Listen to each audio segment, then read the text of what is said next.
Дархан, Ғазиз, камералар тұрыңдаршы ма? Связь тексеріп алайық.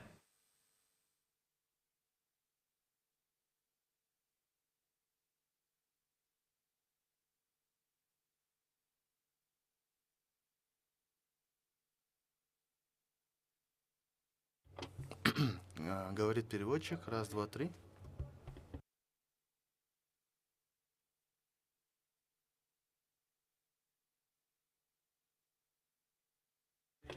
Говорит переводчик. Английский канал. Раз, два, три. Раз, два, три. Английский. Тут будет английский. Раз, два, три. Раз, два, три.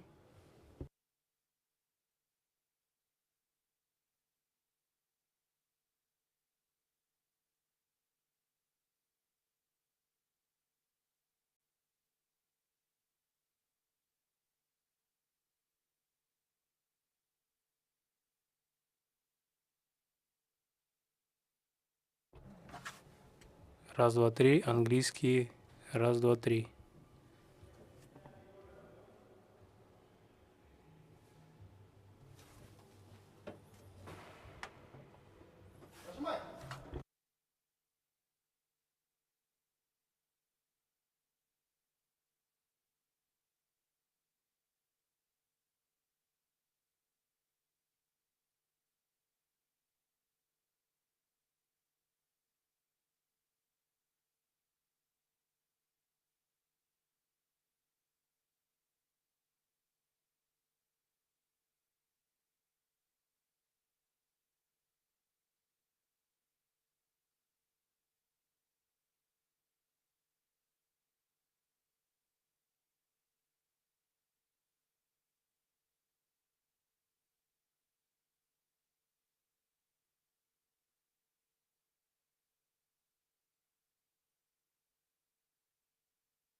increasing every day. Metals and various energy sources are particularly important for our technological advancement.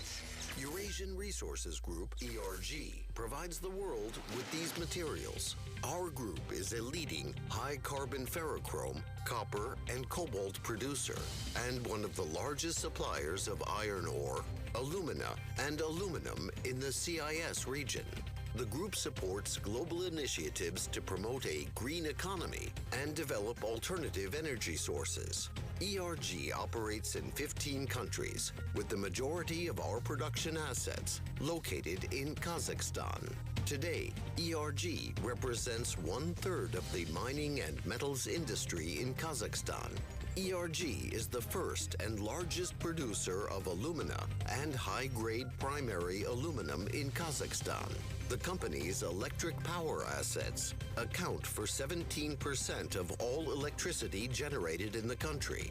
The key overseas markets are Europe, China, Russia, and Japan.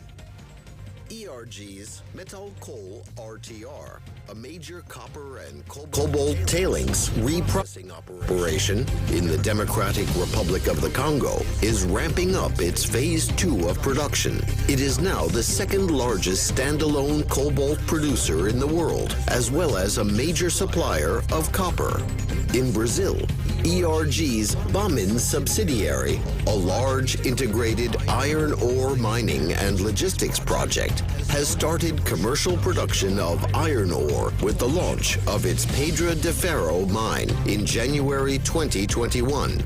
ERG has also started the construction of Porto Sul, a deep-water port in Ilhéus, and has won the auction to complete and operate the first 537-kilometer stretch of the Fiol East-West Integration Railway. In this spirit, ERG is accomplishing its mission of responsibly unlocking the potential of the Earth and its people, ensuring the prosperity of those who rely on us. We know it's going to take many forms of energy to meet the world's needs while creating a cleaner future for all. At Chevron, we're lowering the carbon emissions intensity of our operations, investing in lower carbon technologies, and exploring renewable fuels of the future. We work hard to care for the homes we love, but it's only human to protect the one we share.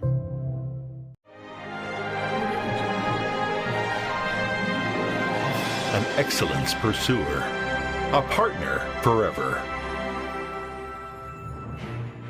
China Construction Bank, CCB, was established in 1954, evolving from a policy bank, a specialized bank, a state-owned commercial bank, to a large-scale state-owned joint stock commercial bank. CCB has been continuously expanding its business scope and exploring new financial service offerings.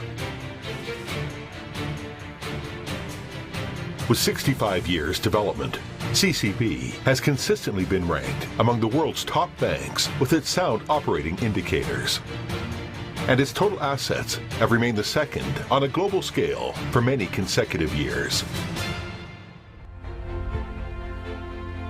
In the year of 2014, when CCB celebrated its 60th anniversary, President Xi Jinping instructed the bank to improve the capabilities to serve national development, mitigate financial risks, and improve competitiveness in the international arena. CCB remains true to its original aspiration and keeps its mission firmly in mind, focusing on enhancing 3 capabilities, and puts forward the new finance concept centered on fulfilling the people's yearning for a good living. With the continuous deepening of new finance concept exploration, CCB serves national development more precisely and firmly, mitigates financial risks more actively and effectively, and engage in international cooperation more openly and confidently. At present, CCB's global network covers 30 countries and regions, including major international financial centers and prominent economies along the Belt and Road. The offshore RMB business grows rapidly. CCB London branch's accumulative RMB clearing volume reached nearly 40 trillion RMB, making London the largest offshore RMB business hub outside Asia.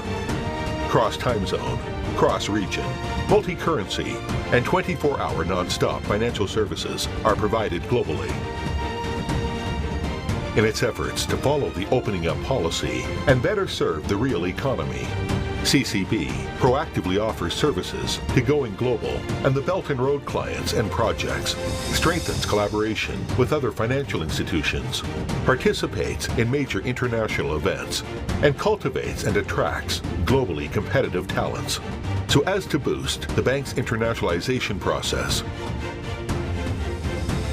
With rapid development of the Chinese economy and the Belt and Road Initiative, CCB will never stop its pursuit for better services and its commitment to making tremendous contributions.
Доброе утро.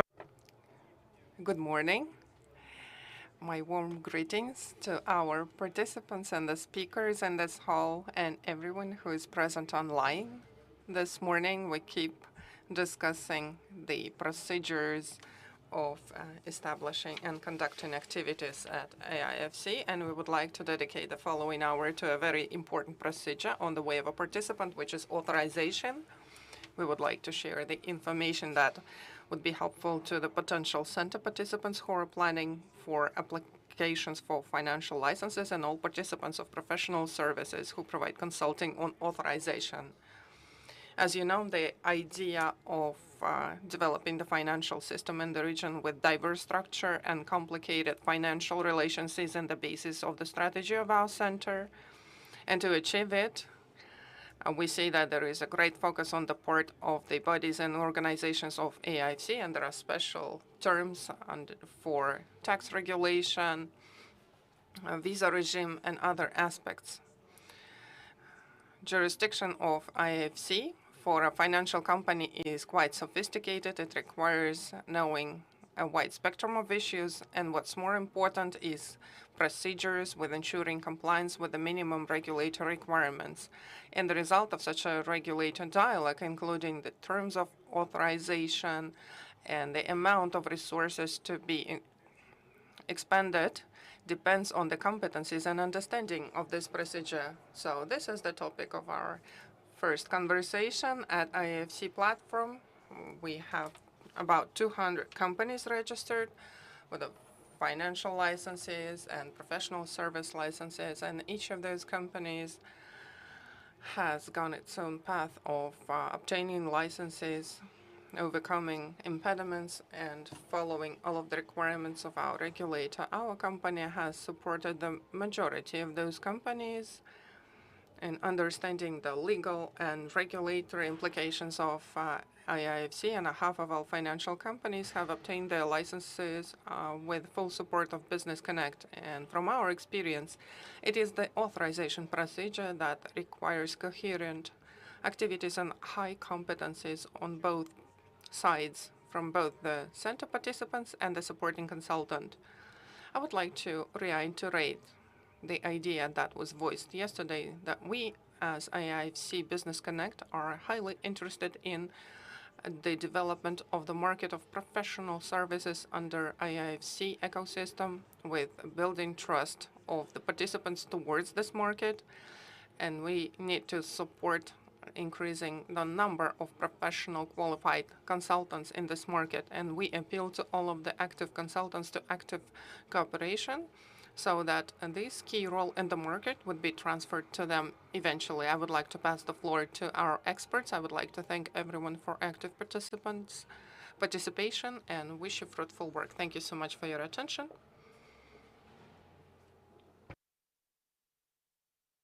Thank you, Bakhtiar. Good morning, distinguished participants of our today's meeting.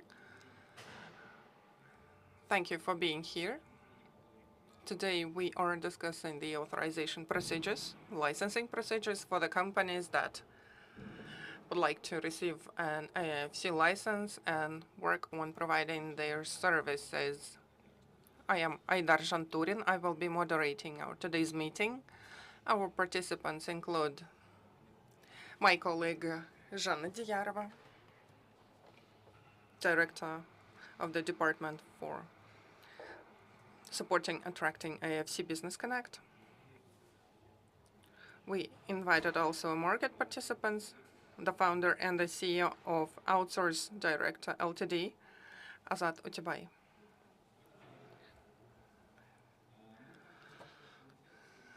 Before we start, we would like to thank our sponsors, ERG, Chevron, Visa, Huawei, and China Construction Bank for the opportunity they have provided to us by arranging this forum. Thank you so much for your support. Our today's meeting would start with the description of the authorization procedure. There are several stages that a company must go through in this process.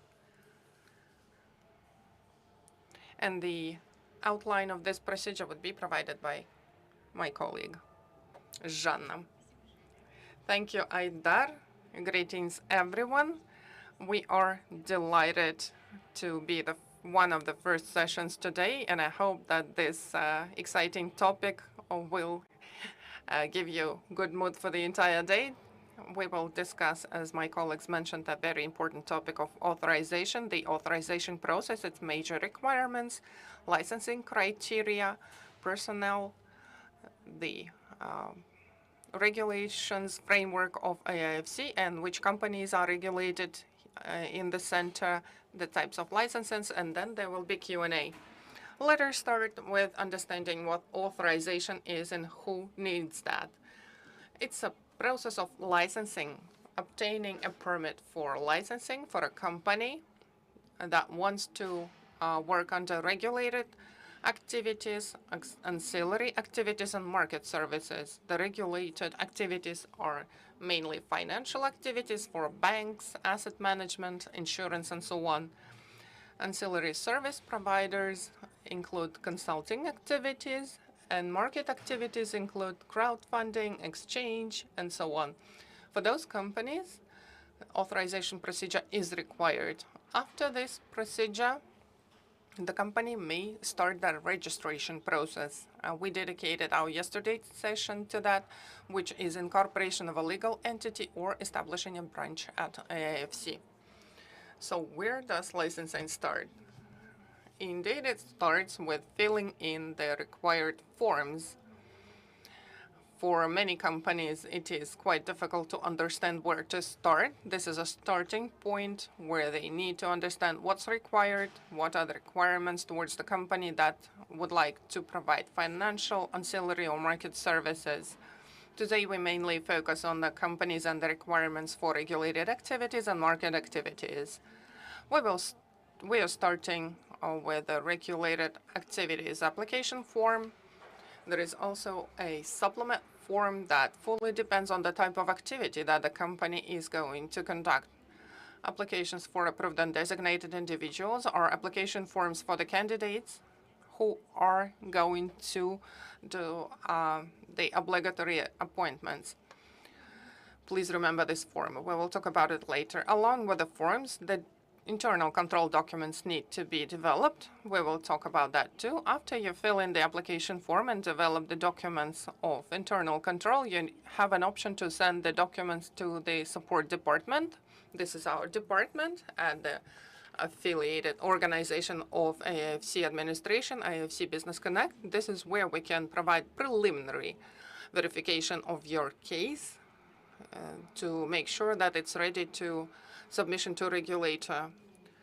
We make sure that the minimum requirements have been taken into account, that all of the application forms have been duly filled in, and if there are any adjustments or corrections to be made, we inform you about that, and we fine-tune your application form. After the application form has been developed, you have the internal control documents, you may start the payment procedure for authorization fees. The fee payment depends on the type of license that you are planning to apply for. If you're applying for several licenses signed at the moment, because most likely at AFSA you would have to make certain amendments or supplements to that.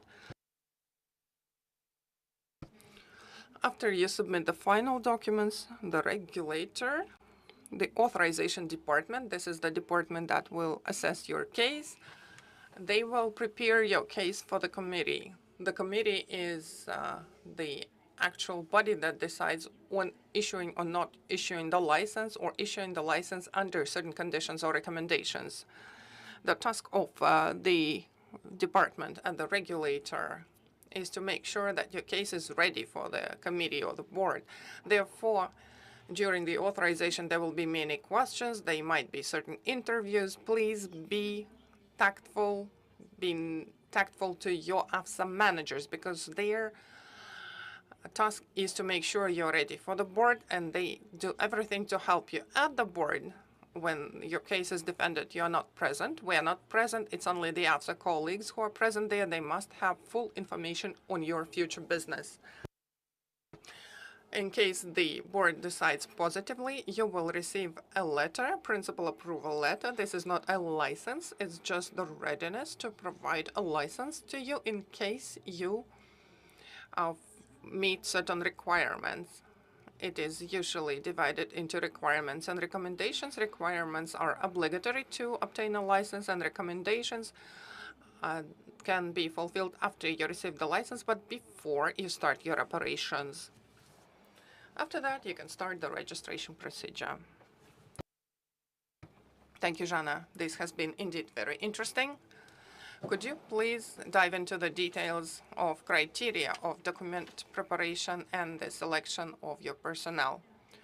Sure, yeah, this is a very important issue. The licensing criteria at AFSA are viewed from both financial and non-financial resources points of view.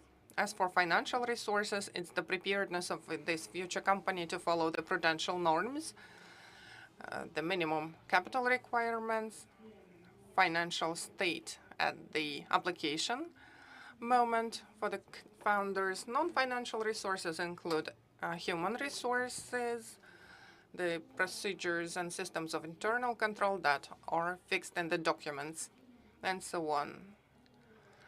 If we talk about documents, at the moment you submit the application for regulated or market activities, you must have prepared documents like anti-money laundering policy, risk management policy, programs and procedures of compliance monitoring, investment strategy, and so on. Some additional policies may include other policies depending on the type of activities you're planning. As for the regulatory business plan,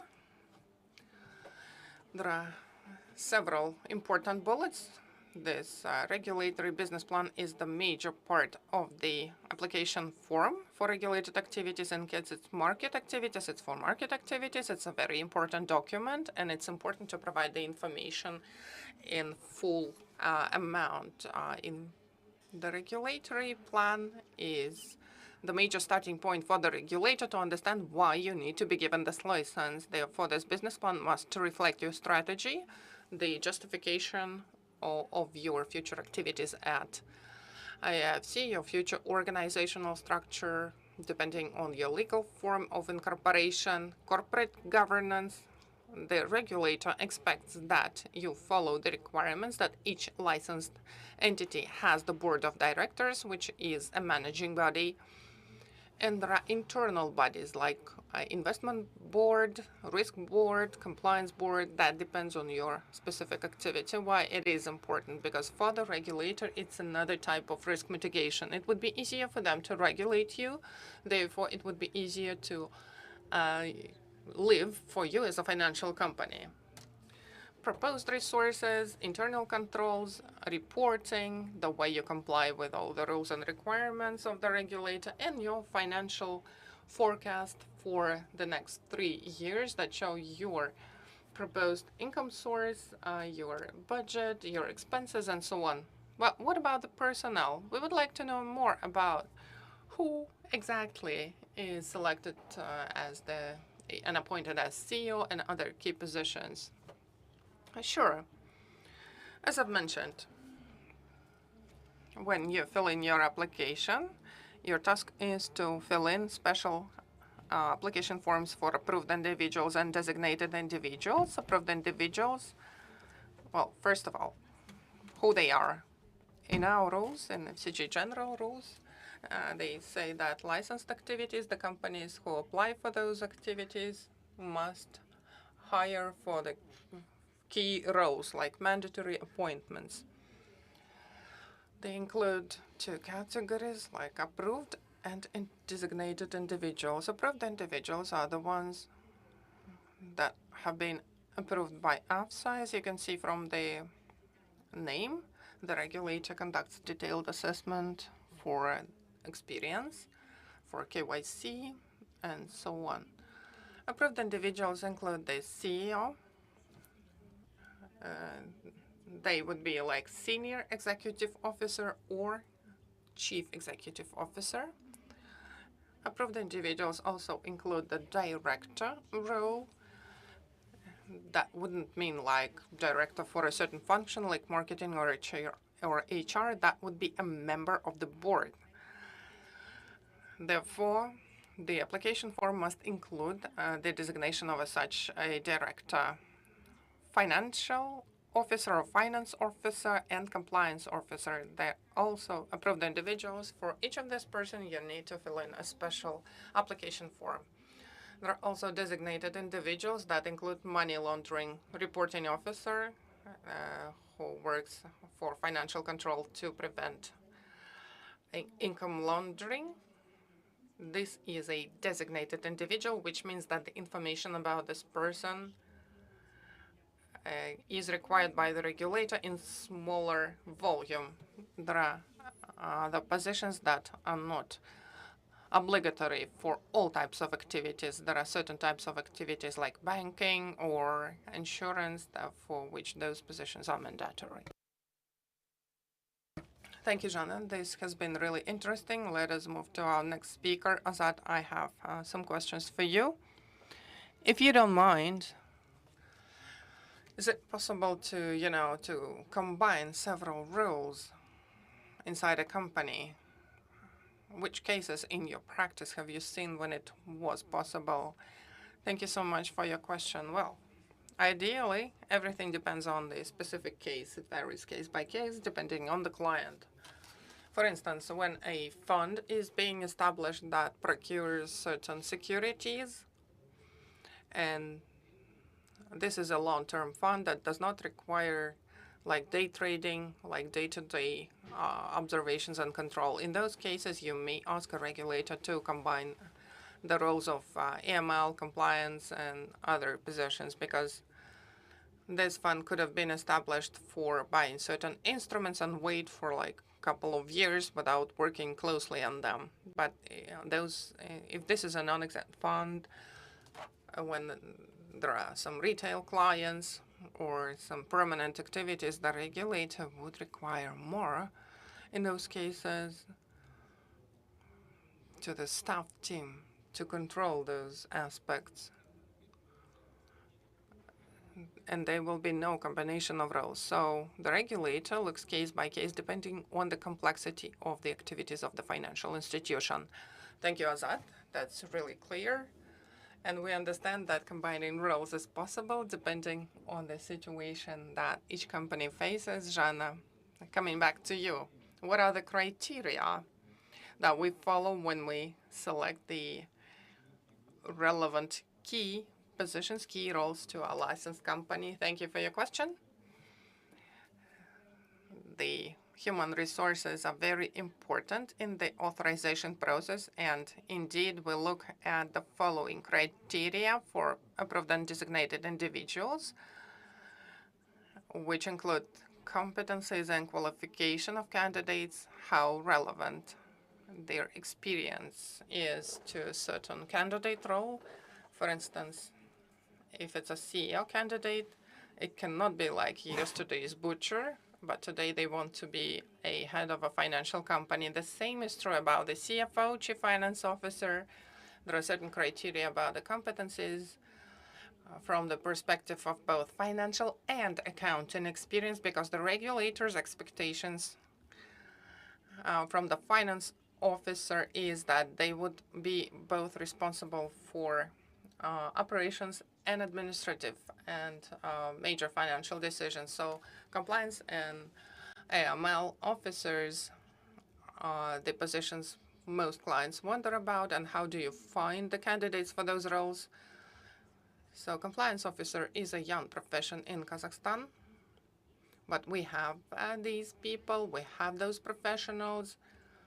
The candidate should have the relevant experience, should have been working as a compliance officer or responsible for ensuring compliance to certain regulations. And they should have worked in a financial services. For AML, of course, we require relevant experience, highly desirable that they should have worked with a financial company, and the regulator will be checking for certifications and testing and the relevant testing on AML. Anna, this has been really detailed description. Frequently asked question is about the regulatory base, regulatory framework of AIFC. Where do we get those rules? Who has written those rules? What is the knowledge base of ours? Some may say that they've been imposed on us, but actually the regulatory framework of AIFC defines the criteria and requirements. So how do we know that about the approved individuals and their criteria, the licensing process, and so on? So it's not something we invented. Those are acts and rules that have been approved by our regulator. The fundamental act that regulates the company activities, like financial, market, and ancillary service companies, that give the regulator the right to decide whether to license. It's AFC Financial Framework Regulations. It defines the major principles of financial services regulation, and contains the provisions on functions and powers of the Committee for Regulation of Financial Services, the one that provides licenses. Then we go down to detailed acts, rules, regulations, like general rules, anti-money laundering and counter-terrorist financing and sanction rules, conduct of business. As for general rules, they contain like overall requirements towards licensing. You can find information about approved individuals there, risk mitigation, and so on. As for conduct of business, this is a very important rule that describes the principles of financial companies' interactions with counterparts, clients, and other market participants. There are more detailed rules. I won't be dwelling on them, but the higher the level of detailization is, like collective investment scheme rules, which are the rules about the activities of companies that deal with fund management, like representative rules. So they are very specific. And the support of preparing the applicants with their policies, the regulator has issued guidelines that describe the minimum requirements from those policy perspectives. You can find them on afsa.kz website under Guides tab. For each guide, you will see the expectations of the regulator for your application. It's great, Jana. It's really important because many potential participants often ask where they could find a certain rule, so what they should be guided by. So the first recommendation is to look into those guides, and you will see what are your authorization stages and so on. Our next question. So we talk about authorization, we talk about licensing, but who is licensing? Who is following at AIFC the rules of license obtaining? We already know that there are companies who can go through registration process. They can just get registered and they can start operating, but who requires the licensing for their further activities? This is the question. So when we ask ourselves the question, do we need a license or not, the life hack that I've been using for years working with AIFC is to ask yourself whether the company is going to be managing third-party money or have access to third-party money. If yes, then most likely you will need a license. So what companies? Those are the companies that deal with financial services, banking, asset management, Islamic financing, insurance, fintech, and so on. In most cases, they have access to money. They manage the funds of third parties. There are market institutions that are licensed for market activities like exchange, crowdfunding platform, digital asset platforms. And there is also a category of licenses that are called ancillary service providers. Azat is a representative who has been licensed for that. That include legal, auditing, accounting, consulting services, and so on. And I would like to know that there is a status that's called recognized non-AFC member. That particular status also requires authorization. This is incomplete registration and licensing. You don't create a legal entity, but brokers, financial institutions receive access to our AIX exchange, and that particular status is given after you are authorized. You get the access to the exchange, but you don't create the legal entity. As for the cases when you have asked yourself a question, I am not managing the money of the third parties, I manage my own money. What do I do in this case? Most likely you don't need a license because you manage your own funds, and that does not envisage risks. You are assuming your own risks. You are spending your own money, directing it where you want. So most likely you need not a license, but if you have some concerns, please come to us and we will explain. Thank you, Jana. More details, what kind of licenses you have for our information, for us to be aware of what we can select. In the center, you can receive licenses for various services. That again depends on the activities of your companies or your future profile. On screen, you can see the list of licenses you can receive when you authorize yourself in the center. I do not want to quote the whole list, but asset management, investment management, banking activities, a lot of licenses, insurance, market, custodian services, auxiliary services, and others. So most frequently, that is a question about you need to decide whether your activities are subject to licensing or not. You can go for general rules where you have the full list of the licenses available, and if your activities fit a certain license, maybe you need not an authorization. Clear? Okay, Azat, you seem bored. I got a question to you. Out of those licenses and procedures that we have discussed here so far, in your practice, what is the most frequent, the most popular license that people dream of receiving in the center? Please tell us. Well, first, before a client goes to the procedure, license selection procedure, the client needs to answer a question for what kind of activities they will perform. So the clients may be divided into two parts. The first one are professionals, people who know what they want to deal with, asset managers or some other professionals, financial institutions from other jurisdictions who operate in Dubai, Singapore, and one day they make a decision to expand geographically, penetrate Kazakh market and receive a license here. Usually such teams know for sure what they want and what they're capable of doing.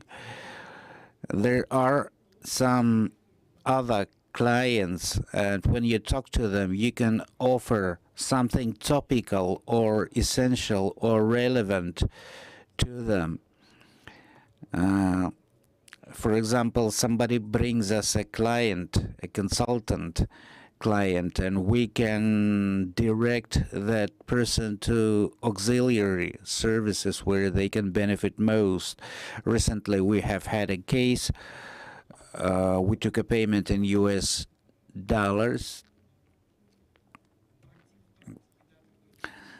Quite an unusual transaction for our practice. So for consulting companies, that is a measure of ensuring reliability, accounting support. So that goes as auxiliary services.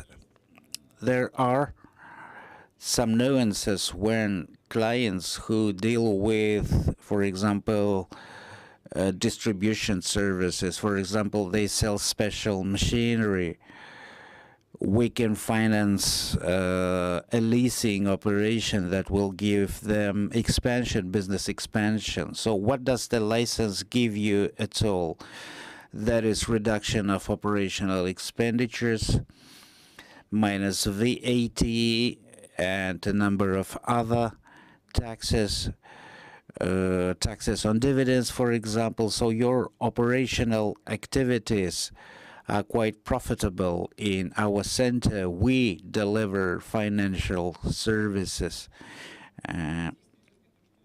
So the main advantage about having the center is in these kind of activities. The thing is, when we talk about benefits and advantages, why at all to come to our center? Of course, there are a lot of details, but for financial companies, first of all, those are tax privileges and clearances. That is one of the arguments why you might want to operate here. Common law from UK, that is another advantage. But first of all, for financial companies, that is taxes.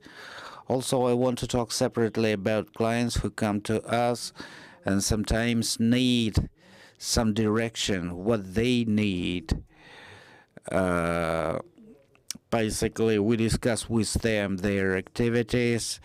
For example, like this one client we have, he says, I have a certain amount of money and I've decided to create a fund and buy some conservative assets, bonds, some premium shares, etc. But this is an internal group transaction. If the money is from the group, then they do not need a license because the money eventually belongs to just one person. But if they say we want to take some money, trial it for 1 year or 2, well, we have our own asset management, AML compliance, who will come to the market and expand. So mainly such teams, they value dynamic development. For them, immediate addressing to some non-exempt fund or some other complicated instruments would be a big challenge for initial stages. So they can go for a step-by-step approach. That is why in our company we have this product. We call it design of a roadmap. A client comes and we tell to that client, you can first receive these simple licenses. Maybe you are arranging deals, advising on investments where regulatory affairs are far more simple. You can take a look at how it happens. You can build up a team, build up a couple of successful cases, and then you can apply for another more complicated license. Maybe you want to expand your license eventually. So these are the clients that require more explanation and indication as to their further steps towards their end goal. Excellent. Azat, very detailed report. We'll have more time to share experience. Now we are having a Q&A session. We already have questions from the auditorium. So please, question from Bekaris Kabi. He is asking, is it permitted to have privileged shares in the center? I mean shares without voting right.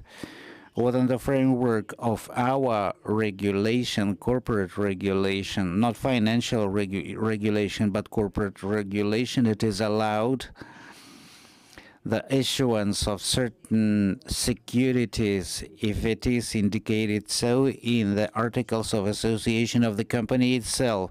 In case those articles envision such a procedure, and as well as envisage certain rights that may be done, if of course that does not confront our rules. May I amend something, add something? This is probably one of the greatest benefits in our center, because you have capability to circulate various shares. When we talk about Kazakhstan, we talk about joint stock companies with a lot of regulatory affairs accompanying. You need to publish a lot of reports. If you make any changes, you need to report those changes as well. For example, you are a private company in the territory of AIFC. You don't have a charter capital, and the interior register of shareholders is conducted by yourself. Again, if that is not a financial activity. And what is interesting here, a company without a license may adapt its charter by adding various votes, for example, in addition to the shares. Maybe some shares will have more votes, others will have less. -1 vote, the right to receive dividends, etc., etc. So,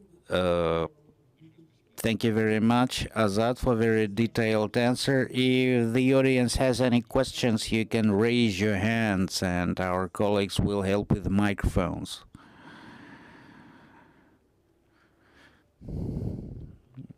Good morning. Thank you very much. It's wonderful. A lot of details. My name is Sergei Pertnikov, the founder and the manager of the Devon Fund, registered in Cyprus. I have registered the fund in 2018. registration process was complicated. It lasted for a year and a half. But one detail that perplexed me in the Cyprus I wanted to discuss with you. That is the great number of requirements imposed by the regulator in the sphere of compliance, money laundering, etc., etc. Then a participant receives a license, registers a company, goes to the bank, which is regulated by another authority, a central bank, and the bank tells you suddenly, forget about everything, now you are coming to us. So here we can see quasi-regulation. You have passed through all circles of hell. Now everything is rejected, and in the bank you have to re-register yourself in accordance to totally different standards. Is there any harmonization among the requirements of the AIFC regulators and the banks operating in Kazakhstan? Why in Kazakhstan? Because banks in other jurisdictions do not even consider other participants because they do not understand all nuances. You have told a very detailed story, but it is okay only when banks trust the requirements imposed by AIFC regulator on licensed companies. Thank you. Thank you very much for your question. That is a very important topic. I do agree that the success of operations of the company shall depend on the ecosystem that was built, the jurisdiction, and the regulators. As to quasi-regulation you are referring to, Astana Financial Service Authority is an independent regulator with the right to register and issue licenses. From the standpoint of main activities, the full regulation comes from them, but there is the so-called joint regulation together with the national bank and our regulator, for example, in such cases as currency regulation. How does it manifest itself? I mean, joint regulation. Those are joint rules, minutes, statutes, procedures that regulators discuss in between themselves and coordinate in between themselves when the problems appear. From the standpoint of the AIFC, the constitutional law states that all questions pertaining to AIFC are the privilege of the participants, and if there are no provisions, Kazakh legislation shall prevail. Of course, there are certain discoordinations for certain companies in certain rules, but from the standpoint of currency, for example, this year we have signed a document about currency regulation at the present, as my colleague Azad has told, we already are having currency transactions in certain types of activities. I'm not saying things are all ideal, but when we see problems, we know about them, we collect information about problems, and we work to resolve them together with the regulator. Thank you. Thank you very much. Jana, if there are more questions from the audience, please.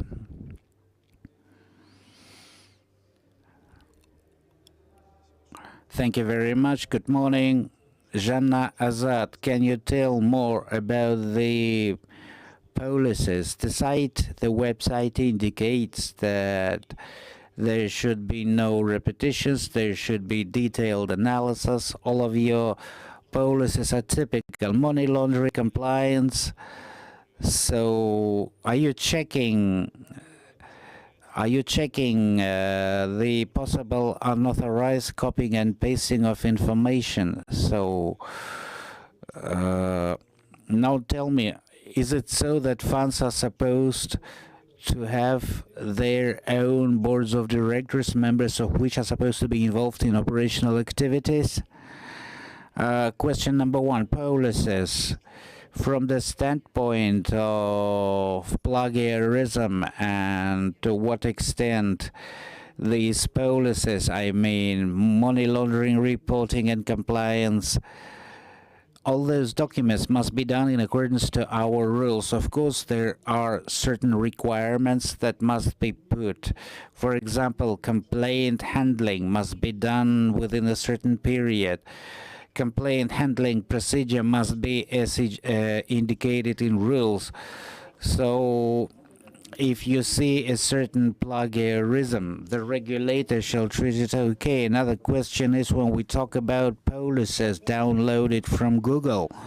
For example, when we talk about risk management or compliance management or manual, of course, compliance manual for a fund management company shall be totally different than that for a bank. But we also see that applicants are not saving money on the consultants.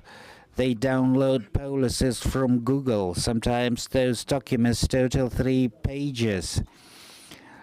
Well, in such cases, this is what we're talking about. These are not templates. This is not plagiarism. All policies must be in accordance to the rules and adapted, modified in accordance to your activities. Azad, do you have anything to add about rules? Yes.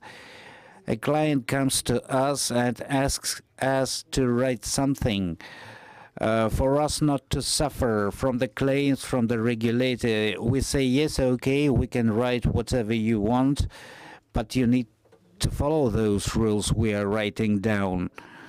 When the provision starts, when you start your own operations, we shall not be supporting you. You will have to comply to all those policies and procedures. This is when each client will have to think about maintaining a balance. The maximum simplification of procedures a client wants to have in the business processes is one thing, but there's another thing, a requirement from a regulator. So this is when you need to seek out and establish a compromise. So there are certain things that must be in place on mandatory basis. Others are just build-ups, voluntary ones.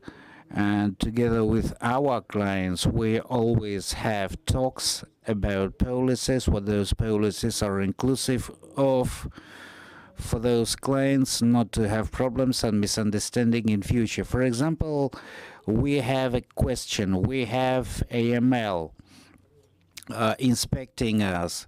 Who is inspecting AML in their turn? Such procedures must be written down in the Compliance Bureau, and those documents must be more breathing, not firm and stagnating. So when a client is designed together with a client, you receive an appropriate quality. In responding to your question about directors and BOD, in the classical structure between the fund and the management company, there are certain legal relationships, a contract, an agreement. A managing company might become the founder of a fund, and we are talking about licenses for investment funds. There are no requirements because the funds, they just register. They do not get licenses. As to the director requirement, the management company is supposed to have a BOD with the directors with appropriate experience, knowledge, people capable of influencing positively the company management. But the fund itself is not required to have a BOD because the fund is not subject to receive a license. Azad. We have 3 minutes left. There are a lot of interesting questions. Unfortunately, we shall not be capable of discussing all of them, but there is an interesting one. Good day. Can you tell us about the opportunity to license companies, for example, banks capable of rendering services outside AIFC to non-residents of AIFC? From the standpoint of the banking activity, the banks that want to render services to non-residents of our center, that is permitted. But there is one important nuance. You need to understand the compliance procedure, conduct of business, the way you define how to approach the client, what the boarding procedures would be like. We don't envisage any contradictions there. It is important to understand how relevant is the currency regulation, and within the currency regulations, how far can you deliver services to non-residents? Are they the residents of Kazakhstan at all or residents of another country? You will need to take a look at that in accordance to our rules. Basically, how far does your license extend towards residents, non-residents? Thank you, colleagues. This is it on our side. Thank you very much for your attention. Your questions may be directed to our corporate email. This is on screen. We will be happy to answer. Жанна Diyarova, Azat Utibay, and myself, Aydar Janturin.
Это что такое? Да не игра. Вот это. Возможно, вы думаете, что виза — это просто банковские карты. А что, если я скажу, что название, которое вы видите повсюду, это больше, чем просто надпись? Visa – это сеть. Она помогает людям переводить деньги отсюда вот сюда. И помогает этому парню работать онлайн, чтобы он мог продать джинсы, находясь да хоть бы на этой горе. Это волшебство, которое остается за кадром, но может объединить всех со всеми. Эта сеть позволяет взглянуть на мир свежим взглядом за утренней чашкой кофе и меняет точку зрения на то, что делает бизнес бизнесом. Visa — это сеть, которая может объединить всех. Там, где вам нужно быть. Там, куда вы мечтаете попасть. Там, где вы заслуживаете быть. Эта сеть — ключ к исполнению мечты. Ведь Visa каждый день открывает двери по всему миру, чтобы коммерция объединяла нас всех. Visa — сеть, которая работает для каждого. Ты не станешь героем, если купишь пару акций. Но если они станут образованием сына, сможешь. Вот для чего нужен Жусан. Делай инвестиции прямо в приложении. Жусан. Приложение для тебя. Возможности для тебя. Им не важно, снимут про них фильм или нет. Станут ли они героями книг или хотя бы комиксов. Мечтает ли кто-то про его суперкостюм? И с какой вероятностью его станет крылатой фразой?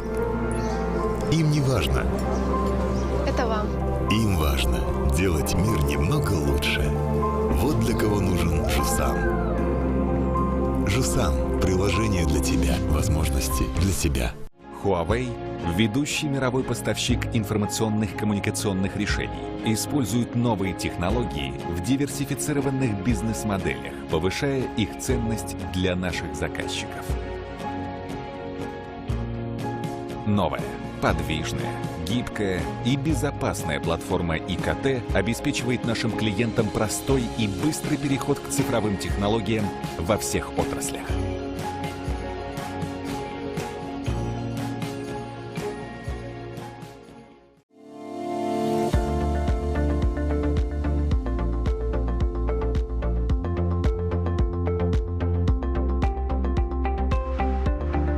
Любые деловые взаимоотношения с контрагентами всегда связаны с рисками. Только владея комплексной информацией, можно избежать сотрудничества с неблагонадежными контрагентами. The Strongest – портал для поиска, оценки и предварительного комплаенс контрпартнеров. Бизнес-регистры более 100 стран мира. Информация о более 180 миллионах китайских компаний. Онлайн и офлайн отчеты.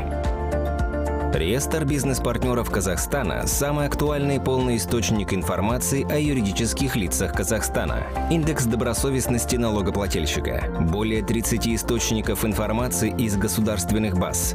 Информация о деятельности. Учредители. Аффилированные лица. Закупочная история. Предоставление отчета в режиме онлайн.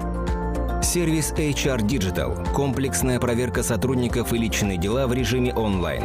Специальный сервис для кадровых служб, HR, рекрутинговых агентств. Кредитная история и кредитный рейтинг соискателя. Трудовой опыт и данные об образовании. Справка о судимости, инвалидности и 075. Дополнительная информация о соискателе и сотруднике.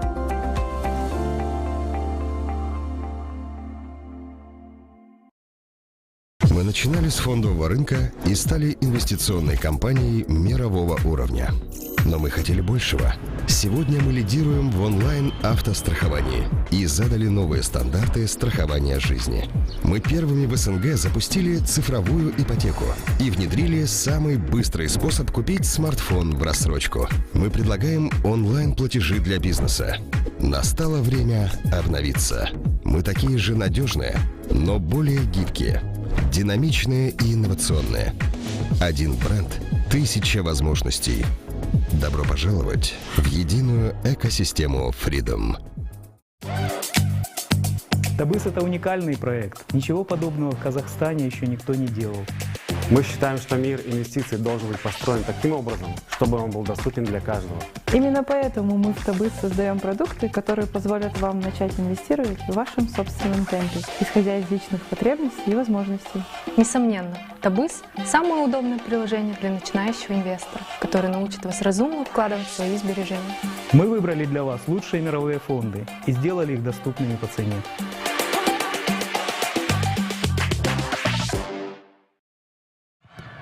Это что такое? Да не игра.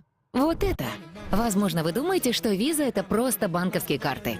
А что, если я скажу, что название, которое вы видите повсюду, это больше, чем просто надпись? Виза — это сеть. Она помогает людям переводить деньги отсюда вот сюда. И помогает этому парню работать онлайн, чтобы он мог продать джинсы, находясь да хоть бы на этой горе. Это волшебство, которое остается за кадром, но может объединить всех со всеми. Эта сеть позволяет взглянуть на мир свежим взглядом за утренней чашкой кофе и меняет точку зрения на то, что делает бизнес бизнесом. Виза — это сеть, которая может объединить всех.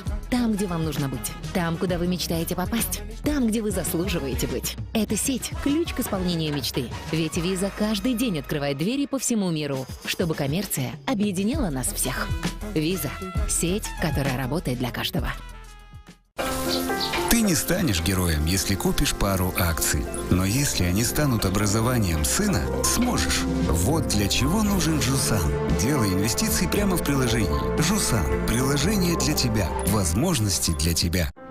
Им не важно, снимут про них фильм или нет. Станут ли они героями книг или хотя бы комиксов. Мечтает ли кто-то про его суперкостюм и с какой вероятностью его станет крылатой фразой? Им не важно. Это вам. Им важно делать мир немного лучше. Вот для кого нужен Жусан. Жусан – приложение для тебя, возможности для себя.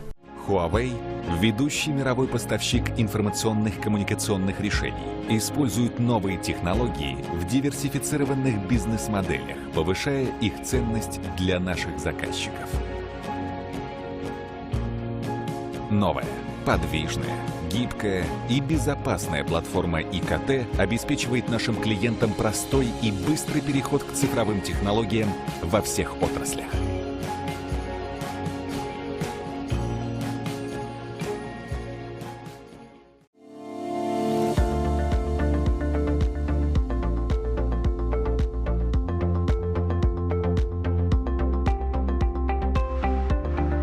Любые деловые взаимоотношения с контрагентами всегда связаны с рисками. Только владея комплексной информацией, можно избежать сотрудничества с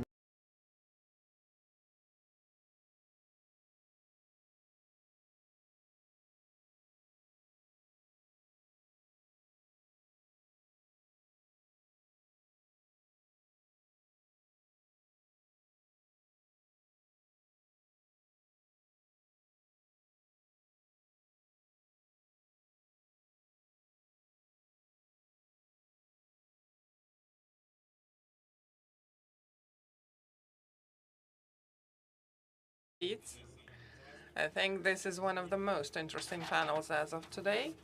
It's called Retail Investment. Under transformation, we have really great guests.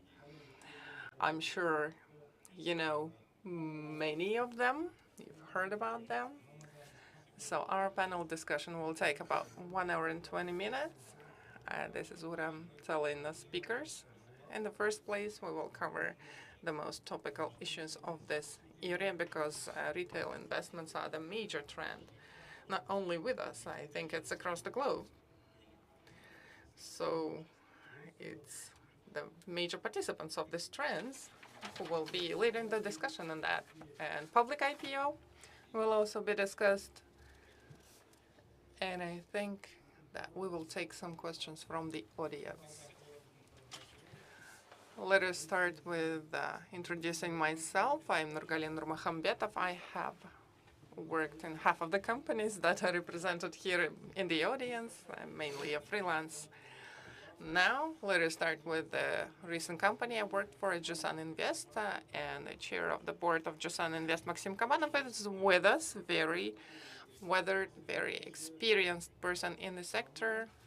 I remember when you first came to Kazakhstan, I believe in 2006 or 2009, you were witnessing our fast growth and fast decline, Kazkom, BTA. So I hope that he will disclose his vision. Halik Finance, chair of the board, Farhad Akhonov. Farhad has been in the market for quite a while. I think he was dealing with invest marketing, bonds, and securities that have been issued in our securities market. I think he took part in all of that, sometimes only as a single participant. We wonder what he would tell us about the retail market. And the third person is the chair of the board of Freedom Finance, Sergei Lukyanov, our major broker. Timur Torlov is someone we see very often, but Sergei is not someone like is a rare catch. And chair of the board of People's Exchange, Astana International Exchange, Rinat Bekturov. Can we call it People's Exchange? Yeah, we must. Unfortunately, Kasey is not represented here, but and our first participant, someone I have known for a while, our regulator, Director of the Department for Policy and Strategy at AFSA, Ainur Alpas, and the major gladiator in our market, fighting for minority investors, for minority shareholders, in fighting our seniors, Danyar Timirbayev. Rinat Bekturov is with us for a half of our discussion for the next 50 minutes, so let's start with them. Yesterday, the head of state made a statement about IPO.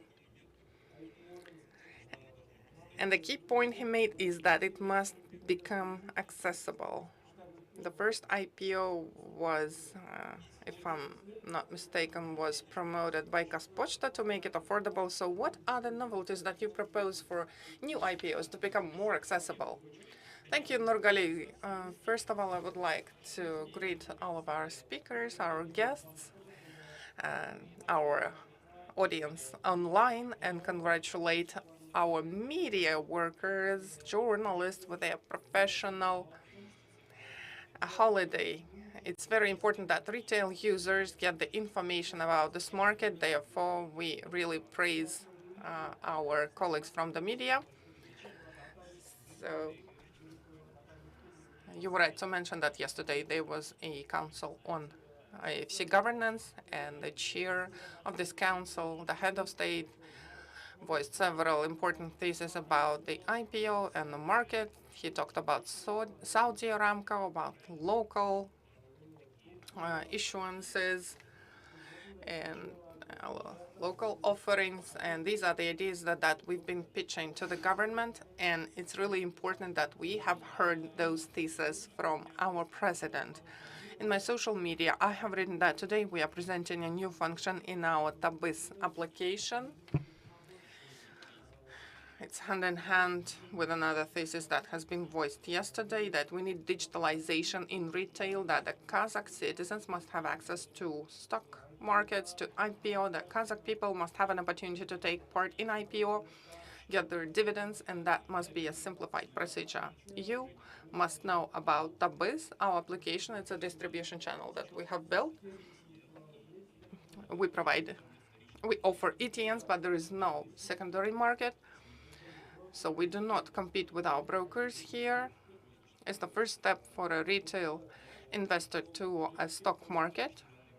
Furthermore, if they want to go to a secondary market to buy some shares, they go to our brokers, and our application has the relevant links to the brokers' activities. We are expanding this channel, and we hope for IPO to happen, and Tabis could support that along with Kazpost. We are partners with them. We interact very well. Could you show my slide, please? So what we are offering to expand the distribution channel and the opportunities for all Kazakhstanis to take part in IPO, including via Tabis. On the left, you can see our common public offering channels via our brokers, not only brokers, but the trade members, as we call them. They may be various organizations who are participants of AIX. You can see all of their logos on the screen right now. So what are the new things that we are offering via our TABIS application, you can make direct subscription. When the company itself is an issuer, receives an application and meets it directly, not via a broker. So the investor doesn't have to open a broker's account at this point.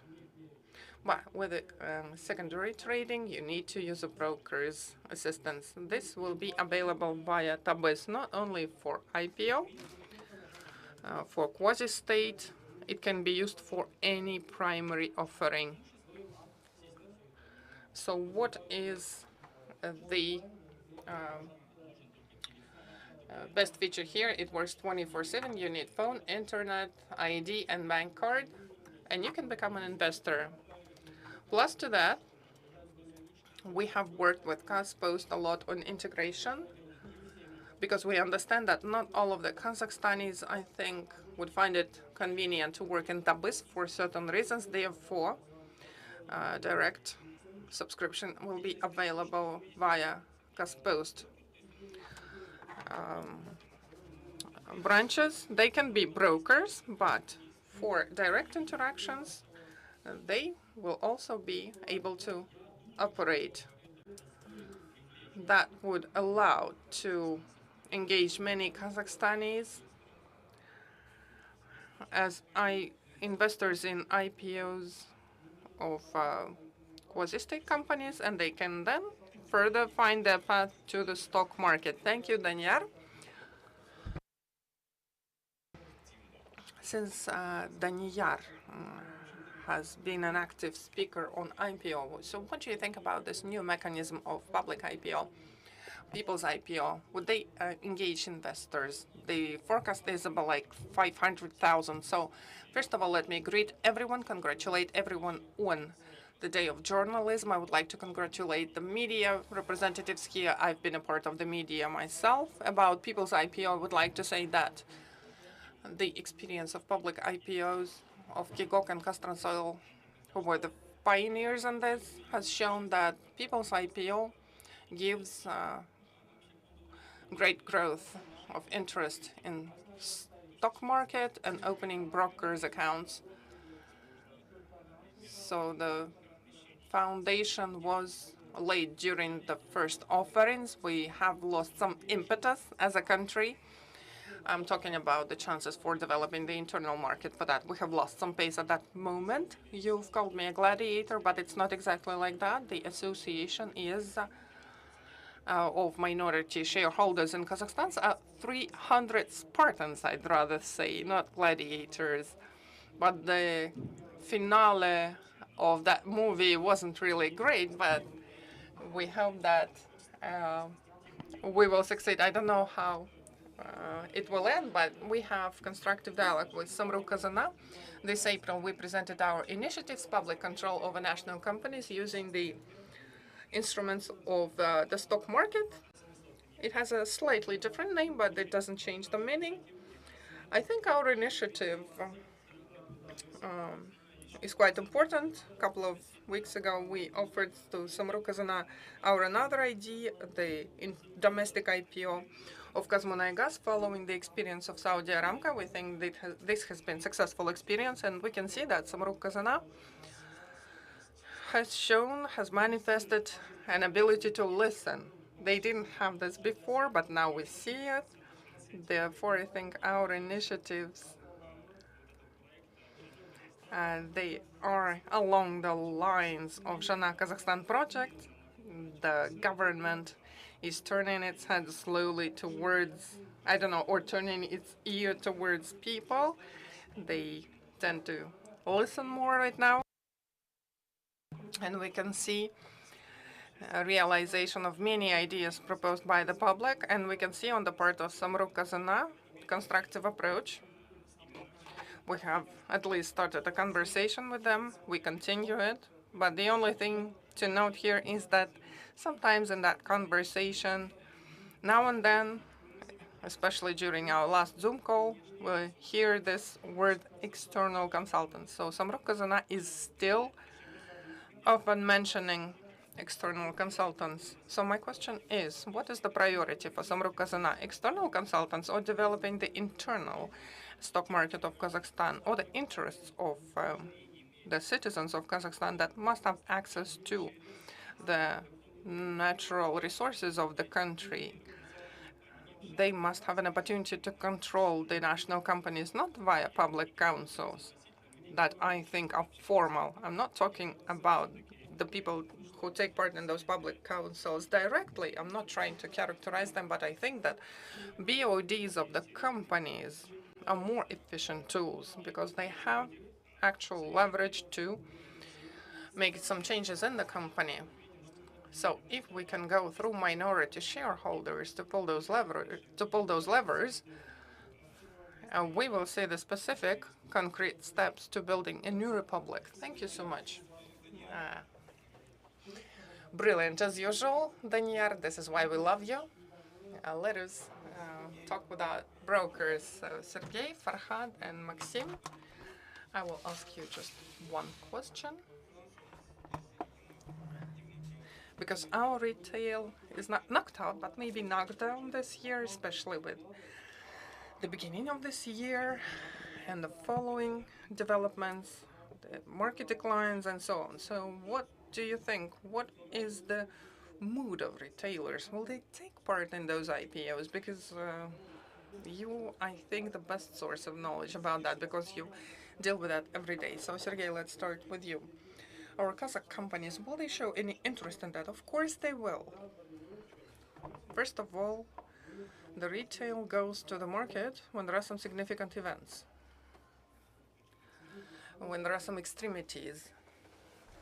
We see a market inflow on the part of investors. We see when there is either a big growth or a big decline. These are the moments when the people come to stock market to make investments. So IPO is one of the extremities.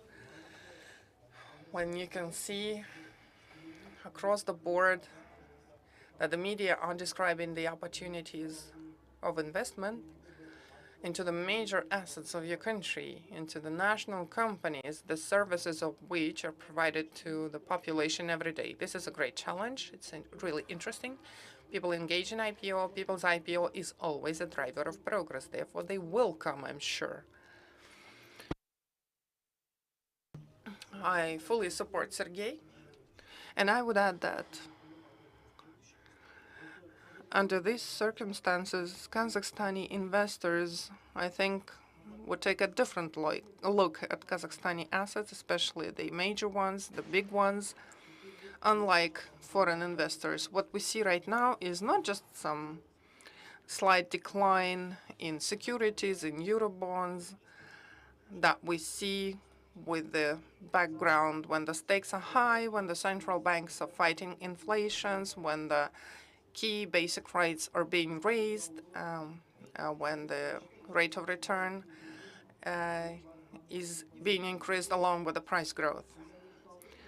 So what the fundamental thing I see, the key factor, is the panic, fear, and excitement. International investors are selling securities covering their risks for entire regions. If you look at the Eurobond situation, Kazakhstani issuers, our national companies, when they had like a repayment of 3 to 4 years, they sell at 6 to 7% in dollars. In second-tier banks, our dollar deposits pay like 1% or something. So the difference is like 7 times, but the risks are like comparable, I would say, or maybe even lower. Well, tenge, Chevroil, Kazmunaygas, and second-tier banks, you see, they can be compared. So it just emphasizes the idea that today Kazakhstani assets for Kazakhstani investors are very attractive. Therefore, I think that at least for big national companies, there will be high interest on the part of possible investors. Maxim, what about you? I agree with my colleagues, but the major thing here is that the issuers, we lack Kazakhstani issuers. The clients are asking us, what do we buy at local exchanges at AIX? What kind of local securities we can buy? But we don't see many. This is the thing that we should have done long ago. IPO, national IPO. Even Buffett said, buy the companies that you use. Therefore, local investors, I'm sure, would buy. They will have interest towards national assets. The market grows and falls. This is a permanent process, constant movement, growth and decline. There is no endless decline. They will be at dawn after dusk. I'm sure this will fly, and this is something to be done. And not just a single IPO, not just KMG. All national companies must start their IPO, like Eurostana, like KTZ, all of them. Because indeed, local issuers inside Kazakhstan are like almost absent. Fingers on my one palm are enough to count them. And the demand that we see, looking at the financial penetration in stock markets, like 3% of economically active population has brokers' accounts, unlike neighboring Russia, where 25% of economically active population has broker accounts. Therefore, we have a space to grow, and this is something that will be able to boost the engagement. At least 100 tenge, but you will invest in IPO. At least 1,000 tenge. You can do that. This is something that must become the main tune of the public outreach. Our financial groups, our government must tell the story, that this is a positive story that the entire world is following. And we are no worse than the entire world on this. Talking about motivation for a retail investor. So what we're used to is that they are mainly chasing profits. So what's the situation with your investors, with your retail investors? Under these conditions, how do they work? How do you work with them? What is the motivation for them? What is something that drives them, like the retail investors at Jusan Invest? The assets that 6 months or 12 months ago cost cheaper, the quality hasn't changed much. We are most likely facing stagflation. In the United States, we will see a decline in growth trends. If we set aside the speculation activities, if you create your position for your portfolio, if you invest regularly, this is a good time when you can add into your portfolio some notes or shares at very good prices. They will be done before any dusk, after any dusk, and the markets will restore. The good example of that, not many people know about it, during World War II, the markets were working. Financial markets, they were operating. The American market was trading, it was growing. Even European securities were traded until a certain point, after which they would renew their trading. So the financial market will be operating. So I think before a nuclear war, everything will be working. Oh, God forbid. Now we're straight to nuclear war. Let us be more optimistic. So Farhad, you're more of an investment banker. So did you like working with the retail? What are the trends? What do you see? So what's your vision? I think you do have a certain vision at this moment. We see some trends, we do. Like any company that has just, started. Well, the retail segment in Kazakhstan has just started developing, so we are going through the same stages that have been walked through by our neighbors or developed countries. But we are moving at a higher pace, at faster pace due to globalization, digitalization. The supporting trends are digitalization, first of all. It's obvious that one phone has it all, your documents, your IDs. You can do some banking operations. So what's the difference here if we talk about the brokers' services? We see high inflow of retail investors via digitalization, and we see that on average our clients are young, people under 40, and the average check is not that high, which is also okay, because young people, they make attempts, they're experimenting, they don't have very high incomes, unlike adults. We see some concentration both in deposit holders, in broker investments. So young people are very active in trading, but they, at the moment, don't have too much money. But with time, they will be more, and the money will come with the experience.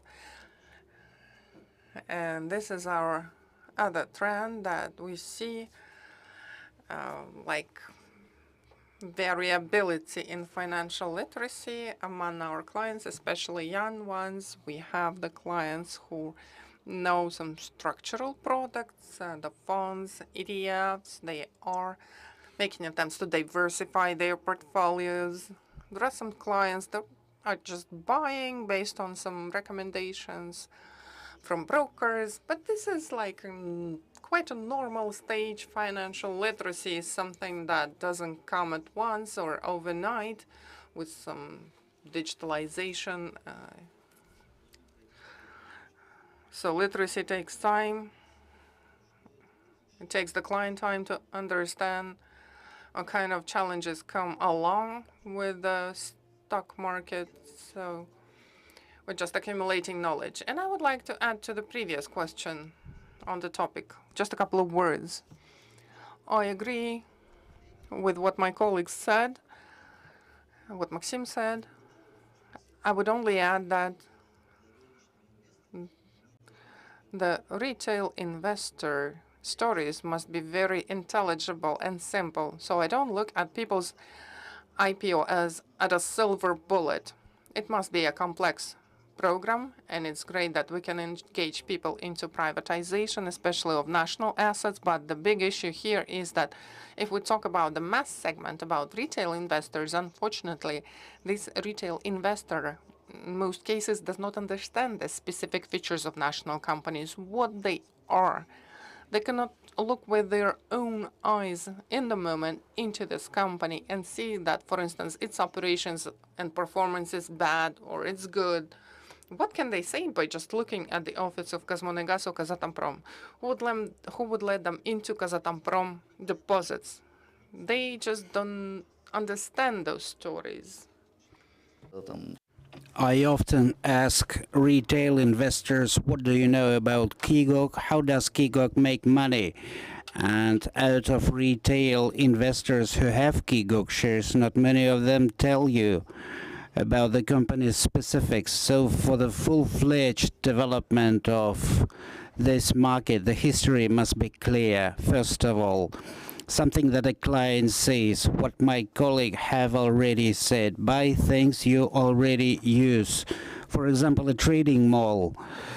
You possess shares in a trading mall. You come there and you see it physically that some of its territory is idle, which means next month will not receive dividends from rent and EBITDA shall reduce. So probably such companies are not doing quite okay, but this is the procedure you cannot perform in regards to Kazatomprom or KIGOC. Or, for example, a big brand, a big store. They want to modernize the whole second floor. They want to bring more people to the trade mall. That means more cash flow. That means more territory to be bought from the trading mall. So such stories from a retail segment should be present in the market to motivate investors to dive into retail segment and inter-securities trade. Thank you very much. So Khalik bets on the youth, I understand. But the youngsters today are running to the moon. What do you want? I want to go to the moon. So in regards to Sergey, you've worked in Russia for a long time. How come that our economies are similar, understanding is similar, education systems are almost the same, but you are running ahead while we are lagging behind? So let's talk about it. How did we reach such life? What has changed? So let us start from prehistory. The society is not a homogeneous formation. Who do we work for? We work for rich people. Things are clear with them. Rich people invest. They have plants, steamers, like in fairy tales. There is a substratum of poor people. Things are clear with them as well. They do not have money and nothing to discuss with them in the sphere of investments. Those people are trying to pull both ends together. This is the segment that the government works a lot with, but if things are wrong with that substratum, something similar to January events may take place. That is why the government scans that substratum. So who do we have left? The well-known middle class.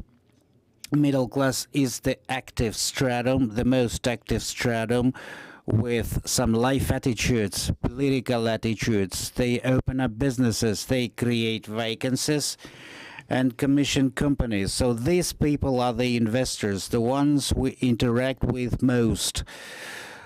Let's call them depositors. They have money, they think how to save money, and they seek financial services, not necessarily brokerage.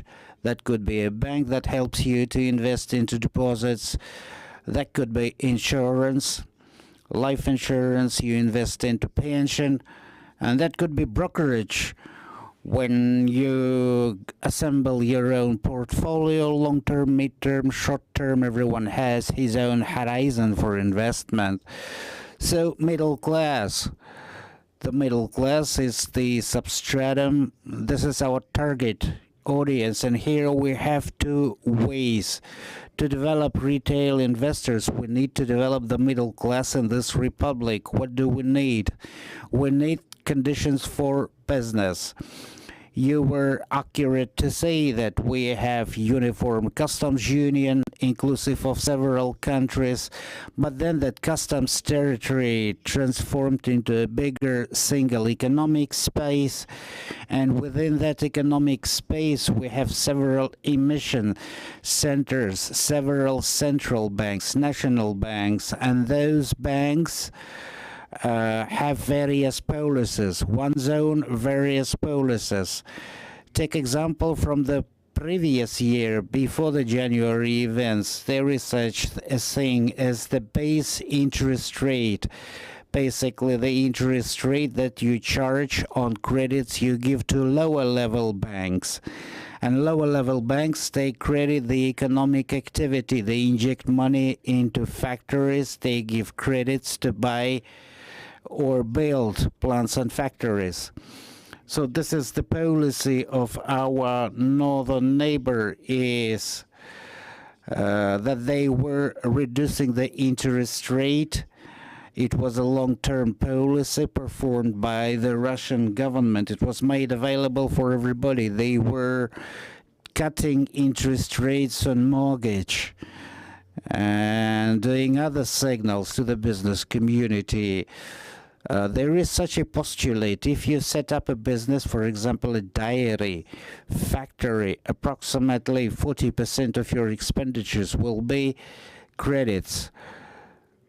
So the more cheaper are credits, the more plants you can open up in a given area. Let's take a look at the average salary. That is no indicator if a credit is 2 times as cheaper. For example, in Russia in the beginning of the year, interest rate was 5%. In Kazakhstan, it was 10%. That is why if you want to set up a dairy factory, you want to open it up in Russia.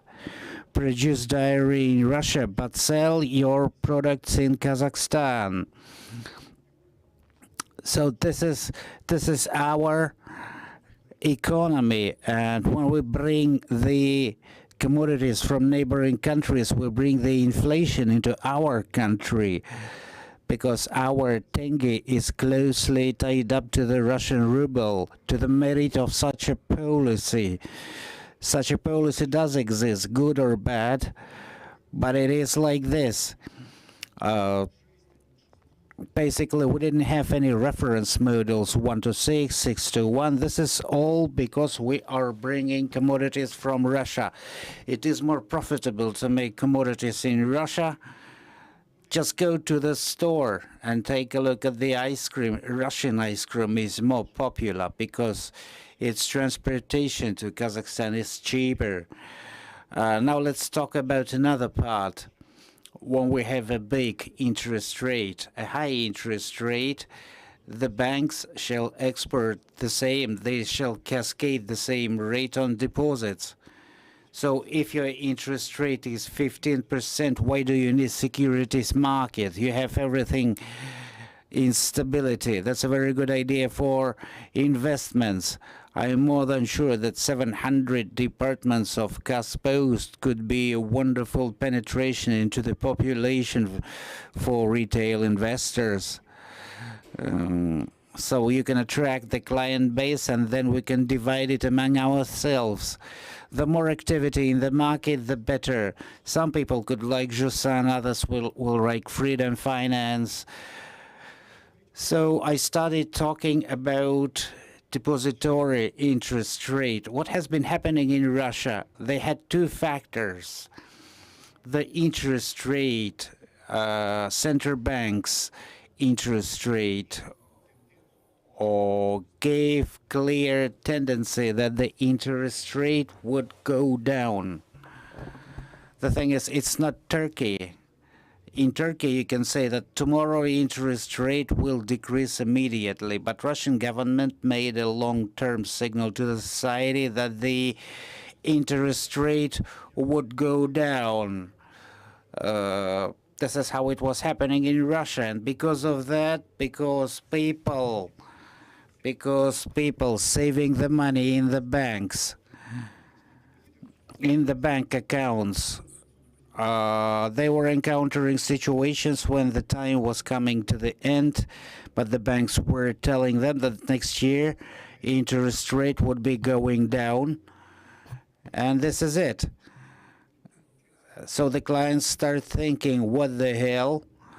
I have gotten used to the fact that in process of time I'm supposed to make more and more, but now I come to the bank and the bank tells me I will make less. So people were impelled to go to financial markets. They start evaluating other assets, securities, for example, because they're nonetheless valuable and stable. And when they start dealing with emissions, with securities, they make conclusion that it's not that complicated. So we ourselves are pressing people towards the financial market.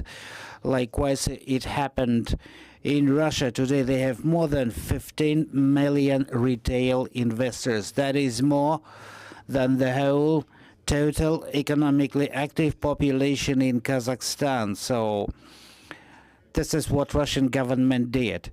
And the second thing, the infrastructure must be in place, ready and prepared. If you have all the conditions but no infrastructure, the retail investors will go to some other country, United States, Europe, Asia, elsewhere. They will be investing there if there is no infrastructure here. Thank you. When Rinat says Mr. Pirmatov next time, he can pass those words to him. Now, Rinat, let's talk with you. Some clear recommendations we want to hear from you. As to the exchange, What are the trends in retail business and exchanges, particularly this year? 6 months, things are going down. Kaspi went from 120 down to 50. Well, initially it was 140, now it's 120. Bitcoin went down from 60 to 20. So there is no way to the moon, as it turns out. So what would be your advice to investors? I'm confident that they address you. They think that you're a senior specialist in securities. Well, we tell them immediately that we don't give investment advice. We only create infrastructure. But if to talk about trends, in 2021, we had 160,000 deposits. Now we have more than 300 to 350,000 accounts. Despite all the events and fluctuations, the retail investment business is growing. And Sergey has said, and the other speakers have said it, where can the middle class go now? On one side, you have real estate that is customary, and this is where you can anticipate 7% growth. At least at the end of the day, you get breaks. On the other side, you have financial pyramid, from which you shall never return your money, but you can make a certain amount. And in between the two, there is a desert. Deposits somewhere in between. So in the principle, nothing there. Our objective here would be to offer some alternatives to the retail investors where they can invest money, and we can work to improve their financial literacy. And Farhad has said that retail business is growing younger, and today becoming an investor is a fashionable thing. Today, being educated means being financially aware and proficient. Instead of buying a conventional Toyota Camry, although a Camry is a good investment, in addition to real estate, and yesterday with foreigners we have discussed it, they ask a question, who will buy all those flats? Investors will, because the thing is, unfortunately, in some economic sectors, inflation shall be eating all interest rates. If I'm not mistaken, people who were investing into real estate in Almaty in 2006 are collecting nothing today. So in Tabriz, in our brokerage, we can see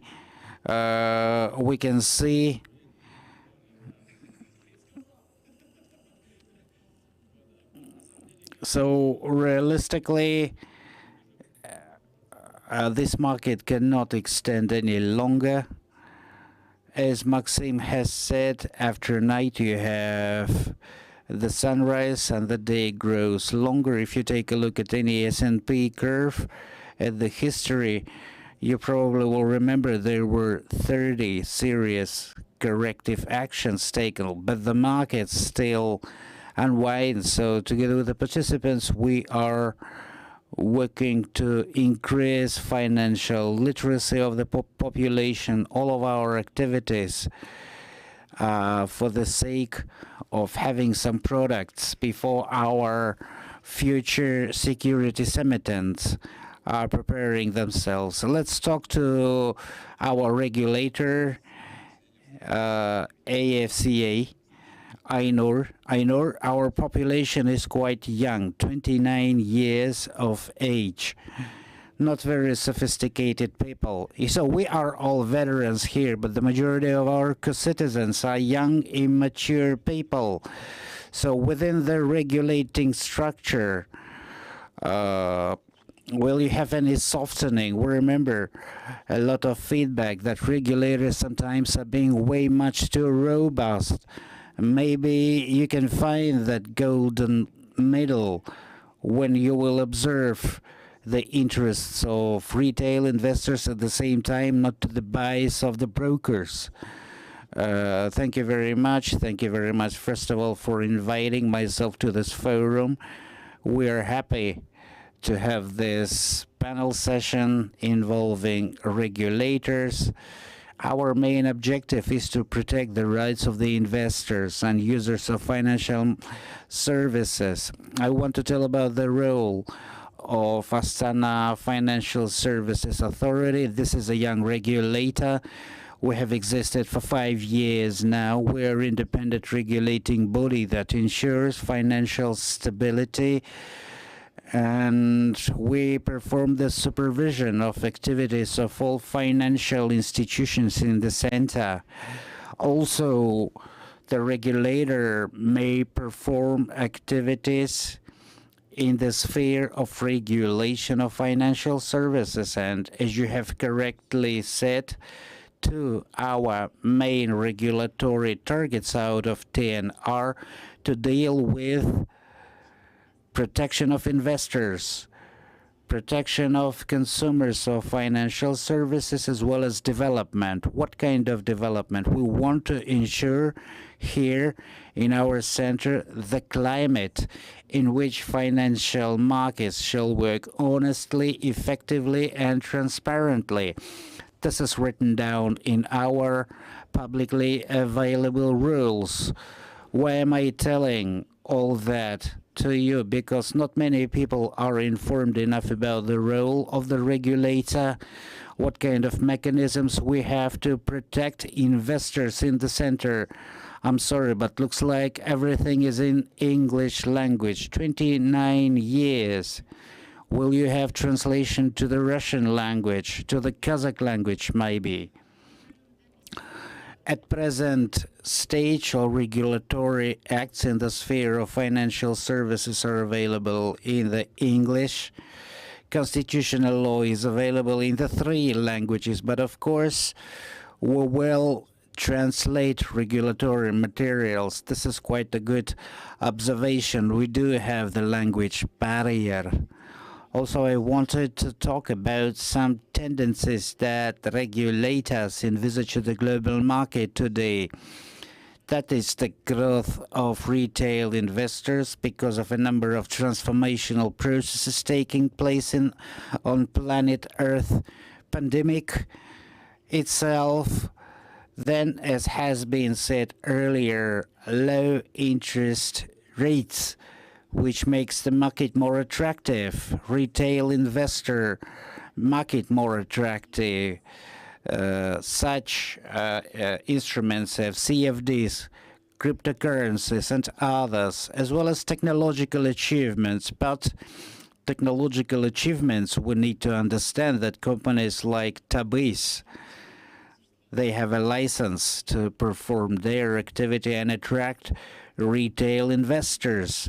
They treat clients properly, and they provide all information for the management decision making. But at the same time, the technological achievements result in various Ponzi schemes, pyramids. Today, social networks are attracting more people into such fraudulent schemes. In this case, the financial regulator assumes responsibility for dissemination of proper information. Also, technological achievements transform the products themselves. Today we have cryptocurrency, crypto assets, crypto exchange platforms. The nature of those financial instruments is altering today. And as has been already pointed out here, global regulators today are observing a demographic tendency in the sphere of retail investment. Those investors are younger, and those investors are investing into highly risky businesses. So as a regulator, we will approach the risks, particularly what kind of new risks are coming out, how those risks impact our regulatory business. Today we have a lot of new types of fraudulent activities. mis-selling practices, aggressive sales, disinformation of retail investors. And the third factor, volatility of the market. You have correctly said that the role of the regulator is to mitigate against those risks, and here we work in three directions. The first one is better financial literacy of the population. All information is available on our corporate website, in social networks. We make explanations. We have investor guidance. Any retail investor can read in any of the three languages based on which you can make a motivated decision. Also, we run a lot of activities of the kind like today, World Investor Week, each October. It's been our 5th year now that we have it. There we highlight all main risks, tendencies, and how retail investors can work their levels up in the sphere of financial literacy. Second mechanism we employ is the conduct risk. This is a brand new term for the Kazakh practice. We know that in Kazakhstan we regulate financial organizations by means of imposing regulations, entering charter funds. All market interaction mechanisms are by means of some quantitative mechanisms, but in our center we are paying great attention and promoting the proper model of behavior of financial institutions, investors, and consumers. Conduct risk is regulated by our AIFC conduct business of rules that requires diligent behavior in regards to clients, and there we have written down a number of key requirements we impose on financial entities. And the third thing, we publish all of our enforcement cases that we already have accumulated, unfortunately, in Kazakhstan in regards to such companies who applied disciplinary measures. We publish information about such perpetrators on our corporate website to inform all investors about potential threats. So in this case, we are mitigating, we are protecting investors at the same time, promoting our own market development. Wonderful. I apologize. Yes, Renat, looks like Renat is going to leave us. The last question for you. We are all in IT today, so what is new in an exchange from the standpoint of IT? Maybe new products, some apps to facilitate the life of your clients. Well, first of all, I wanted to report that all modern exchanges, including ours, are in virtue IT companies. So I repeat myself all the time that the first regulated exchange that came to the cloud technology was AIX. We had operations when we didn't have internet communication. And the second platform is Tabis. Deserves another noticing. There we have added more functions. Everything depends on how the market changes, and of course we will be making announcements about what we are going to do. Also, we are thinking about potential IPO. This is a part of our direct subscription. So these are the key scopes of activities in this sphere.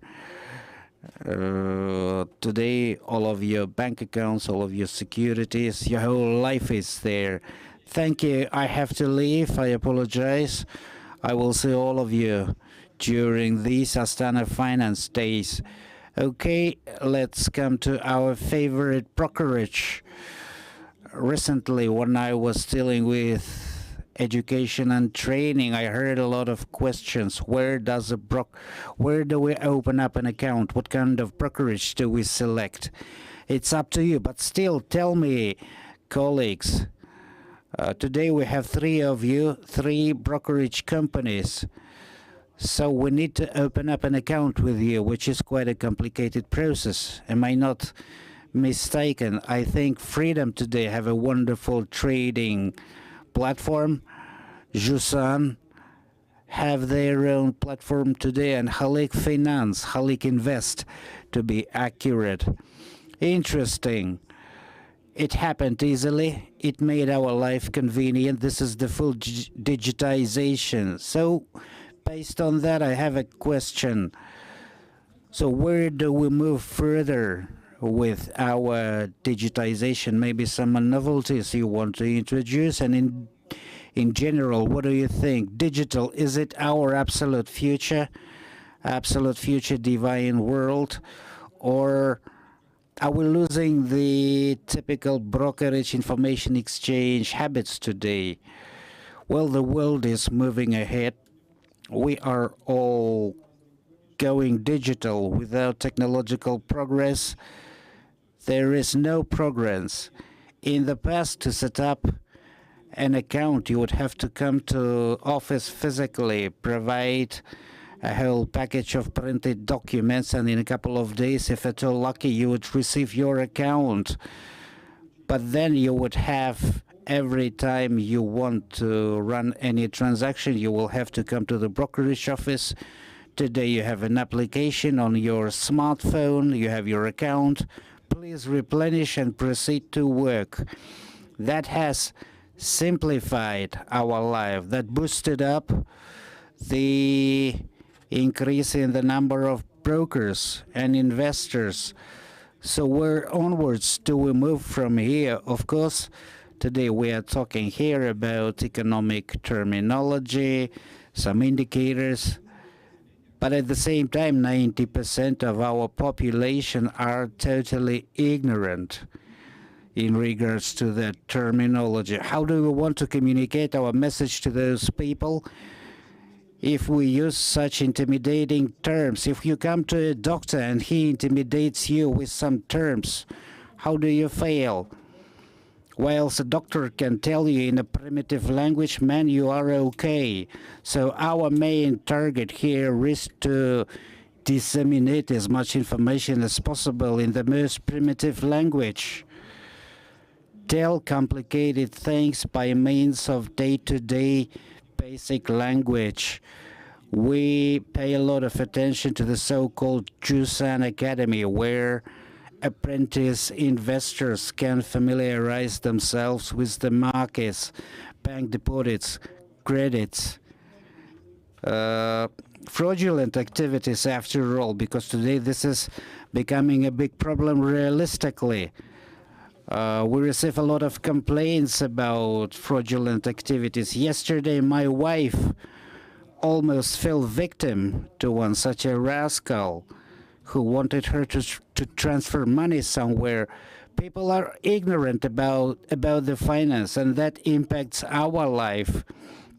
If we as financial institutions do not enlighten people, enlighten society, we will be losing potential clients. We are making a shortcut longer.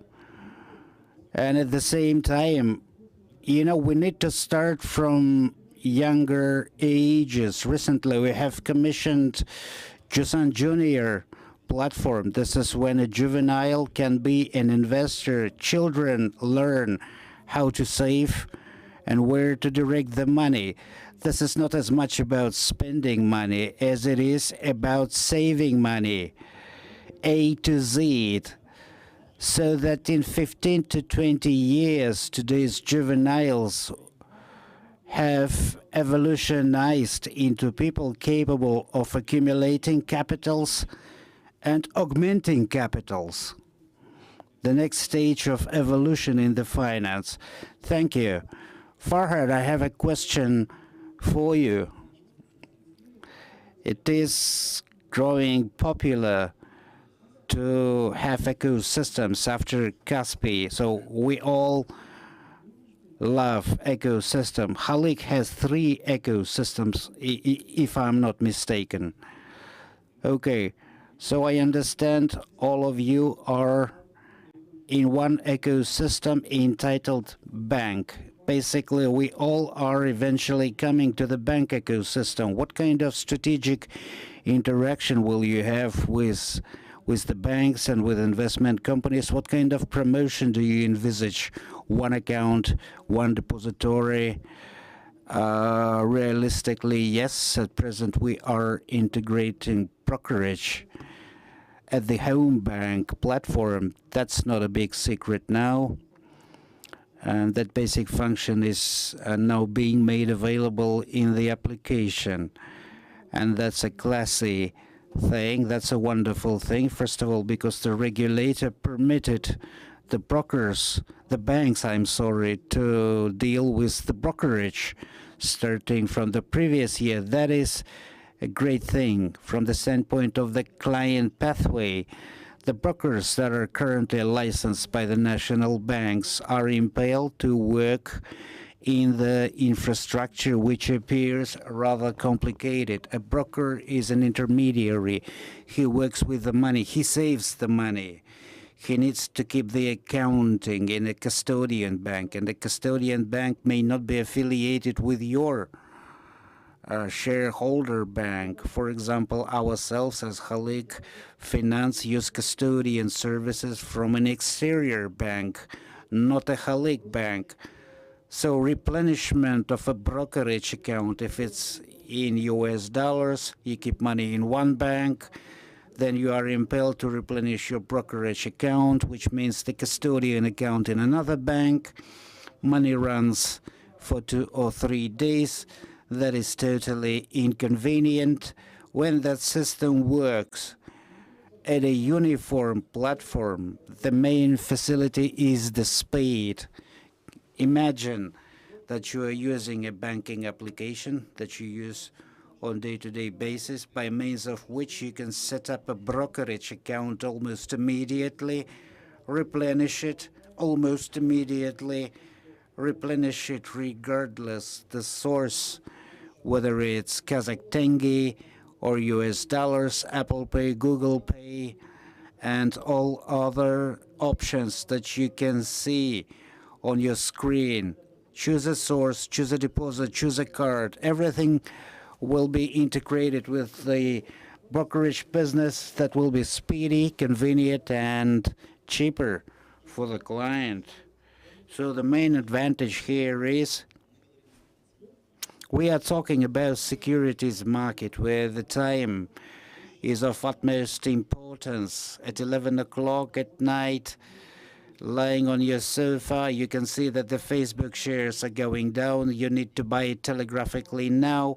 But you know that before you replenish your brokerage account, 2 days will pass and Facebook might collapse. So when you see such an opportunity, you want to make it as telegraphically as possible in a matter of 5 minutes.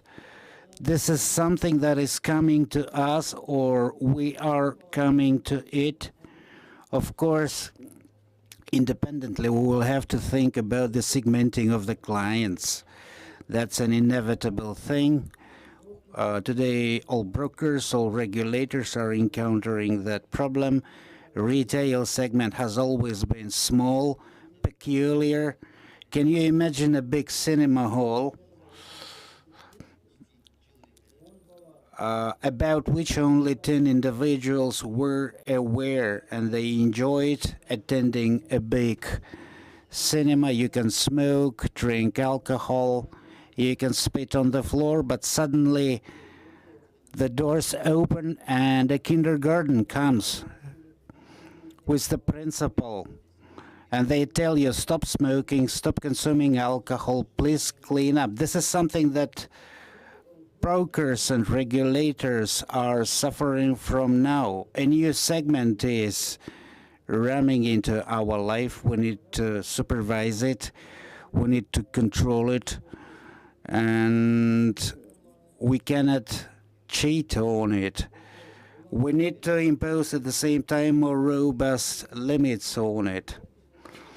So most definitely there will be such services, such products that shall cease to be available. This is the downside of many novelties. A lot of people think that retail development. Development of new products, particularly international products, will bring only benefits, but that is not true to 100%. International products are quite robustly segmented and designed for qualified institutional investors. At present, we don't have such investors. Our investors can go and buy euro bonds from CACE in the Western countries. A physical person shall not be capable of doing that. He must be qualified. He must dispose of a certain amount of money. So very soon novelties will come. We will shut down a lot of doors and the regulators will tell us, hi lads, today I am separating one segment from another, qualified investor from a primitive investor. You have proven to myself that you are worth buying certain products and you are not, etc., etc. This is a normal future. Thank you very much. Sergey, let's turn to you. You are experiencing great digitalization in the bank, in the whole group of companies. So in regards to freedom, that is not a great secret that your IPO has been a success, particularly retail. All of your new platforms are a success. 19 to 20 was a successful period for your company. So strategically, how is it like to you now? Are you going to be in the same ecosystem with the bank, or you want to move in different directions? It is impossible to walk in different directions because a shareholder shall not allow us to do so, and the bank shall not. But when you work in the team, you achieve a lot more. Farhad has told us that life is getting more and more complicated, and he is an experienced veteran who every day faces situations when he has to address to a custodian bank for infrastructure. And the thing is that in this country, there are quite a few big banks capable of running high transactions. How do the bank behave? But it is considered that indeed it is the legislation that is so fragmented. It's like a patchwork made of many patches. And it turns out that indeed, that you cannot use your own infrastructure, that makes you a rascal or a fraud at the moment. If I use my own infrastructure, I am considered to be a rascal and so on. But how can you ensure building one's own service? We can build our own custodian in the country, but who can use that? We cannot use the custodian for ours. You know, if you look at our competitors, they already have a solution. They use mutual infrastructure. And there aren't many licenses for custodians. There is no market. And you know, those patches, they need to be removed. It's great that we have this new jurisdiction, AIFC, where you can do that, where you can use your own systems. And this is a great advantage for the ecosystem. So answering this question, I must say that we are glad, and we are forced to, at the same time, to work as a team and build our own ecosystem. If we look at investment marketplaces, I don't remember any successful cases of its working. I see attempts to build investment supermarkets, but you don't face them every day. If we talk about the ecosystem term is adhering to Kaspi usually. It's a kind of a closed loop. Kaspi at the moment is a kind of a loan conveyor in a black box of an ecosystem, but this thing works, and it's super popular in this country. But if we build a financial ecosystem for investment products only, it's not needed actually, because it's not something that you interact with every day. You may have some automobile insurance. You pay it once a year and forget about it. You don't even remember where it is in your application. If it's ever integrated, it should be integrated in a full-fledged system.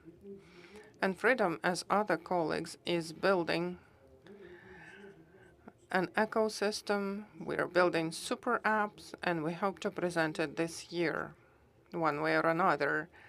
And along with financial products, there will be some everyday use products for the users to apply this app, this ecosystem every day. So we will have another super app. This is great. You see, our timer shows 12 minutes left. There will be a blitz session. The timer is for us. I'm asking you a question, and you will have 30 seconds to reply. I don't know about AFSA. There will be interesting questions, you know, the market-related questions. You may skip them. Let us start with this end. Let us start with Danyar. So question 1, what's better, passive or active investment? Depending on the term, time frame, active plus passive. So what's best? What would you buy? So active investment gives a higher profit for a broker, but passive gives you savings, and this is for a long term.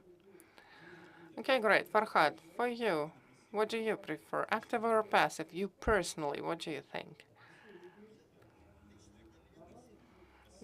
For me personally, it's passive. So like Eurobonds and stuff, like indices, ETFs, like baskets of funds, and so on. So what about you, Sergey? Passive or active? Well, my personal perspective, I've been in the market for a while. I've tried both. There is no way to do active investment if you have a job.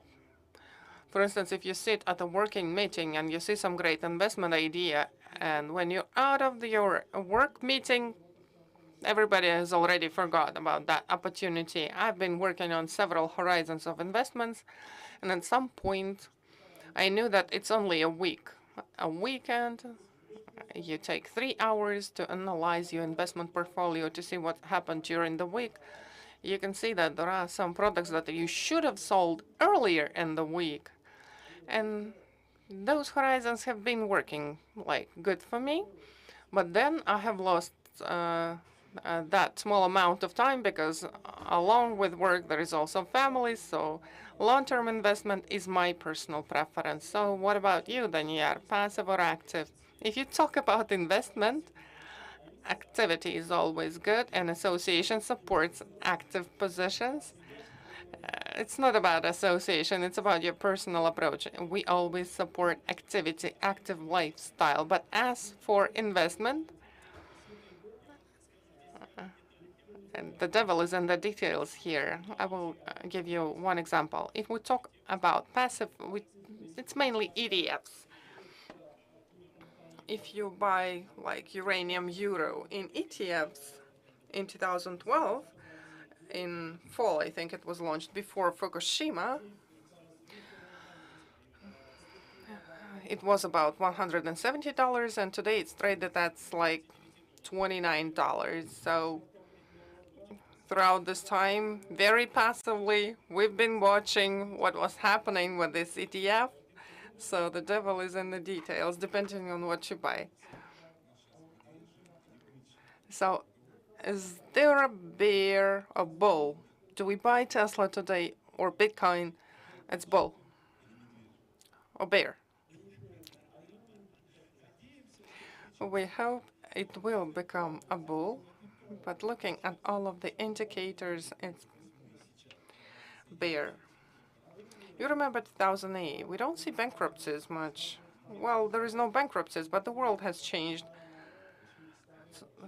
It's been over a decade. The world has changed. It's still a bear. What would you recommend to your favorite clients?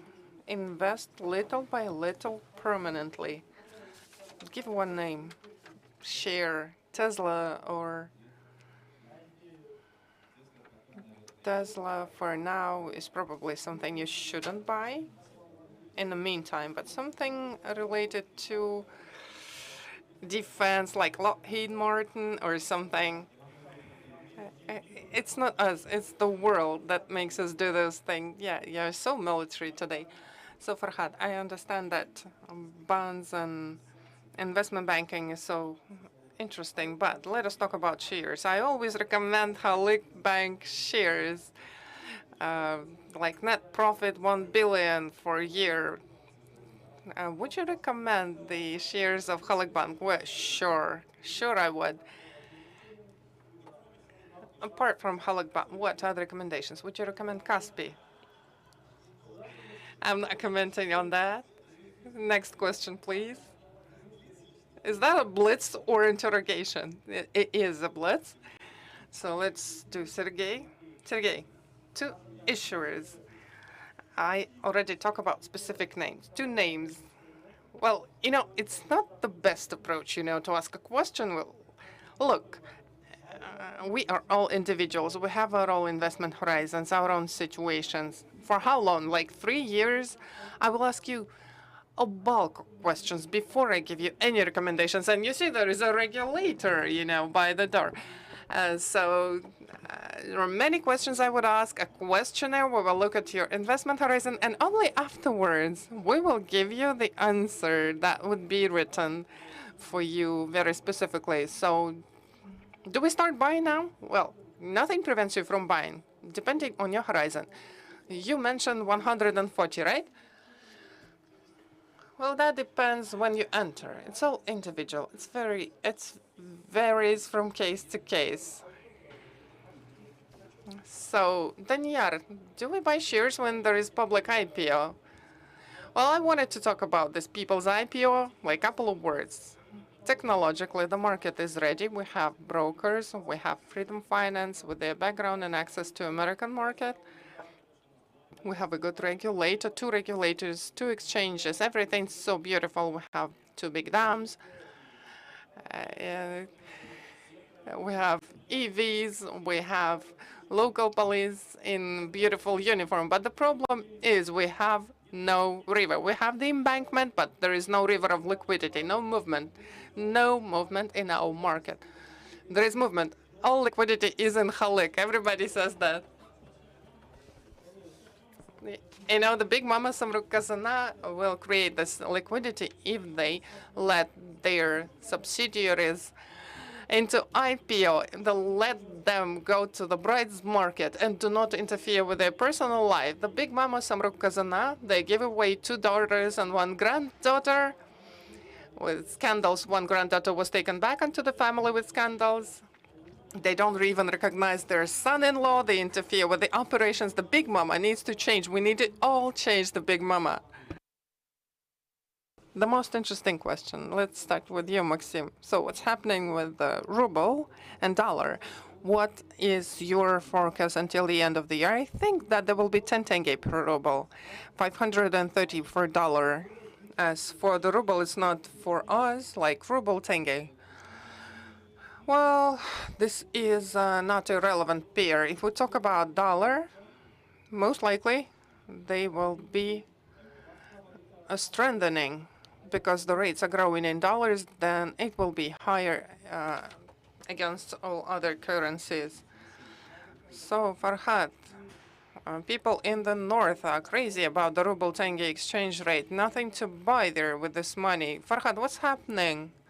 The treasury, you communicate well. Forecasts is something that, it's really difficult to make.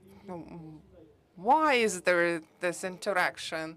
Well, the good forecast for tomorrow comes the day after tomorrow. What we think is that the KZT RUB dollar will be at the same level, 450, 460, so you're more optimistic. Sergey, what's happening in Russia? What's happening with ruble? 40 rubles per dollar.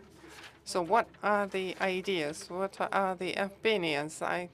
What's the difference? I'm serious. Like, it could be 60 kopecks. Who cares? You cannot imagine how a third of the population who work with Russia, they really suffer from that.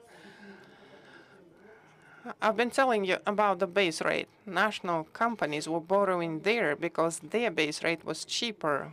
So for some time, for some of our issuers, quasi-state issuers, it was really profitable to borrow and repay. But now the situation is really hard. We need National Bank to look into the situation. Because you see, we have a market exchange rate. But our National Bank is so independent and media is so independent. And this is how we live. Independent media, independent National Bank who does not depend on anyone. And this is how we live. So what about USD? Will there be a high devaluation? Well, we see that now. It's like last year. Like 10 to 15% the growth was. And about the same indicators I think we can look at. I would really love Farhad's projections to realize 450, 460. In an ideal world, it would go even lower. But, projections are, something that is never rewarded. There is nothing that depends on us. We have no levers.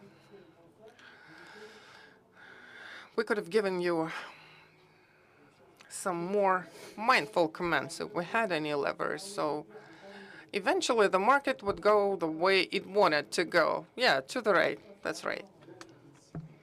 30 seconds, Daniel. What about dollar and tenge? Like ruble is now, in fact, a non-convertible currency. Unfortunately, Russia and us, we are in the same plane. We're in business class, they're in couch, but it doesn't matter whether you're sitting by aisle or by the window. No place is good in this plane. And National Bank is not very sincere talking about our exchange rate. Our exchange market is not very deep. And even when the National Bank lifts a pinky finger, that gives some ripples on the pond of our market. There is no free exchange. There is no free float of exchange rate in this country, in this economy. Let us not, deceive each other.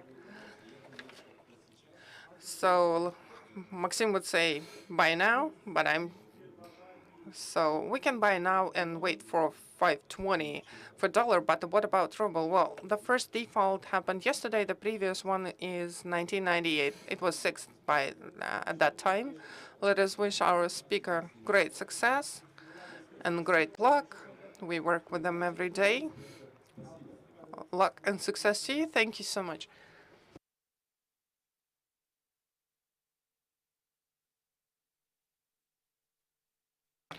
There will be a second session in like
Бұл не екен?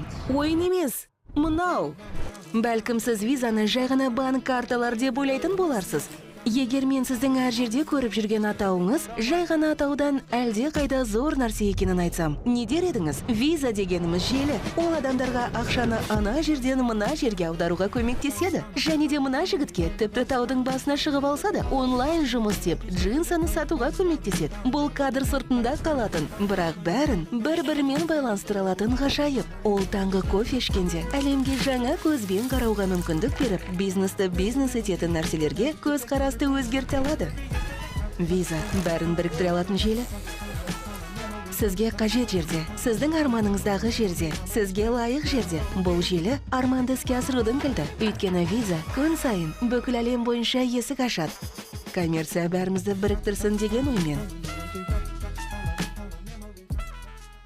Қаһарман болу үшін бір-екі акция сатып алу жеткіліксіз. Алайда бұл акциялар балаңның біліміне жұмсалса, сен қаһармансың. Міне осы үшін Жусан керек. Инвестицияларды тікелей қосымшада жаса. Жусан, қосымша сен үшін, мүмкіндіктер сен үшін. Олар жайлы фильм түсірілеміз жоқ па? Кітаптардағы немесе комикстердегі қаһармандар қатарынан табыла ма? Оның супер костюмын біреу армандай ма? Оның деген сөздері қанатты сөзге айнала ма? Оларға бұның еш қайсысы маңызды емес. Мынау сізге. Оларға әлемді сәл де болса жақсарту маңызды. Міне осындай адамдарға Жусан керек. Жусан, қосымша сен үшін, мүмкіндіктер сен үшін.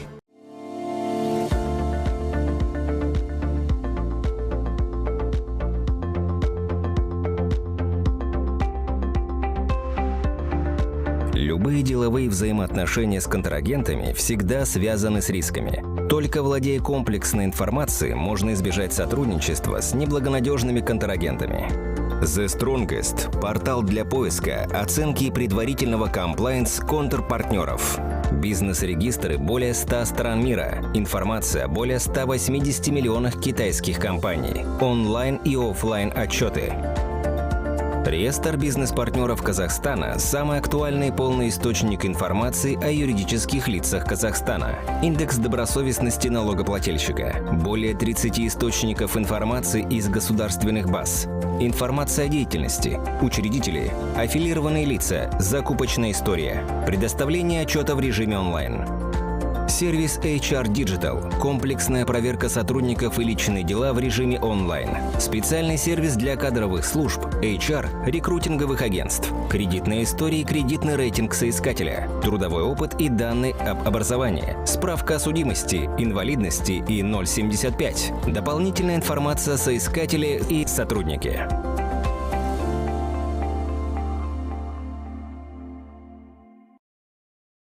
Huawei – ведущий мировой поставщик информационных коммуникационных решений, использует новые технологии в диверсифицированных бизнес-моделях, повышая их ценность для наших заказчиков. Новая, подвижная, гибкая и безопасная платформа ИКТ обеспечивает нашим клиентам простой и быстрый переход к цифровым технологиям во всех отраслях.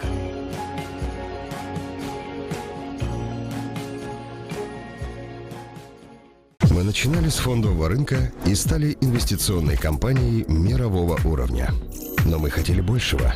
Сегодня мы лидируем в онлайн-автостраховании и задали новые стандарты страхования жизни. Мы первыми в СНГ запустили цифровую ипотеку и внедрили самый быстрый способ купить смартфон в рассрочку. Мы предлагаем онлайн-платежи для бизнеса. Настало время обновиться. Мы такие же надежные, но более гибкие, динамичные и инновационные. Один бренд, 1000 возможностей. Добро пожаловать в единую экосистему Freedom. Табыс — это уникальный проект. Ничего подобного в Казахстане еще никто не делал. Мы считаем, что мир инвестиций должен быть построен таким образом, чтобы он был доступен для каждого. Именно поэтому мы в Табыс создаем продукты, которые позволят вам начать инвестировать в вашем собственном темпе, исходя из личных потребностей и возможностей. Несомненно, Табыс – самое удобное приложение для начинающего инвестора, который научит вас разумно вкладывать в свои сбережения. Мы выбрали для вас лучшие мировые фонды и сделали их доступными по цене.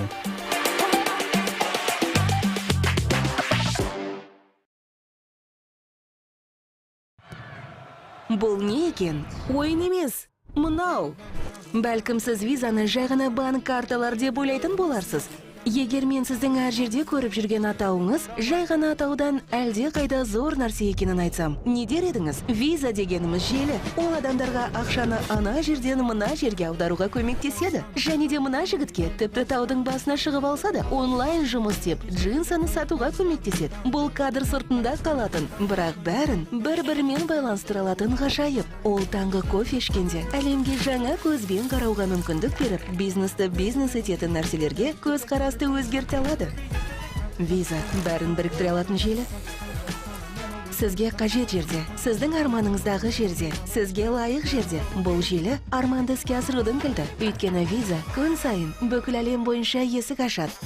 Коммерция бәрімізді біріктірсін деген оймен. Қаһарман болу үшін бір-екі акция сатып алу жеткіліксіз. Алайда бұл акциялар балаңның біліміне жұмсалса, сен қаһармансың. Міне осы үшін жусан керек. Инвестицияларды тікелей қосымшада жаса. Жусан, қосымша сен үшін, мүмкіндіктер сен үшін. Олар жайлы фильм түсірілемі жоқ па? Кітаптардағы немесе комикстердегі қаһармандар қатарынан табыла ма? Оның супер костюмын біреу армандай ма? Оның деген сөздері қанатты сөзге айнала ма? Оларға бұның ешқайсысы маңызды емес. Мынау сізге. Оларға әлемді сәлде болса жақсарту маңызды. Міне осындай адамдарға жусан керек. Жусан, қосымша сен үшін, мүмкіндіктер сен үшін.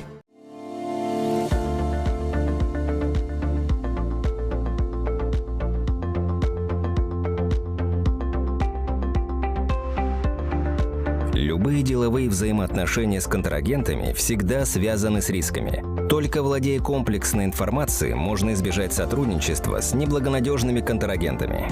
The Strongest – портал для поиска, оценки и предварительного комплаенс контрпартнеров. Бизнес-регистры более 100 стран мира. Информация о более 180 миллионах китайских компаний. Онлайн и офлайн отчеты. Реестр бизнес-партнеров Казахстана – самый актуальный и полный источник информации о юридических лицах Казахстана. Индекс добросовестности налогоплательщика. Более 30 источников информации из государственных баз. Информация о деятельности. Учредители. Аффилированные лица. Закупочная история. Предоставление отчета в режиме онлайн. Сервис HR Digital – комплексная проверка сотрудников и личные дела в режиме онлайн. Специальный сервис для кадровых служб, HR, рекрутинговых агентств. Кредитная история и кредитный рейтинг соискателя. Трудовой опыт и данные об образовании. Справка о судимости, инвалидности и 075. Дополнительная информация о соискателе и сотруднике.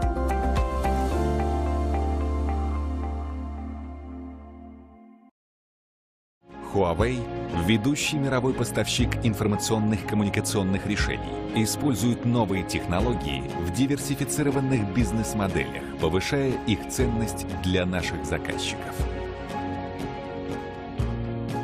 Новая, подвижная, гибкая и безопасная платформа ИКТ обеспечивает нашим клиентам простой и быстрый переход к цифровым технологиям во всех отраслях.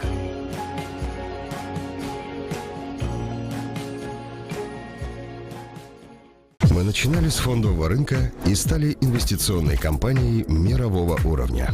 Но мы хотели большего. Сегодня мы лидируем в онлайн-автостраховании и задали новые стандарты страхования жизни. Мы первыми в СНГ запустили цифровую ипотеку и внедрили самый быстрый способ купить смартфон в рассрочку. Мы предлагаем онлайн-платежи для бизнеса. Настало время обновиться. Мы такие же надежные, но более гибкие. Динамичные и инновационные. Один бренд, 1000 возможностей. Добро пожаловать в единую экосистему Freedom. Табыс — это уникальный проект. Ничего подобного в Казахстане еще никто не делал. Taxpayers who obtain some income so that they would be able to rectify their infringements on their own. So what is the infringement? If you buy some securities, some shares, you don't sell them, but as of December 31 of the reporting year, you have those shares, you are obliged to declare them. Secondly, If you buy and sell the shares within a year, you need to look whether you see any growth in income. If you do, you must declare this income. All of those requirements, they are provided for by the tax code. Any income of a physical person, of an individual, is to be taxed. It must be declared. So we only declare the growth. Well, if I haven't sold, but I have bought shares, I have some assets. I have some shares.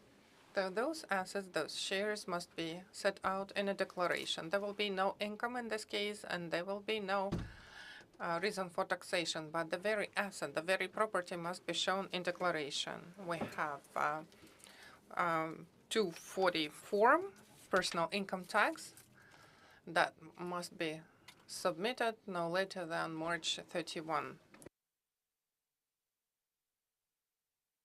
If you sell the shares throughout the year, when there is some growth, some differential between buy and sell price, if you see a positive value, it must be shown in your income tax declaration.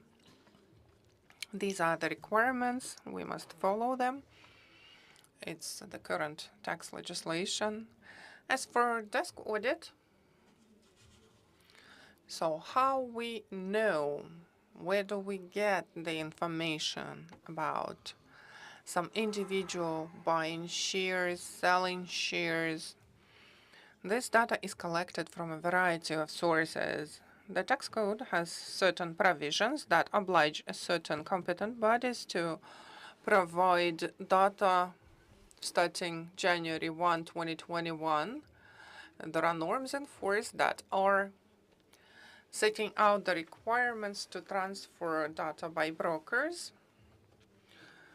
Plus, the National Bank is our source on currency transactions over $50,000. In addition, we have signed a multi-party convention on mutual information exchange, under which 62 countries that are parts of OECD, parties of OECD, must convey data on all financial accounts of our citizens that have been opened abroad. Another thing, we have also signed a protocol with CIS countries, under which the information is to be automatically shared on financial accounts and incomes received in those countries. As of today, we receive data from the National Bank starting from the second half of 2019. As for OECD countries, we have received information from 12 countries. Data was transferred on 5,000 of our citizens, and the amount of money is about 92 billion tenge, that was stated. Similar data was provided by Russia, Uzbekistan, about people who have accounts and income abroad. So based on this data, the data from the central repository of securities, if there are any discrepancies between the data, we send the relevant notifications. You know, those notifications were of such menacing character, like, you are to blame, you will go to prison if you don't come and don't prove you're not. You know, the text is really intimidating. I don't know who is the author of that text. The only thing I understood from here, thank you, Oygul, that tax and death is something inevitable in our country. Very soon, we will face public overall declaration, universal declarations. The public servants are already covered by this law, so I think there will be a boom in terms of tax consultants. I think there will be a new profession. I'll explain why. Zauria will explain to us, because she is the one who works for the Department of Tax Methodology.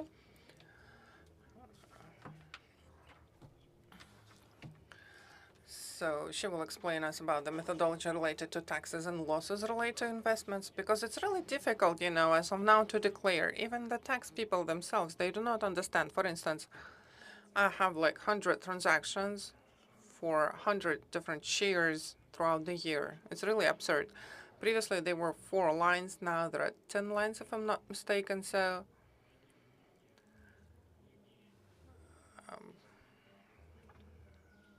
for a single security,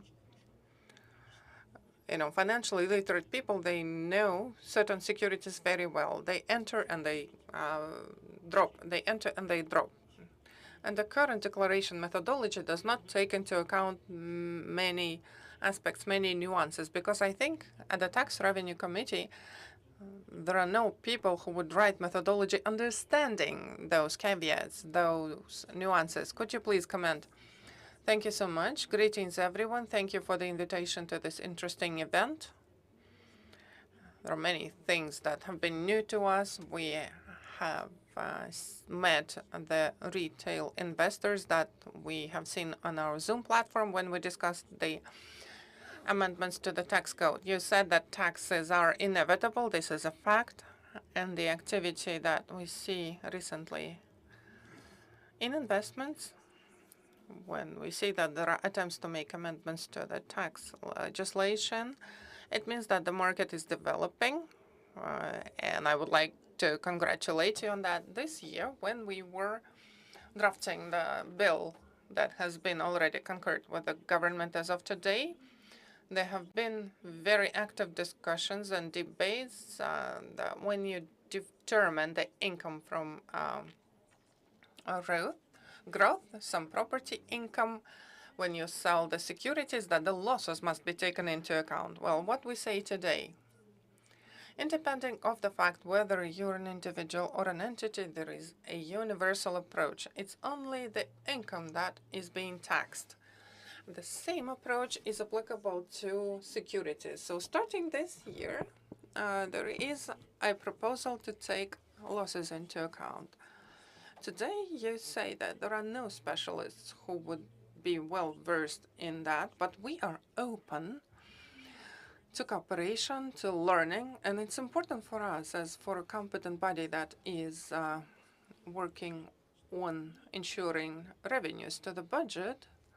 So we need to see how those losses and incomes are generated, how transparent it is, how available the information is. If this information is available to us and we will be able to see that, we do not mind that in declaring the individual accounts for both losses and incomes from securities operations. So the issue has been discussed for a while. The working group includes not only the Ministry of Finance. We are responsible for practical application of tax policy, but there is Ministry of National Economy who is responsible for tax policy, and there were other members in the working group. But the common solution, the common decision was that those amendments are not yet ready for implementation. They're still underway. They're still in progress. And to which extent they would be implemented depends on the activity of your market.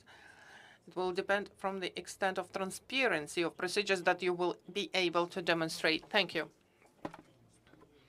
So we were mostly worried by the fact that the market is really emerging. It's nascent. And we see attempts to eradicate it. Universal declarations and tax payment shows that our society is developing. Only when every person who makes some money starts paying those taxes, they will start asking questions to their parliament members and the president and the government. You know, previously, we did not get into the intricacies of the social compact. Today, we say that the social compact has been infringed. And now we are wondering, where's the money from the subsoil use going? And now we see a requirement from us to pay our personal income tax.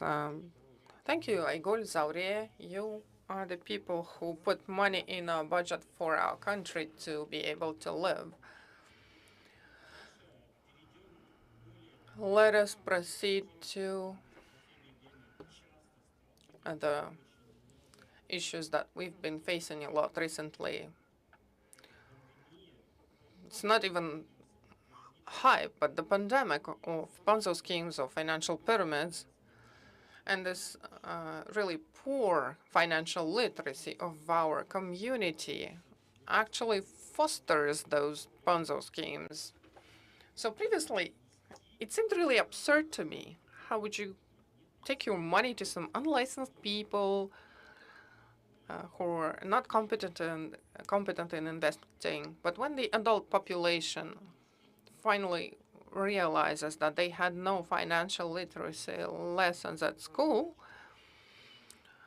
I think it's the financial coaches and consultants within this new emerging industry to start teaching them. So I would like to ask the representatives of the financial court, Finance KZ, how to overcome this financial pyramid situation, how to teach investors to trust into proper instruments. Because the bonds, shares, and securities are now at the same level with financial pyramids and frauds. There is no difference for the majority of our population between those pyramids and proper bonds and securities. I would like to start with a remark to our colleagues from Tax Revenue Committee. Unfortunately, it's not only notifications that we receive, but the demands to pay the tax. And this is what we call the pressure. It's not just come to us and show. They want to tax already everything, the entire base. But we need to understand, the colleagues are talking about transparency, but they see only profits. But there are also losses. The brokers provide losses too. And the fact that we show no balance for this tax, we are disrupting the people who are actually eager to pay the tax. Those who fill in the 240 are active citizens, and we fully understand that. Until there is universal declaration, this form is very voluntary. The law is in place. We need to fill it in, but there are no levers on the part of Ministry of Finance and Tax Revenue on those who haven't filled the declaration. You are disrupting the people who are eager to pay. And now let me interrupt you. There are many financial consultants here in the panel. And even the Financial Regulation Agency, they knew what they would face, and they didn't come. And kudos to people who came, actually. This has been a remark to decision makers, actually. Let me comment. Zaurie says, well, basically, I talk about the information that are related to amendments to the bill. As the Ministry of Finance, we supported that initiative. It's not us who impeded it. It was other competent bodies who were against. Tell us the names of those public bodies. We will start harassing them immediately. So you mentioned that it's the Ministry of National Economy that's responsible for tax policy, and you are responsible for administration. Well, they don't actually understand what's going on. Well, when we were coming here, when we were invited, we knew what kind of questions we would hear. The administration of securities, the feedback that we received,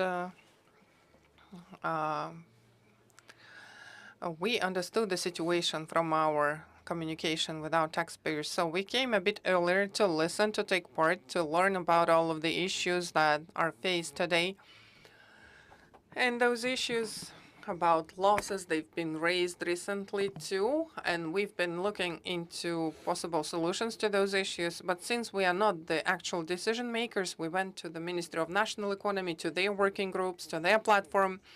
There we have all the representatives of public, entrepreneurs, and there have been discussions, and I think that I will let our next panelist continue.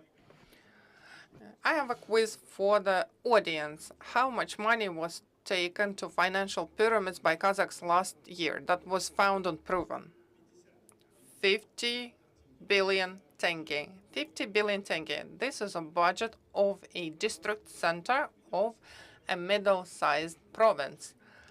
And it's still an enigma for me why people are so picky in choosing a bank to hold a deposit, but believe those who promise them hundreds of percents a year.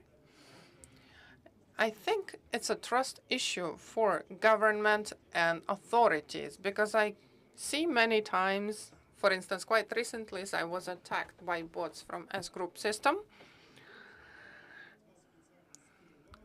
And they said that the government is covering it from you, that the government doesn't want people to be rich, and we are financial Robin Hoods, and we will give you 500% annually as an income on your investment.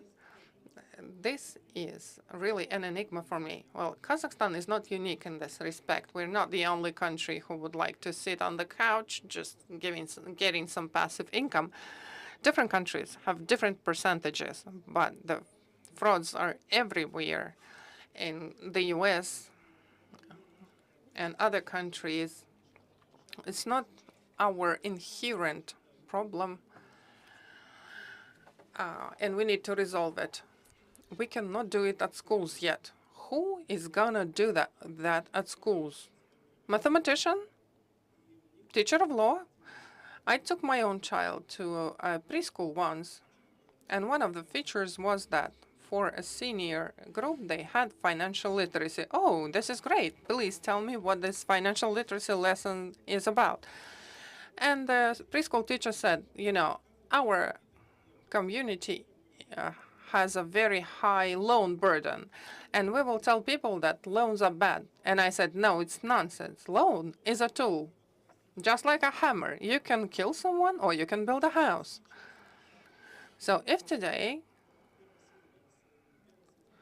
on September 1, you introduce financial literacy at schools, you'll only make it worse.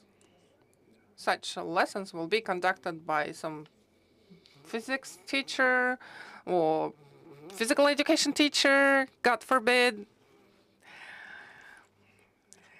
I remember my own PE lessons. They were really great back at school. So financial literacy doesn't start with understanding what a loan is. Shares, loans, bonds, they will probably learn that by heart, but financial literacy starts with family, whether a mother or a father is running a budget. Do they know the expenses, assets, receivables and payables? If there is a budget in the family, the child will be financially literate. If there is no family budget, the child will be illiterate financially. Therefore, please install Excel.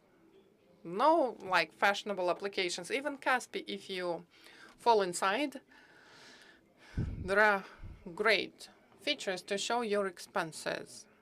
They will analyze how, when and how you spend money. Financial literacy starts there. As for the bad consequences, the adult senior generation remembers the Soviet bonds that the children were playing with because nobody ever bought them back.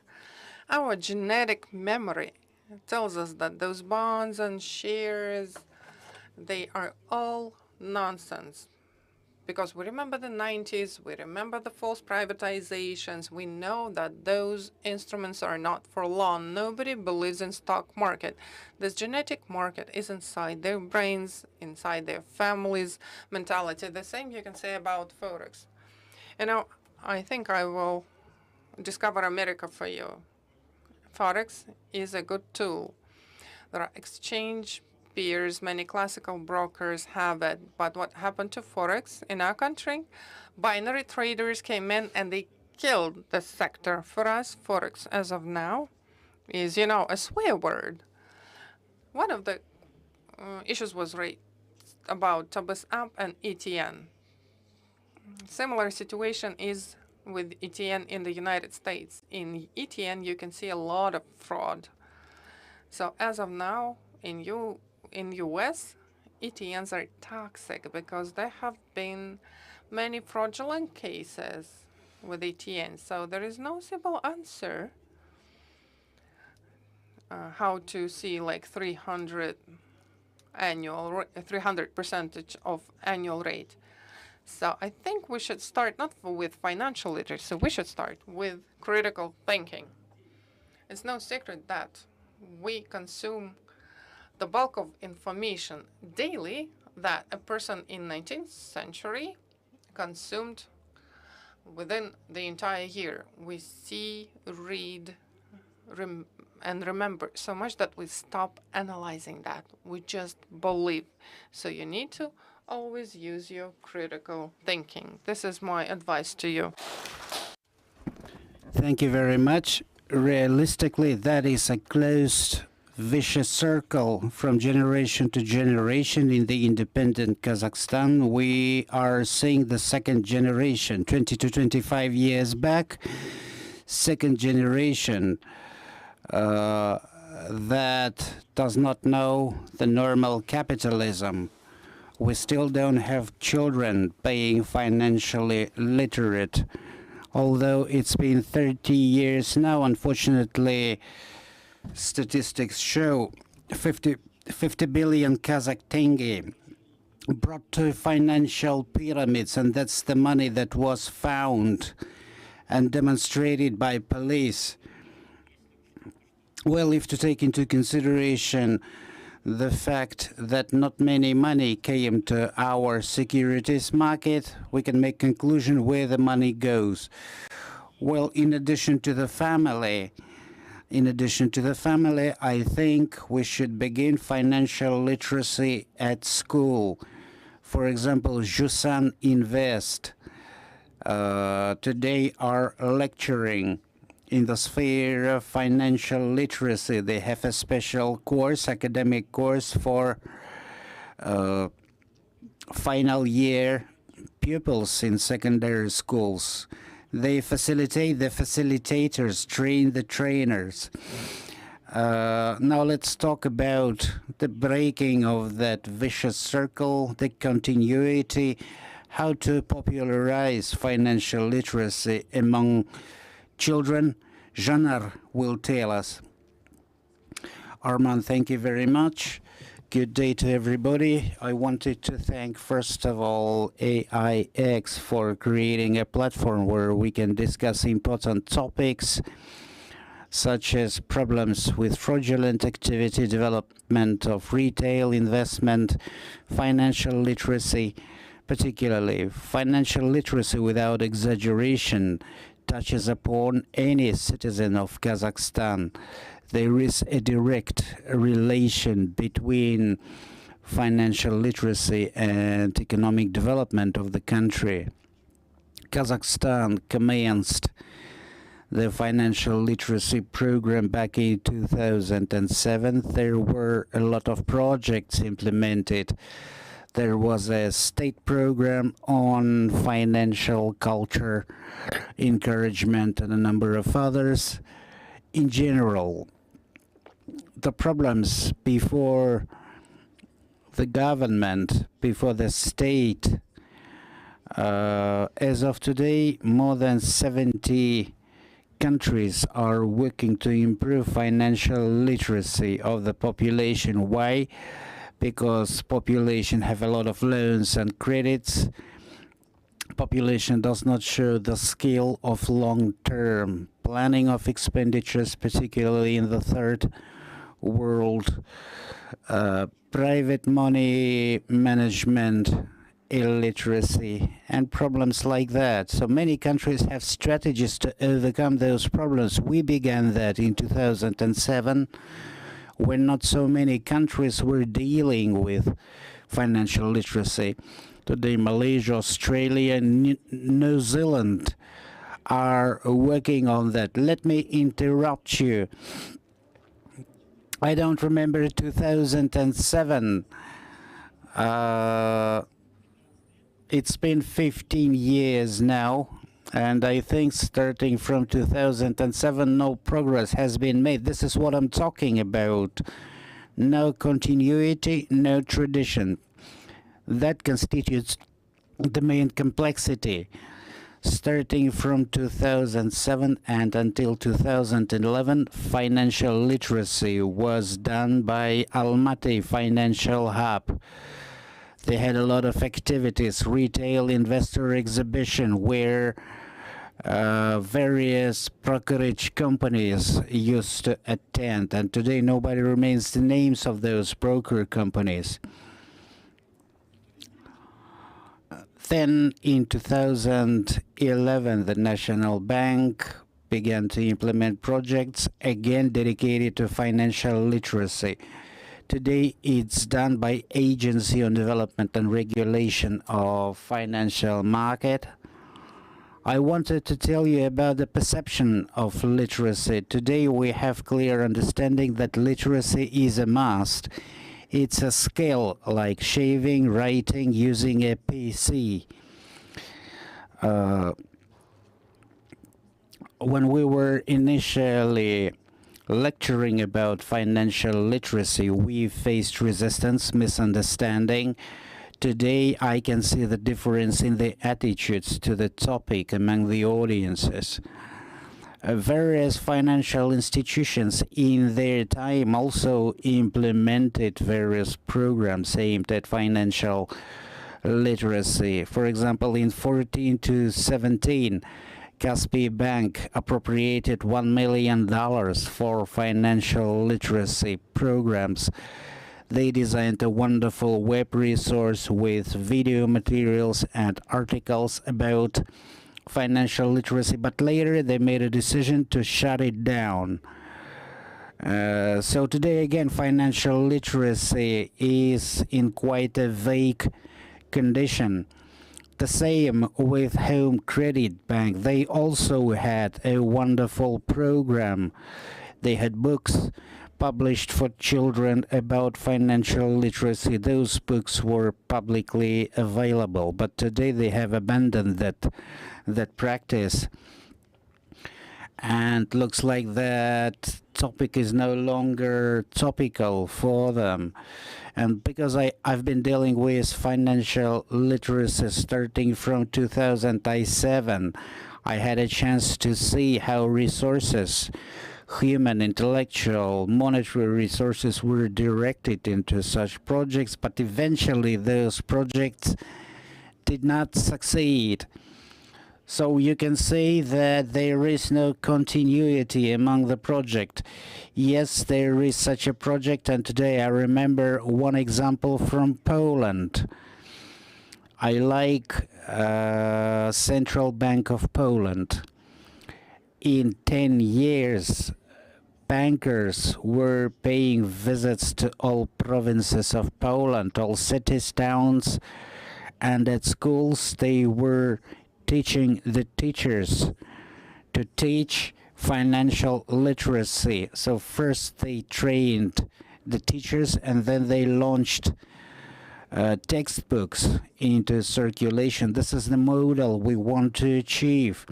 As of today, the agency has a separate platform for financial literacy and education, but There are no projects implemented by the National Bank earlier there. Maybe later they will put it on the corporate website, but it would be great to have some sort of consolidation of all the projects implemented by various entities.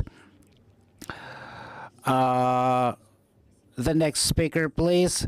Well, thank you very much for the given time. We are talking about consolidation, aggregation to help us save resources. Well, thank you very much. Realistically, there is no continuity.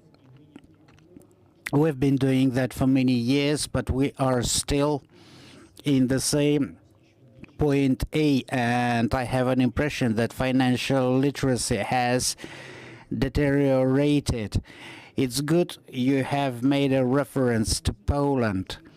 The thing is, each teacher can process up to 20,000 pupils in 40 years. That is why teachers are a very good instrument to outreach the beginning.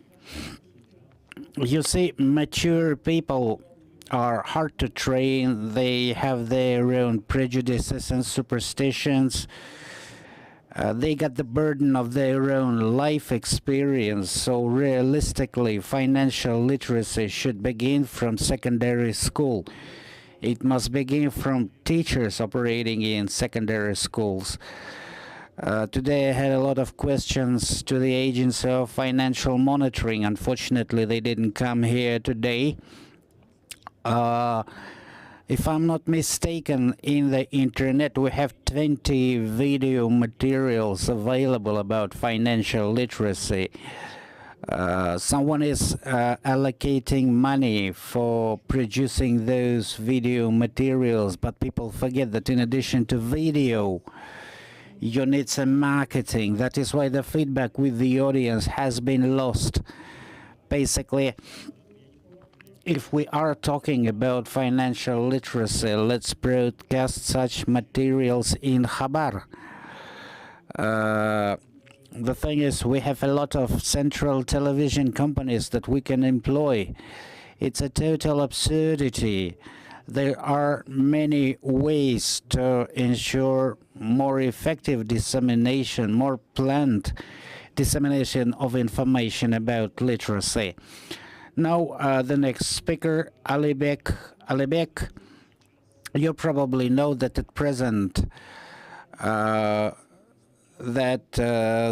the financial consultancy agreement shall be signed, and soon financial coaches will be outlaws if they don't receive appropriate licenses. They will be called investment brokers without the right to have the access to papers and money. So they will be called investment brokers. So as long as we have time left for the consulting, and based on your previous experience, what is the social and educational component of financial literacy in Kazakhstan? What trends you observe, and what is the role played by financial consultants and mass media? Why I'm asking Alibek is because he is a very popular blogger. He has 23,000 followers. Well, I would like to tell a lot of things, but please be brief. Well, to create a product, a video material or something else is one thing. It turns out that 80% of time is allocated to attract people's attention. The thing is, people do not watch videos. You need to produce a hype. You need to make some challenging titles. For example, you shall never become rich unless you do such and such, etc., etc. Or you can put a girl in bikini. And oddly enough, such posts and blogs are the most popular ones, the ones with the ones that know how to attract the attention from the audience. So if to compare normal investments, normal consultants against financial pyramids that can advertise 20%, 30%, 100% per month. Of course, we are losing the game because people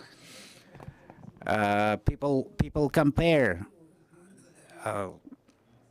And today, ourselves as financial consultants are being more and more limited by the law.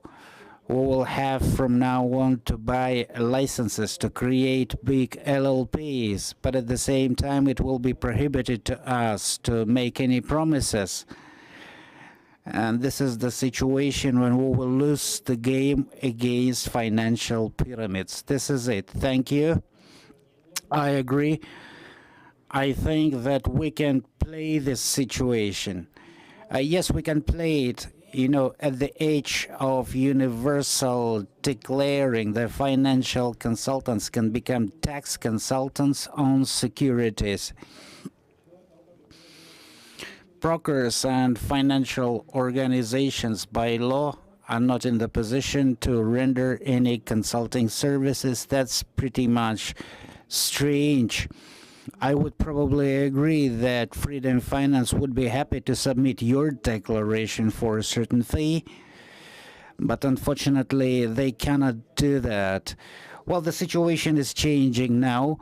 Very soon, many companies shall become your tax agents, tax agency, tax consulting agency.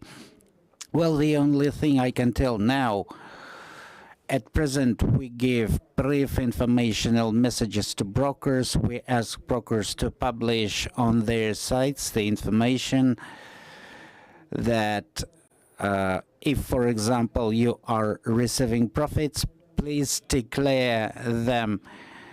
Well, if you have losses, you are not declaring them. The thing is, losses are yours, profits belong to the government. Now, I'm giving the floor to the last speaker because I want to keep the time for a Q&A session. Rasul, you are the main organizer of this panel session. Thank you very much. Can you tell us what novelties we can anticipate in Tabiz? Will you take part in the popular IPO? Will we be in the position to take part in the popular IPO through Tabiz? And what in general is the role of Tabiz in improvement of financial literacy? And some statistics, please. If you have any statistics, please bring on screen. Well, I'll start from the last question. Tabiz application was created together with the Security Exchange for improvement of financial literacy. You have said about video materials that people never watch. And the thing is, there is an academic approach, lectures, and we chose some practical approach. We have facilitated the pathway for an investor. You can buy something like a fund, but it will cost you 10 times cheaper, and this is a real thing. People are buying such things. People buy things and then ask questions, what needs to be done in regards to those things? Sometimes they ask question, why is the price going up or going down? And for example, there is Andrei's channel on the internet who can explain things. Or Andrei can explain out of 13 ETNs which ones to buy. Or people come to Alibek, and Alibek will tell them about Tabiz. Or a financial mentor. Well, okay. A financial mentor as well, so such an approach to... At present, we have 25,000 accounts. People buy, people invest, and trial. Our investments start from $5. For $5,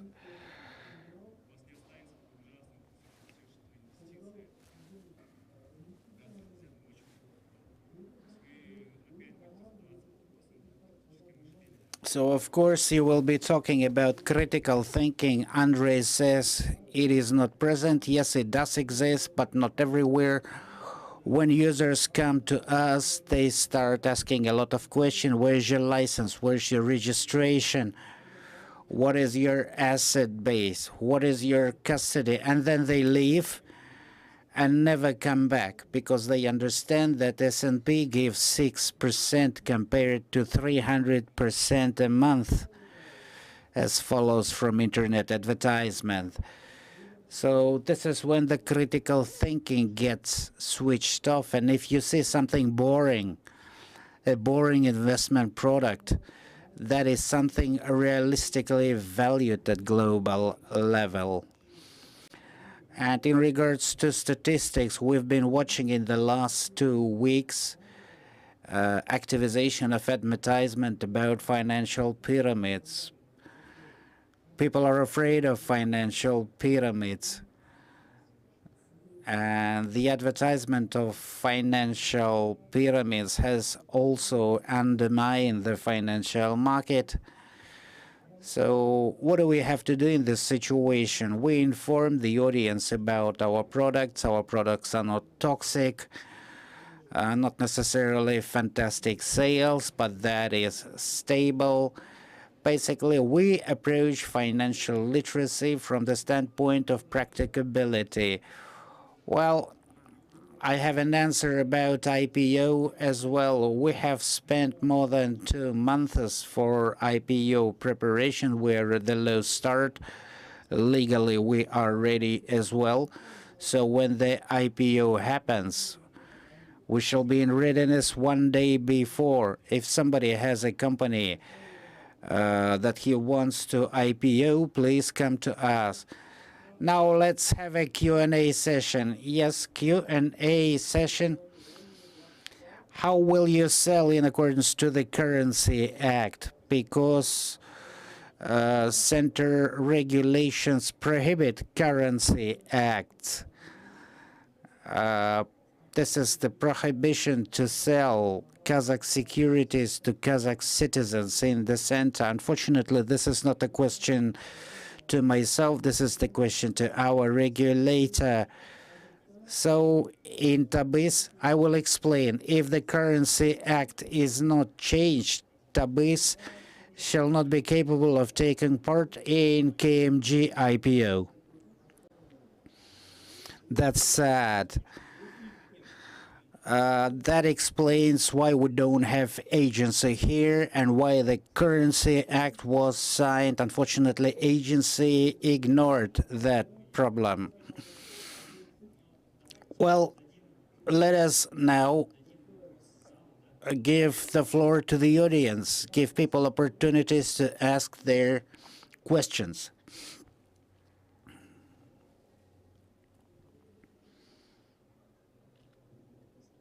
Thank you very much.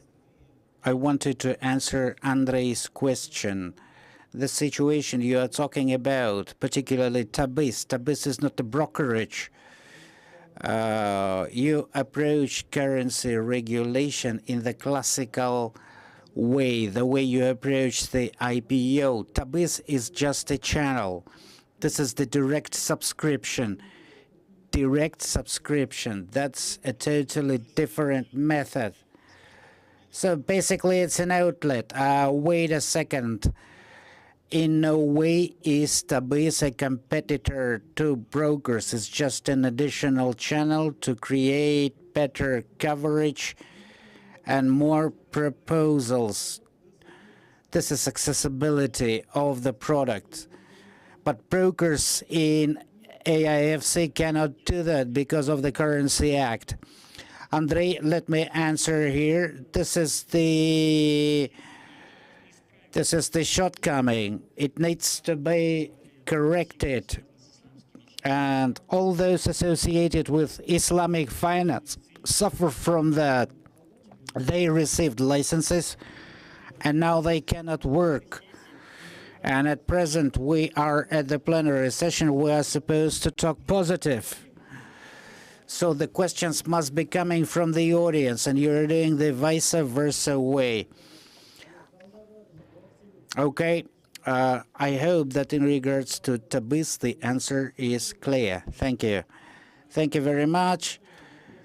Dake, you probably have a question. I've seen you around starting from the previous session. The speaker is not heard. He's not using the microphone. Question number 1. Until what time will investors be percepted? Until what time the State Revenue Committee shall percept investments into foreign assets as the evacuation of capitals from Kazakhstan? We know that the National Fund also evacuates fund to abroad, but nobody calls it capital. And the second question, when will the level of tax literacy in the State Revenue Committee improve geometrically? I mean tax literacy in regards to administration of taxation of securities. The thing is, investors tell us that the committee asks for contracts for each bargain and transaction. Can you imagine it? You are an interactive broker, and in one day you can conclude 1,000 transactions, and they tell you to bring 1,000 printed documents, printed contracts. So this is a nuance about tax declaration that needs improvement.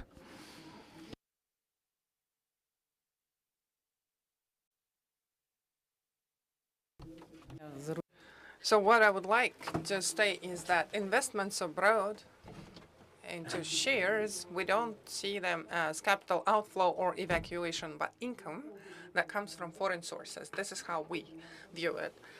Secondly, about the desk audit.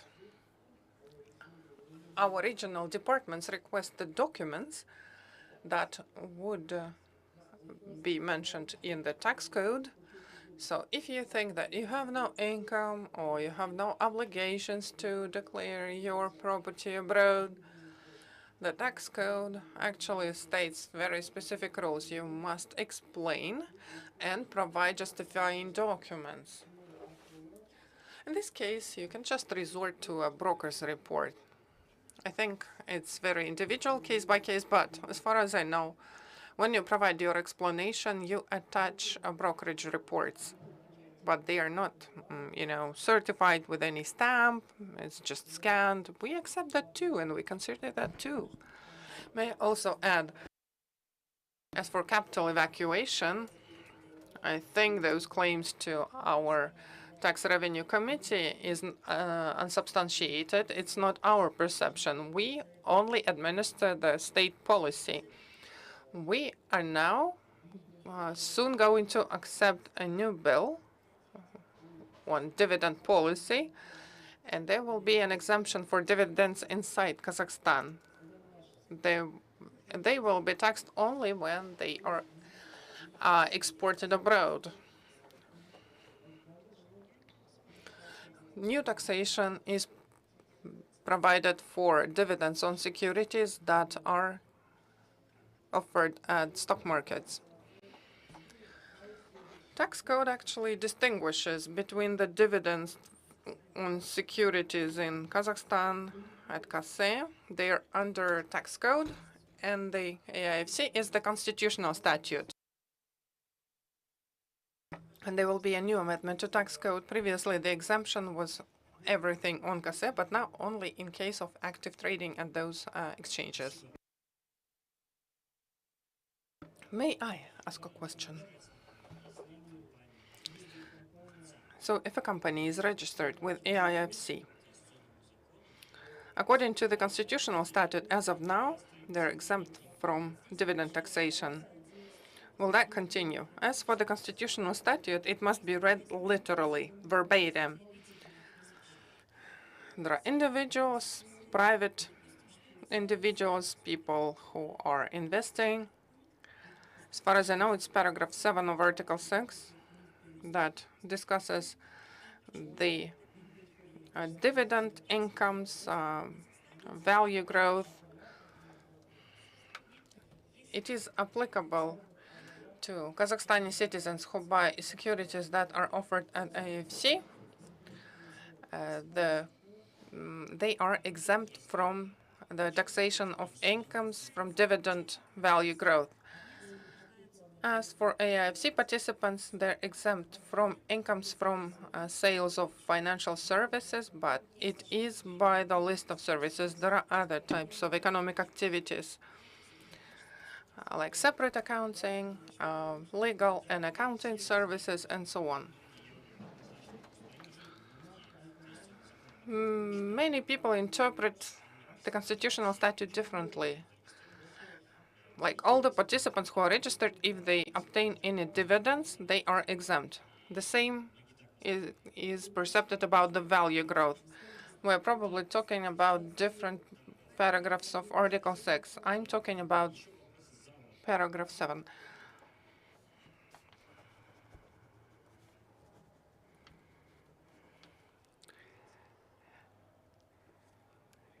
First of all, indeed, I would like to thank all of the panelists because the issues that have been accumulated, they have all been raised today. I would like to thank Andrei for his very interesting Telegram channel that actually discloses financial pyramids.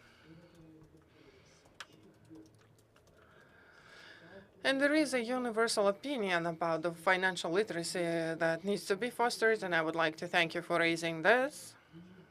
It's really great that you're working with children on that.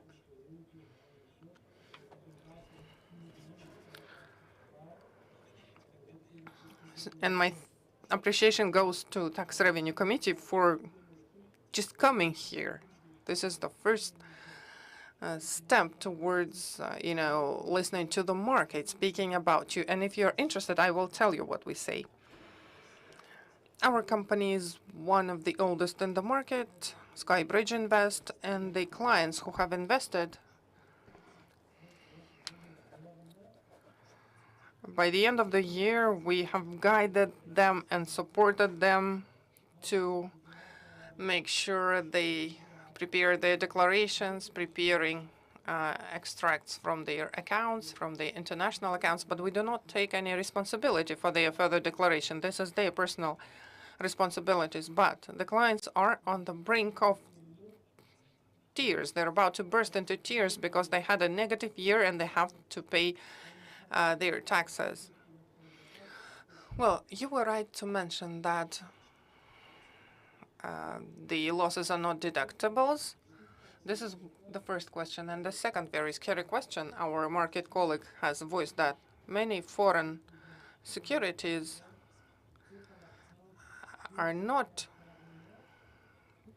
viewed negatively as some capital outflow. But even if there are transactions on them, there are deductibles from the gross value. So if you buy for $10,000, if you sell it by $9,000, out of $9,000, you have to pay a tax. And this stinks to the sky.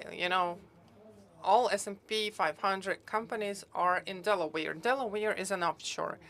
And if it's an offshore, you pay from the gross. And if you sell with losses, it's a nonsense, really, to pay from the gross. So, expressing the interests of our investors, I would like to, as you have mentioned, to be proactive. We invited tax consultants, independent ones, private ones, and they gave a general tip. If any of you have invested into S&P 500, you must pay taxes. But how we resolve this issue? Our time is running out. Could you please be concise in giving your questions? So the company registered in Delaware, it's offshore, you have to pay. The securities have been paid on ISN that is registered in California, non-offshore. Pay as if you have bought an asset. Is that proper interpretation? Could you confirm that?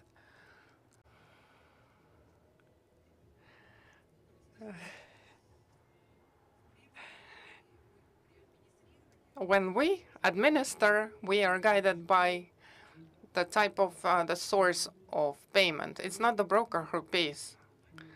It's the buyer who pays. But we consider the shares of the company that sells the shares. So we look at the incorporation place of the company. In your case, you mentioned, but this kills the market. Then we won't be able to invest in S&P 500. But you mentioned that the brokerage platform is in an offshore zone. The company is incorporated. S&P 500 is fully registered in offshore. Then it is the sales value that is to be taxed. May we give the floor to the youngest one? Thank you, everyone. I have a question. I have a request to all of you. Please disseminate the information about stock market, shares, securities among children. You might think that there are not too many teenagers who would be interested in that, but there are lots of them. In TikTok, right? Where do we go? No.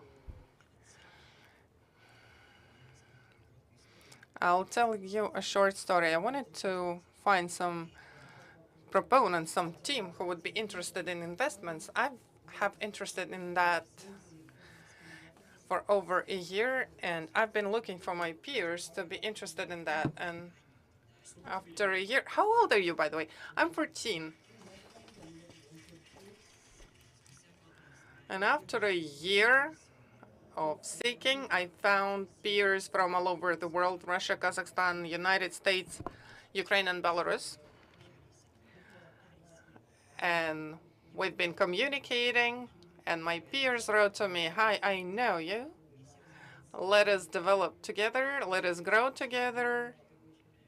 I like you, and I can see that there is great potential and great prospects.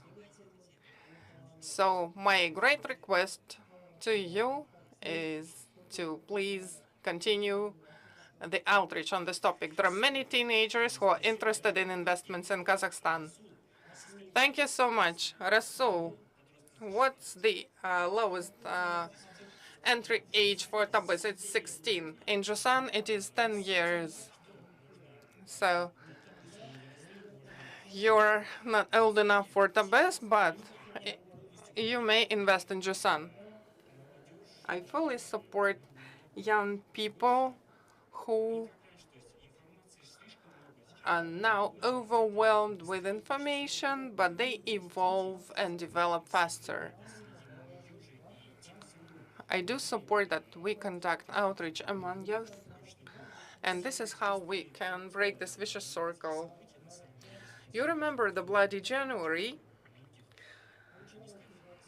and many of those who were the main actors in those horrible events, those were people with low financial literacy, with high financial burden. And if we don't want those things to repeat, their average age was 29. This is actually a very explosive mixture. Young population, low financial literacy means that there will be more bloody Januaries, because like for 20,000 tenge, you can take anyone out into the street. You can drag them out into the street and make them loot or riot. I would like to add, I would like to know the name of this teenager and invite him over to our platform where we get peers together. It's an open platform, Investment Plus Study. Come to us, to our Telegram and Instagram channel. Alibek, stop advertising.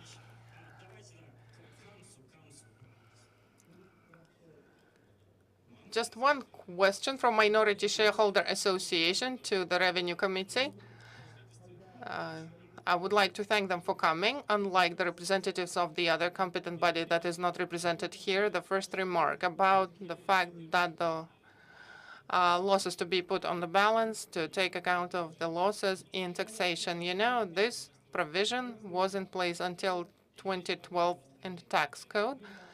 And we're only talking about reviving that norm, that provision, nothing else. You mentioned the system of automated information sharing, CRS, under OECD. In that CRS, there is an interesting feature. When you receive information, there are like 19 countries, 92 billion tenge you mentioned, and 5,000 people, right, who were mentioned in this information sharing, those lucky ones. So CRS has one feature. When they send you the information, they give you the turnover on the security. They don't give you the value growth. They only give you the turnovers. For instance, you have now $100,000, and there have been like 1,000 operations for like $1 million throughout a year. And state revenue says, you know, you've had a turnover of 1 million. Please pay 10%. I would like to warn everybody. CRS, you know, will give you like really fun times. This year, there were notifications. When the CRS is in the game, you will see an even worse situation.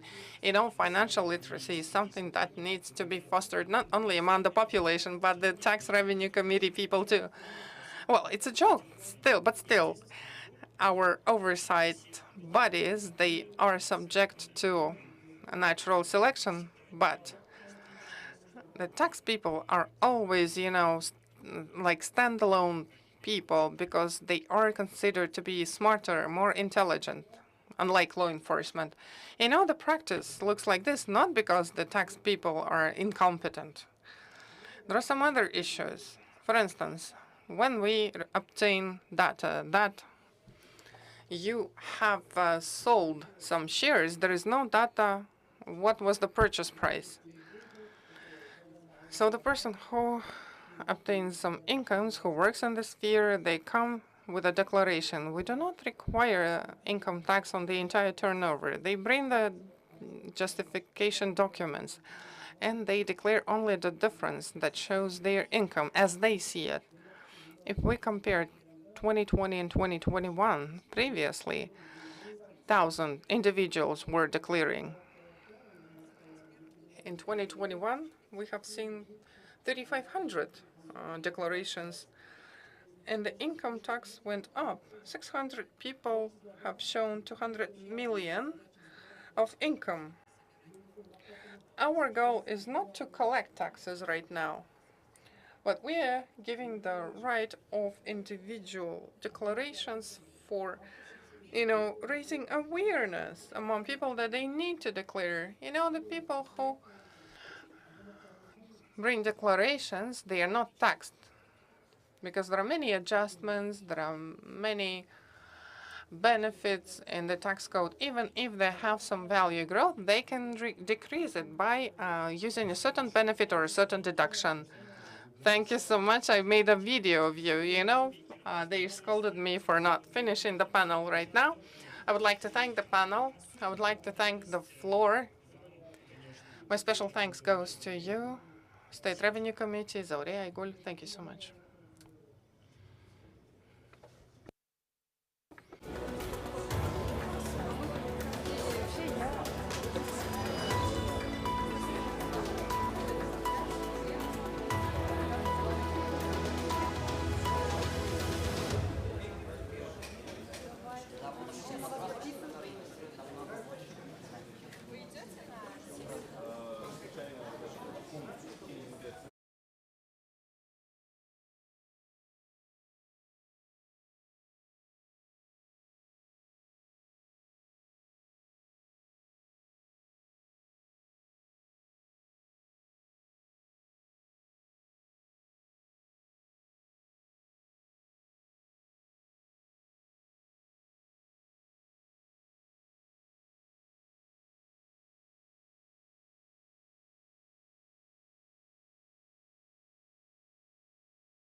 Это что такое?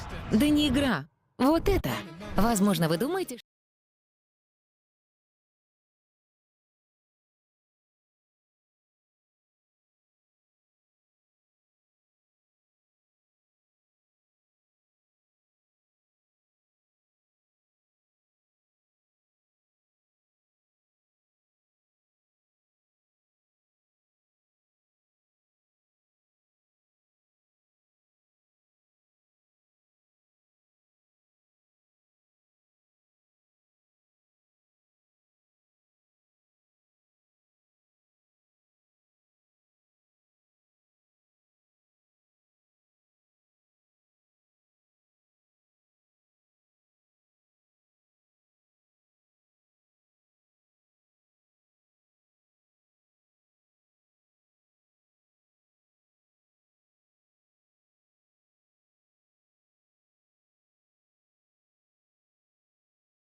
это что такое? Да не игра. Вот это. Возможно, вы думаете, что виза — это просто банковские карты.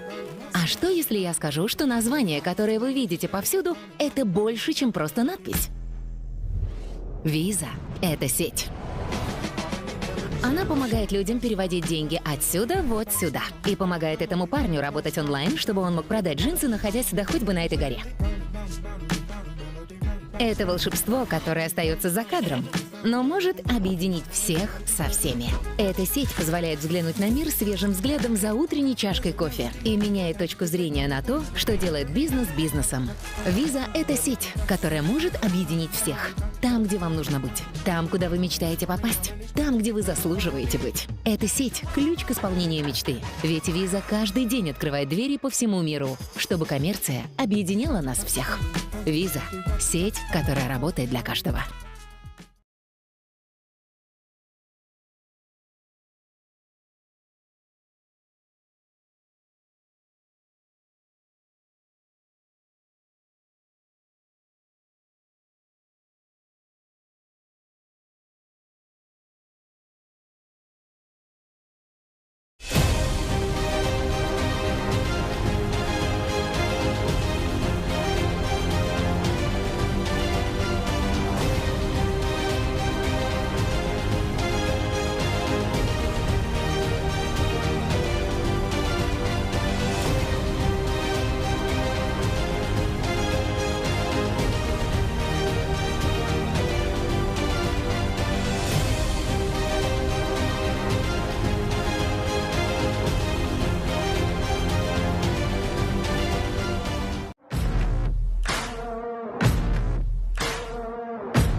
это что такое?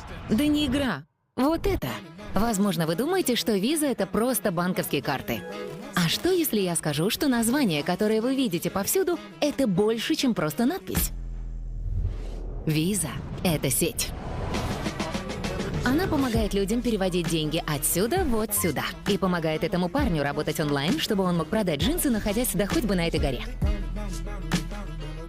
Это волшебство, которое остается за кадром, но может объединить всех со всеми. Эта сеть позволяет взглянуть на мир свежим взглядом за утренней чашкой кофе и меняет точку зрения на то, что делает бизнес бизнесом. Виза — это сеть, которая может объединить всех. Там, где вам нужно быть. Там, куда вы мечтаете попасть. Там, где вы заслуживаете быть. Эта сеть — ключ к исполнению мечты. Ведь виза каждый день открывает двери по всему миру, чтобы коммерция объединяла нас всех. Виза — сеть, которая работает для каждого.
Center Credit, and Nariman Mukoshev, Deputy Chair of the Management Board of Halyk Bank.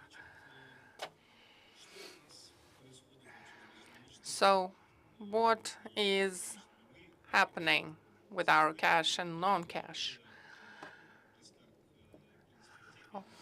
We are all well versed in this topic, even at our everyday domestic level. During the pandemic, our attitude to cash has changed.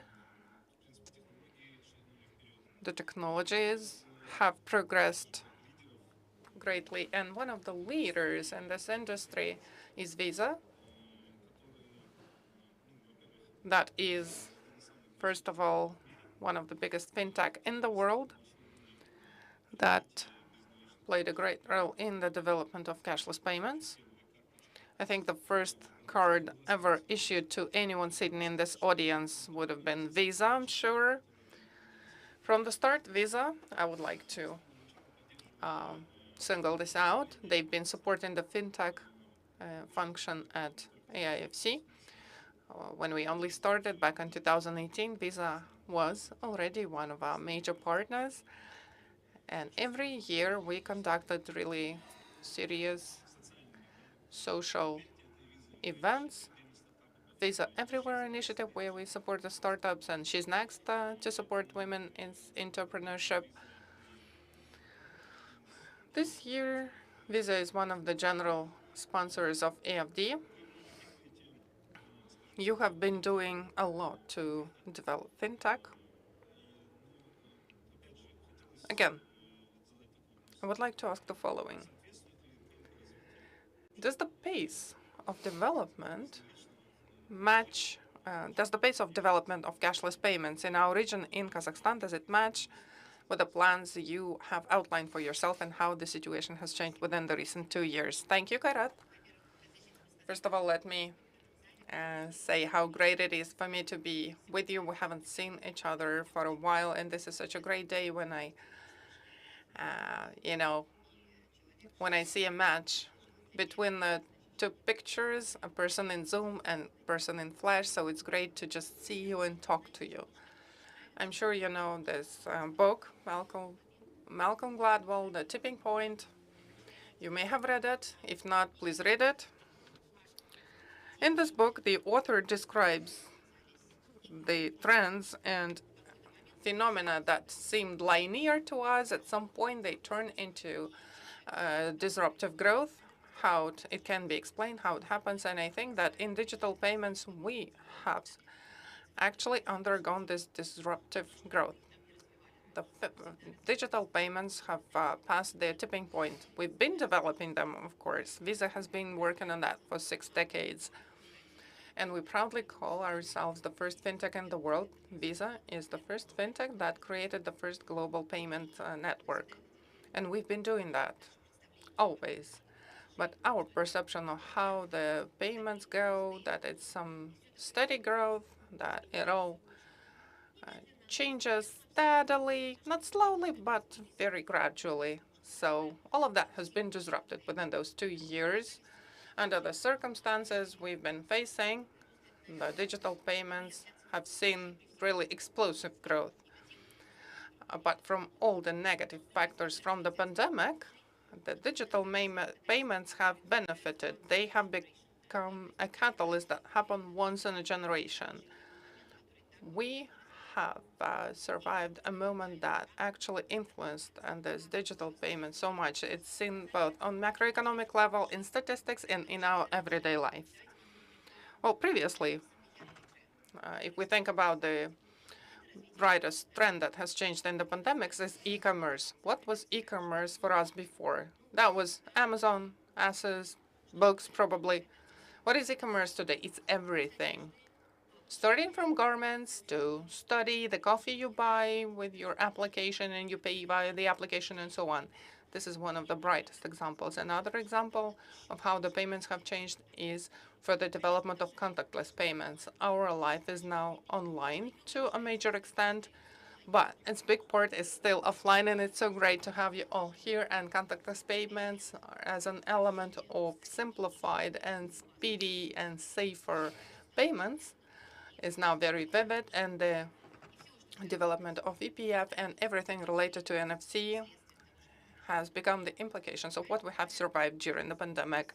So talking about how our life has changed, I'm telling you nothing new. The major trends are contactless payments and e-commerce, but what's most important is that our research shows that those two trends, despite the fact that we're coming back gradually to new normal, we are regaining our physical interaction, those two trends will remain with us for a long time. And the companies, starting from banks down to retail companies that are not yet there, that are not online yet, who cannot build the sales funnels, who cannot sell on internet, who cannot monetize their clientele over the internet. So their prospects are very dim, because the major driver of what we see now is the further development of e-commerce and transitioning online wherever it is possible and convenient. So this trend will remain, and I think it's important to take that into account. Thank you so much. Thank you, Christina. We will continue on those factors, on those drivers. I would like to pass the floor next to Nariman Mukushev. Why? Because Halyk Bank. So Halyk Bank is considered to be the company with the biggest number of branches in the regions. The provinces know them very well, and the provinces are lagging behind a lot on the level of cashless payments. They differ much from Astana and Almaty, like a 15% gap. It's quite significant. So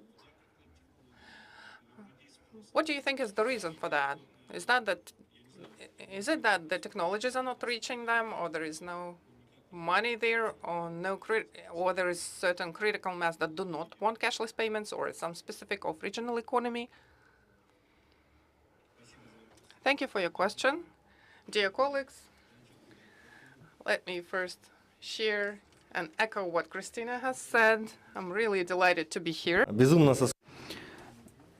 I've been missing these offline activities insanely, taking part in conferences in the Zoom when you see photographs instead of breathing faces, all those discussions in the cyberspace. That is a totally different energy.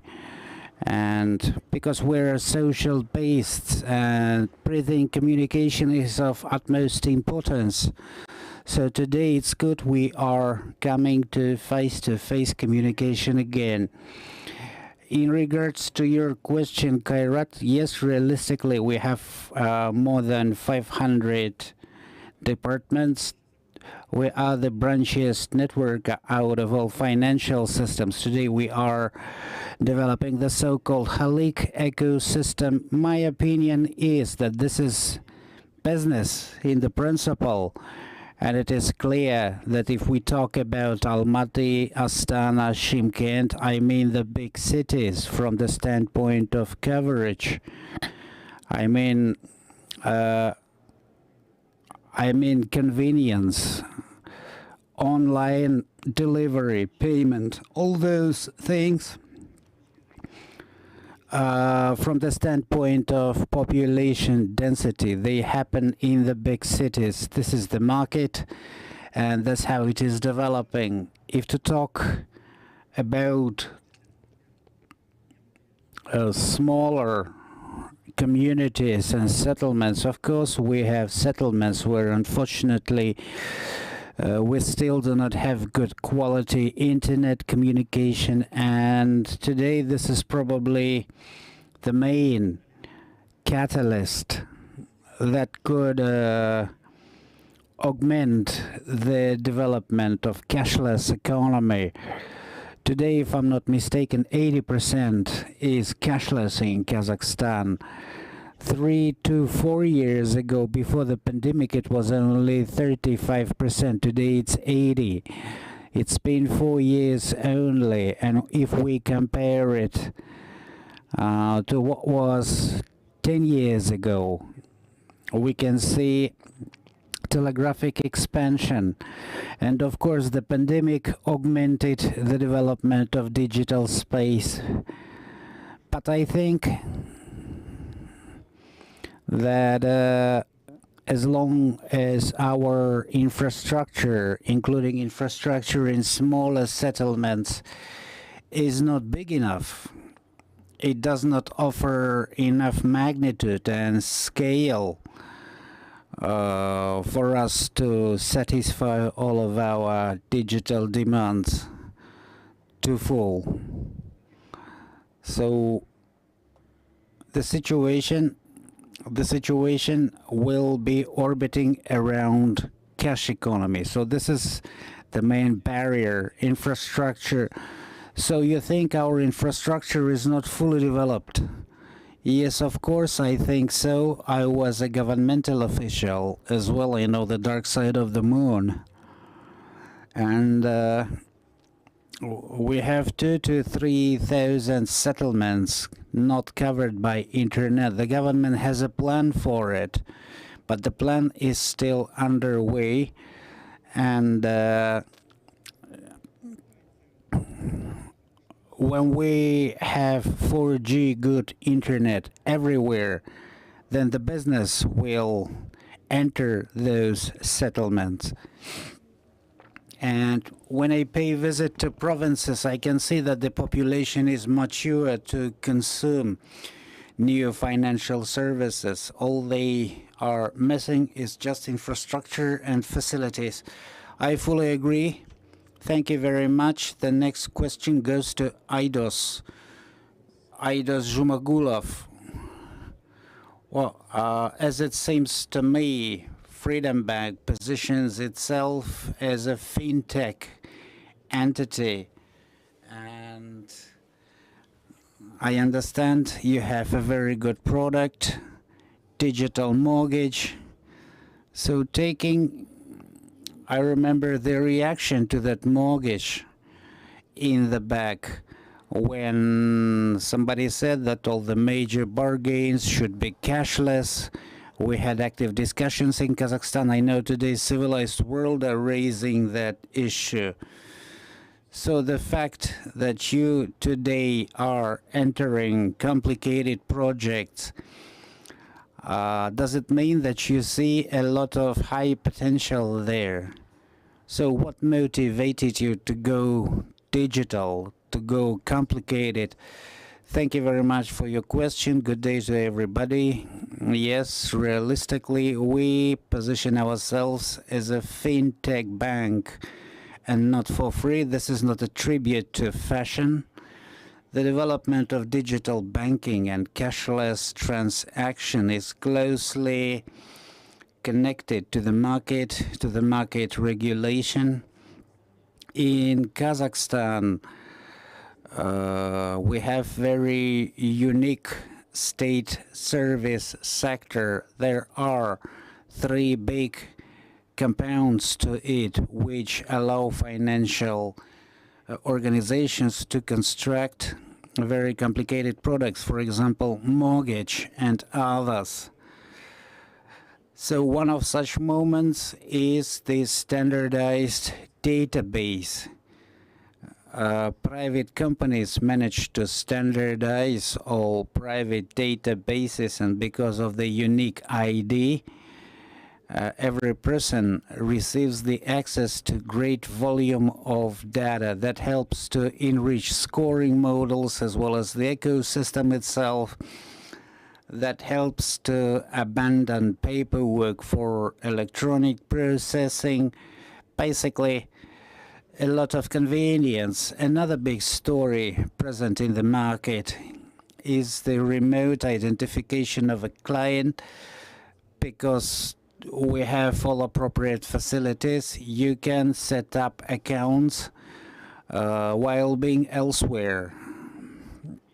So, and the third part, the electronic signature coming from the National Certification Center, Basically, that also allows to sign any document being in a remote place. So these are the three components for online activity.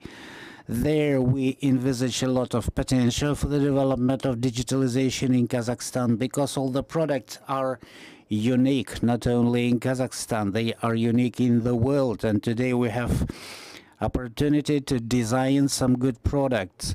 Before commissioning products, we research. For example, we have digital mortgage, but no other country has it the way we do. That allows us to build up various hypotheses, that helps us to trial various modules of transferring people from offline to online regime. So today we can see a lot of association with taxation, development of international payment systems. That is a mandatory thing, because if we take a look at our neighbors like Uzbekistan or Kyrgyzstan, they have one approach. We have our own processing tools that helps us to be more flexible. Today we can see that more than 85% of our plastic cards are in digital format. So today you can have a plastic card and a digital card, and 85% of clients today prefer digital cards, only because our efforts conveyed the development impulse, the momentum to that process. Nariman has already said that 80% of all transactions are cashless. This is a unique thing. Last year we had 74%, this year it's 81%. Yes, of course, the majority of them are P2P, not purely commercial transactions, but at least this is something without cash. People avail themselves of mobile banking, and here a tribute must be paid to Kaspi Bank for their contribution to the market development. The Kaspi Bank cultivated a new habit among the population, and well, pay attention to how post-terminal services are growing. Last year we had 320,000. This year we have 560,000. Big fintech players are coming to Kazakhstan. Google Play, Samsung Play, and others. They are operating in our cities, inspiring us to create our own digital products, as long as we have a favorable climate for that. Thank you. Thank you. Callum,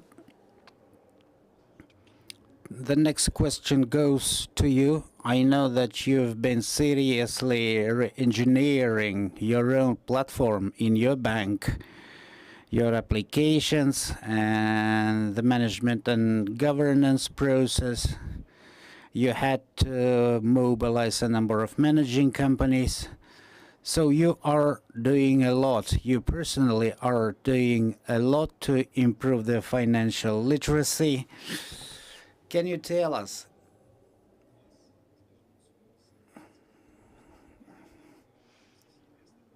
I know that BCC Invest is a major managing company in Kazakhstan, and today Center Credit Bank, to attract more people, are going digital. What do you do to involve more people into cashless processes and transactions? Not to only spend money, but invest money. How do you encourage people to invest money into cashless economy? Thank you very much. Interesting question. Good day to everybody. Very interesting panel discussion. Greetings and thanks to organizers, to the sponsors. So what did I want to tell us? Kazakhstan is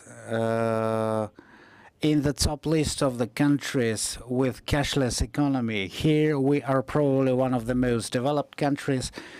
Recently, I attended USA, and not in everywhere store can you enjoy a cashless transaction. So infrastructurally, organizationally, Kazakhstan today is ahead of the USA. Aidos, Nariman, Christina already have enumerated the key reasons for that.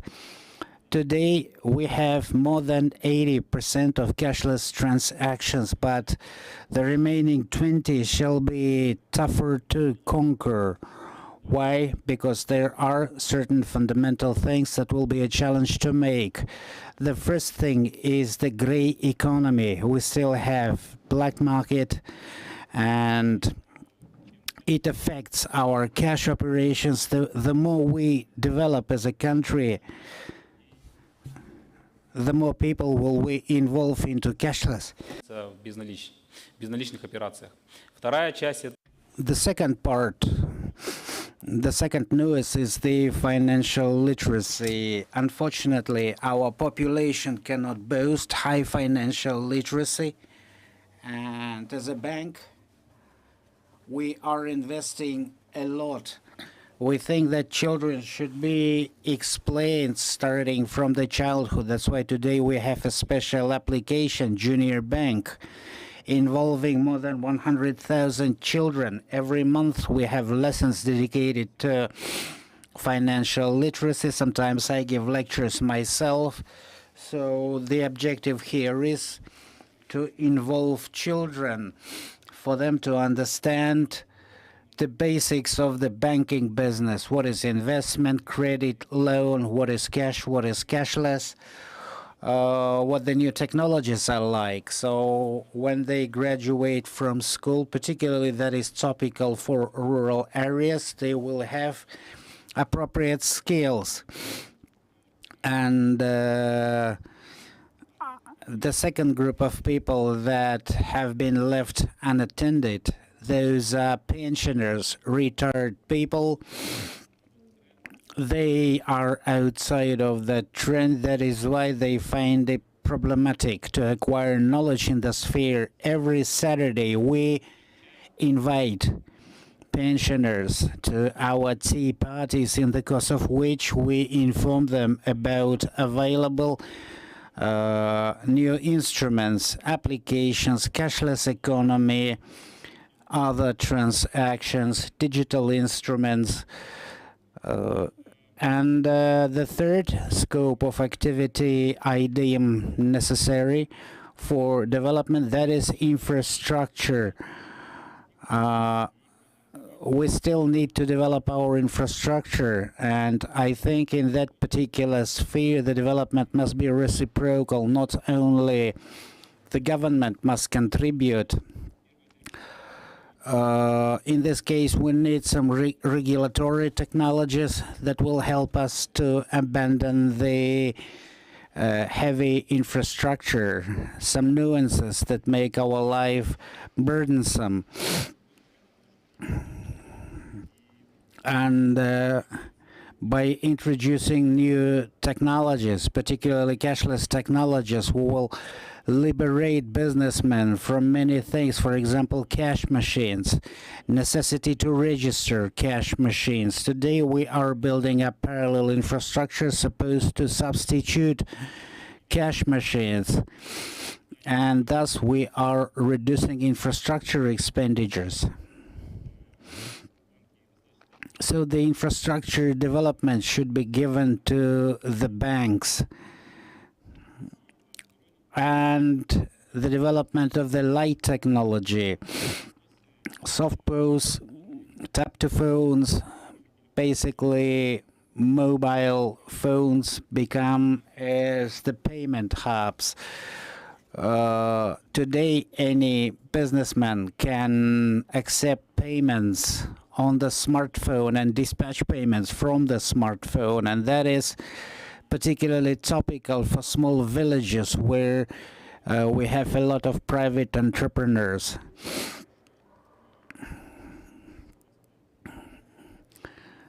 And rural areas is the place where we can increase the volume of cashless transactions in the country.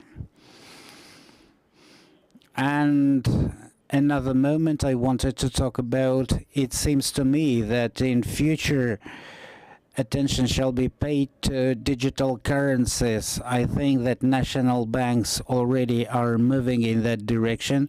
Decentralized currencies will be some kind of analog to substitute cash operations because they have the same functions as the cash, security and anonymity.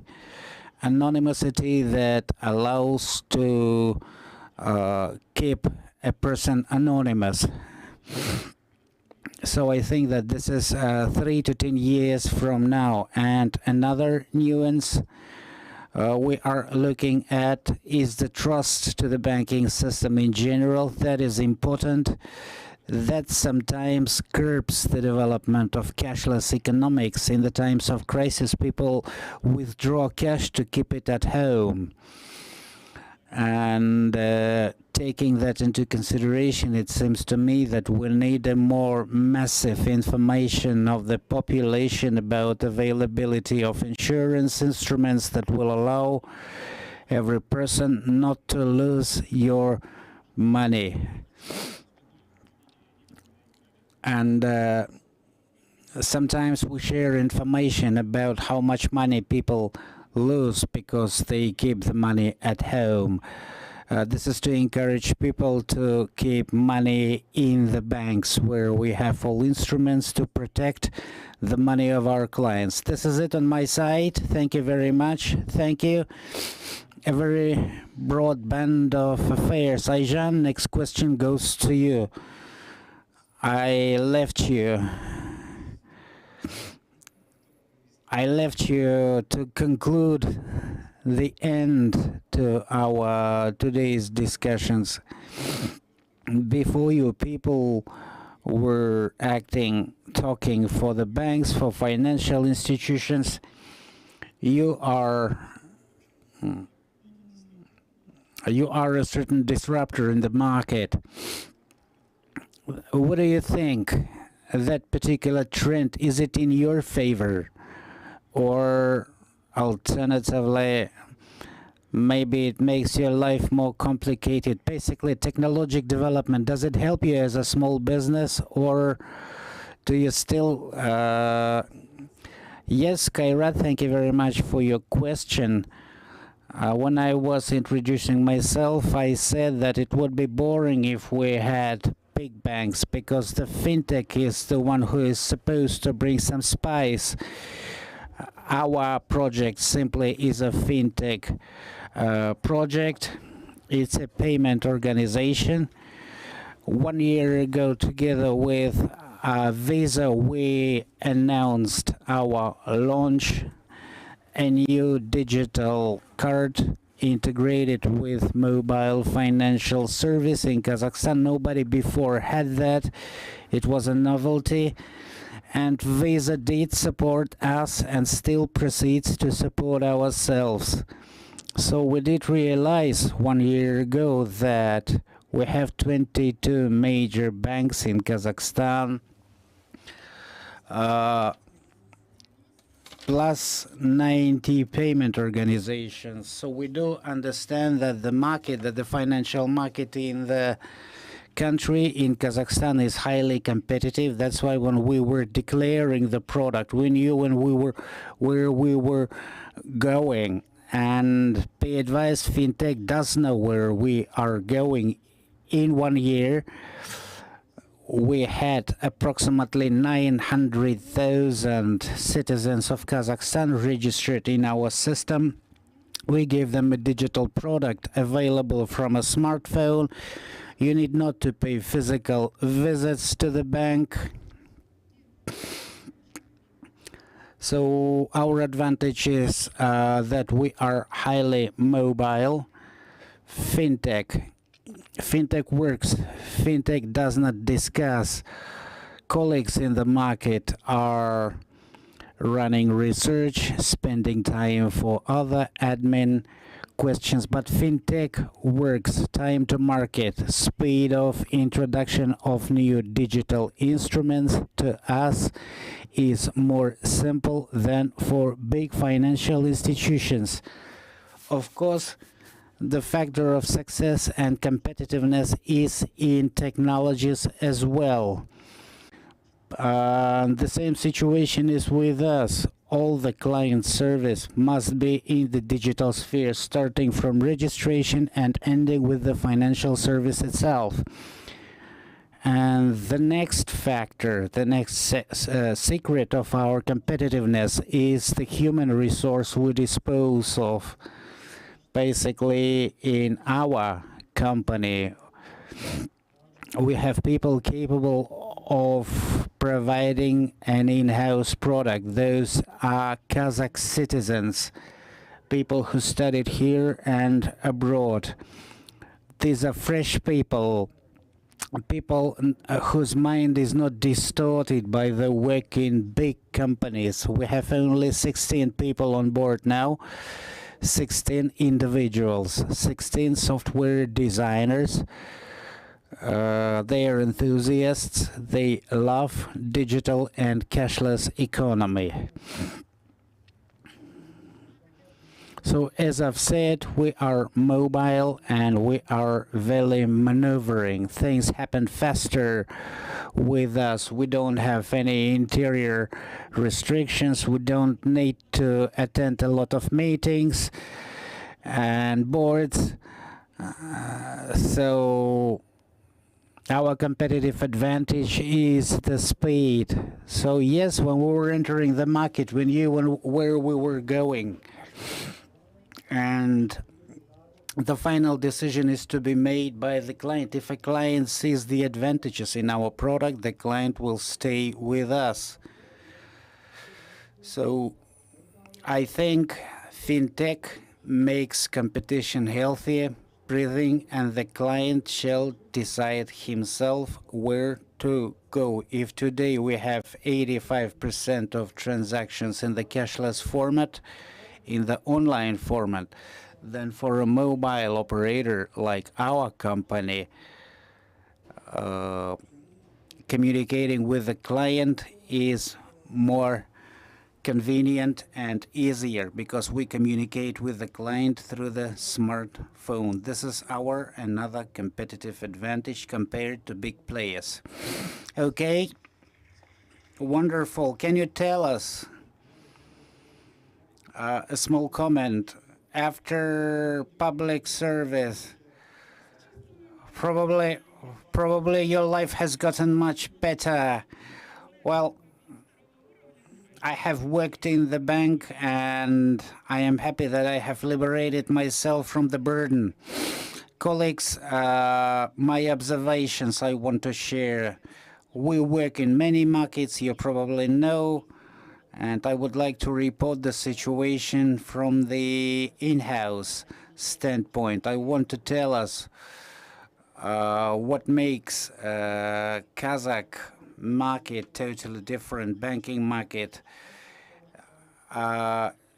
It's the banking sector.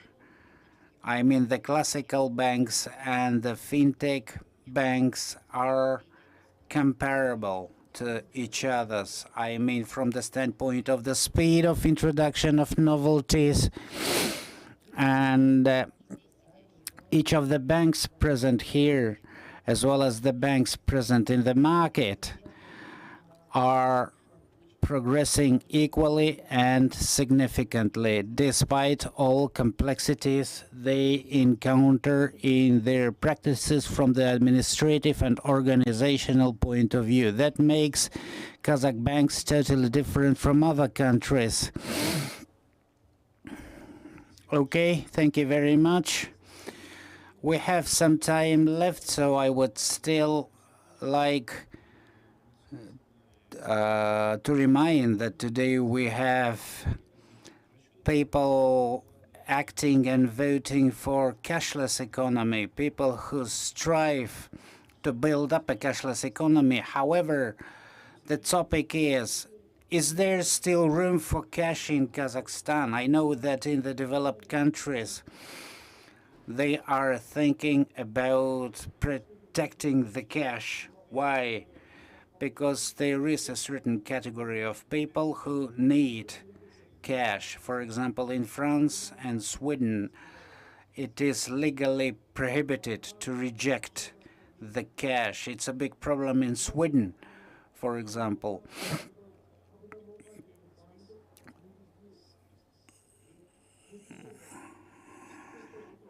So in Sweden, you have very advanced users of financial services, but also you have old schoolers who prefer cash. So this is turning into a problem. What do you think? Do we need to protect cashless economy, or do we have to protect the cash, or do we need to fully abandon the cash? And by the way, our national bank have their own digital platform. So what do you think? To me, the question is quite simple. To me, to my company, this is a question of convenience and competition. If we can make it, and we already have, because 80% people today operate on cashless base. So if we make things fast, safe, reliable, then there will be no reasons to resort to cash. Of course, there will be certain exceptions and exclusions, and that is okay. Sometimes people need cash, and they must be capable of availing themselves to use the cash. Now you tell me about Sweden, where they face necessity to protect the cash. Why? Only because cashless economy is more convenient. So here, this is the question of competition and convenience. If we can ensure that people will go for it. And here we have another nonetheless important question. That is the economic transparency. And this is when transparency is not only convenience, this is a matter of strategic consideration.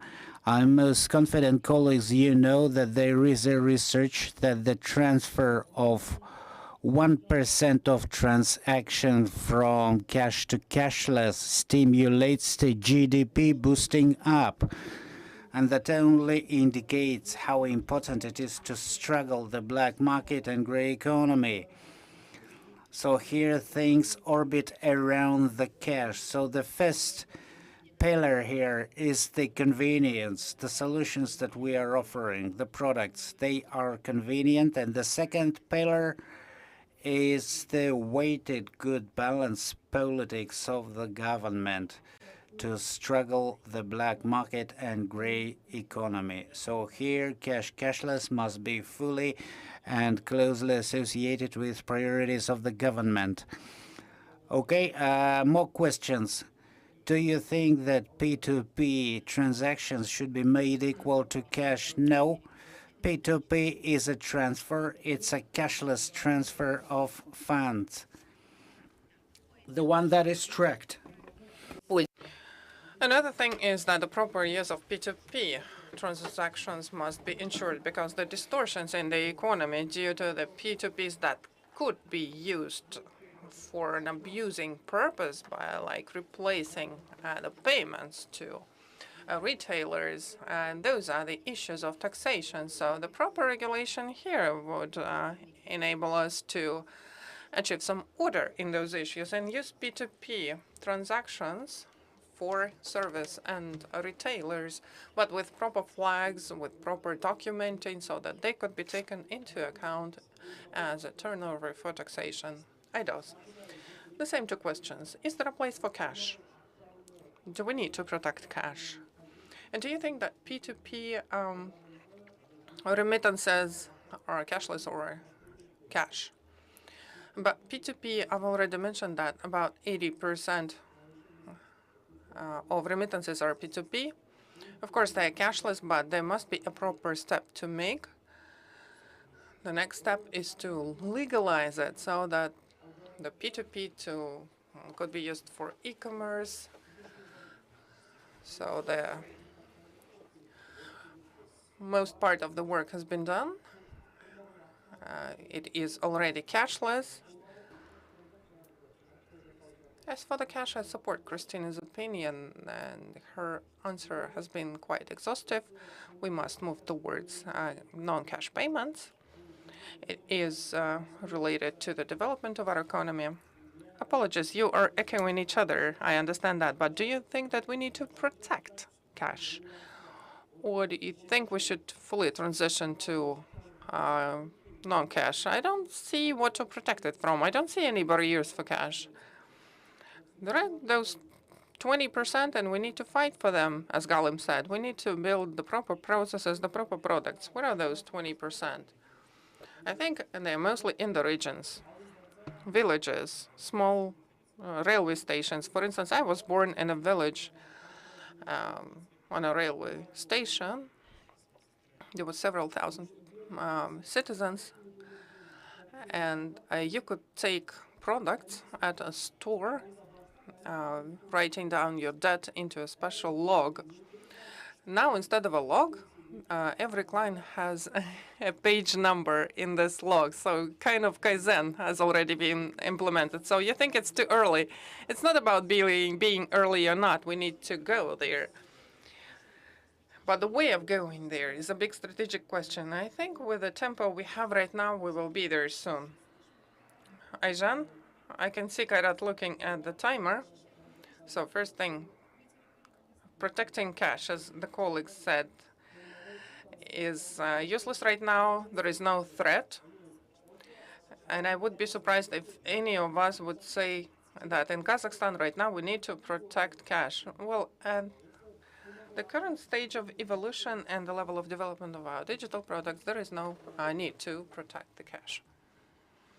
Galim? I believe that across the globe, the ban of anything would only lead to negative feedback. Competition is the best driver. Let cash compete with non-cash. It's sad, but back in bloody January, everyone was looking for cash.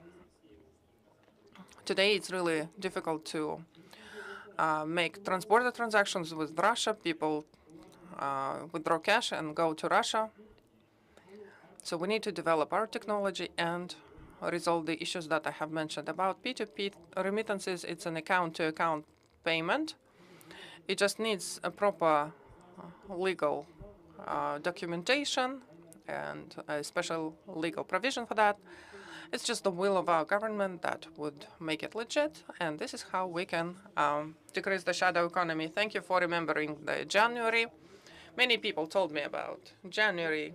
I am a non-cash proponent, purely non-cash proponent, and many adduced this argument of January to me. Talking about cash, we don't need to protect it, but as Galim said, I would like to echo too. In any big organization, in any bank, there is a certain action plan in case all the systems fail. And I think we need the same at the country level without protecting cash, but using competition benefits and carrots, pushing the competitors towards non-cash, but retaining some lever just in case. I remember that I haven't been carrying cash for a long time, and early January, I remember looking for some coins where you put into some, money pig. I understand that there must be a plan B, like a button that the government may push and ensure all the necessary payments in a cash format or some different format in case systems fail. As for P2P, I fully agree that it must be, that it is cashless, there is no cash. When some people say that this P2P payment is illicit, it is not exactly a payment, it's a remittance. But, there is no difference when you do it on the market. It's either cash On non-cash, if you give me a check, it's legal. When you do it, a remittance via a mobile app, it's just transfer of money, either as cash or non-cash. So you agree that it is equal to cash. Well, from the point of view of cash turnover, it's not equal, but if payment, it's the same. I fully agree. I would like to thank all of the participants. This has been really interesting. I hope the audience liked it too.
Бұл не екен? Ойын емес. Мынау. Бәлкім сіз визаны жай ғана банк карталар деп ойлайтын боларсыз. Егер мен сіздің әр жерде көріп жүрген атауыңыз жай ғана атаудан әлде қайда зор нәрсе екенін айтсам, не дер едіңіз? Виза дегеніміз желі. Ол адамдарға ақшаны ана жерден мына жерге аударуға көмектеседі. Және де мына жігітке тіпті таудың басына шығып алса да онлайн жұмыс істеп джинсаны сатуға көмектеседі. Бұл кадр сыртында қалатын, бірақ бәрін бір-бірімен байланыстыра алатын ғажайып. Ол таңғы кофе ішкенде әлемге жаңа көзбен қарауға мүмкіндік беріп, бизнесті бизнес ететін нәрселерге көзқарасты өзгерте алады. Виза бәрін біріктіре алатын желі. Сізге қажет жерде, сіздің арманыңыздағы жерде, сізге лайық жерде. Бұл желі арманды іске асырудың кілті. Өйткені виза күн сайын бүкіл әлем бойынша есік ашады. Коммерция бәрімізді біріктірсін деген оймен.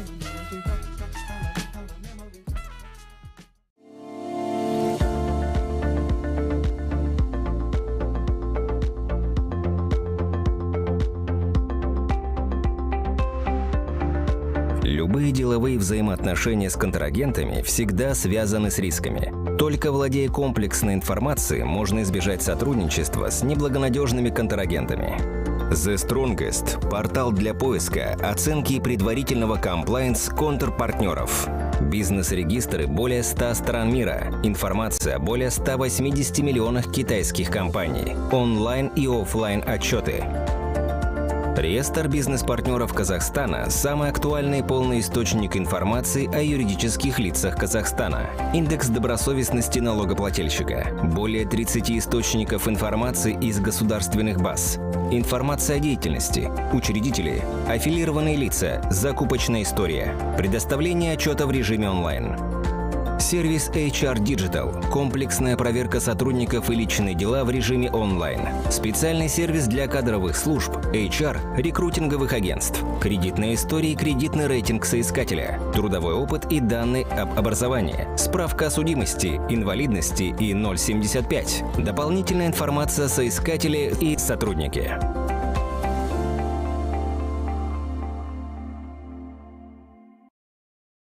Huawei – ведущий мировой поставщик информационных коммуникационных решений, использует новые технологии в диверсифицированных бизнес-моделях, повышая их ценность для наших заказчиков. Новая, подвижная, гибкая и безопасная платформа ИКТ обеспечивает нашим клиентам простой и быстрый переход к цифровым технологиям во всех отраслях.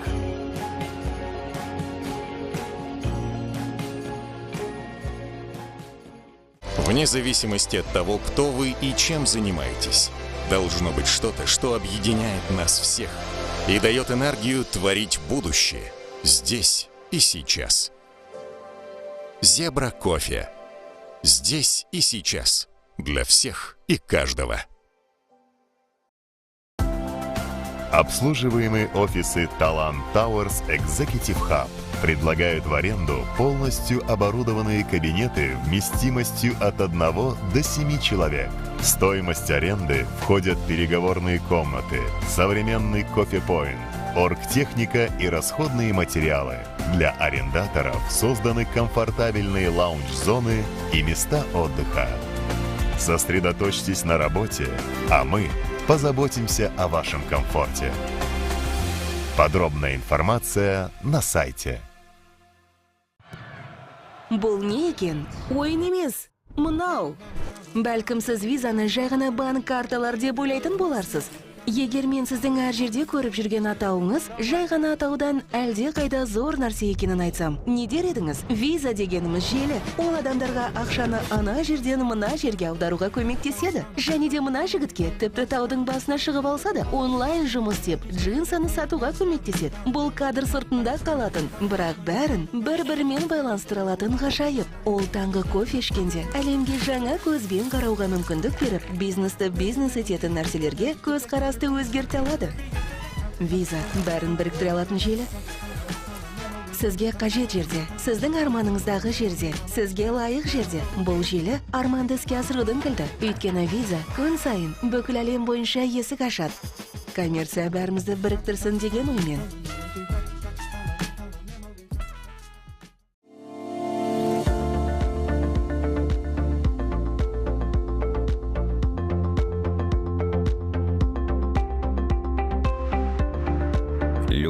деловые взаимоотношения с контрагентами всегда связаны с рисками. Только владея комплексной информацией, можно избежать сотрудничества с неблагонадежными контрагентами. The Strongest – портал для поиска, оценки и предварительного комплаенс контрпартнеров. Бизнес-регистры более 100 стран мира. Информация о более 180 миллионах китайских компаний. Онлайн и офлайн отчеты. Реестр бизнес-партнеров Казахстана – самый актуальный и полный источник информации о юридических лицах Казахстана. Индекс добросовестности налогоплательщика. Более 30 источников информации из государственных баз. Информация о деятельности. Учредители. Аффилированные лица. Закупочная история. Предоставление отчета в режиме онлайн. Сервис HR Digital – комплексная проверка сотрудников и личные дела в режиме онлайн. Специальный сервис для кадровых служб, HR, рекрутинговых агентств. Кредитная история и кредитный рейтинг соискателя. Трудовой опыт и данные об образовании. Справка о судимости, инвалидности и 075. Дополнительная информация о соискателе и сотруднике.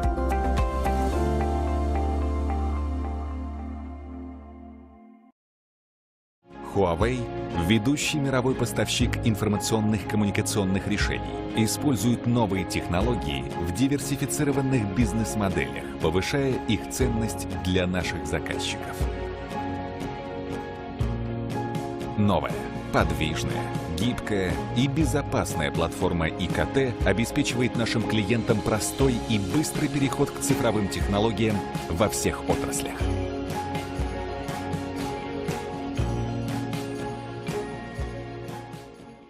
Вне зависимости от того, кто вы и чем занимаетесь, должно быть что-то, что объединяет нас всех и дает энергию творить будущее здесь и сейчас.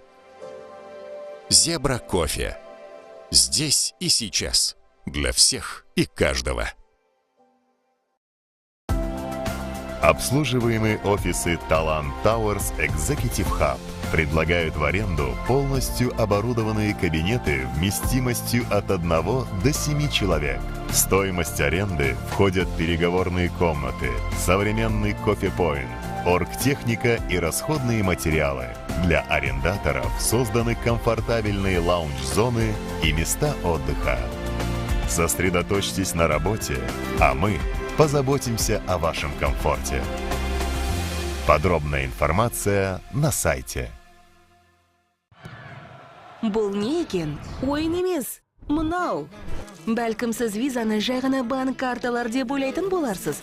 Егер мен сіздің әр жерде көріп жүрген атауыңыз жай ғана атаудан әлде қайда зор нәрсе екенін айтсам, не дер едіңіз? Виза дегеніміз желі. Ол адамдарға ақшаны ана жерден мына жерге аударуға көмектеседі. Және де мына жігітке тіпті таудың басына шығып алса да онлайн жұмыс істеп джинсаны сатуға көмектеседі. Бұл кадр сыртында қалатын, бірақ бәрін бір-бірімен байланыстыра алатын ғажайып. Ол таңғы кофе ішкенде әлемге жаңа көзбен қарауға мүмкіндік беріп, бизнесті бизнес ететін нәрселерге көз қарас өзгерте алады. Виза бәрін біріктіре алатын желі. Сізге қажет жерде, сіздің арманыңыздағы жерде, сізге лайық жерде. Бұл желі арманды іске асырудың кілті. Өйткені виза күн сайын бүкіл әлем бойынша есік ашады. Коммерция бәрімізді біріктірсін деген оймен.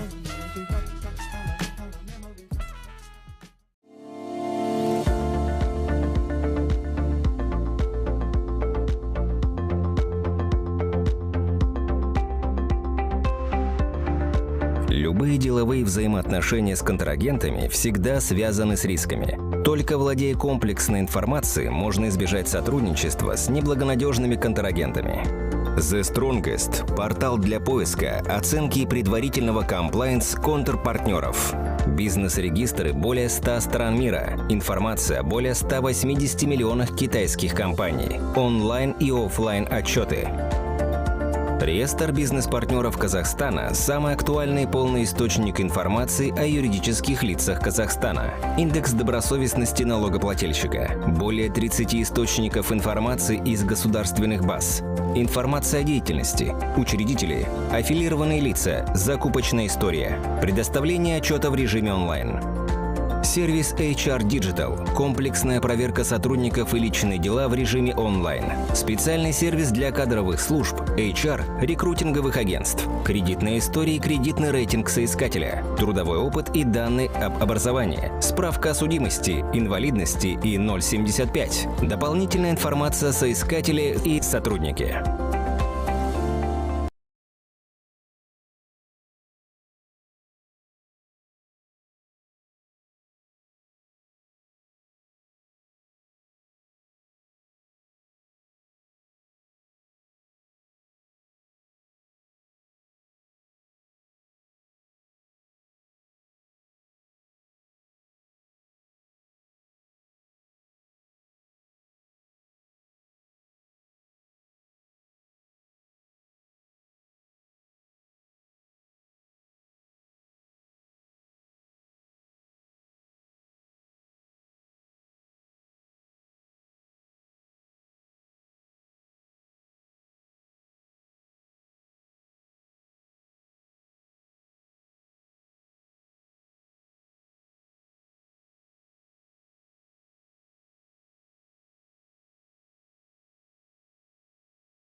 Let me get the microphone first.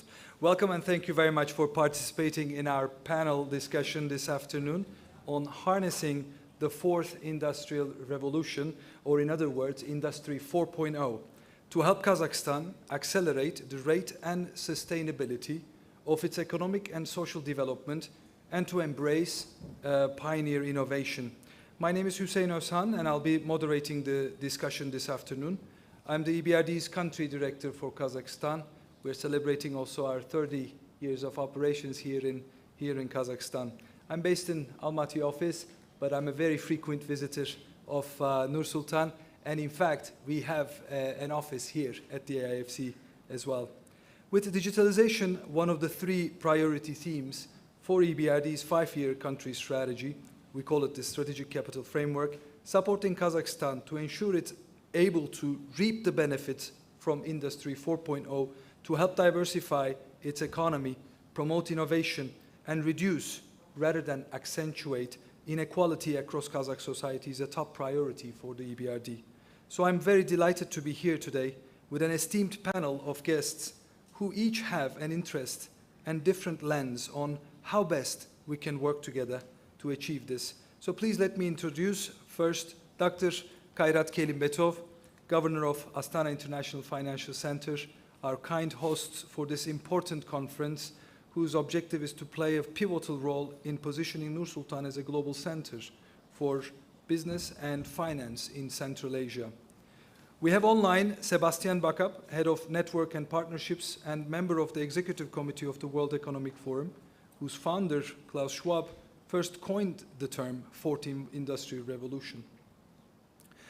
I would like to also note that WEF is also collaborating with the Tech Hub, hosted by Astana here, on the Center for the Fourth Industrial Revolution, Kazakhstan C4IR Kazakhstan, a global public-private platform for the development of technology, governance, and policy protocols. We also have Vincenzo Acquaro, also online, joining us online, Chief of Digital Government Branch, Division for Public Institutions and Digital Government, DPIDG, at the UN's Department of Economic and Social Affairs, DESA. DPIDG focuses on analyzing and supporting efforts to make institutions inclusive, effective, accountable, and well-equipped to achieve the UN's Sustainable Development Goals. Here, offline or in person, we have Zhao Zhu, or I would like to call Max, CEO of Huawei Technologies in Kazakhstan, the Chinese multinational telecommunications manufacturer. Huawei has been active in Kazakhstan for more than 25 years and also has been a significant investor in Kazakh science, technology, engineering, and mathematics university programs. We then have, again, in person here, Arman Abdrasilov, chairman of the board of Zerde National Info Communication Holding, Kazakhstan's largest state-owned company created in 2008 for the development of modern info communication technologies, implementation of disruptive projects, and creation of the United Info Communication Environment in Kazakhstan. Then, again, in person, we have Mayor Sandy Frucher, former vice chairman of NASDAQ Inc., the New York-based stock exchange, and a director of the Taiwan-based Allthing Group, a blockchain technology company offering blockchain and distributed ledger solutions for industries such as finance, hospitality, agriculture, logistics, and mobility. And finally, our online, final online participant is Ivan Zaitsev, Director Market Access of OneWeb, a London and US-based communications company that aims to build broadband satellite internet services with a view to providing internet services to everyone everywhere. Without further ado, I would like to leave the floor to Dr. Kairat Kelimbetov. Thank you for hosting us today. In terms of establishing Nur-Sultan as a global financial hub, and in terms of Industry 4.0, I would like to invite you to deliver your keynote speech, please. Thank you. Thank you very much. So first of all, thank you very much for all who just come to Kazakhstan to AFC. It's a great opportunity. After 2 years, we're missing each other after COVID, and I see a lot of the familiar faces. Really glad that we can cooperate more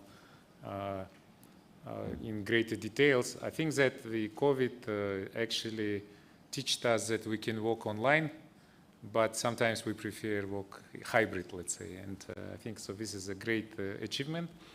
As an idea, the AFC was been announced in 2015, and as already the latest edition of the financial hubs.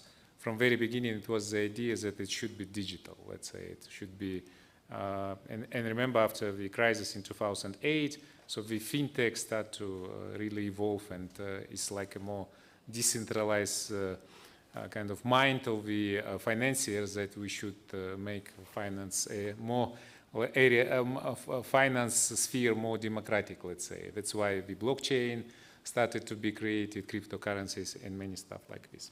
But at the same time, finance is a very prudent area where we should be regulation authorities, ecosystem, jurisdictions is very much important. So the government of Kazakhstan decided to create a special common law jurisdiction. So we are in a former Soviet Union unique common law jurisdiction.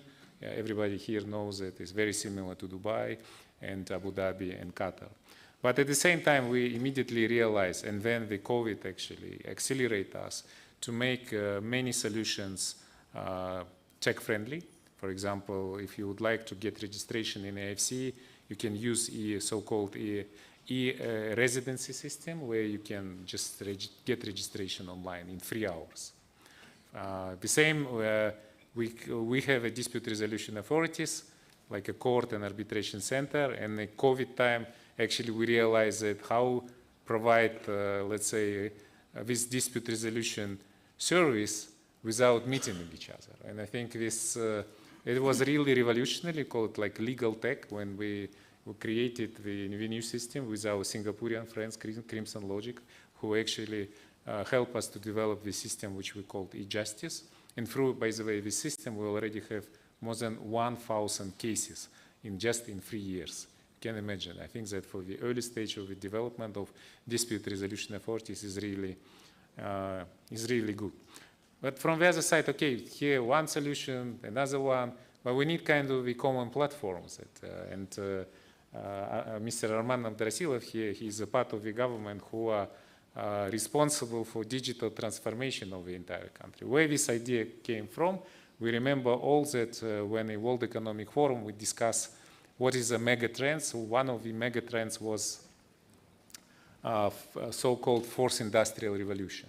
So means that it's like a new generation of technologies which is coming and becoming a game changers in our life. So we all see all them using smartphones and many others. So let's say 3D printing, blockchain. So all of these technologies are coming, changing our life. And no one in the world wants to be left behind. So, and Kazakhstan as well. So that's why from very beginning, government focused on diversification program on fourth industrial revolution. So we agreed with the World Economic Forum to join to network of the affiliated centers of the fourth industrial revolution. So the basic idea is very simple. So there is a kind of the database of the all knowledge which is about where this technology is being used, where is the best practice, use them in order to leapfrog to new destination of the kind of providing government services, using it in the business models, in industrial development, etc. And we very much appreciate, we're in touch with the San Francisco Center of Fourth Industrial Revolution. It's like a beginning of the process where we try to bring this best practice, for example, in data policy. At the same time, I'll give you some example, what does it mean for our day-to-day life. For example, in Kazakhstan, we have a vast geography. So we know that we're all living in big cities or in small villages, which is very far from each other. And sometimes people cannot get access, for example, to the internet in a rural area, in somewhere in the west or in the south of Kazakhstan. So in order to provide these opportunities, we can build expensive fiber solution, or we can bring the satellite internet, like as a company, OneWeb, for example, which is simplify the life of many people, or let's say simplify the life of the government, not to spend money for this. So such examples show us that we should really watch for the solutions which is going on globally. For example, now NASDAQ is looking for the cloud solutions. And they choose us also as a partner, for example, in order to create this marketplace for the capital markets from one side, and from the other side, we try with Amazon Web Services to build also the cloud solution. And we are proud that we are probably the first regulated, let's say, a marketplace in the capital markets, which is providing services with Amazon Web Services. Definitely we are small. not like NASDAQ, which is providing, let's say, the trade platform for the top global high-tech technologies companies, but I think it's also a good example. We all know that now government is trying to provide best government services. So we've been quite successful in e-government stage. Now we are thinking about the further stage, which we call like a digital transformation or creating of so-called GovTech.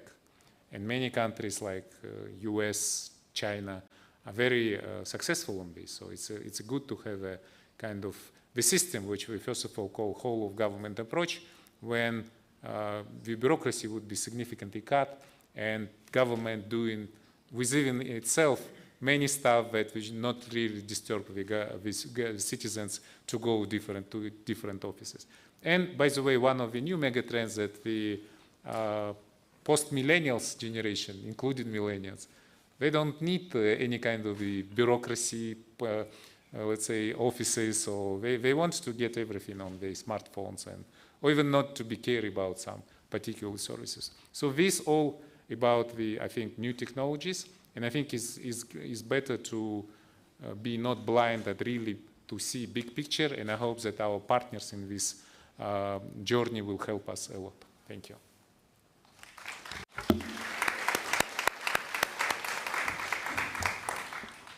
Thank you very much. You have set the scene perfectly, and in terms of what is being done currently through the AIFC in Kazakhstan and how to move forward, and also talking about mega trends is extremely important here to be able to catch and sometimes get ahead of the curve as well. And then you also talked about the NASDAQ and cloud services. We also have someone from NASDAQ as well. Mayor Sandy Frusher, who used to be the vice president of NASDAQ Inc. as well. I would like to turn to you, Mr. Frusher.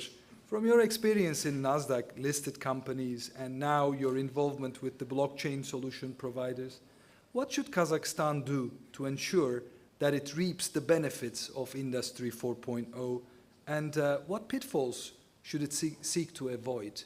Where do they need to start, in your opinion?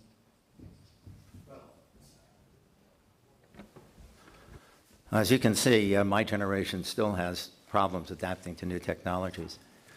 This technology has been around for about 30 years, and I'm still trying to figure out how to turn them on and off. First of all, thank you for your very kind introduction. The one part that I did not appreciate is when you demoted me to vice president. I used to be vice chairman of NASDAQ.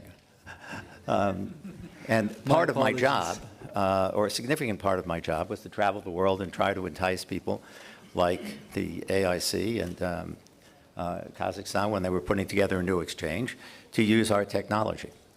In fact, what's interesting about NASDAQ is that when NASDAQ was created, it was created to be a, let's call it a high-tech kind of exchange, going away from the specialist system that, like the kind you had at the New York Stock Exchange, and to create an electronic digital model as you progressed. When Adina Friedman became actually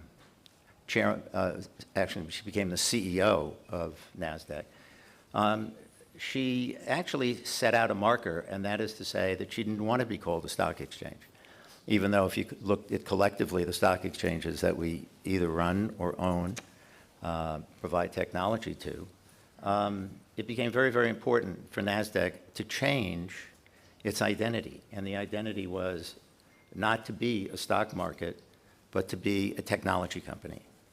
And so you see, even a company that is one of the largest, if not the largest, certainly by volume, exchange in the world, recognizing what's happening in the world today, we changed the identity to be a technology company. So I've sat here and I've listened not to just this panel, but to a number of panels. And I have to say how impressed I am with what has been happening here in this space, particularly in the Astana Financial Center,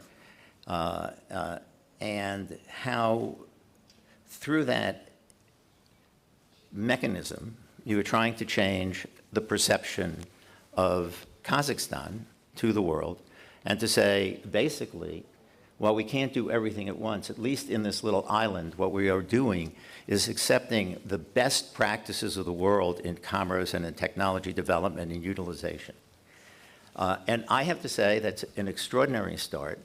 And actually, one of the things that impressed me most is the degree of talent that has been recruited to work in this particular island, and hoping that the waves from this island will help change all of Kazakhstan, which is critical.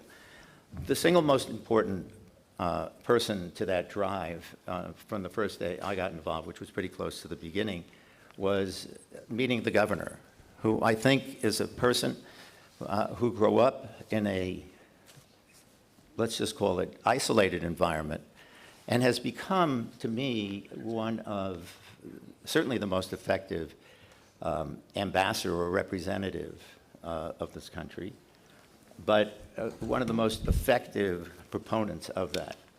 And while we live in a time of turmoil and sometimes good change, sometimes bad change, the fact that he has been here pretty much from the first day and continues to be one of the most important ambassadors for this country, to show the world and to present to the world the kinds of changes that are happening here. And not to look at the Kazakhstan of old, but to look at the Kazakhstan of the future. But that work cannot be done by a single individual. It has to be done by a change and an upgrading of the entire ecosystem. So investment, not limited to spreading, the connectivity, the wiring, for example, that you need to do to get Wi-Fi into every section of this very large country. But you also have to have people who can adapt to those new technologies or learn those new systems. And therefore, the single most important thing that can be done wherever you are, whether you're in a company or a country who you're representing, you have to educate. And this education has to start at the earliest possible level, actually from preschool on. And you have to not just give a person the ability to have a computer, but you have to give that person the education to use that computer. My school, for example, failed miserably at it, as you can tell as I try to turn on the microphone. So I think that if you don't start at the lowest level of the education system to educate the public, you're not going to be very, very effective. Now, there are countries that are even smaller than Kazakhstan that have been able to ensure that they became or have become, and one of the best leaders in the world in this space is Israel. And they did some very interesting things. I mean, first of all, education is the name of the game. It all starts there.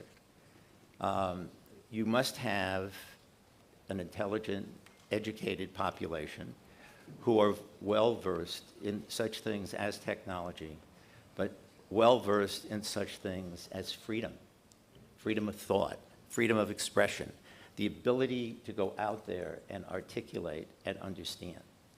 So I think I would start here and say this is a country that is hungry to become a major player, despite the fact that it's big in space, but relatively small in population.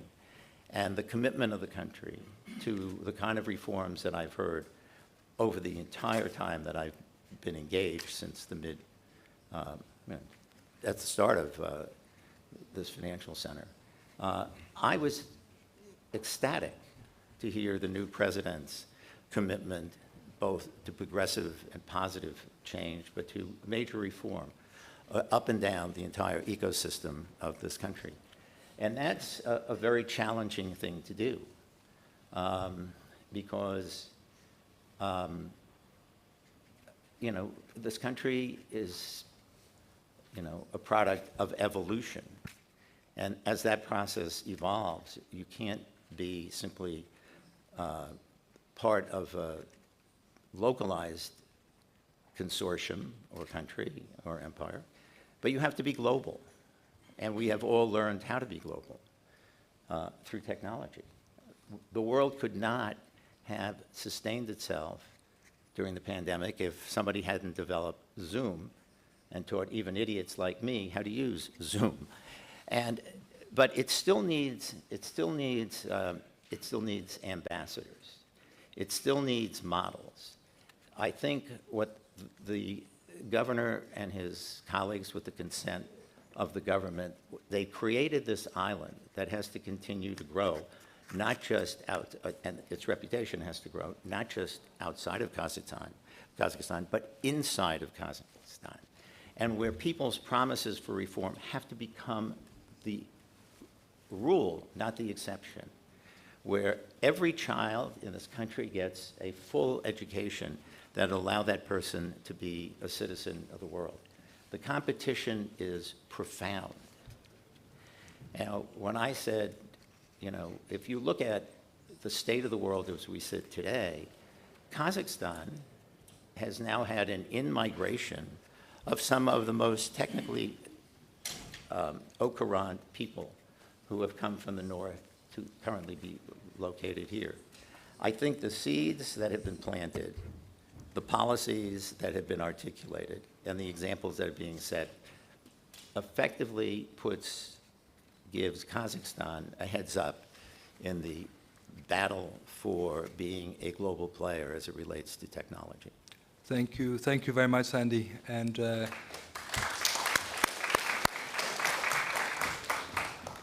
especially your points on human capital is very well noted, and education to bring that human capital as part of this overall Industry 4.0 will be very important. Kazakhstan is recognized as a regional and even global leader in terms of the digital revolution when we look at it, with the UN's e-governance database ranking 29th out of 193 countries globally in 2020 and up from 39 in 2018 and 83 in 2003, and in its e-government development index, which measures how a country is using information technologies to promote access and inclusion of its people by assessing three important dimensions of e-government, namely the provision of online services, telecommunication connectivity, and human capacity. Here I would like to turn to Arman.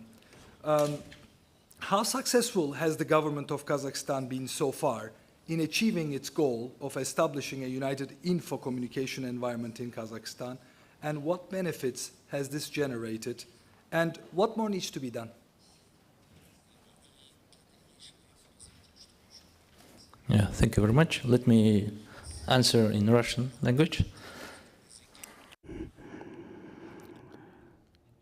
As has been highlighted by Dr. Kelimbetov, we are today realistically at a new stage. We are coming to the end of a lengthy road when we were digitizing our governmental services. Today, more than 94% of governmental services have been digitized. Today, we have a new term. We call it GovTech. So we are implementing the agenda of digital transformation. That is a complicated topic, I must tell you. And we're working in a pretty augmented way, both in the education, both in the psychological sphere. We work with people. And this is double as complicated to work with humans' psychology.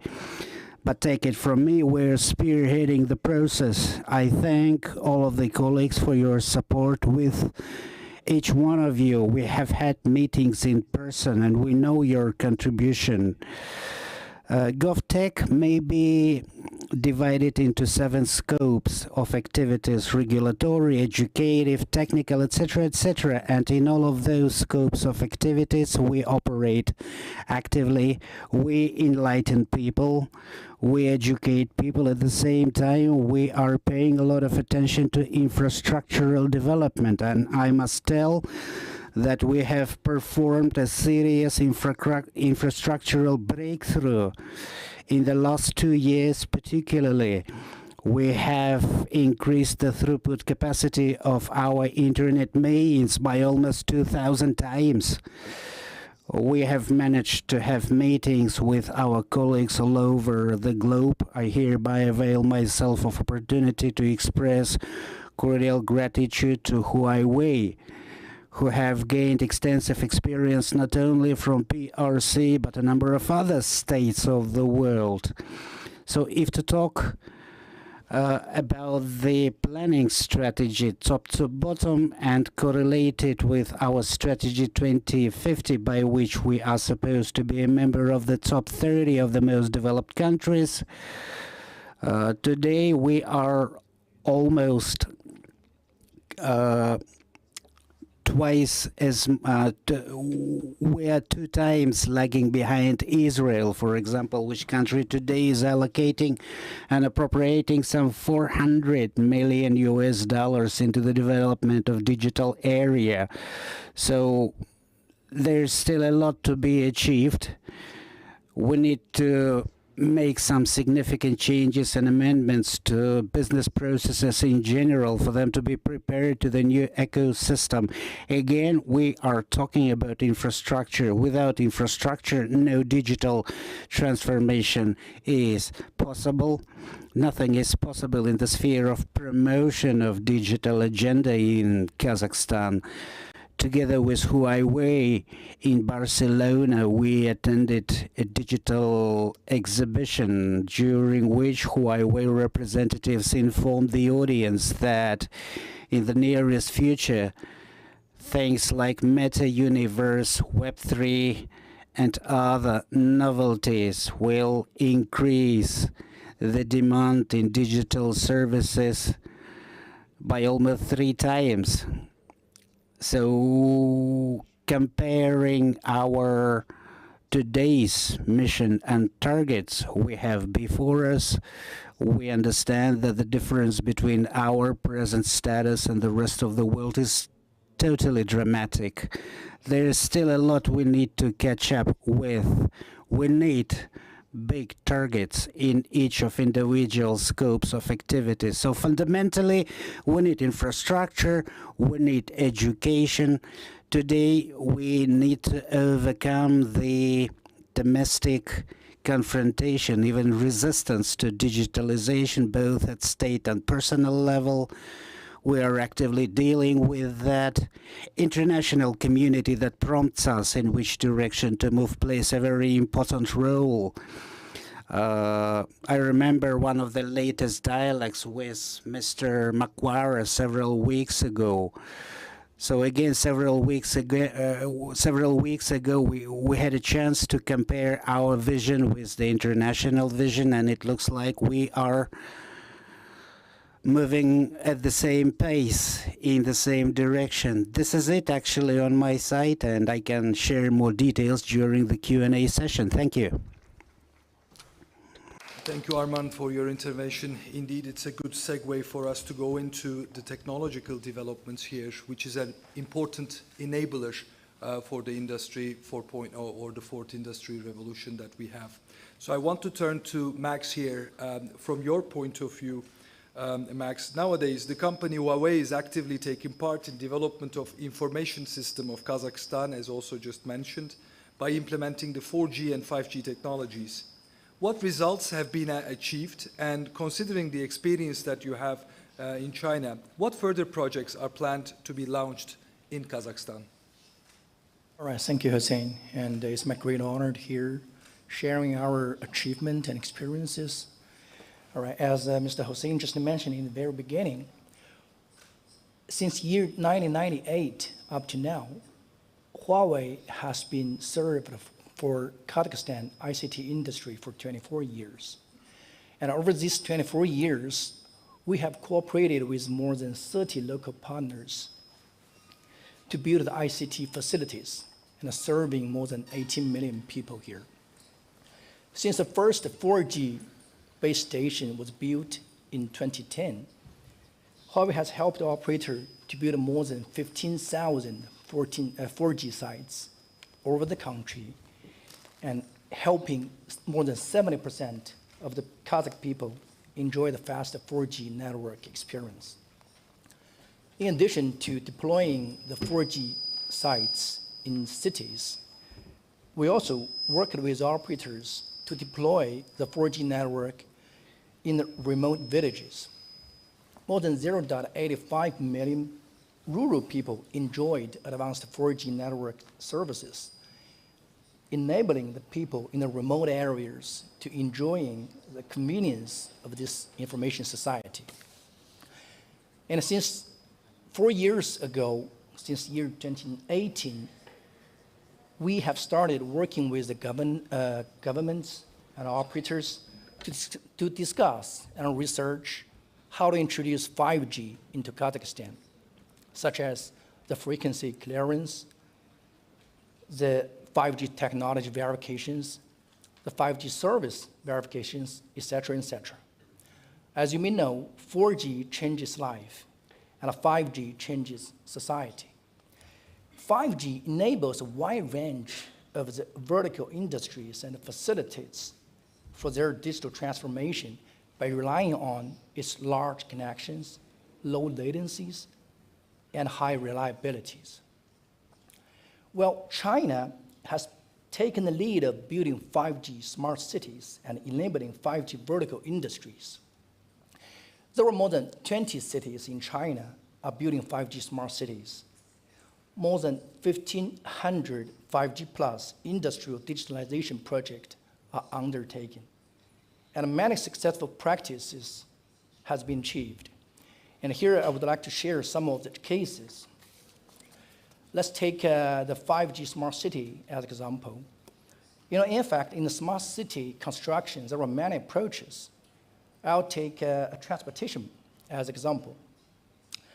5G can be applied to the traffic management, transportation supervision, and travel assistant. For example, there are many smart buses in China now, and 5G could help smart buses to perform the driver fatigue detection, arrival notifications, and also the traffic jam monitoring. And 5G also helps the police to analyze the traffic accidents, adjust the traffic lights intelligently, and also check the driver license quickly, and upload the videos from the law enforcement recorders. That's for the 5G smart city as a transportation. So for digital government, we also have some successful cases. 5G can be applied to the urban brain, the e-government, the government openness, and business administration. For example, 5G can be used for fast data collection, mobile office, and some of the one-stop services. It can be used for production process supervision and even tax inspection, etc. Also, it can be used to send the government messages, and you can do the interaction with the normal citizens. Regarding the smart manufacturing, as you may see in the report from the news, in China, Hunan province, 5G network has been applied to the production process of one steel company called Hualin. I believe everybody knows that for the traditional scenarios for steel workshops, the workers, they need to operate the crown block on site. And the environment, normally it's full of dust and with a high temperature, right? But with the help of 5G, workers only need to sit in the office and they could remotely operate the 3 or 4 overhead cranes, improving the working environment experience and also the working efficiencies. According to our investigation, 5G has helped to increase the production efficiency more than 20%. So applying the Chinese successful practices here in Kazakhstan, we also have some visions. In the short term, Huawei is willing to work with operators, government, and our partners to explore the role of 5G in the new infrastructures, improve the digital governance of the cities, and build a digital and intelligent 5G city. In the medium term and long term, Huawei is willing to work with the vertical industry partners to explore the application of 5G in vertical industries. There are many domains such as mining, oils, etc., etc. And we hope that we could accelerate the digitalization process in Kazakhstan. All right, thank you. Thank you, Max. Especially the smart cities and the urban transport is very close to my heart as an infrastructure banker myself. And for Kazakhstan, as part of our new strategy as EBRD, both green cities and smart cities are extremely important. And I'm really looking forward to seeing some of those coming to actual implementation. Sure. I would like to now turn to our online guests. And I'd like to turn to Vincenzo, please. Kazakhstan has performed strongly in your department's e-governance database, ranking in the top 5th of countries globally. What more can the country do to harness these benefits of the Industry 4.0, and how is the UN Department of Economics and Social Affairs can or able to support this? Thank you very much, Mr. Moderator. Let me say it's really a great pleasure to be here with you today discussing this vision for new Kazakhstan during the fourth industrial revolution and the country's path for sustainable social development. Allow me to give some insights before really go straight to your questions. Because today we live in a time when a range of severe crises and global scale are hitting many crucial sectors on our lives. The COVID-19 pandemic became a stress test on our societies, forcing us to become more innovative, resourceful, effective, and resilient in making our societies function. And the climate change is affecting the environment. So, and also armed conflicts at our proximity have a detrimental effect on global food security and supply chain, potentially reversing the gains of global poverty reduction. And economic downturns, inflation, recurrent financial crisis, the extreme inequality and are tethering social and economic systems worldwide. So in this climate, Kazakhstan, among many other countries, is pivoting to meet the challenges of sustainable development through innovation, digital technology, and digital government. We all agree that the use of digital technologies create new opportunities for development. Yet, based on the 2020 UN Government Development Index, more than 50% of the countries in the world remain well below the global average. And one reason for this is the poor and uneven accessibility to internet in the least developed countries, but also in some in the rural area for the other countries. According to ITU, half of the world population is offline or have issues on connectivity and accessibility. This gap points to persistent challenges that continue to undermine the efforts for development of many countries, including in Central Asia region. With 86% internet penetration rate in Kazakhstan, 71% in Uzbekistan, but then 51% in Kyrgyzstan, and about 22% of Tajikistan and Turkmenistan, the region faces challenges still in bridging digital divide. But this is not merely to access to internet that is crucial. We already discussed this. Many questions are raised as to how to define the internet as a resource and how to improve its utility for everyone in the upcoming years. The internet should be considered a global public good, a digital common, and an indispensable resource to fully unleash the potentiality of Industry 4.0. Fulfilling our vision for leaving no one behind will require to leave no one offline. Therefore, governments need to put effort in proactively reaching to the most vulnerable people and enhancing their access to online services. And if the benefits of increased internet connectivities are to be realized, it is also important that all actors promote open data, open source software, open AI models, open standards, and open content as digital public goods.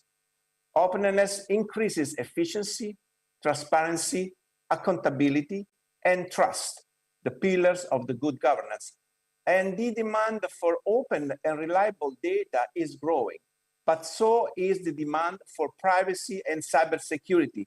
Technologies does not come risk-free, and the fourth industrial revolution should address also privacy concerns and cybersecurity together with data openness. In the next future, these issues will become critical. And the purpose of digital transformation is not and should not be digitalizing of existing bureaucracies. So some concrete insight. Successful digital government shift from being either present in people's life to become rather invisible, while proactively offering automated services accessible anytime, from anywhere, and at your convenience. These approaches help to reimagine the ways in which governments collaborate and interact with their constituencies, be they from public sector or from industries. In doing so, increasingly more governments deploy cutting-edge technologies in order to deliver public services to support innovation and development.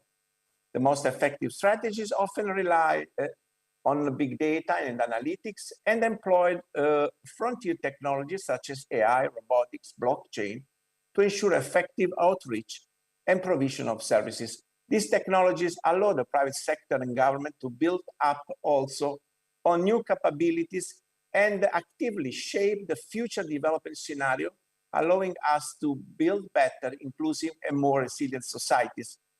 In his report titled Our Common Agenda, the United Nations Secretary General emphasized that the fourth industrial revolution has changed the world and that the digital government fosters collaboration and sustainable development. And it is a global public good that should benefit everyone, everywhere. So UNDESA strives to support all member states in providing tools for accurate assessment, prioritization of targets, and monitoring of progress in digital government development. And I'm pleased to say that in shaping Kazakhstan's future in the era of fourth industrial revolution, you can always rely on our support and collaboration. And I give you some example. In UNDESA, there is a long-standing and successful collaboration with Kazakhstan in the field of digital government and more in general in digital transformation. Since 2014, UNDESA collaborated with the Republic of Kazakhstan under the Agreement of Technical Cooperation Trust Fund. A good example of this collaboration was the first International E-Government Forum held in Astana in 2014. Over the years, also, UNDESA has also organized several workshops and advisory missions in the countries and participated at various events in Kazakhstan under the auspices of Astana Economic Forum and the Digital Bridge Forum that became traditional platforms for debating about digital economy, covering also Industry 4.0. These important events certainly help to shape a common vision for digital transformation, not only in the region, but also in the world at large. Based on the finding of the 2020 government survey, Kazakhstan is one of the leaders in the world and the forerunners of digital government for sustainable and social development. In this area of 4AR, New Kazakhstan has a special role in shaping digital agenda. We trust that our cooperation is and will continue to benefit not only for Kazakhstan, but also many developing countries within and outside the region.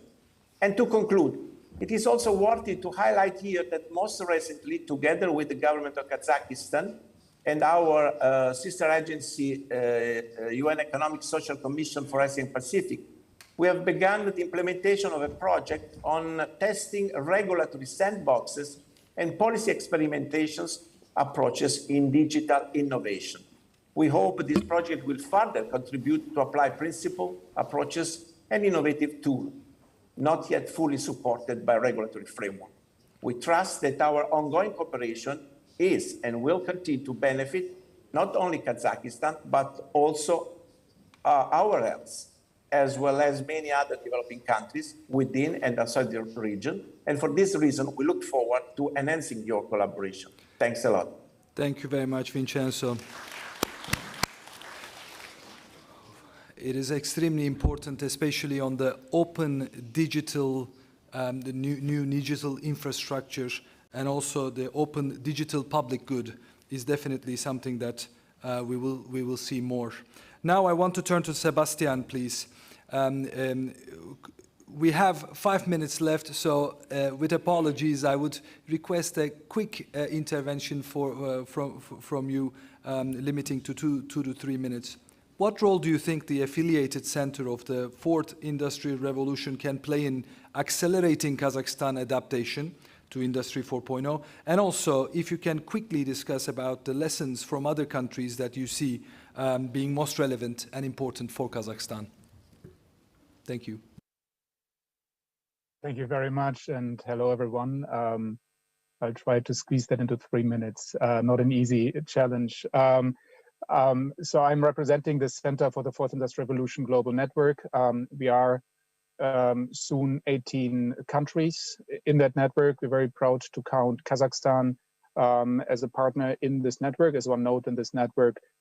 Since our launch last year, and AIFC has been instrumental in making all of this possible.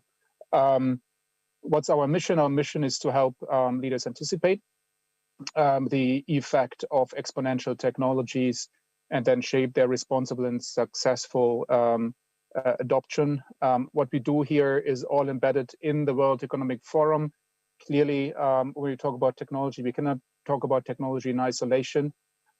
We are in the midst of what one could call a massive reimagination of the global economy, partly driven by security concerns and a new security landscape, and of course also by climate and national resource concerns. So hence this being a World Economic Forum effort. If I could maybe just highlight in like 3 bullet points, so to say, the role of affiliate centers or the role of national centers. On the one hand, they are multi-stakeholder hubs of collaboration. That's a core principle of the World Economic Forum. And as Dr. Kalibetov said, yes, it's about a database of best practices, but I would almost take a step back and say this is really about community. It's about trust building, which are the prerequisites for shared commitments and for galvanizing momentum towards solutions. So that's a big piece of it. We are more than 250 organizations leading corporations in this network. And actually, many of them came together in San Francisco last week, with Kazakhstan having sent a delegation. As the previous speaker also mentioned, it's about agility. We are in a situation where technology is oftentimes developing much faster than the institutions they are embedded in. I think the keyword of regulatory sandboxes already fell. This is the kind of work that we're doing. We're helping countries to think in a more agile way and act in a more agile way to these kinds of changes. And the last piece, and that really brings me back again to the nature of this whole network, independent centers. We believe that, of course, these policy decisions need to be national. They need to be owned close to the people who are affected by it, but they can in many times benefit from global best practice learning. And of course, they need to be interoperable. If you take things like data policy, for instance. So multi-stakeholder, agile transformation, and the networked approach are really at the core of what we're doing. We are at the beginning of a journey with Kazakhstan. We already look back to lots of great success stories from the past 5 years with other partners. And yeah, look forward to reporting more, maybe next year already.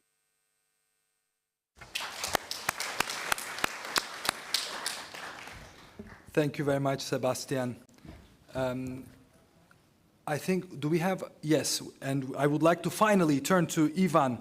It is very important, especially from a technical enabling point of view, to be able to have internet for everyone in the country, especially for a country like Kazakhstan, which is a continent country. I'd like to turn to you now also very quickly, the last 2 minutes that we have. What do you think and how do you think, what role can OneWeb could play in supporting Kazakhstan in accelerating its transition to Industry 4.0? Ivan? Good afternoon, ladies and gentlemen. Thank you very much for the opportunity to speak today at Astana Finance Days among other distinguished panelists. It's remarkable that this session has been tagged as a new Kazakhstan in the fourth industrial revolution, because actually both terms resonates quite well with us. We see our role in delivering connectivity in order to go beyond merely digitization, to make this tectonic shift to the innovation based on combination of technologies, where reliable connectivity with low latency of signal is required. And the goals and ambitions which are designated as a part of the definition of a new Kazakhstan are planned to be met with GovTech solutions, which we're hoping also to help with in terms of connecting all regions in Kazakhstan. Well, OneWeb emerged at the time when technology matured to make possible mass production and launching controlled number of satellites to ensure that growing demand in real-time data and software applications are met. With the fiber-like connectivity powered from space, OneWeb technology is aimed to support the whole variety of use cases on demand, from cloud-based applications to video conferencing and collaboration, from Internet of Things and video surveillance to augmented reality and real-time streaming and online gaming. Well, fourth industrial revolution is all about building networks, virtual systems, and actually Internet of everything. Thus, digital revolution is poised to fundamentally change the way we work, live, and interact with one another. Yet, more striking is the number of people who lack Internet access, around 4 billion worldwide. Fiber lines are prone to cuts, complex landscape, and prohibitive cost limits opportunity of rolling out fiber everywhere. Peculiarities of building LTE and 5G mobile networks narrow the area where they're accessible. With hourly communication satellites, we're planning to help to fill these connectivity gaps by providing global affordable connectivity. OneWeb business-to-business separation model will address all consumer verticals, transforming our experience in using data services on land, at sea, and in the air. With its 650 low Earth orbiting satellites, which are always in direct visibility for sending and receiving signal, OneWeb will provide truly global connectivity platform, allowing us to enjoy exactly the same services whether we're at home, in the office, or on the move, whether in the center of megapolis or to remote location, doing business, working, learning, helping others, or just having fun, ensuring full redundancy of critical business processes, of course. Well, our LEO satellite technology will boost digitization of business processes, adoption and growth in use of IoT solutions. It will support integration of complex transportation and logistical networks by providing seamless, full-scale digital cycle of operations and planning, from railroad stations to rolling stock, from rail to seaports, from port terminals to marine vessels, and so on and so on. By dedicated enterprise and cellular backhaul products, we will enable rollouts of corporate and public 5G networks, addressing challenges of associated costs and time to market. From traditional satellite use cases, such as first responders, to more demanding instances of digital mine or digital oil rig, OneWeb Solutions, in cooperation with local distribution and infrastructure partners, is prepared to deliver connectivity. Would it be rural community broadband access in remote and hard-to-reach areas, or carrier-class dedicated link for mobile operators? OneWeb will have affordable products and satellite user terminals. OneWeb has formed partnerships with multiple well-established and well-known market players, including such majors in terrestrial telecoms world as AT&T in the United States, British Telecom in the United Kingdom, main global integrators of mobility solutions such as Marlink for maritime, GoGo for aero. We are transforming lives of people in remote places such as Alaska by partnering with several distributors there. We're helping to build digital cities of the future by working in partnership with NEOM in Saudi Arabia, cooperating with traditional geosatellite operators such as Eutelsat, our shareholder, as well as with Hughes. As of today, OneWeb is a unique LEO system operator to provide fixed and mobility satellite services on land, at the sea, and in the air. We do not address individual end users. Instead, partnering with local distributors, augmenting their infrastructure to address needs of the enterprise and individual users. Our connectivity platform is fast in that it ensures high throughput speeds and very low latency, critical for majority of modern day applications. It's truly global in that it covers whole Earth and absolutely ubiquitous, as complex landscape is not a problem due to very convenient look angle, as satellites are always above your head and not far away at the equator. OneWeb is simple in deployment, meaning it can be installed in no time and does not require complex technical arrangements. It has Service Hub, which can be integrated with local partners, OSS and BSS systems, and will allow real-time transparency into the services rendered. Product portfolio in built-in flexibility, low cost of installations in economically efficient solutions for digitization of various processes and varied demands of customers. We have a long-term cooperation goals in Kazakhstan. We have established our local presence by incorporating at AIFC as OneWeb Kazakhstan Limited. We are progressing in design and constructions of our Central Asia hub located in Kazakhstan. We have deployed our Atlas trial solution at the National Space Center, running first ever tests of LEO services in Eurasia at the Digital Bridge event last year. We're investigating the opportunity of localization of production of satellite components at Galan production facility in Kazakhstan for our second generation satellite constellation. Connectivity anytime, anywhere is going to change everything. We look forward to discussing how we'll address together with our partner, Republican Center of Space Communications, known as CASSAT, the most pressing needs of our prospective enterprise and government customers in Kazakhstan and across the whole of Central Asia. Thank you very much. Thank you very much, Ivan, for the rather accelerated. As you can see, we can talk about the fourth industrial revolution for hours. I would like to thank each and every one of our esteemed members and the panelists, especially Dr. Kelimbetov. Thank you very much for also hosting for this important event. Thank you all, and thank you all for coming.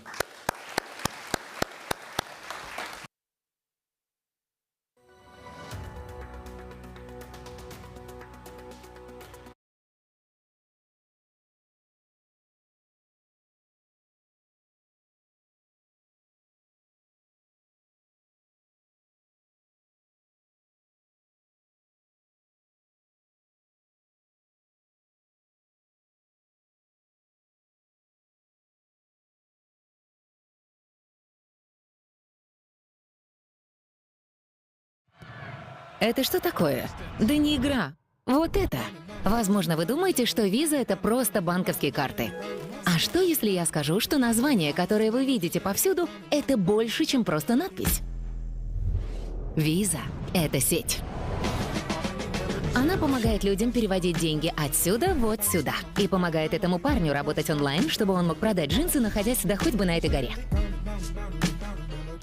Это волшебство, которое остается за кадром, но может объединить всех со всеми. Эта сеть позволяет взглянуть на мир свежим взглядом за утренней чашкой кофе и меняет точку зрения на то, что делает бизнес бизнесом. Виза — это сеть, которая может объединить всех. Там, где вам нужно быть. Там, куда вы мечтаете попасть. Там, где вы заслуживаете быть. Эта сеть — ключ к исполнению мечты. Ведь виза каждый день открывает двери по всему миру, чтобы коммерция объединила нас всех. Виза — сеть, которая работает для каждого.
Hello, I'm Andrew Gamble. I'm the chairman of the global board of Grata International, which is the Swiss verein which exercises overall control and direction for the Grata International network. There are a number of aspects of the work that I do for Grata. One is I speak to international law firms who are significant clients of the firm. I certainly enjoy doing that and explaining to them about the value of Grata. I discuss the strategic direction of the firm with the senior partners, and I also work proactively with the Integration Centre and the International Cooperation Department, who are performing an excellent function on behalf of the firm. And last but not least, I speak to potential new firms. That's a very interesting question. I think it's really to do with our focus. We're very much focused on a particular regional area. And international law firms have... Так, құрметті келесі панельдік сессияға қатысушылар, рұқсат болса мына қонақтардың барлығын орындарыңызды алуды сұраймыз. Осының алдындағы талқылау шамалы уақытымызды алып қойды.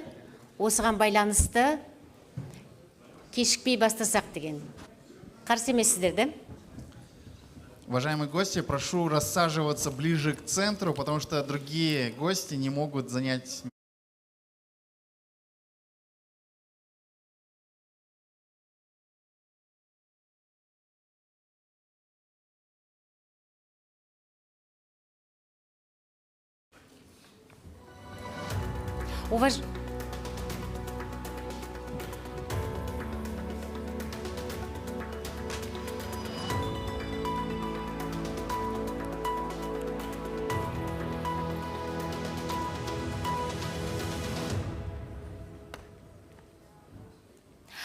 Добрый день, уважаемые участники сегодняшней панельной дискуссии. Я рада приветствовать всех, кто сегодня нашел время и проявил интерес к сегодняшней сессии. Просто хотела сказать, что вчера было обсуждение, и любая панельная сессия, где есть слово «женщина», почему-то у нас в зале собираются в основном только женщины. Поэтому, я думаю, на будущее такой тренд должен быть. Мы должны убирать это слово «женщина», потому что МСБ сегодня это ключевое слово для устойчивости любой экономики, для устойчивости любого общества. For any society, this is important. We are not talking about gender here. This is common for all of us. This is main driver of the economy. Allow me to name the topic of our session. Visa is our general partner of the Astana Finance Days, and today's session is titled Strengthening SME Sector in Kazakhstan through the Involvement of Women. One of the priority areas of Visa is supporting women entrepreneurs in the Central Asian region, including in Kazakhstan.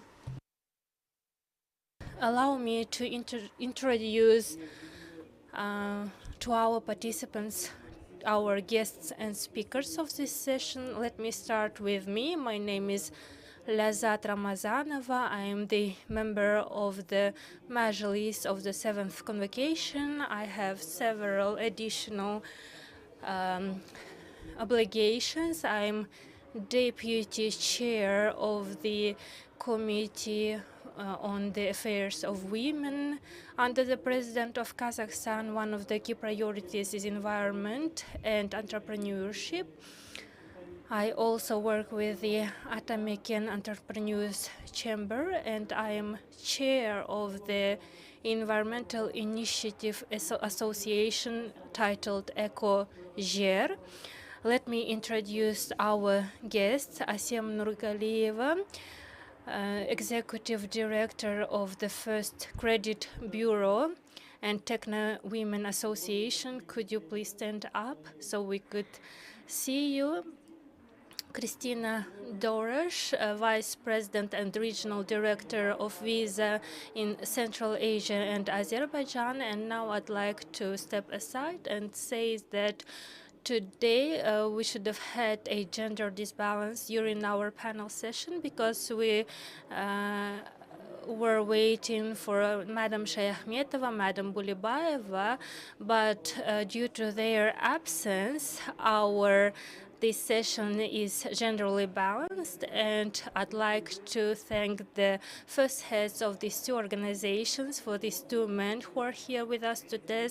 Mr. Sartayev, Deputy of the Chair of Halyk Bank, Ayman Kasimova, the head of the Program for Consultation of Small Business of EBRD. Let's call the names right, and Mr. Iskakov, Deputy Chair of the Damu Entrepreneurship Development Fund, GSC. We will continue our discussions in this format. First, I'd like to tell to our participants that Visa connected with all the women entrepreneurs in Kazakhstan, and you've been to several regions in person and did upgrade. That is why we want to show you a video which was prepared specially for today's discussion. Please, the organizers, could you please turn on video?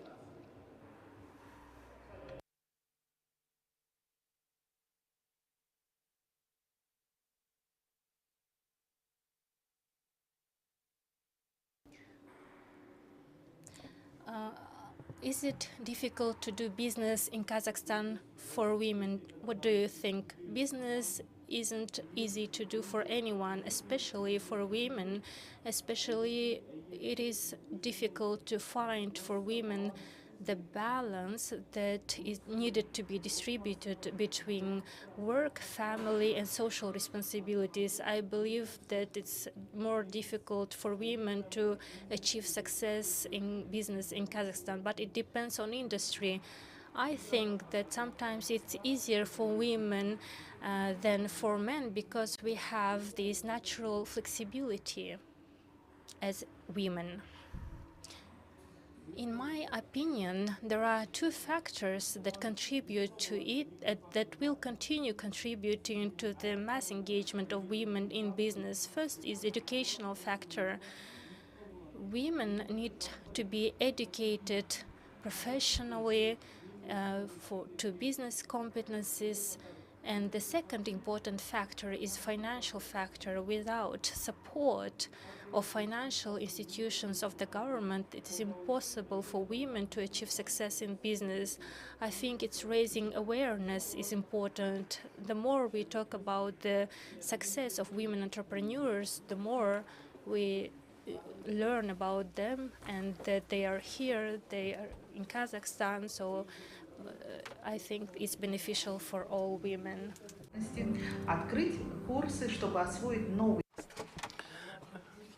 To acquire new professions and start earning money, simplify the tax code for female entrepreneurs, and not only just female entrepreneurs, but SME in general, to make it all digital so that everything could be done from a smartphone. To be assured of yourself, to deny fear. It's an Oriental country, and we are raised in a different way. And I think with more self-assuredness, many women would become entrepreneurs.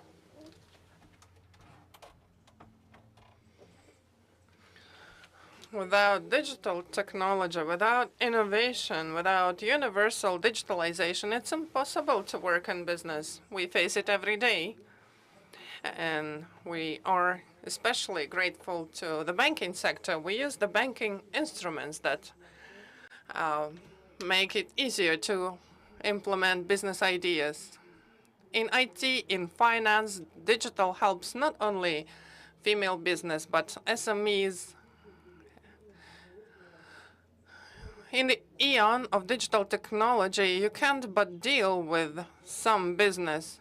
You can use your smartphone to fully do your financial part, your financial accounting and payments using your smartphone, banking apps, and so on.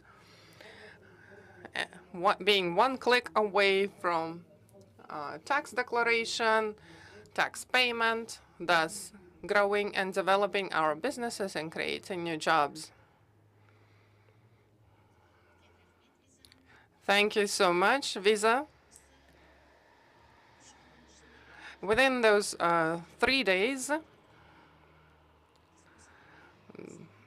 within the course of these discussions, the topics that have been covered in this video are really interesting. We see that there is special attitude towards women. In this connection, our women entrepreneurs, they face a variety of challenges, and I have learned about them from the videos. I was supposed to be one of the speakers,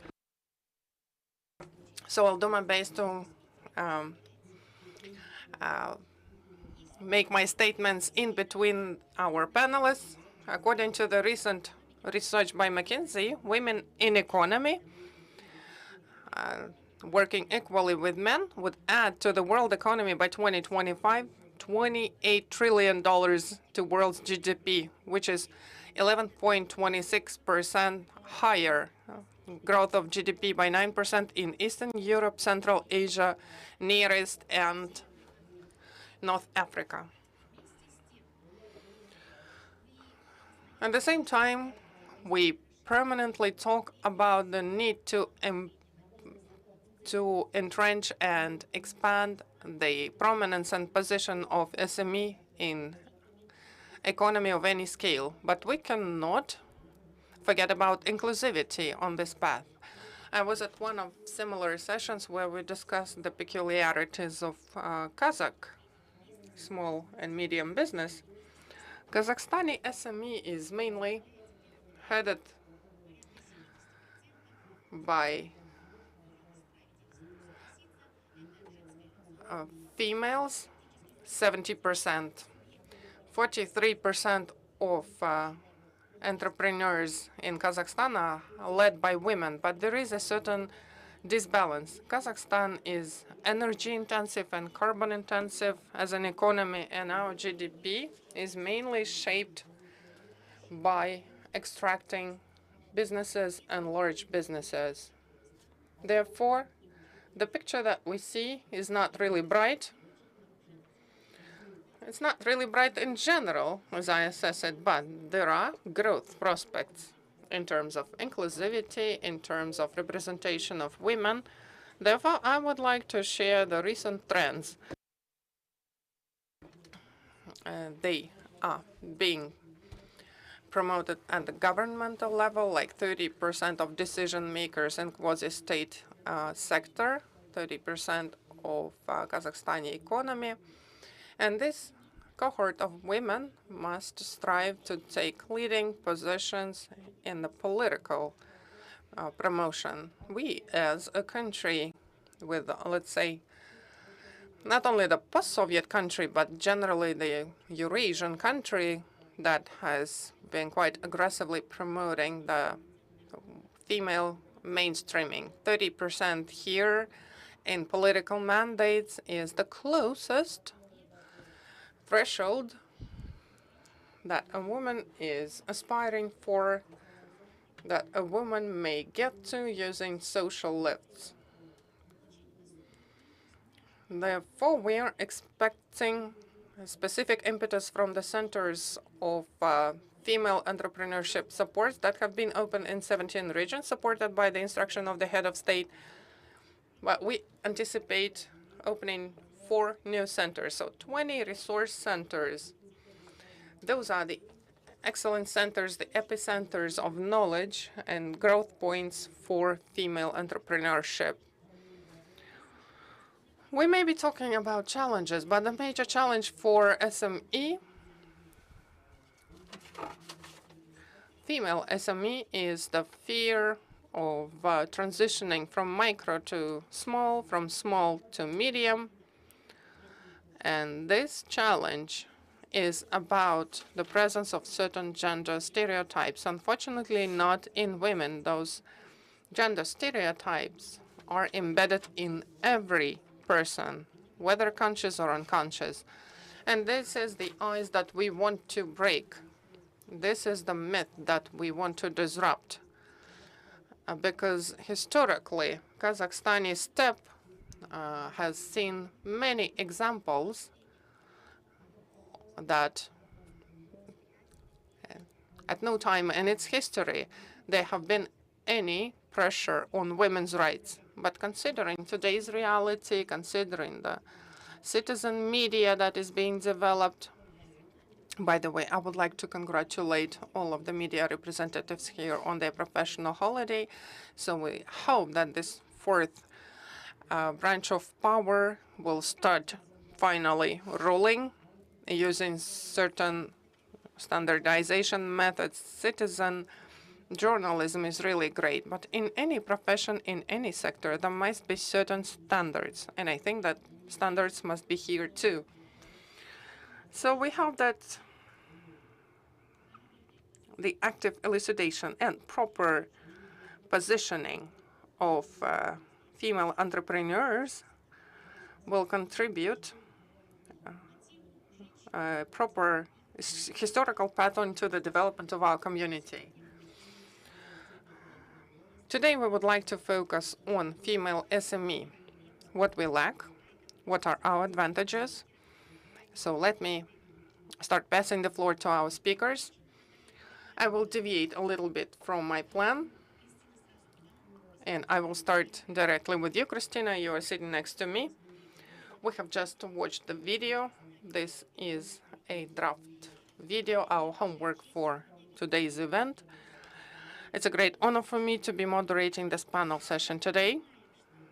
We understand that SME development in digitalization EON will be supported by many tool sets.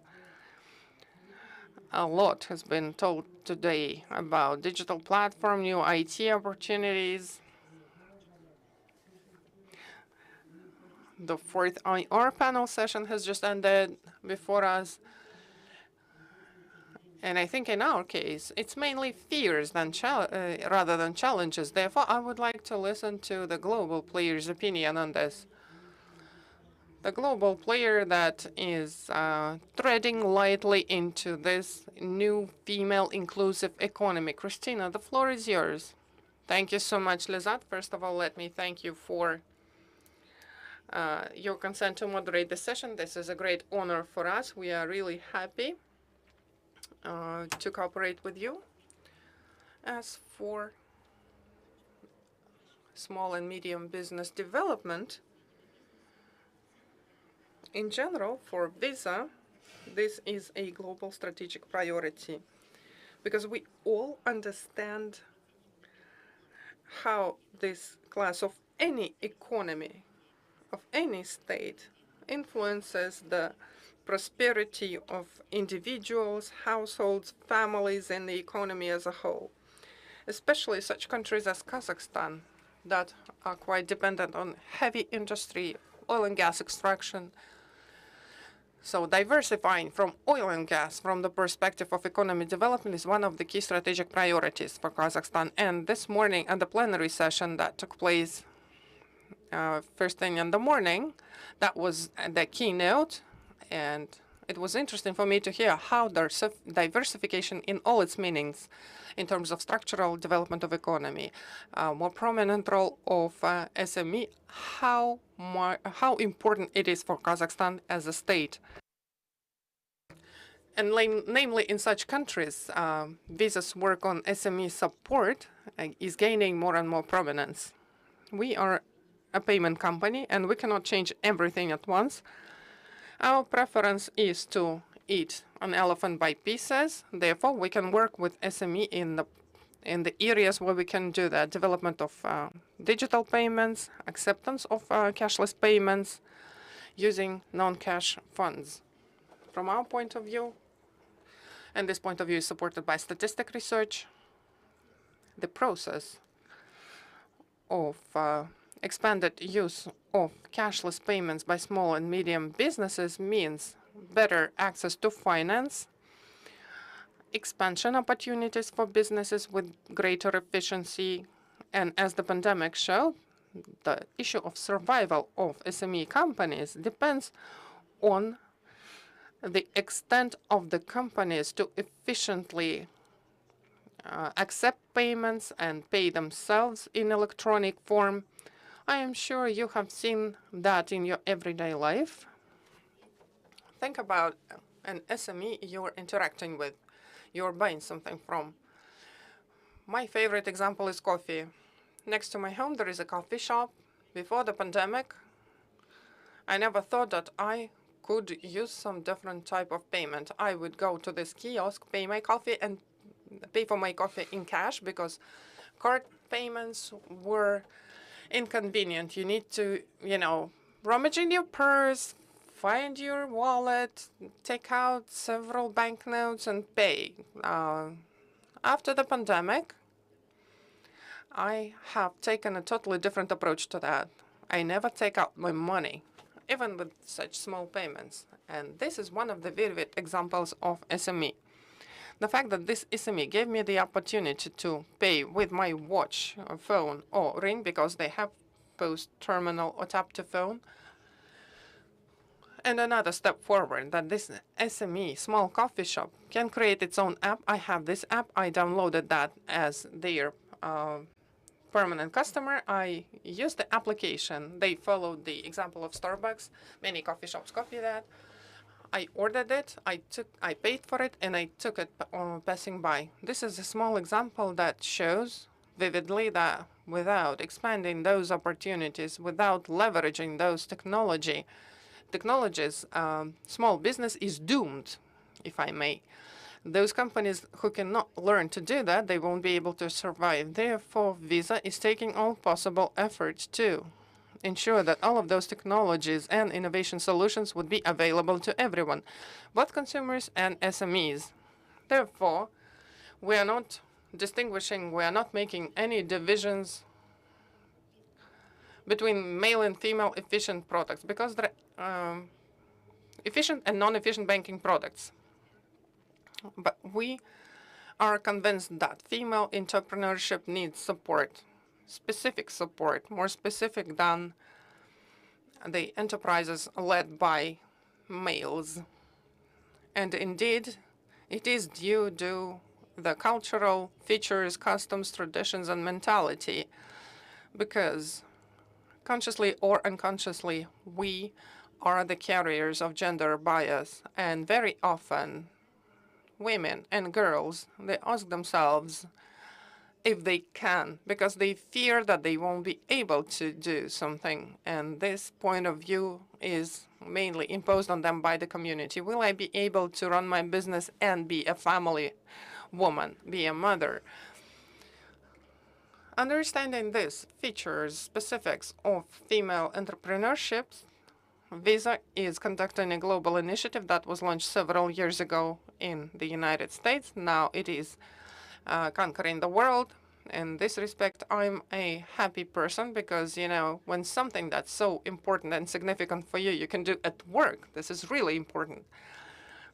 For me, it is really important to help women who have their own businesses, providing them with resources for collaboration, inspiration, education. This is something that we do as a company under our initiative, She's Next, empowered by Visa. And this initiative has been subject in Central Asia and Azerbaijan in 2021. A great launch. You have seen it from the video, and there are two main conclusions. What does it take to develop the female entrepreneurial activity? Education and inspiration, as well as support. So those factors are the key drivers for our company and our program. And we had quite interesting webinars based on those principles, available for men and women both. And during those activities, business experts shared with women and men experiences from making the company, assessing the competitive environment, etc., etc.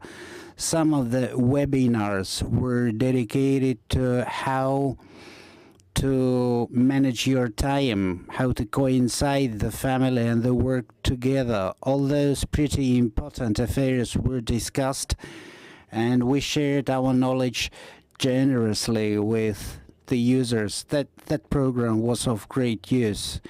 And the second compound to it, the inspiring one, we called it Dialects of the Strong. It was under the aegis of the Forbes magazine. Successful business women shared their experience, the hardships they faced, how they overcame them. They told how to set up a business, how to run it, how not to be afraid of it. And I got a small theory about that. Looks like you cannot but not fear the business. Fear is something you cannot overcome and defeat. And to my understanding, those leadership examples tell us how to be afraid but do things at the same time. This is something that we want to add to the lives of entrepreneurial women, to be afraid but to move ahead nevertheless. So this year we're unwinding this program in a number of countries, and you're all welcome. Thank you. Wonderful. Basically, we women might be afraid but not broken. Let's discuss the next topic. You see, I'm a strict teacher. I got a request, and because we have had some of our time lost, please be very brief while expressing your opinion. Asem Nurgaliyeva, next question goes to you. The active commissioning of women into IT and small and medium businesses. So today we know 29% are women in business activities all over the world. IT industry is the least where women are represented. So what are the obstacles? Thank you very much. I think if Christina has discussed already measures to support the small and medium business, that is quite important because there are a lot of talented women and girls in the IT sector. It's quite an objective picture. There are not a lot of women in the IT sector, and that's natural because engineering disciplines have all been occupied by men. We are mothers. We have daughters, and what do we tell our daughters? Your main life objective is to have a successful marriage, successful personal life. And if we go to provinces of Kazakhstan, that principle there is more explicit, more widely manifested, if I may use it to be politically correct. So we should start from ourselves. As mothers, we are not supposed to be afraid to send our daughters to engineering institutes. IT possesses the future. This is something we need to understand. So when we talk about digitization, we must remember that today IT knowledge is a must-have. In 10 to 15 years, if you're not an IT specialist or an IT manager, your value in the market shall be significantly lower. And historically, it just happens so that IT sector does not have a lot of women and girls. And in Kazakhstan, the picture is the same. The situation is changing. However, this year we have created a special association of women in digital industry. And by means of that platform, we propagandize engineering disciplines among girls and women. This is not to say that we only support girls dealing with the IT. This is a stereotype. You see, when we talk about technological industry, we imply anything to deal with digitalization and IT. So please not be afraid to send your daughters to engineering institutes. For example, my daughter is an aerospace engineer in future, and it was myself who initiated her into fundamental disciplines. And another interesting scope of activity, that is the quoting. One of the Techno women scopes of activity is an HR pool, inclusive of girls and women. We want to expand that HR pool, make it more massive. We want to involve and attract talented girls. Those girls at present are involved in operational activities and they do not manifest themselves in the public sphere, so we need to popularize such persons. This is it. Thank you. Wonderful. Ideal speaker. Ideal speaker. Now, before we discuss banking sector, I would like to highlight, you know, in the past I was the assets manager in the finance ministry, and I remember we had 15 contestants coming to our office to occupy the position of the lead IT specialist. So out of those 12 candidacies, only one of them was a girl. She was well positioned, well certified, but the commission voted for a guy. This is a stereotype which is still an integral part of our mentality. The thing is, one of the concerns was how will that girl, if we employ her, survive in an IT department where we have only men? So I thank all speakers for promoting women to new professions. Now allow me to switch over to the banking sector. We always repeat that the banking sector is the blood distribution system that needs to promptly react to all domestic and international changes. So my question goes to Darren. Can we discuss with you? You already have your own big data. How does the small and the middle business look like today? Yesterday we're leaders in work with small and average companies. We have a lot of big data.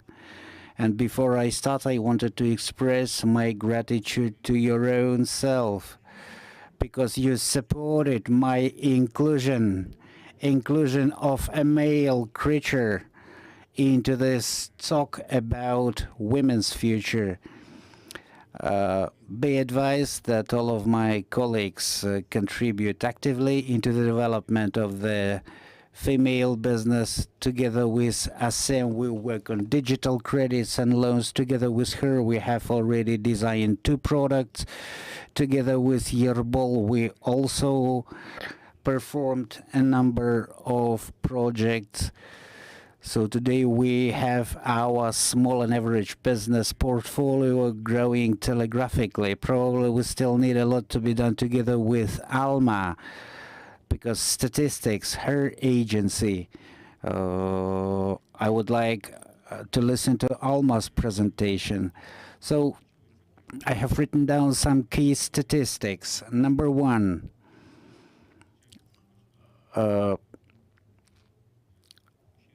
as has been already said, that men dominate in Halyk, but at the same time 52% of loans and credits are given to women. I will explain why. Because our statistical picture is smaller, is different, because women get better salaries.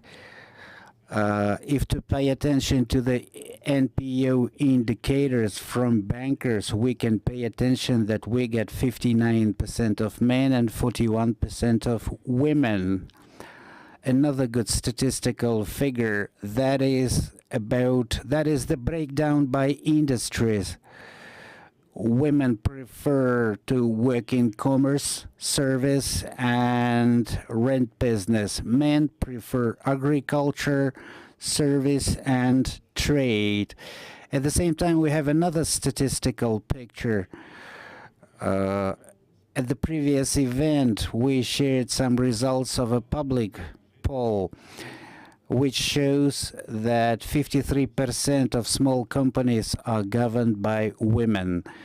26% of average businesses are run by women. So the public poll was done by girls. The question was, how can we increase the number of women involved in small and average business? And the answer was that women are careful. They approach risks with precautions. and many women reach a certain margin of profitability and they do not want to jump any higher for the sake of not losing what they already have conquered.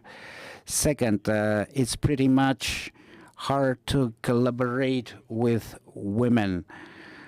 And recently I tried to recollect when in Kazakhstan we had a situation when women created big companies. No such examples I found, but today I know a lot of women are in charge of big projects.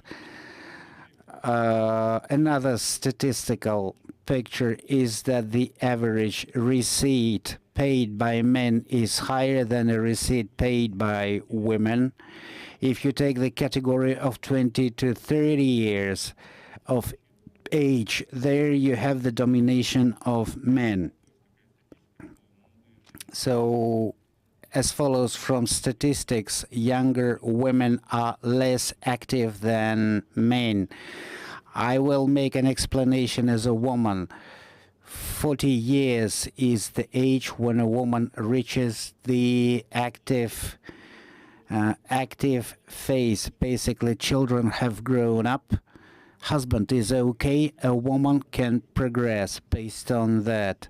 Together with McKinsey, we researched the market outside the banking sector, and we asked the audience just one question: what motivates women to deal with the business activity? And the majority of women answered that they were dealing with some business activities because they had complicated life circumstances. They had to look for some alternatives. Quite a few of them do business for pleasure. And there is a separate stratum of women. We call them mature players, women who love the process itself. I remember about the time limitations. In Halyk Bank in 2018, we launched a new program of crediting the female entrepreneurial activities. Interest rate is only 5% and it is given for 7 years. The program has manifested itself in all the best ways possible. The capital payout is 0.3%. Thank you very much. Tauren has been very modest while reporting about the results of this program. If I'm not mistaken, in the first 6 months we distributed the first billion Kazakh tenge, and in 6 months the payout was commenced. Yes, today this is a continuous program. It's a permanent establishment today. Well, thank you very much. Tauren has just said that EBRD, that we could enjoy more active cooperation with EBRD by means of various projects. Alma Kasimova is here, the next participant of our panel discussion. I'm addressing Alma. Today we are talking about global initiatives of international organizations, international donors. We are discussing the support to female entrepreneurial activity, not only in Central Asia. Your organization is the leader in that sector, so the floor is yours. Please report to us about open questions. What are the problems associated with the female entrepreneurial activity? Maybe you have some critical thoughts about that. Thank you very much, Lazat. EBRD supports small and medium business. We have been supporting such companies in Kazakhstan for more than 20 years, and we have a complex approach to support. That is a combination of financial and non-financial instruments. That is the work not only at the level of the end beneficiary.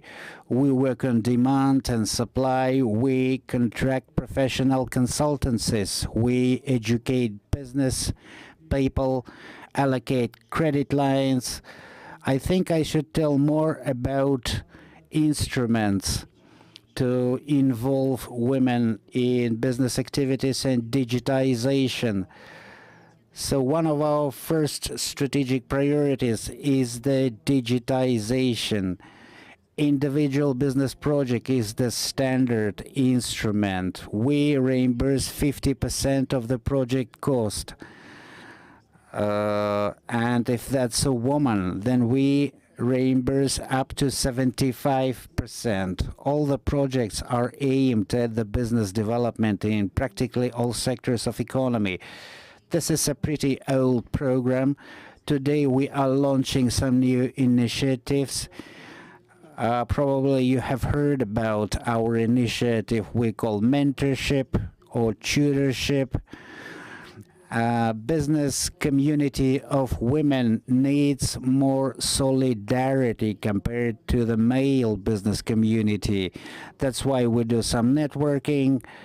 In the period of 9 months, a woman can attract an experienced mentor, a man or a woman, it does not matter, and they can work on the business affairs, on some macro affairs. They can work on maintaining the balance between personal life and professional life. So this is a pretty much successful program, I gotta tell you. And we want to expand it this year because it enjoys demand from small businesses. They pay interest to that. So today we have a new program. We call it Micro Mentor. It was designed in the USA. Earlier in Kazakhstan, we had Mercy Corps operating, and they designed the methodology for virtual mentoring.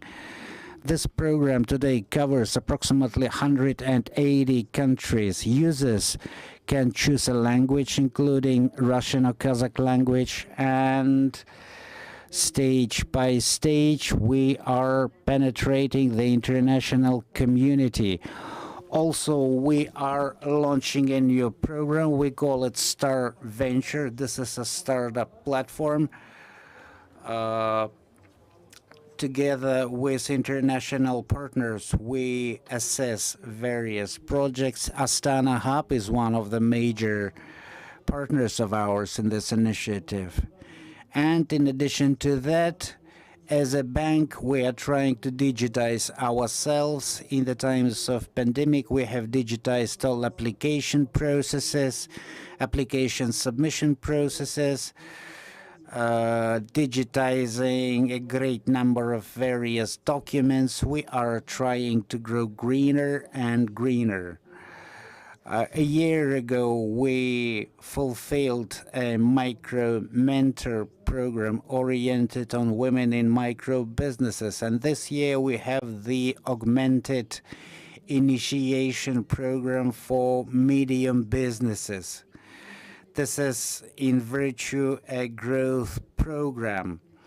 You see, when women reach a certain top margin, after that, they have quite natural fears or some objective barriers, so we help such women to break through such barriers. This is what we call the acceleration program.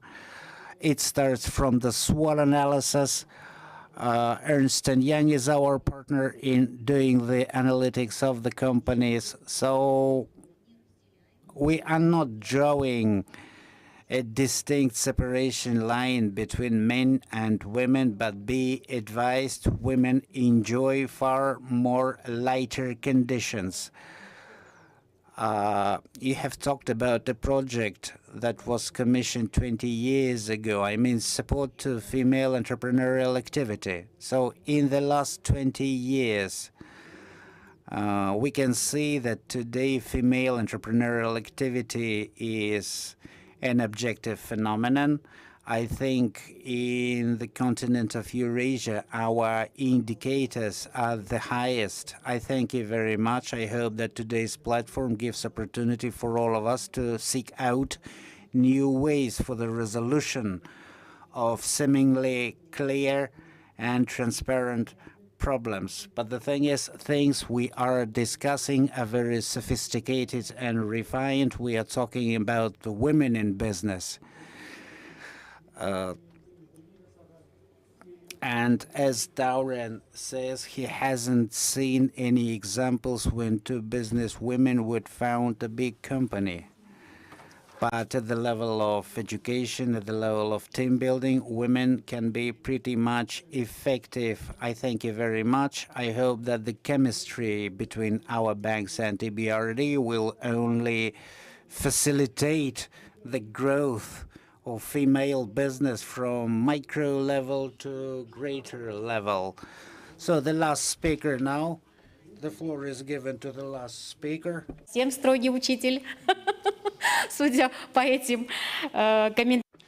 So judging by the comments that are incoming, Yerbal Damo has initially been indeed a quasi-state institution that exercises really powerful support to entrepreneurships. It's like a cradle to small and medium business in Kazakhstan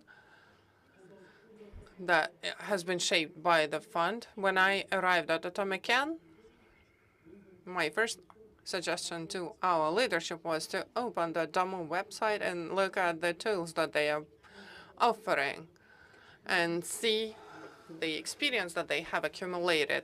And that would be our starting point. From that stage, we should be going up. Thank you for passing me the floor. Overall measures of state support can be enjoyed by women along with other entrepreneurs. Every second entrepreneur covered by state aid is a female entrepreneur. Out of 59,000 supported projects, 46% is the segment of female entrepreneurship. Talking about the programs, I would like to know that together with international financial institutions, we're implementing several programs. Together with EBRD, we implemented Women in Business program. And the segment of female entrepreneurship had not to exceed 25%. Money was sent to second-tier banks to finance at least 30% of female entrepreneurship at the regional level. Together with local executive bodies, we finance several programs. For instance, Menka-Sipker Bolaman in Shymkent, where we support a certain share of female entrepreneurship, as well as the Altenkeme program in Aktobe region.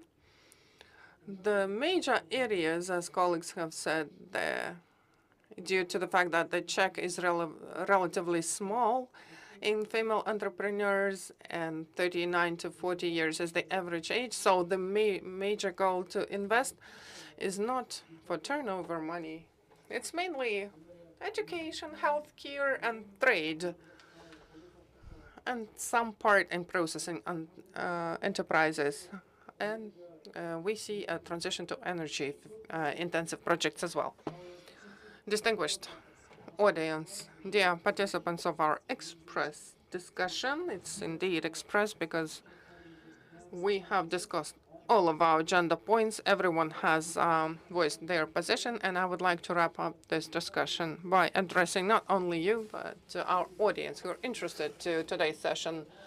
About 5 years ago, the Big Four, one of the Big Four, conducted a global survey. And the final expert opinion was that within the next 3 decades, 80% of global economy will be in female hands. I think the platforms like ours will be the proponents. Я предлагаю всем. Let us all use the photo opportunity, dear participants.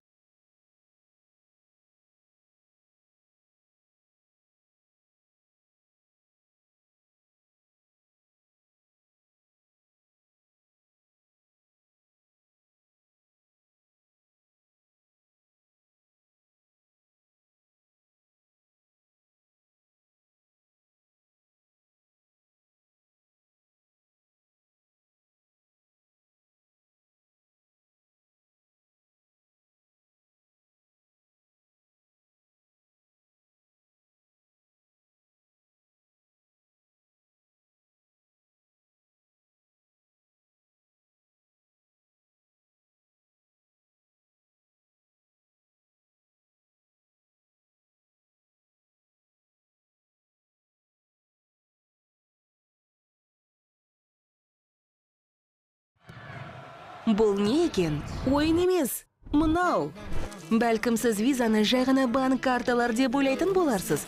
Егер мен сіздің әр жерде көріп жүрген атауыңыз жай ғана атаудан әлде қайда зор нәрсе екенін айтсам, не дер едіңіз? Виза дегеніміз желі. Ол адамдарға ақшаны ана жерден мына жерге аударуға көмектеседі. Және де мына жігітке тіпті таудың басына шығып алса да онлайн жұмыс істеп джинсаны сатуға көмектеседі. Бұл кадр сыртында қалатын, бірақ бәрін бір-бірімен байланыстыра алатын ғажайып. Ол таңғы кофе ішкенде әлемге жаңа көзбен қарауға мүмкіндік беріп, бизнесті бизнес ететін нәрселерге көзқарас өзгерте алады.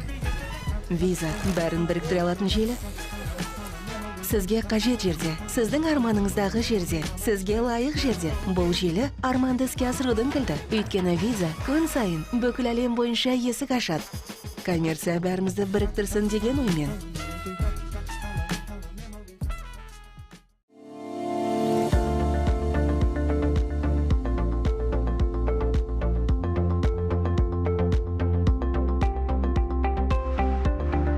Любые деловые взаимоотношения с контрагентами всегда связаны с рисками. Только владея комплексной информацией, можно избежать сотрудничества с неблагонадежными контрагентами. The Strongest – портал для поиска, оценки и предварительного комплаенс контрпартнеров. Бизнес-регистры более 100 стран мира. Информация о более 180 миллионах китайских компаний. Онлайн и офлайн отчеты. Реестр бизнес-партнеров Казахстана – самый актуальный и полный источник информации о юридических лицах Казахстана. Индекс добросовестности налогоплательщика. Более 30 источников информации из государственных баз. Информация о деятельности. Учредители. Аффилированные лица. Закупочная история. Предоставление отчета в режиме онлайн. Сервис HR Digital – комплексная проверка сотрудников и личные дела в режиме онлайн. Специальный сервис для кадровых служб, HR, рекрутинговых агентств. Кредитные истории, кредитный рейтинг соискателя. Трудовой опыт и данные об образовании. Справка о судимости, инвалидности и 075. Дополнительная информация о соискателе и сотруднике.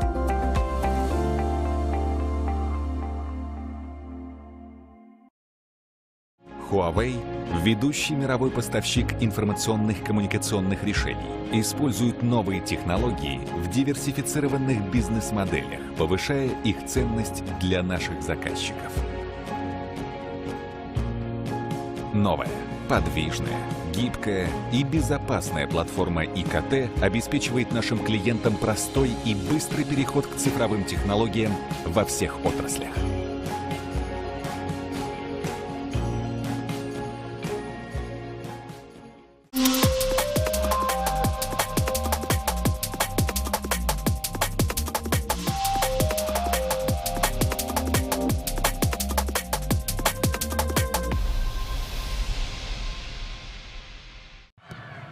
Бұл не екен? Ойын емес. Мынау. Бәлкім сіз визаны жай ғана банк карталар деп ойлайтын боларсыз. Егер мен сіздің әр жерде көріп жүрген атауыңыз жай ғана атаудан әлде қайда зор нәрсе екенін айтсам, не дер едіңіз? Виза дегеніміз желі. Ол адамдарға ақшаны ана жерден мына жерге аударуға көмектеседі. Және де мына жігітке тіпті таудың басына шығып алса да онлайн жұмыс істеп джинсаны сатуға көмектеседі. Бұл кадр сыртында қалатын, бірақ бәрін бір-бірімен байланыстыра алатын ғажайып. Ол таңғы кофе ішкенде әлемге жаңа көзбен қарауға мүмкіндік беріп, бизнесті бизнес ететін нәрселерге көзқарас өзгерте алады. Виза бәрін біріктіре алатын желі. Сізге қажет жерде, сіздің арманыңыздағы жерде, сізге лайық жерде. Бұл желі арманды іске асырудың кілті. Өйткені виза күн сайын бүкіл әлем бойынша есік ашады. Коммерция бәрімізді біріктірсін деген оймен.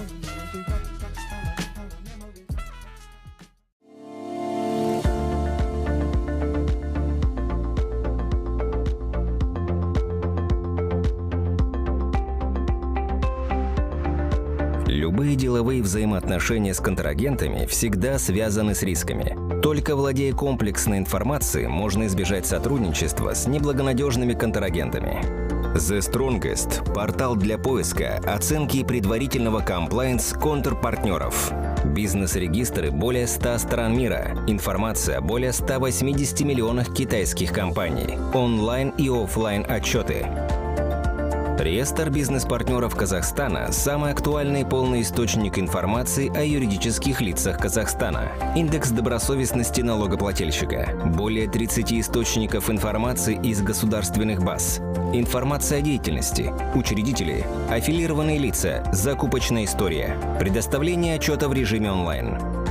Сервис HR Digital – комплексная проверка сотрудников и личные дела в режиме онлайн. Специальный сервис для кадровых служб, HR, рекрутинговых агентств. Кредитные истории, кредитный рейтинг соискателя. Трудовой опыт и данные об образовании. Справка о судимости, инвалидности и 075. Дополнительная информация о соискателе и сотруднике.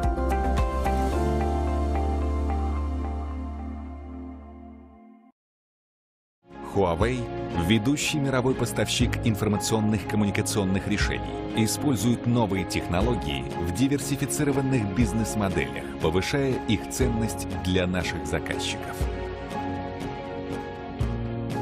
Новая, подвижная, гибкая и безопасная платформа ИКТ обеспечивает нашим клиентам простой и быстрый переход к цифровым технологиям во всех отраслях.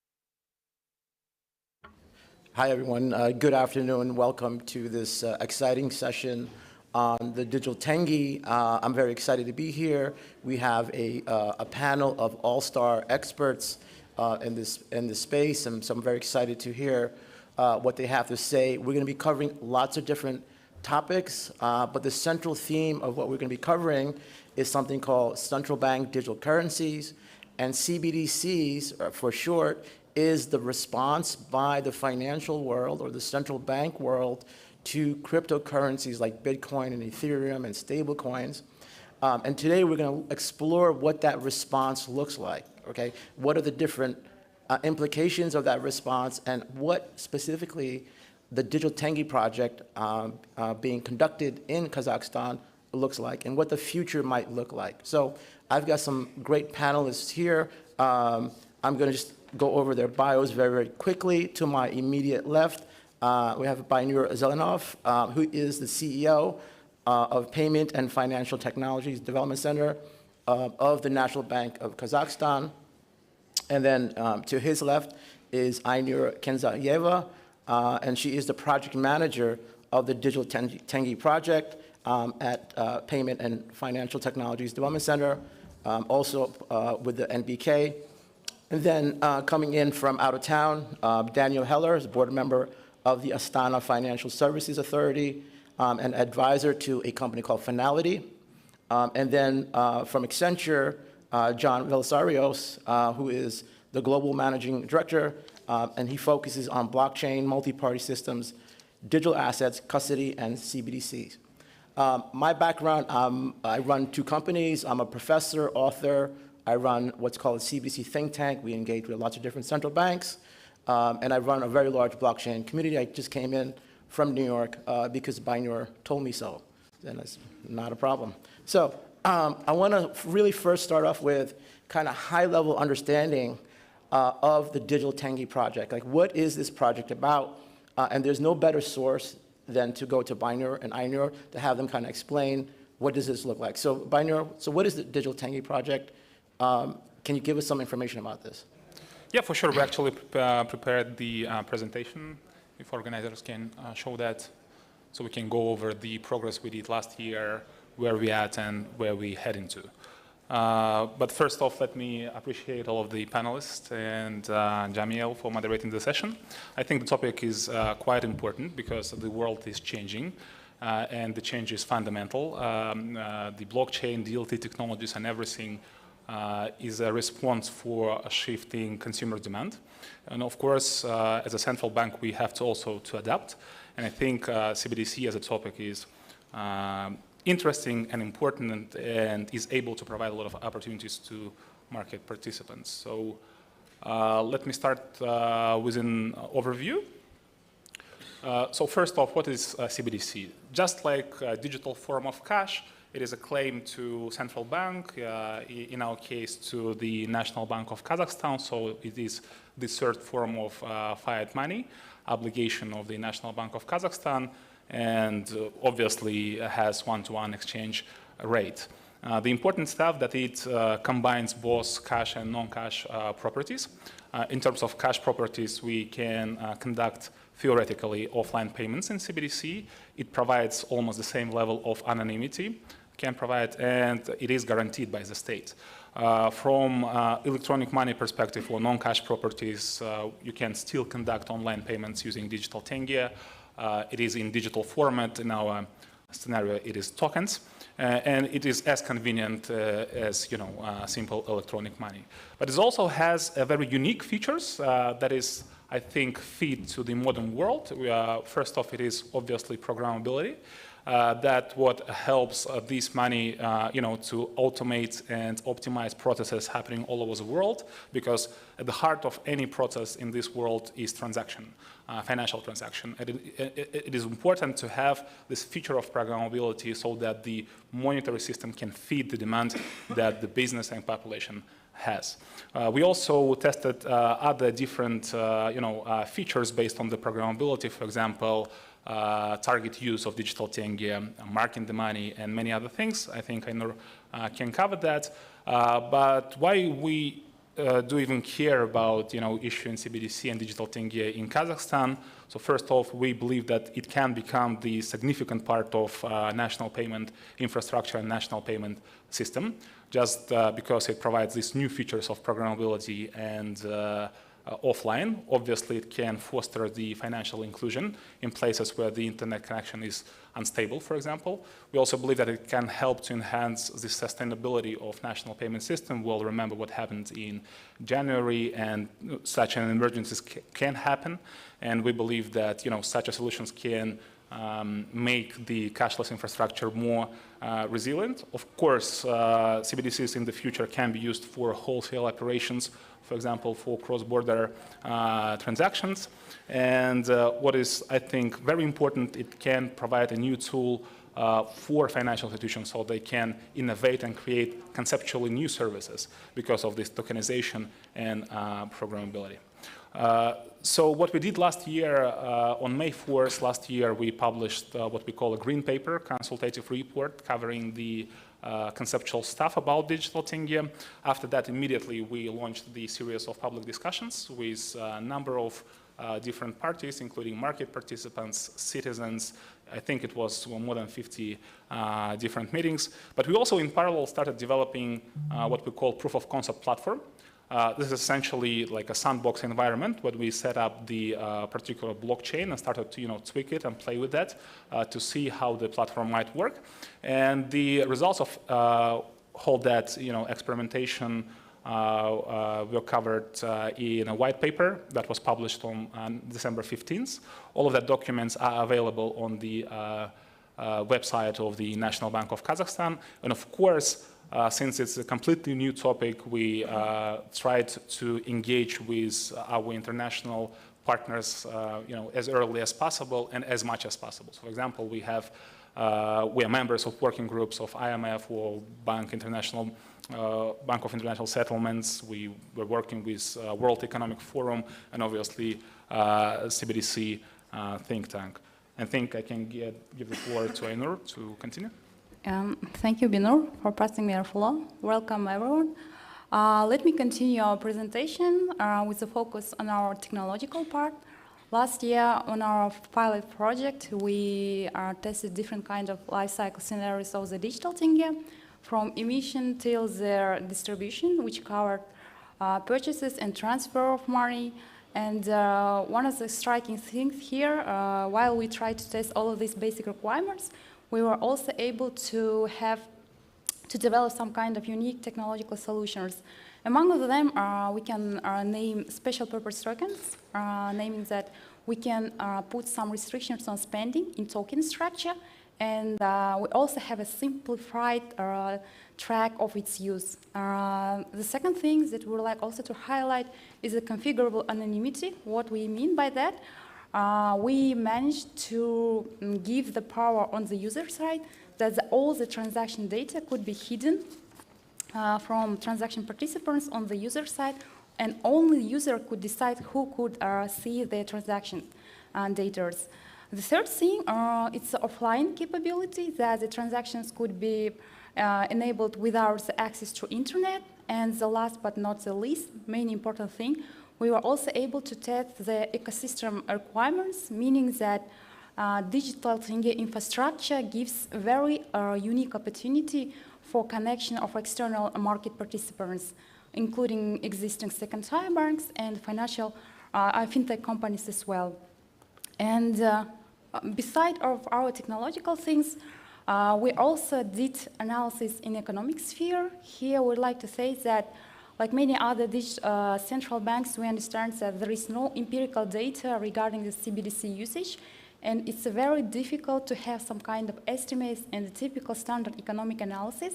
Nevertheless, we build up some kind of theoretical model to have preliminary analysis and understand how the issuance of digital tenge would impact on the money supply and economy itself.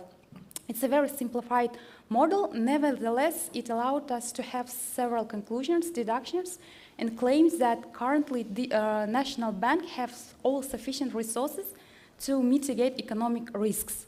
I can just name briefly some of our conclusions. First of all, the issuance of digital tenge will correspond to proportional replacement of current account with digital cash. What does it mean in economic theory? It implies that there will be no impact on inflation. It will only change the structure of money supply. There will be no expansion of money supply.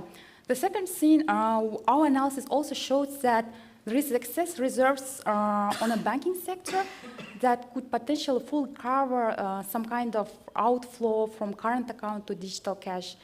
And moreover, National Bank of Kazakhstan, as a regulator, could supply all required liquidity to banking sector to cover all of this potential outflow.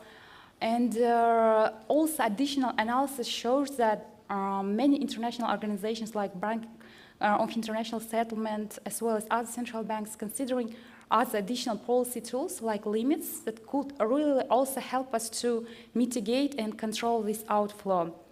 Just summing up what we have done so far in this area, last year we did all of our review.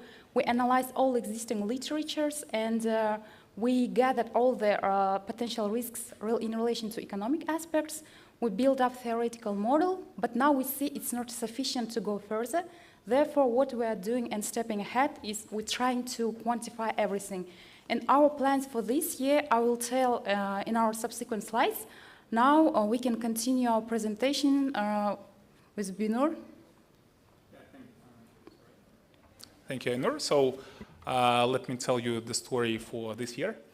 So the thing is that this year we want and trying to focus more on the market engagement with actual stakeholders, because our firm believe that projects like that cannot be done and written inside the cabinets and hidden stuff. So it is important to keep transparency and talk with everyone interested. So that was at the heart of our planning. But in terms of actual work, we have like different streams of work. So first is obviously related to technological expansion. So, which means that we are working on the pilot platform, and this year, by the end of the year, we would conduct actual MVP in a controlled environment with real financial institutions and real consumers to see how it works, how the non-functional requirements can roll out, and to make some decisions. So, of course, the second part would be related, as Ainur told, to economic modeling on all that smart, fancy stuff with DSG and models to try to estimate and approximate what would be the real economic impact of potential digital tenge issuance. Of course, we also would try to do the assessment of regulatory impact that should be imposed in case we launch digital tenge. And of course, at the heart of all that stuff is Digital Tenge Hub, which is a collaborative platform that wants to bring everyone interested in the game, technology providers, market participants. And our mission is to engage with them to see what is the role of CBDC for their particular business, how it can be rolled out successfully for them, to come up with a conceptual model that can provide this win-win situation. But I want to highlight that no final decision on issuance of digital tenge is made yet. We believe that it is a very important decision, so we have to take into consideration many aspects. Just this week we would publish the paper uncovering what is a decision-making model and framework, and today will be the first day when we will publicly discuss what would be the aspects of that. I'll talk about that a little bit later. And based on that framework and all the work we're doing, we will combine all together, and by the end of this year, we would recommend decision to issue or postpone or never issue digital tenge. Ainur, please, you can go over this slide, I think. Or I can, whatever you want. Thanks. Now we are turning to our plans for this year in our technological part. Here we can say that there are different stages of technology platform testing. And we have undergone the POC phase last year. This year we are going to, we are expanding our functionality for our platform. And we just wanted to say that among other countries, we are trying to work in two directions. First of all, we are trying to build up some non-functional requirements regarding our target platform vision. And the second one, we still understand that there are a lot of plenty space for R&D, naming that a lot of unanswered open-ended questions still exist. Therefore, we need to work out them in some closed environment, sandbox. Here, let me just outline and explain what we mean by that. First, this year pilot will be done in two modes. Baseline MVP will help us to answer questions regarding the non-functional requirements, as I mentioned. That includes resilience, security, throughput, this kind of stuffs. Meanwhile, our offline chain, as well as other programmability features, will be tested within the closed environment. We call it R&D sandbox. Here's some kind of a brief vision how we have designed all of these scenarios. First of all, MVP will go through basic life cycle scenarios that will cover all typical scenarios from opening wallet till the redemption. The next direction, which we called R&D sandbox, will help us to test different kind of smart contracts. And here we believe that this will be done with the help of also our market participants and different kinds of our partners and experts that will help us to figure out and understand the potentials of CBDC. Regarding the expansions of economic research, as I highlighted before, it's not sufficient for us just to have theoretical reasoning, understanding, and we have very ambitious goals for this year. We want to have quantitative assessments, and we like to have some kind of figures around the risks. And we are doing this in a very planned approach. First of all, we'll conduct a survey that will help us to gather the data regarding the people's preferences, attitudes towards the different features of digital tenge. Based on this survey data, furthermore, we'll try to build up microeconometric model to assess the demand for digital tenge. And the last, in parallel, we're also developing two dynamic stochastic general equilibrium models. First this model will help us to understand how the issuance of digital tenge will impact on macroeconomic parameters in the economy. And the second one will help us to understand the financial stability risks. Here we like just to emphasize some novelties in our approach. We have done a lot of research in this area, and we see that many economists and central banks are doing general equilibrium models. We have decided to do DSG because the dynamic stochastic general equilibrium models allow us to integrate some country-specific features into this, and it enables us to have flexibility. And the second thing, continue.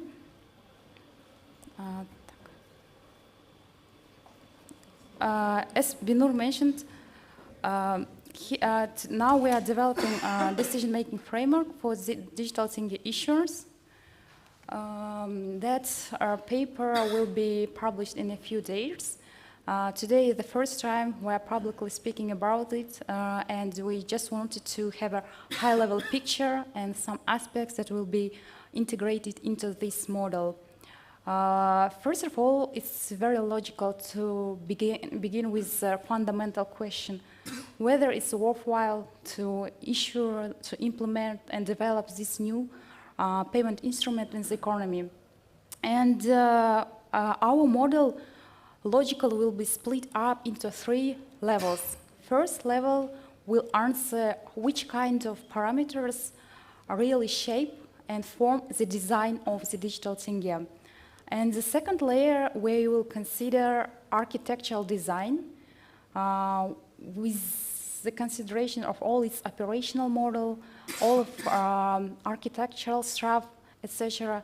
And the third level of our model will help us to test the feasibility, viability of this design. So, Ainur, just a quick question. So this is very interesting stuff. Sure. So we know that 90% of the central banks in the world, which represents 90% of the global GDP, are doing this kind of research. And as you know, we were involved in the white paper, the CBDC think tank was involved in the white paper. When I read the white paper, I got an early draft of the white paper. It was a very impressive paper. It's probably one of the best work in the CBDC space amongst all the other banks. And if you haven't read it already, just go to the website, download it, and read it. You can see here that it's fairly comprehensive. The work that they're doing is very, very comprehensive. It's very, very technical. They're using quant models and things like that. But I just want to, maybe you can talk about the invitation to collaborate, and I want to ask some questions. Sure. Yeah. Yeah, so it's fancy stuff, decision-making model we will publish soon. So, but despite, all the complexity, just, give me 30 seconds about that. So despite all the complexity, how complex it looks like, at the very heart, it's very simple. We want to answer the questions, do we need as economy digital tenge really? So so first off, we should start with our goals. What goals, what problems we want to solve? Then once we answer that question, we understand how digital tenge should be designed. And then we should test, will this design work? Is it feasible even, to work? And in case, we answer that question systemically, compare cost and benefits, I think the question will be rolled out. And to be completely unbiased, we formed something called advisory board that consists of international experts, independent from central banks or anyone else, that would help us to make this decision and interpretation as unbiased as possible. And yeah, so we established Digital Tenge Hub. Official launch was on June 16th this year. So we have, as you might see, different categories of participants. So, but essentially anyone who is interested is welcome. We have different tracks for every category. So, for example, we can train you. You can join the design sessions, etc., etc. My colleagues can go over that in details a bit later. This QR link can help you to register. I think organizers, conveners will send the presentation later. But yeah, you might find the contacts and simply, find us in social networks to reach us. We are always open and transparent. Please join the collaboration. And the last thing I just wanted to highlight, we're trying to do like a forward-looking project now in Kazakhstan. So we are bringing up the best people and the best mind in the world to this project. But it doesn't matter anything in case our local community and local banks and local stakeholders would join the game. Our idea is not to create some fancy presentations or fancy claims. Our idea is to create a working solution, and in order to build a working solution, we inviting all of you to join the work so we can all be proud of doing this thing. So thank you. Yeah, sorry. Thank you so much. Question, Ainur, so if you release the digital tenge today, and I go and I use it, and I go to the supermarket and I buy chicken, does the central bank know that I've just bought chicken? Like, what kind of privacy do I have? Sure, yeah. Thank you for interesting question. I think it's one of the questions on top of the mind of all of our consumers today and final users. And we understood it when we began our journey last year. We know that it's one of the vital requirements to provide this privacy on the user side. And there are a lot of solutions, technological approaches for developing and finding out this trade-off between privacy on one side and the second side, KYC requirements. And last year in our pilot phase, we developed this kind of configurable anonymity, which means that their privacy stays or remains on the user side. What we mean by that, we have some kind of, for example, key that was split up in two. One part of this key will be on the bank side to do all of their stuff related to KYC requirements. Meanwhile, the secret key, the final key that gives power to do the transaction, validate, and store the tokens were stored on the applications of the final user. That means that all power of user remains with him in his application. This is a very one of the important things because we try to imitate cash-like properties in digital tenge. And we believe that this is one of the unique things in our pilot. Thank you. So, Ainur, quick question. You and I love decentralized finance, also known as DeFi. I'm a big fan of DeFi. Mm-hmm. We're building DeFi stuff in New York. We have a team. You're looking at DeFi. What happens with DeFi? What happens with CBDC? Do they converge? Does one swallow the other? Yeah, that's a very good question. So we all know that DeFi is growing. Now we are observing this, correction in the markets, which I think will be first healthy for the market itself, the DeFi market, and after this correction, we would observe the steady growth. So my personal belief is that DeFi and DLT tokenization will live with us forever. So it is important now to understand as a regulator how we would address that. I don't believe that CBDC would replace, cryptocurrencies or something like that because it's just different animals. But I think they can coexist and coexist efficiently because in the end of the day, we want to solve the same problems of financial inclusion, problems of every friction that we have now in finance can be theoretically solved by two worlds. But in combination, they can provide completely new approaches to tackle old problems. In particular, I'm talking about potential programmability and interoperability between these native digital assets and CBDCs. So CBDC, for example, might be used as a collateral for privately issued stable coins, or we even discussed other crazy ideas.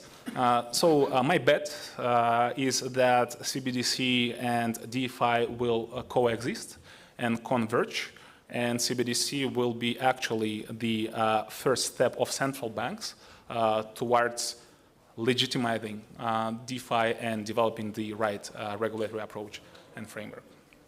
Fantastic. So let me go over to the other side of this seating before they fall asleep. You guys are awake? Let me start with you, John. You're managing director at Accenture. You see a lot of CBDC projects. There's a specific type of CBDCs that's called cross-border CBDC. Can you tell us what that is and what does the landscape look like with cross-border CBDCs? Where are we heading?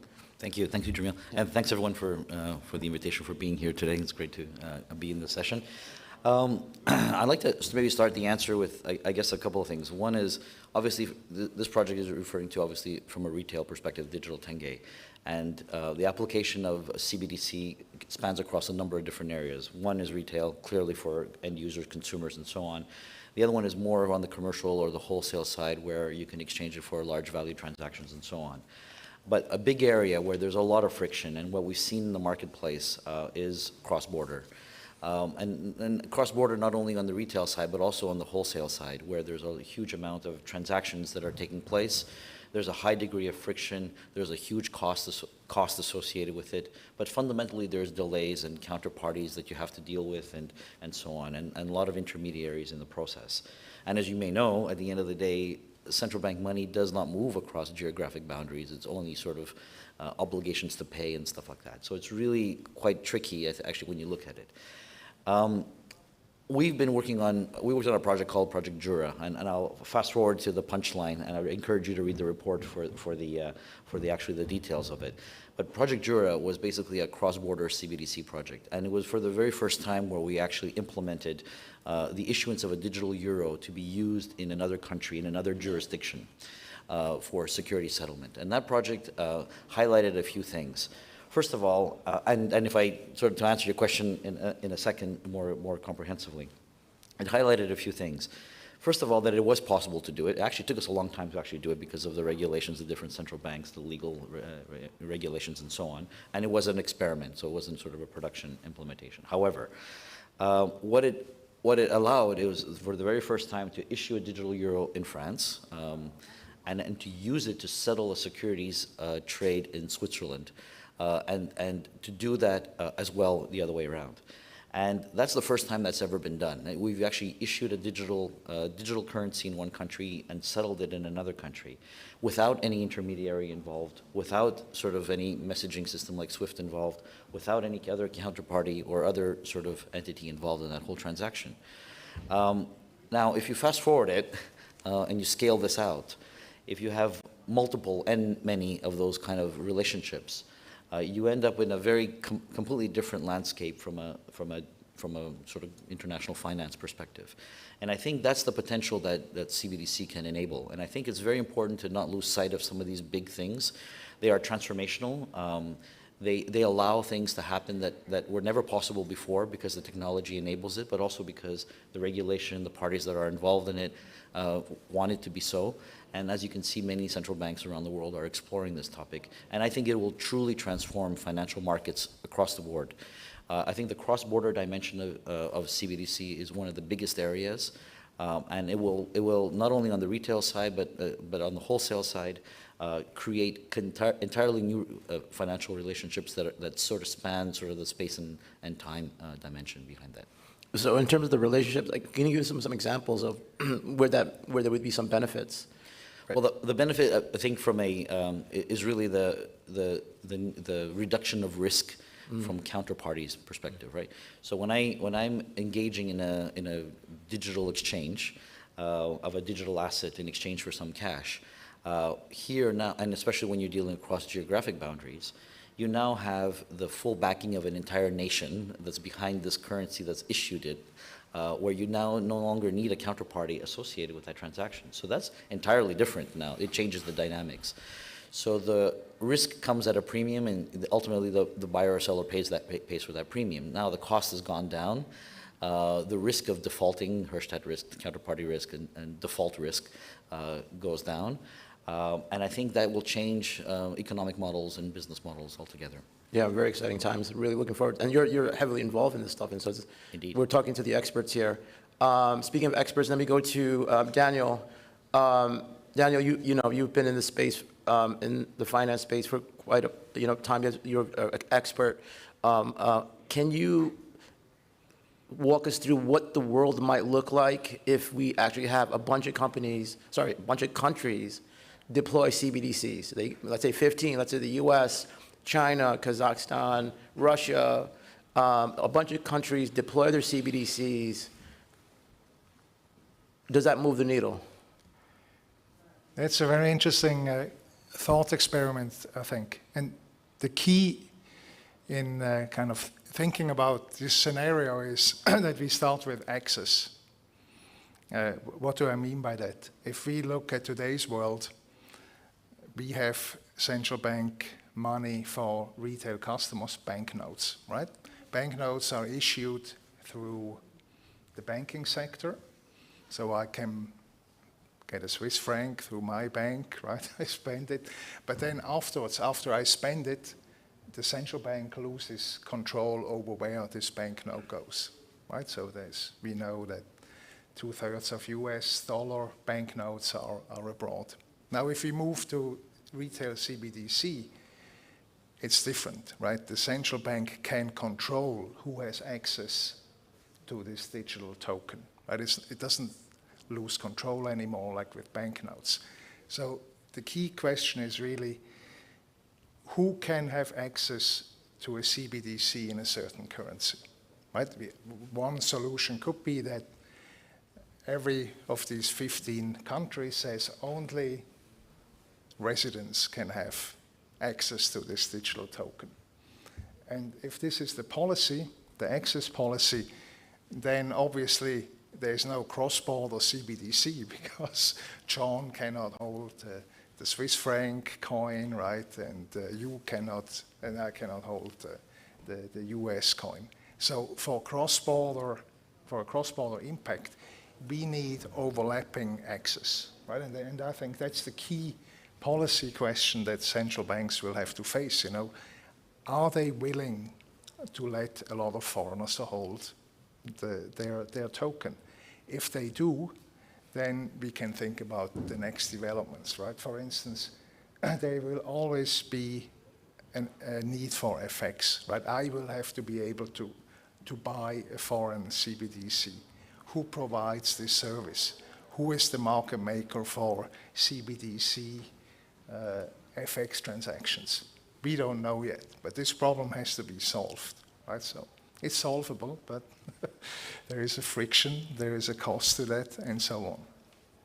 And the next question is, how much can we hold? Well, it's kind of related to access. Is it 3,000 euros, 100,000 euros, etc.? And depending on where this level is, we then see an impact on the banking sector, right? Because we know that CBDC has to be funded from somewhere. I can give back my banknote, then there's no big effect, or I can use my bank deposit. Then there is an effect on banking, on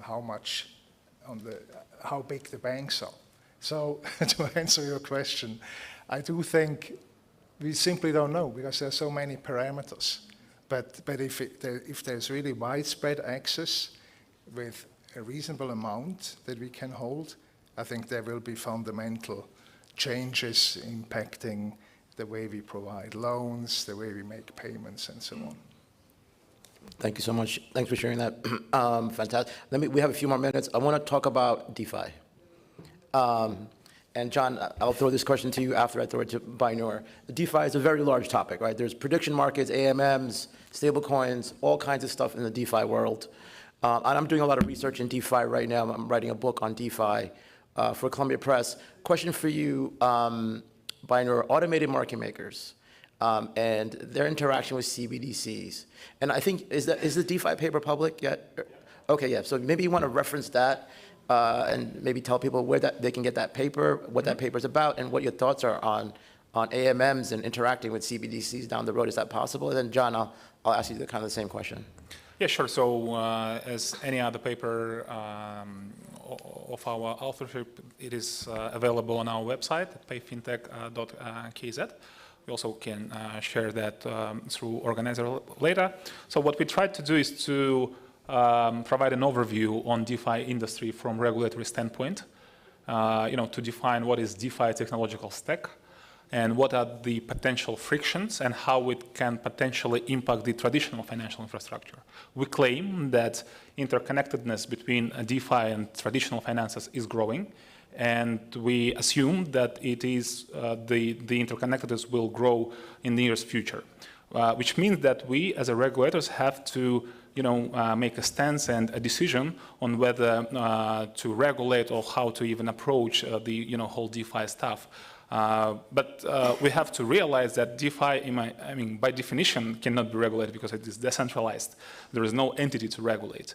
But still, I think we can approach the topic from different standpoints. For example, to regulate cryptofied gatekeepers, or to control these liquidity runs, etc., etc., etc. So and the idea is that we don't know how to regulate, and we don't know whether we should regulate even. So we throwing out this question to open public. Soon we will announce a number of meetups.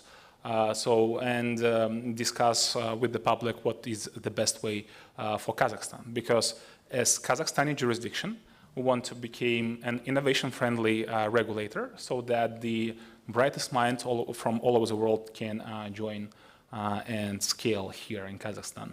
In terms of AMMs, etc., so there are a number of views on that. So on one side of the spectrum, it's a sort of traditional central banking approach to that, because AMMs and all the stuff, they, effectively speaking, can serve as an automated central bank or a decentralized central bank, but in DeFi space with completely different nature, but in terms of mechanics and technology, it works in some way, which might work.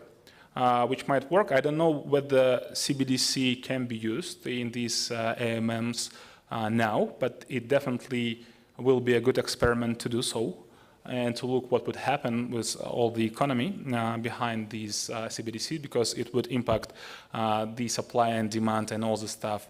But this risk-free feature of CBDC in these AMMs obviously can bring a lot of value to the whole DeFi space. And so being freed from this risk, I think that in case of a thought experiment, when we put CBDC in these AMMs or somewhere else, I think it will definitely provide more sustainability in that markets. But there are a bunch of regulatory and legal issues with that, a bunch of issues related to this, liquidity management overall and macro liquidity management. So I don't know, but I think that in the future, CBDC can serve as a bridge, sustainable bridge between traditional financial infrastructure and DeFi, and probably AMM can serve as a bridge from DeFi space. And that's how it might potentially converge in the future. Right. As, for example, there's an AMM called Curve Finance. That's a stablecoin swap. You can swap stablecoins, and you might ask, well, why would I want to swap stablecoins? But there is a demand, there's a very active market in these AMMs and these automated market makers to swap from one stablecoin, let's say USDC, to let's say Tether.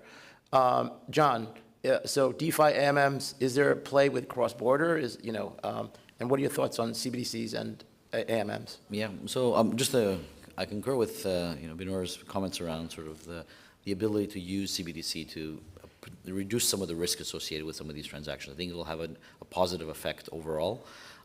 Because obviously you're now dealing with a part of the equation of the transaction that is more that has a sort of a backing of a central bank and ultimately sort of the state behind it.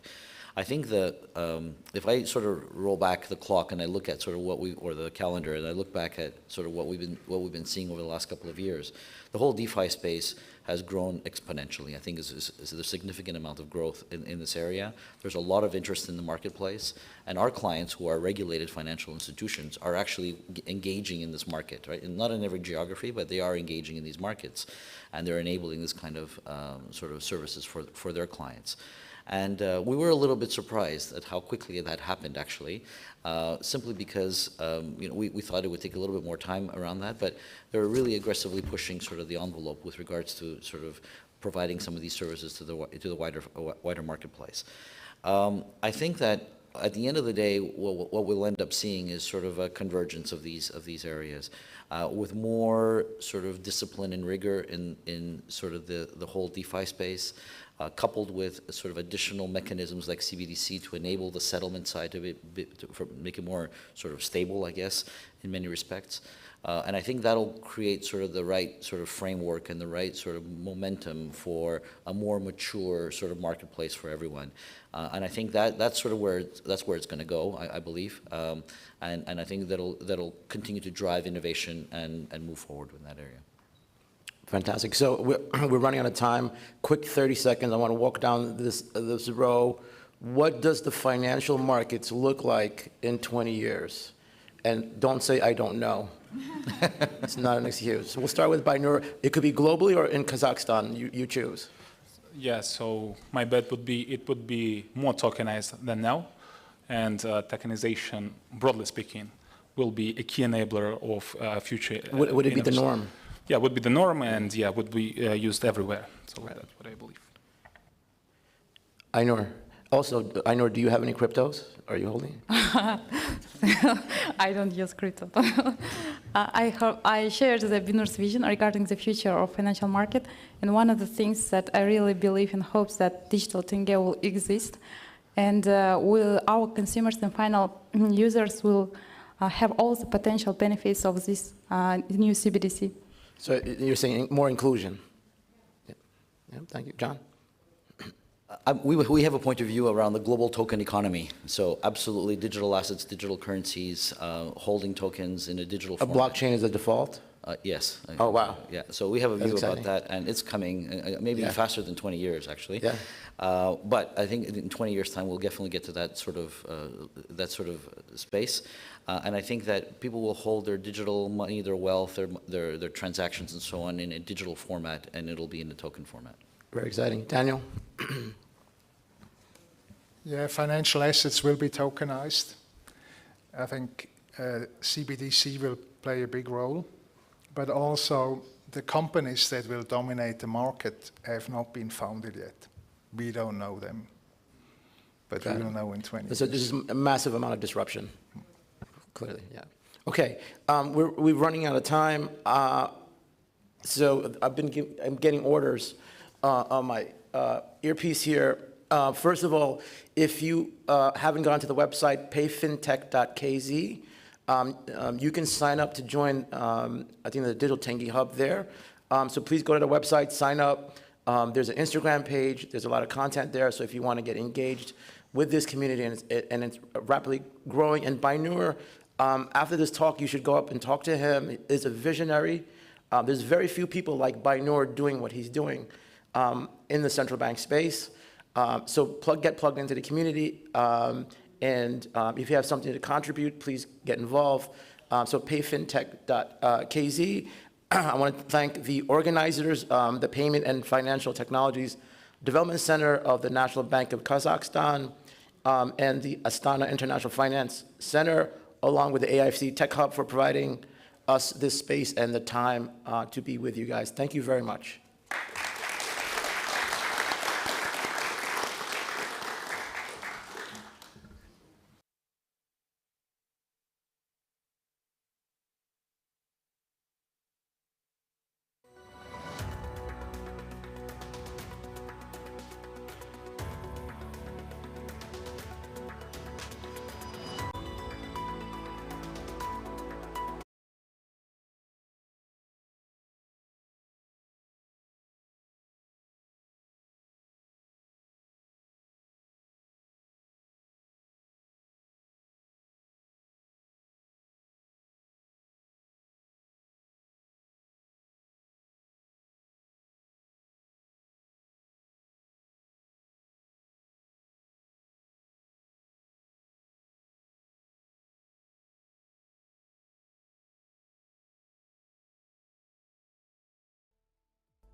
Это что такое?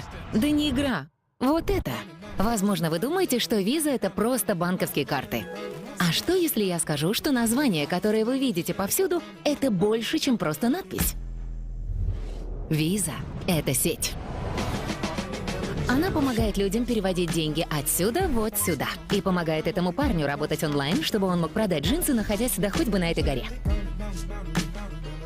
Это волшебство, которое остается за кадром, но может объединить всех со всеми. Эта сеть позволяет взглянуть на мир свежим взглядом за утренней чашкой кофе и меняет точку зрения на то, что делает бизнес бизнесом. Виза — это сеть, которая может объединить всех. Там, где вам нужно быть. Там, куда вы мечтаете попасть. Там, где вы заслуживаете быть. Эта сеть — ключ к исполнению мечты. Ведь виза каждый день открывает двери по всему миру, чтобы коммерция объединяла нас всех. Виза — сеть, которая работает для каждого. Huawei, ведущий мировой поставщик информационных коммуникационных решений, использует новые технологии в диверсифицированных бизнес-моделях, повышая их ценность для наших заказчиков. Новая, подвижная, гибкая и безопасная платформа ИКТ обеспечивает нашим клиентам простой и быстрый переход к цифровым технологиям во всех отраслях.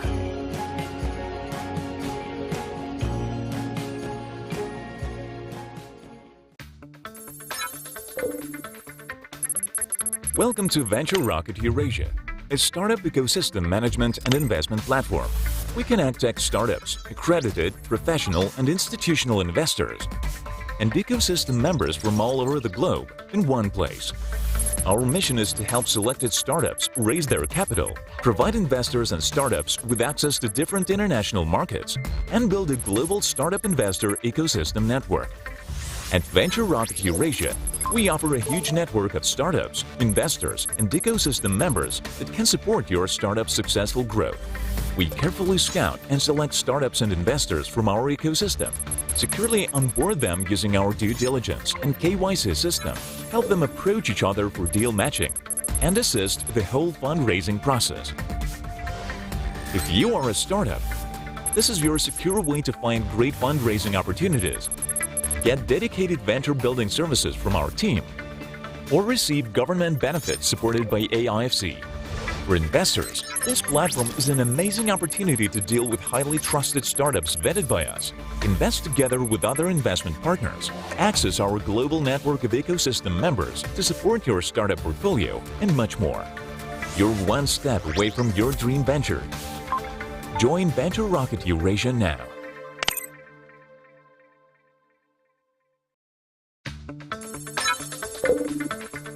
Добро пожаловать в Venture Rocket Eurasia, платформу для инвестирования и управления стартапами. Мы объединяем технологические стартапы, аккредитованных, профессиональных и институциональных инвесторов, а также других участников экосистемы со всего мира. Наша миссия – помочь отобранным проектам поднять капитал, обеспечить им и инвесторам доступ к международному рынку и построить глобальную сеть предпринимателей. Мы тщательно сканируем нашу экосистему в поисках стартапов и инвесторов, надежно онбордим их, предварительно проверяя все проекты посредством процесса due diligence, а также регистрируя инвесторов через KYC-систему. Мы также помогаем участникам заключать сделки и поддерживаем весь процесс сбора денежных средств. Если вы стартап, это безопасный способ найти отличные возможности для повышения вашего капитала, получить специальные услуги по созданию венчурного предприятия и преимущества, предоставляемые МФЦА. Для инвесторов эта платформа – прекрасная возможность сотрудничать с проверенными проектами, внести свою долю вместе с другими партнерами, получить доступ к нашей глобальной сети участников экосистемы для поддержки вашего портфеля и многое другое. Вы в одном шаге от стартапа своей мечты. Присоединяйтесь к Venture Rocket Eurasia сейчас. Вне зависимости от того, кто вы и чем занимаетесь, должно быть что-то, что объединяет нас всех и дает энергию творить будущее здесь и сейчас. Зебра кофе. Здесь и сейчас. Для всех и каждого. Это что такое? Да не игра. Вот это. Возможно, вы думаете, что виза — это просто банковские карты. А что, если я скажу, что название, которое вы видите повсюду, это больше, чем просто надпись? Виза — это сеть. Она помогает людям переводить деньги отсюда вот сюда. И помогает этому парню работать онлайн, чтобы он мог продать джинсы, находясь да хоть бы на этой горе. Это волшебство, которое остается за кадром, но может объединить всех со всеми. Эта сеть позволяет взглянуть на мир свежим взглядом за утренней чашкой кофе и меняет точку зрения на то, что делает бизнес бизнесом. Виза — это сеть, которая может объединить всех. Там, где вам нужно быть. Там, куда вы мечтаете попасть. Там, где вы заслуживаете быть. Эта сеть — ключ к исполнению мечты. Ведь виза каждый день открывает двери по всему миру, чтобы коммерция объединяла нас всех. Виза — сеть, которая работает для каждого. Huawei, ведущий мировой поставщик информационных коммуникационных решений, использует новые технологии в диверсифицированных бизнес-моделях, повышая их ценность для наших заказчиков. Новая, подвижная, гибкая и безопасная платформа ИКТ обеспечивает нашим клиентам простой и быстрый переход к цифровым технологиям во всех отраслях.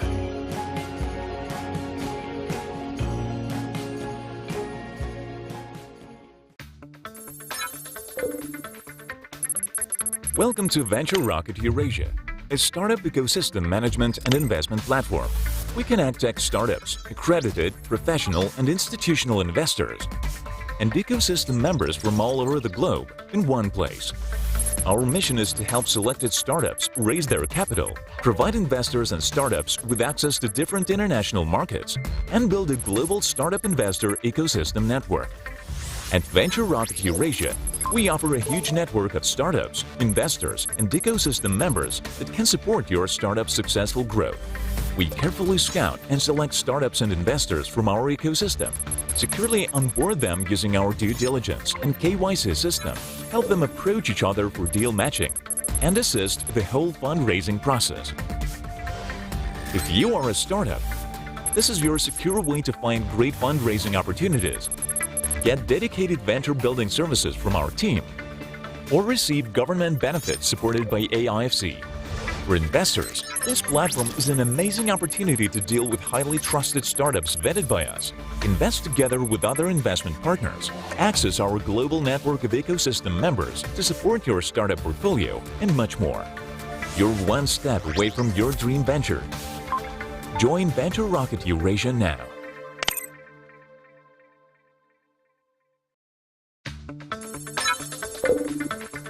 Добро пожаловать в Venture Rocket Eurasia, платформу для инвестирования и управления стартапами.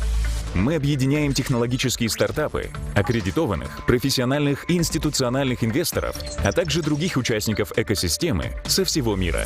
Наша миссия – помочь отобранным проектам поднять капитал, обеспечить им и инвесторам доступ к международному рынку и построить глобальную сеть предпринимателей. Мы тщательно сканируем нашу экосистему в поисках стартапов и инвесторов, надежно онбордим их, предварительно проверяя все проекты посредством процесса due diligence, а также регистрируя инвесторов через KYC-систему. Мы также помогаем участникам заключать сделки и поддерживаем весь процесс сбора денежных средств. Если вы стартап, это безопасный способ найти отличные возможности для повышения вашего капитала, получить специальные услуги по созданию венчурного предприятия и преимущества, предоставляемые МФЦА. Для инвесторов эта платформа – прекрасная возможность сотрудничать с проверенными проектами, внести свою долю вместе с другими партнерами, получить доступ к нашей глобальной сети участников экосистемы для поддержки вашего портфеля и многое другое. Вы в одном шаге от стартапа своей мечты. Присоединяйтесь к Venture Rocket Eurasia сейчас.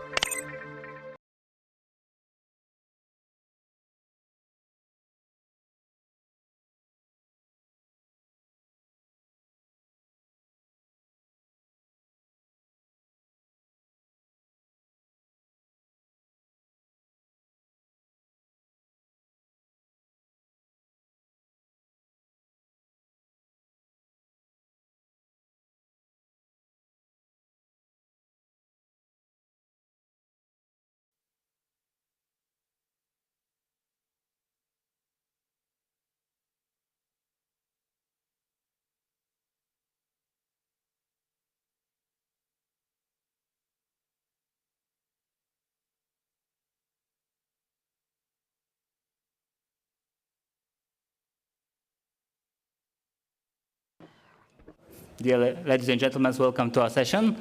It's important to forge the positive momentum, and in this session we have all those people who actually are building that momentum.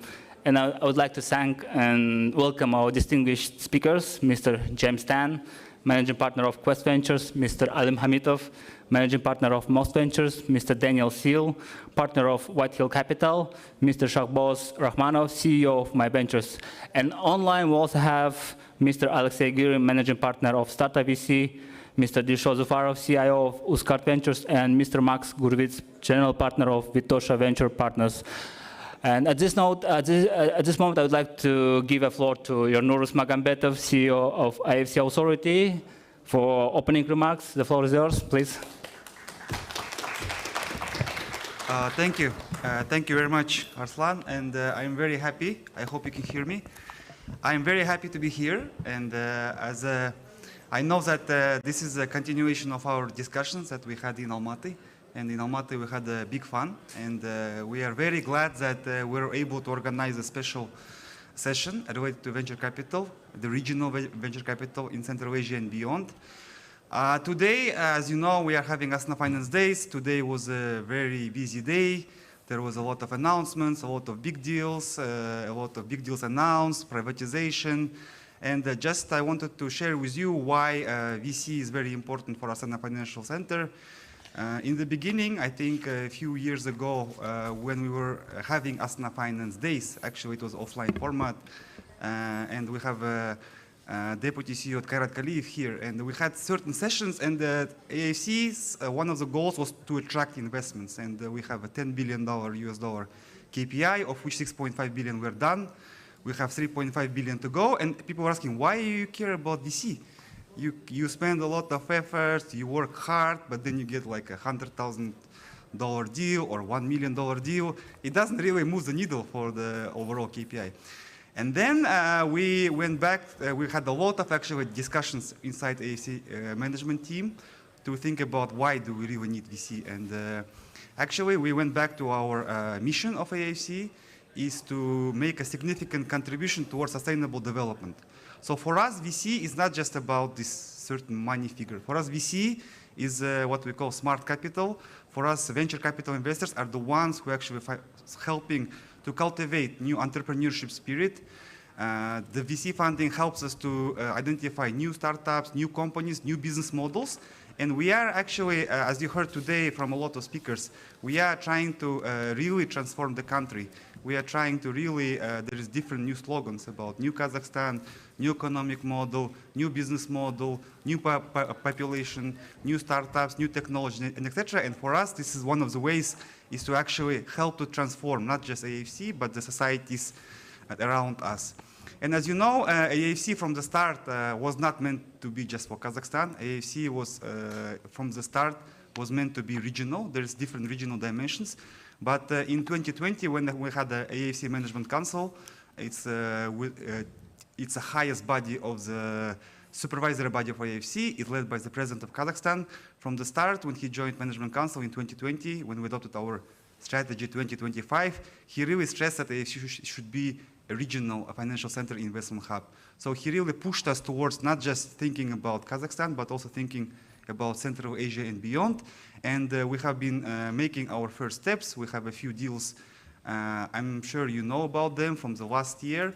We have also a separate team and the separate advisors who are helping us to promote AIFC in the Central Asian region. You have some of them here. Nazira and Vikran are really helping us to have this Central Asian mindset, a regional mindset, and to actually open up AIFC not just to Kazakhstan, but the entire Central Asian community.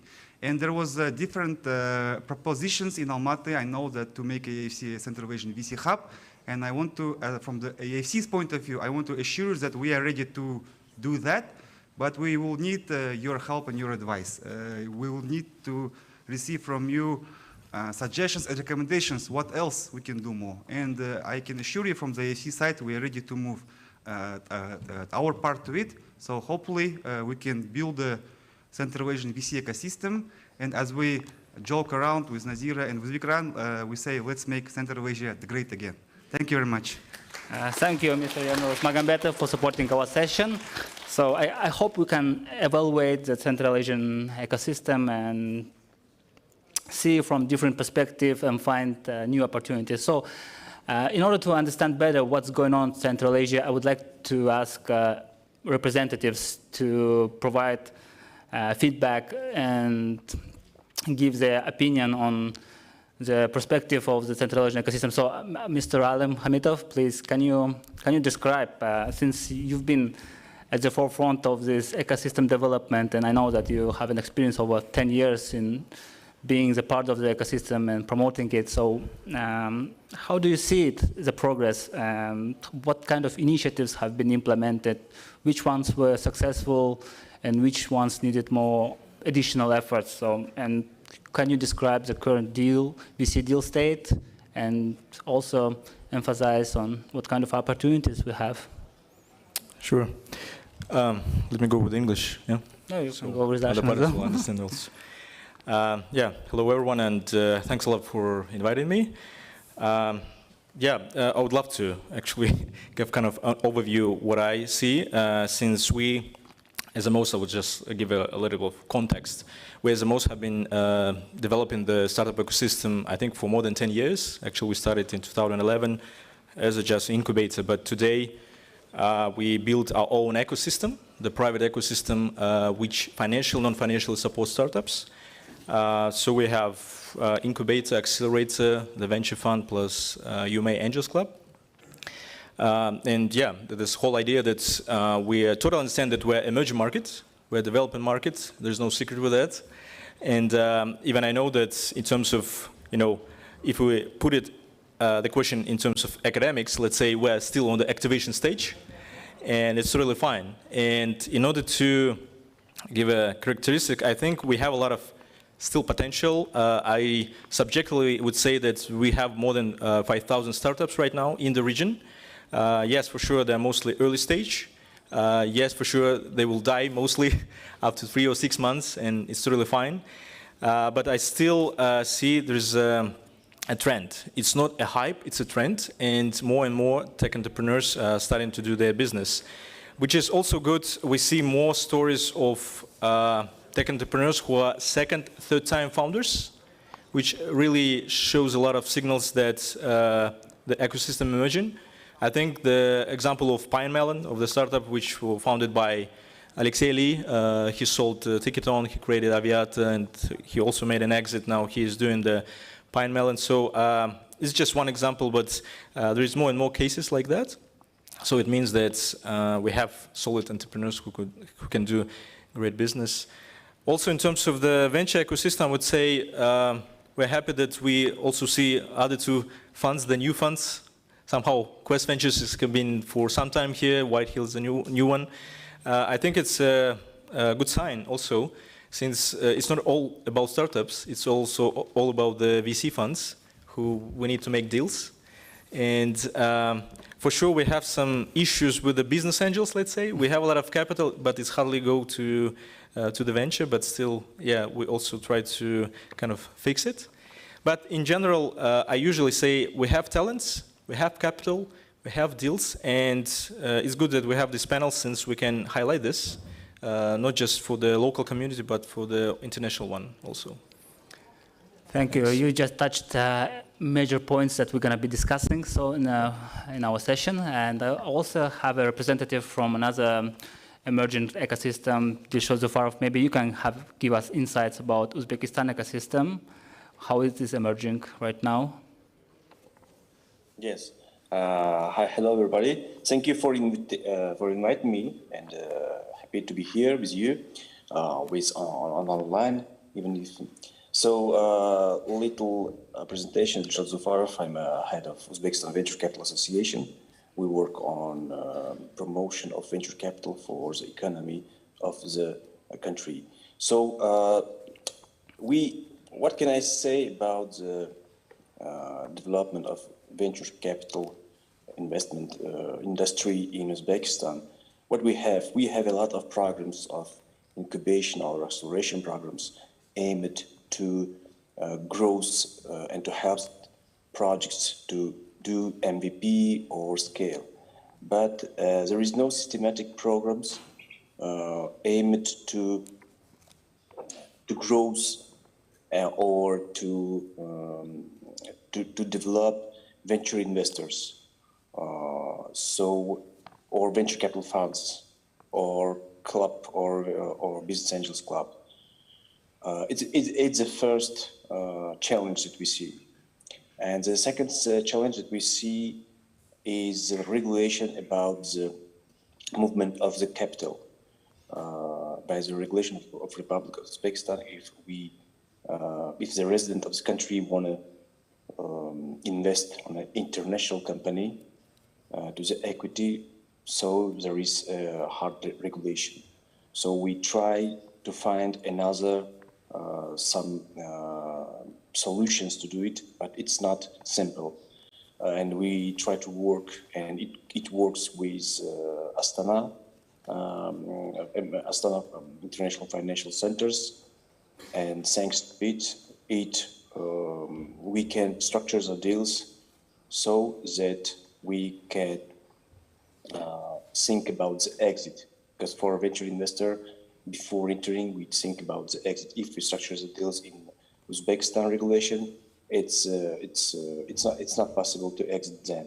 So thanks to Astana Financial Centers, it works, but it's not simple. So shortly about maybe some statistics, there are about 800 of startups in the country. So the top 3 are fintech, edtech, and education technologies.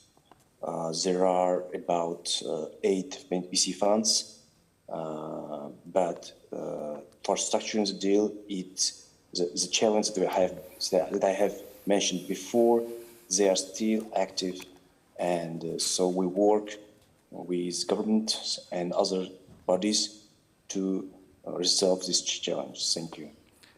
Thank you, Dilshot, for the insights. And next questions I would like to address James and Daniel. Coming from highly competitive and developed ecosystems, I'm sure you have some insights and observations about our local ecosystem. So what we're doing right, what the ecosystem players are doing right, and what's need to be changed or addressed, like any challenge that needs to be addressed from your perspective? So, hi. Firstly, I think the fact that these conversations are ongoing, showing us that things are going in the right way. And I think, as we said, and as Ali mentioned before, this region is fastly growing. I think we're all seeing globally, certainly in the Middle East, certainly here, a transformation to a knowledge-based economy, which is what startups and technology and innovation is the back. So we have the framework very well placed here, that you have a country and a government driving for more startups, more innovation, the fact that there are more investors being set up, and people like Alim and most who have been building the foundations of an ecosystem. We're at, if you look at all your business study casebook, the hockey stick, this region now is at growth. The fact that more younger people, more people are wanting to become startups is good. Investors need startups to invest. I often say we're a startup ourselves. As a new fund, our job is to find, I think it's not a mistake, it's an observation I've seen before, not that it's happening here, is sometimes VCs forget that their job is to invest capital into startups. So I've built and sold 3 companies. I sold one to the Singapore government investment fund, and I said that what's always important to remember is investors and startups need to be on the same side. The investor's job is to enable and help grow, and I think that's certainly Whitehill, our approach is very much with the startups, bringing added value, and you need an ecosystem. I mean, we had before just a meeting with most, looking at how we can collaborate together, and there's lots of room. So I think the first thing that's doing right, and as an observation, is investors need to work together. The ecosystem is young and small. It's not like investors need to jump on each other. The only observation observation I would say, and this isn't about investors, this is to everyone, is valuations. Many startups now are, a friend of mine once told me, how do you value a startup? He said, you can look at discounted cash flow, modeling, or you can look in the mirror and when you say a number and you laugh, you know you've gone too high. So what's important, and I was at an event here a couple of weeks ago, is startups are all thinking their companies are worth 20 million. People have just thrown numbers out. And I think investors have to be careful. And I think here observation that startups need to be careful.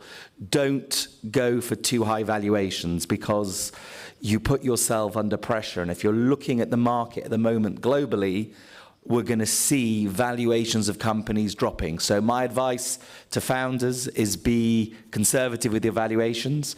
My advice to investors like ourselves is collaborate, do more deals, work together.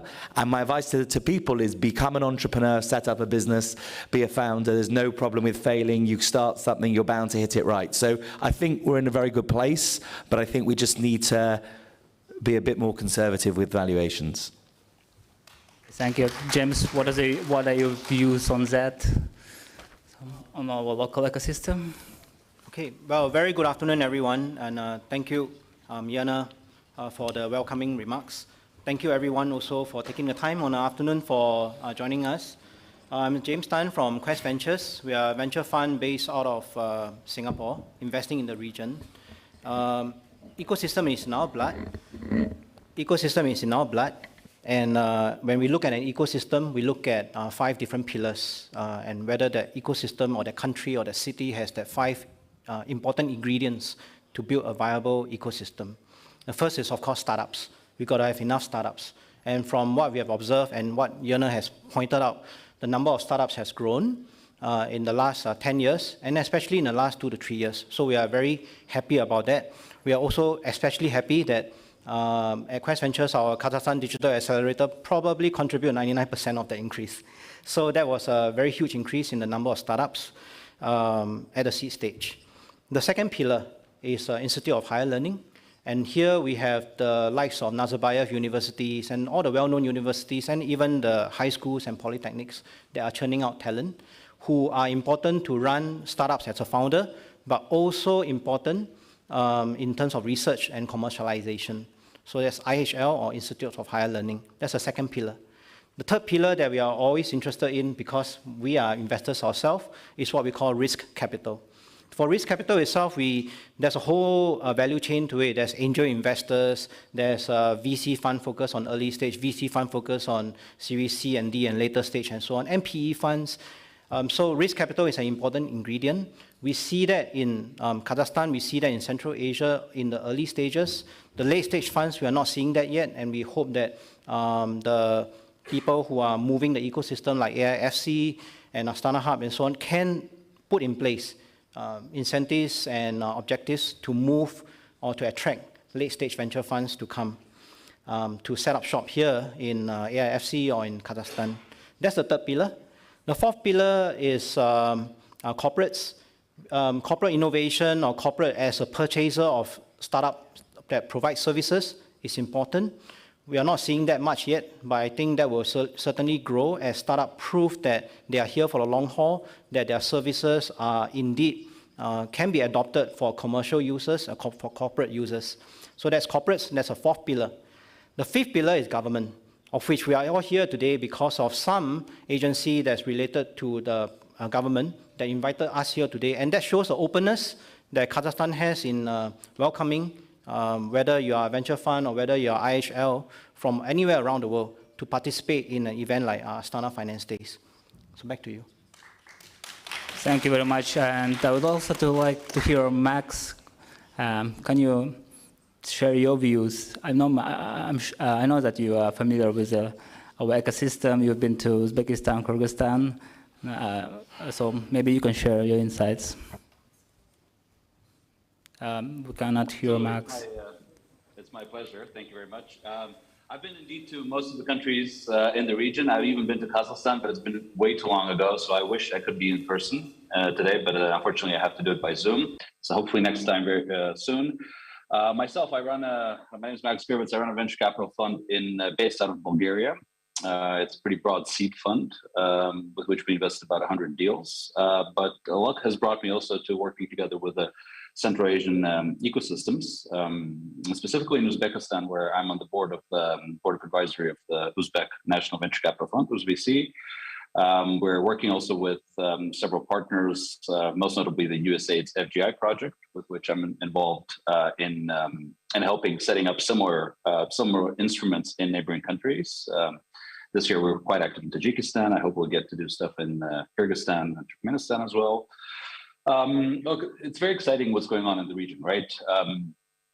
As I always like to say, there aren't that many places left in the world where you can actually still not make the mistakes that were made elsewhere in building an ecosystem, a venture ecosystem from the early stages, right? And that's what makes it very exciting to be active in the region. The potential is massive, right? We know about the population numbers in the countries. Digital literacy is very sharply on the rise. The oncoming of digital business opportunities. It's truly one of the very last places in the world where there's so much can be done so quickly with such actually really an educated and talented workforce, right? So this is the reason I think we're all very excited about the region, and I think the biggest risks we see right now obviously are political, but if we can somehow steer clear of political instability, I'm personally as someone who's quite active on the European venture capital scene, I'm very much looking forward to having a very strong partner in Central Asia, and I think that at least as the European venture capital scene, we can get very we can do many things together with Central Asia as a whole and Kazakhstan in particular. Thank you, Max. I think Daniel and James touched very important points. The one is that the importance of the ecosystem, and the other one is the role of government. So I think how ecosystem and the government can collaborate and work closely to identify, to impact the rapid development of innovation. So maybe any stimulus instruments can be implemented in terms of policy, infrastructure, and capital. So I would love to hear your thoughts on that. Both, everyone's thoughts. So I think we'll just start discussion. Thanks. Well, firstly, I think you see certainly in regions where it's successful. I think one of the best case studies of seeing how government and industry works together is Singapore, where, and I often say I believe Kazakhstan is the Singapore of Central Asia. You have a strong forward-thinking government here, strong links with IHL, and if you look in Singapore, one of the drivers was the NUS Enterprise, actually, the main university who started dealing with that. So what's very important when you look, and certainly now if we're bringing it to Kazakhstan, is where government's role is to be an enabler, to allow the right legislation, allow the right, which is why AIFC, why we're here, is such an important aspect, because investor confidence, and certainly from external international investors coming here, need to know they understand the system. So, AIFC is built as the reputation, common law, all of those things. So that's government's roles. Government role is also to be able to provide. You see where a lot of people have copied, if you look back from Israel, of government investment schemes. So you see here how there's funding, and even if ourselves at White Hill, where we have able to receive World Bank funding linked with government. So the idea of government is to help boost the ecosystem. What's then important is for the ecosystem to move forward. I often say the difference is government is like an oil tanker. Moves very strong, moves very slow for good reasons, but it turns startups and corporate are like speedboats. We can jump very quickly. Both are important. So I think for certainly you're seeing in this region, it's carry on doing what it's doing. The government to lead, the industry to follow and to enable more frameworks for corporates. Because if you want more international investors coming in here, it's all about what you're doing, raising the profile. You have events like this, Digital Bridge, others, making the framework stronger. You know, AIFC is becoming more and more well known, and then more schemes such as co-investment platform, innovation credits, those things is how you can grow, because both need each other. Thank you. Alim, maybe you can share your thoughts, as you know, you are very familiar with the ecosystem. Yeah. You know, I would like to answer maybe in two ways, especially about the government role. There is a stereotype that when the government is in, there is a problem with that. It's sometimes kind of toxic, or they're jumping into what the business should do. But I have an opposite opinion. Like Daniel said, it's all about the environment, the atmosphere, let's say, that the government, only the government can build. So in what the government can do, actually, I think it's from two perspectives. The first one, in general, if we talk about the VC, we should talk about also an IT market in general. Especially we have, and all the startups, all the corporates have showing that there is a deficit, let's say, of IT specialists, starting from junior, senior, and other developers. But this is the basic, right?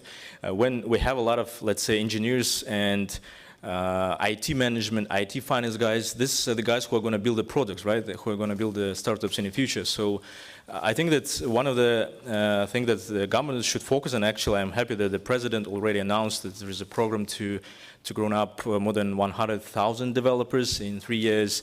There's a goal to export more than 500 million USD, and I think the startup can play a big role in that. So I mean, this is about the nurturing, in general, the IT market. It includes developing and opening more IT schools, entrepreneurship courses, giving an IT visa so more and more startups and talents can come. This is pretty important. So it will be the local competition, not just between us, I mean, between the local teams and startups, but with the international one. I don't know, it can be just basic that our startup can connect to the Stripe, so they can accept international payments. This is the issue, how we can talk about the scale-ups if we cannot even accept the payments, right? So a lot of initiatives with the IT, but with the VC also, I would say there's, I don't want to repeat it a lot, it's about legislation. There is a venture law in Kazakhstan. There is a venture law which was approved, I think, in 2018, but it should be developed for sure. Since we talk to investors and everyone asks, what are the rules? What are the rules, how we can do this? And it's good that we have AIFC, so it has all the instruments and jurisdiction, expat center, everything. But I think the investors are so, sometimes a specific group of people who need sometimes even, you know, the securities or the rules on the government level, on the country level, so which they will be kind of more common to and smoother to go into the field. That's what we feel, I mean, in general. But I really love the concept of how Israel also is doing with this, like maybe Daniel also mentioned a little bit, but about the fund of funds especially as an example, when the government gives the money, like with the White Hill accent, in this case, one-to-one.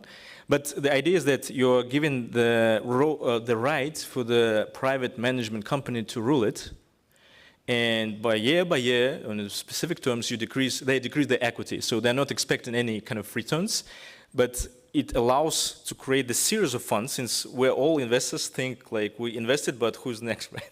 Will be the exit and so on. So, I mean, this is pretty crucial that the government should continue this.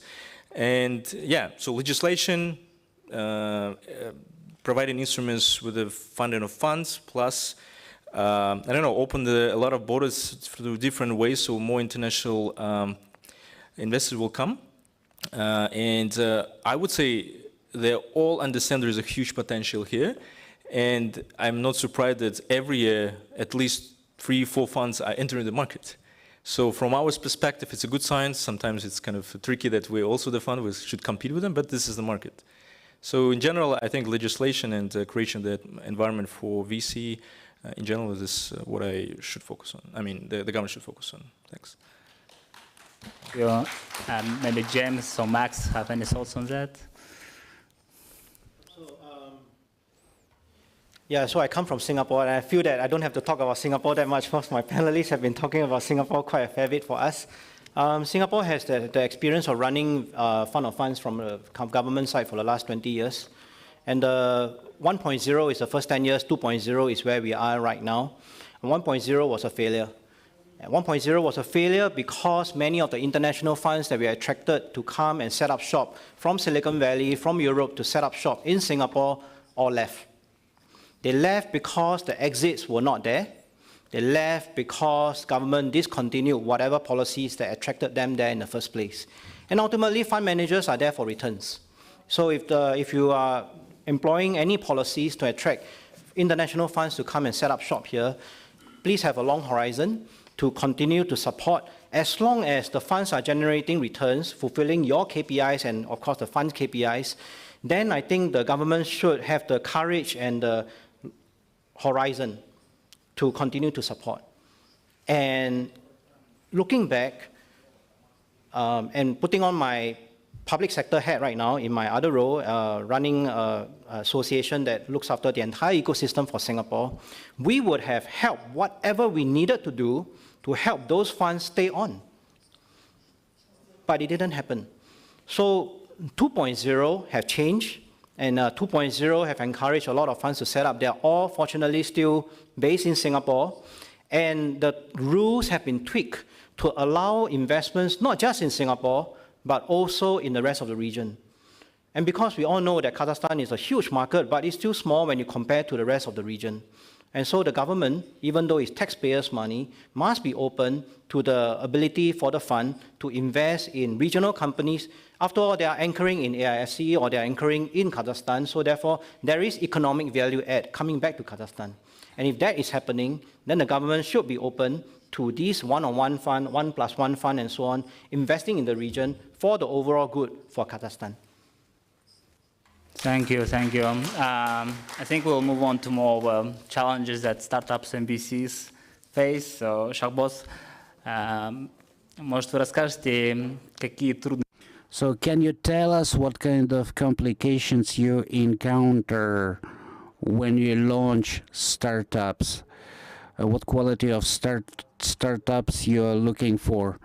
Okay, I'll be speaking Russian. I will make difference. So what is the complexity while looking for startups? No complexities. There are a lot of startups available in the market, but we don't have enough knowledge to construct our own approach within a venture fund.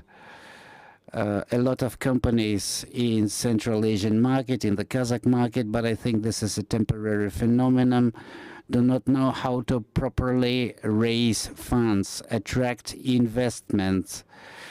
They do not know how much investments they need for 1 year, how much money they will consume in a month.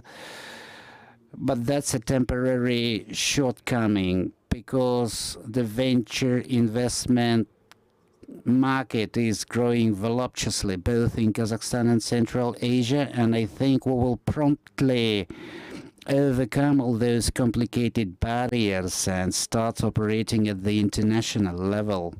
Something like that. Thank you very much.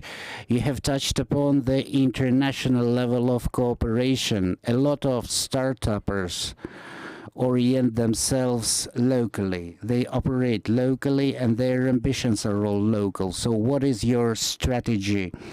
Do we run global immediately, or maybe we can test a certain product at local level, spend time for it, and only then go international?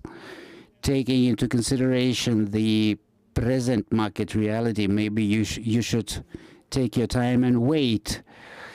Well, what we tell to our startups, we tell them not to immediately try to infiltrate the US market. The US market is dense, complicated. You know, a startupper comes to me and says, okay, I'm going for the USA. I tell him, in response, they get millions of people like you. So why don't you trial your model in Kazakhstan first, then in the neighboring countries, then in the region, Kazakhstan, Uzbekistan, Tajikistan, Kyrgyzstan, step by step. Eventually you might find your startup successful in Georgia and in other regions. So basically try to conquer the neighbors first, and only then should you think about penetrating more sophisticated, more complicated markets like the one in the United States of America. That's my advice. Thank you very much. Right on this question about being local startup or going global. For the local startups, what do you see is more prospective markets in terms of like scaling? Should it be like MENA, or should it be like Southeast Asia or USA? Maybe Daniel, James, you can, and Alim, you're also building like a bridge to foreign ecosystems, and you can elaborate on that? I'm quite vocal on this. I think, as my dear friend said, what's very important is to understand the market.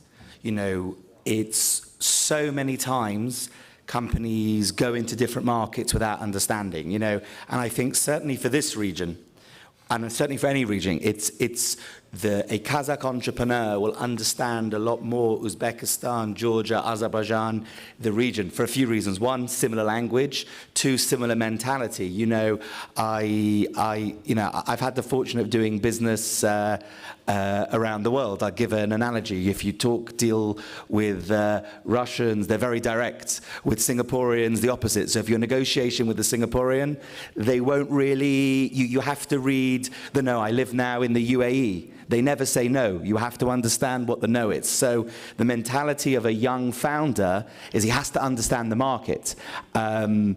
And what I think is for Kazakh startups to become the leader in the Central Asia region. If you look at Central Asia and you include the neighbors, there's nearly 300 million people. You can get a really good company building. You can expand into Eastern Europe. Ignore the situation that's happening now.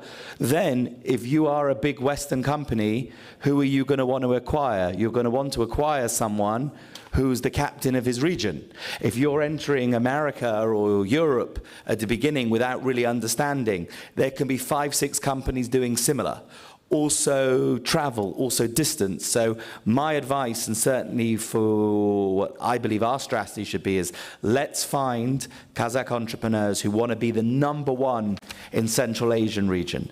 Master Central Asia. You can very quickly then test England, France, Germany, even America.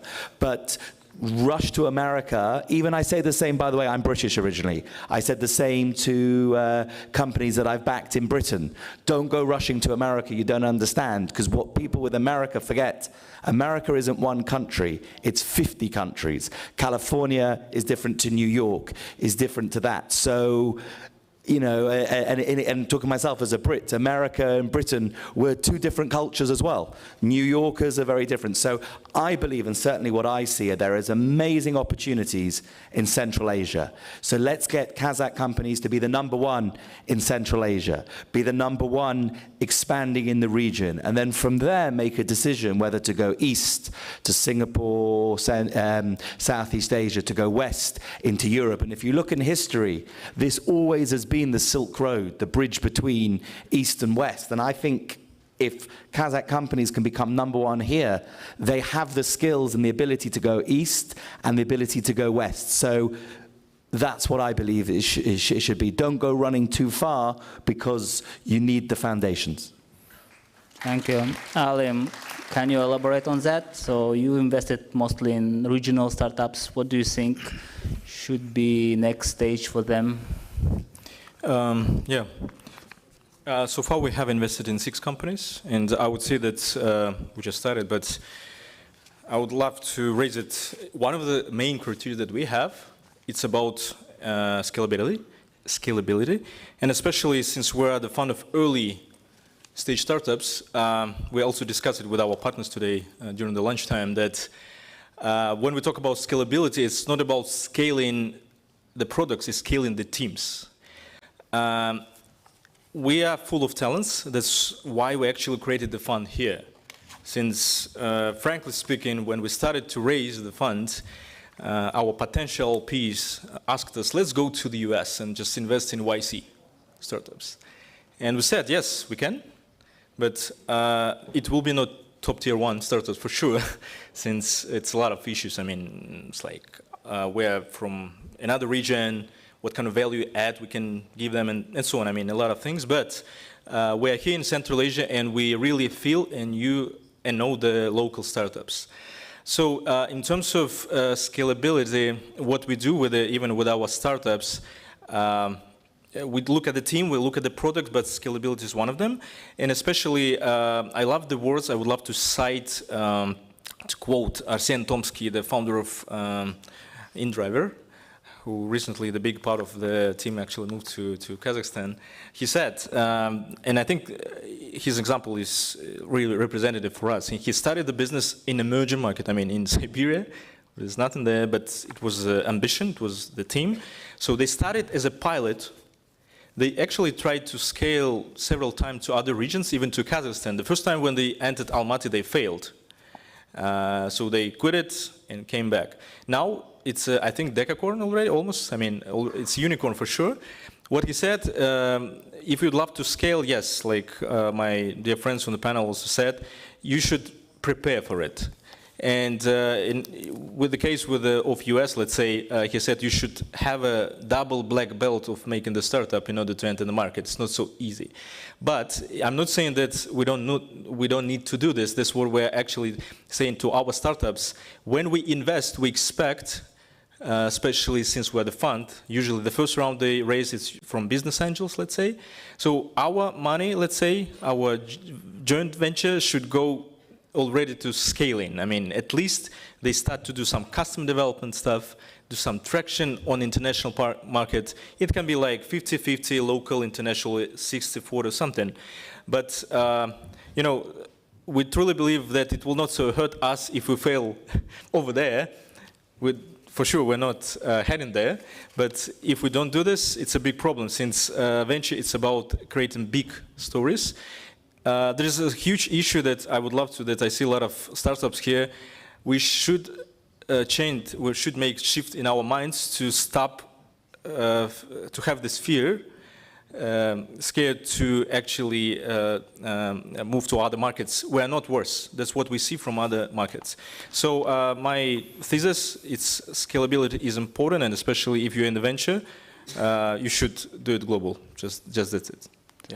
Thank you. I think we'll just continue on this note. And so we have the community, we have the ecosystem. How do we make that exposure to the global ecosystem? How do we integrate? How do we attract international VCs?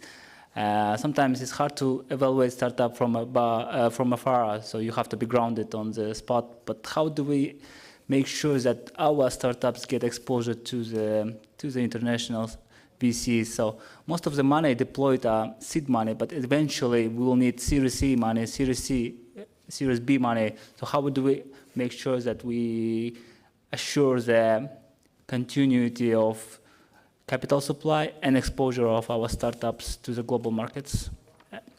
Please, James. I would also like to hear Max as well on that question. Well, let me say that let's just go to US and invest in YC. You know, our joke in Southeast Asia, let's just go to Kazakhstan and invest in KDA. Because KDA is an accelerator that we run, and it has been churning out companies. And I just totally agree with my panelists here. I think if they're not ready, not Kazakhstan #1 or not Central Asia #1, it's going to be very difficult for them to prove that they can move to other markets. So I'm in agreement. But sometimes founders, being founders, they say, you know, I've proven it in Kazakhstan, I've proven it in some small corner somewhere, and I want to go to US. And guess what? They actually do make it. We have one company that proved a little bit in Kazakhstan and then went to Indonesia and now has 70 schools using them. It's a huge number.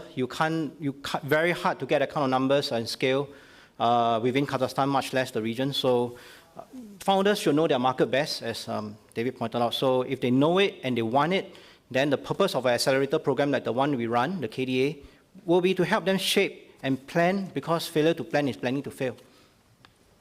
Thanks, Max. Maybe you can also share your viewpoints. Sure. These are wonderful points that James is making. One of the things that I really believe is that if you want to get VCs to get involved in a new ecosystem, a new one for them, and perhaps one that has just recently come up, it's very important to have the founders actually discover each other, right? One of the things that we always struggle with, and this is true both for here in Eastern Europe, but I'm pretty sure it's true in Central Asia as well, based on my experience, is that we are usually in such places we're pretty good in some things. Very often it's coding. Very often it's the exact sciences, the computer sciences, the ability to technically build products. But we tend to be less good, less apt at our soft skills, the ability to sell our products, to design them, to do the business part. And what is really important is to foster startup ecosystems, founder ecosystems, where more people connect. Right, some of the best companies you can find here in Europe, at least, are companies that are mixed teams, right? And this is a very wholesome effort, right? It's not just importing or putting out job ads in Europe, let's say, or in the United States, where hey, come to Kazakhstan and become a co-founder. It doesn't work that way. You actually have to. I think it starts with formats like this one, right? Get more people to come, get more people to know the place, to like the place. Set up relatively inexpensive programs. It's something that I've been doing in a few places. Entrepreneurship in residence, right? Just basically get successful exited founders from the US, from Europe, from wherever. Singapore would be a great place with so many people around, and have them come over for a month or 2 months to Kazakhstan, to Uzbekistan, or anywhere in the region. That way you can foment cross-cultural links between mentors and founders. Very often the mentors might become angel investors, might become co-founders in the companies. And that way you will actually get, once, we see this in Europe, for instance, very well with Estonia, right? Estonia is such a place. It's a tiny country, which is outperforming itself massively in terms of venture success, venture funds, 7 unicorns, country of a little more than 1 million people. But one thing that they've done really well, which wasn't easy for a cold northern gray country, really, without a lot of tourism opportunities. But they really managed very well to market themselves to the international community as a fun place to go, meet people, and build some tech. And I think that example, specifically the Estonian example, which we're also trying to replicate in Bulgaria and in many other places in this part of Europe, this is something that we need to do more. And that way, once people are going, the VCs will follow, and the companies definitely will become more interesting to look at. Thank you. We are actually running out of time. It's been an interesting discussion, but we have a lot of questions left. So I think it's closing remarks. I would like to give James the floor. So he has some announcements to make as well. Okay, thank you everyone for the opportunity to give the closing remarks. We run Kazakhstan Digital Accelerator, and as I mentioned repeatedly, we have been able to attract some of the best founders to come through the program. And if you, as investors, are supporting companies that you think can need a little bit of help, a little bit of mentorship, a little bit of assistance from entrepreneur in residence and the likes of them, we are here to accelerate the companies further. We work with everyone, AIFC including, but of course also with venture capital firms and angel investors. And we look forward to seeing you. And this is an invite to you. Look forward to seeing you at the Quest Ventures Day. That's happening this week as part of the overall series of events that AIFC is running. Thank you very much. Yeah. Thank you, speakers. Thank you, guests. I hope you enjoyed it. Thank you. Okay.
Huawei – ведущий мировой поставщик информационных коммуникационных решений, использует новые технологии в диверсифицированных бизнес-моделях, повышая их ценность для наших заказчиков.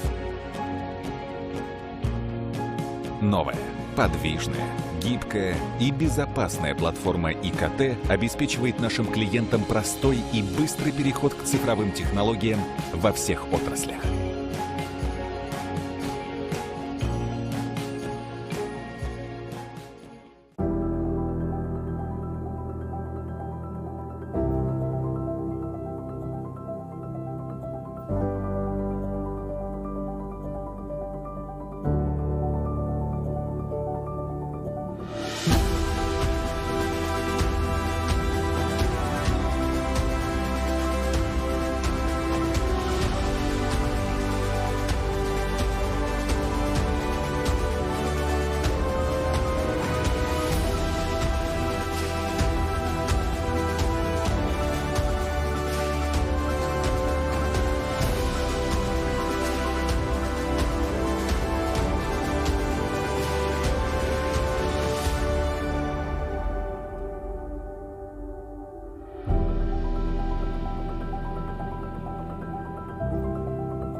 Бұл не екен? Ойын емес, мынау. Бәлкім сіз визаны жай ғана банк карталар деп ойлайтын боларсыз. Егер мен сіздің әр жерде көріп жүрген атауыңыз жай ғана атаудан әлде қайда зор нәрсе екенін айтсам, не дер едіңіз? Виза дегеніміз желі. Ол адамдарға ақшаны ана жерден мына жерге аударуға көмектеседі. Және де мына жігітке тіпті таудың басына шығып алса да онлайн жұмыс істеп, джинсаны сатуға көмектеседі. Бұл кадр сыртында қалатын, бірақ бәрін бір-бірімен байланыстыра алатын ғажайып. Ол таңғы кофе ішкенде әлемге жаңа көзбен қарауға мүмкіндік беріп, бизнесті бизнес ететін нәрселерге көз қарасты өзгерте алады. Виза бәрін біріктіре алатын желі. Сізге қажет жерде, сіздің арманыңыздағы жерде, сізге лайық жерде. Бұл желі арманды іске асырудың кілті. Өйткені виза күн сайын бүкіл әлем бойынша есік ашады. Коммерция бәрімізді біріктірсін деген оймен. Huawei – ведущий мировой поставщик информационных коммуникационных решений, использует новые технологии в диверсифицированных бизнес-моделях, повышая их ценность для наших заказчиков. Новая, подвижная, гибкая и безопасная платформа ИКТ обеспечивает нашим клиентам простой и быстрый переход к цифровым технологиям во всех отраслях.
Бұл не екен? Ойын емес, мынау. Бәлкім сіз визаны жай ғана банк карталар деп ойлайтын боларсыз. Егер мен сіздің әр жерде көріп жүрген атауыңыз жай ғана атаудан әлде қайда зор нәрсе екенін айтсам, не дер едіңіз? Виза дегеніміз желі. Ол адамдарға ақшаны ана жерден мына жерге аударуға көмектеседі. Және де мына жігітке тіпті таудың басына шығып алса да онлайн жұмыс істеп, джинсаны сатуға көмектеседі. Бұл кадр сыртында қалатын, бірақ бәрін бір-бірімен байланыстыра алатын ғажайып. Ол таңғы кофе ішкенде әлемге жаңа көзбен қарауға мүмкіндік беріп, бизнесті бизнес ететін нәрселерге көзқарасты өзгерте алады. Виза бәрін біріктіре алатын желі. Сізге қажет жерде, сіздің арманыңыздағы жерде, сізге лайық жерде. Бұл желі арманды іске асырудың кілті. Өйткені виза күн сайын бүкіл әлем бойынша есік ашады. Коммерция бәрімізді біріктірсін деген оймен. Huawei – ведущий мировой поставщик информационных коммуникационных решений, использует новые технологии в диверсифицированных бизнес-моделях, повышая их ценность для наших заказчиков. Новая, подвижная, гибкая и безопасная платформа ИКТ обеспечивает нашим клиентам простой и быстрый переход к цифровым технологиям во всех отраслях.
A very good evening, dear colleagues here with us in Kazakhstan. A very good afternoon, very good morning to colleagues connecting elsewhere on the globe.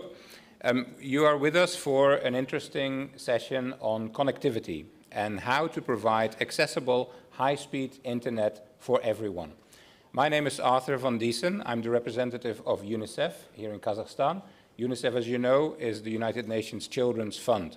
And you may ask yourself, why would an organization like UNICEF be interested in the topic of connectivity? And the answer really is quite simple. Children spend a lot of time online. Children learn online, children socialize online, they network online, they play online, and increasingly they also form their identity online. And actually, it's incredibly important for children nowadays to be connected. And that, of course, became very clear during the period of COVID-19, when suddenly schools had to close and children were forced to learn remotely. We saw during that period that not being connected to the internet is actually a serious setback. If you do not have an internet connection, if you do not have a gadget, if you have an impairment that stops you from using some of these connectivity tools, then you're at a serious setback. So the digital divide is real, and it's really an obstacle for children. Now, as UNICEF, we've been focusing particularly on connecting schools in Kazakhstan and around the world. We have a dream to connect every single school in the world to broadband internet and every learner in these schools to meaningful digital learning. Kazakhstan, of course, has made tremendous progress in connecting its schools. The vast majority of schools is connected to the internet. But there are still problems even also in Kazakhstan. So we found that about half of the schools in Kazakhstan is actually connected at a speed of less than 10 megabit per second. And 10 megabit per second is actually the minimum thresholds we consider for meaningful connectivity. We also find that there is often quite a difference between the contractual internet speed and the actual internet speed that is realized within schools. So even within Kazakhstan, the digital gap is still there. So it matters for children. Of course, it matters for the adult population as well. Today, we have a fantastic panel of speakers for you. First of all, we're going to turn to His Excellency, the Vice Minister of Digital Development, Innovations and Aerospace Industry, Mr. Malik Oljabekov, who is going to set out Kazakhstan's ambitions in terms of connectivity, the approach they're wishing to take in order to get everyone connected to high-speed internet, and of course some of the challenges that are encountered in that. So without further ado, Honourable Vice Minister, over to you, please. Thank you, Mr. Van Diesen. I don't know if the slides are there. I prepared some slides. So I just want to start from expressing the gratitude for the organizers for inviting for such event and having me as a speaker here. And I would like to wish all the participants of the conference successful work and achievement of intended results.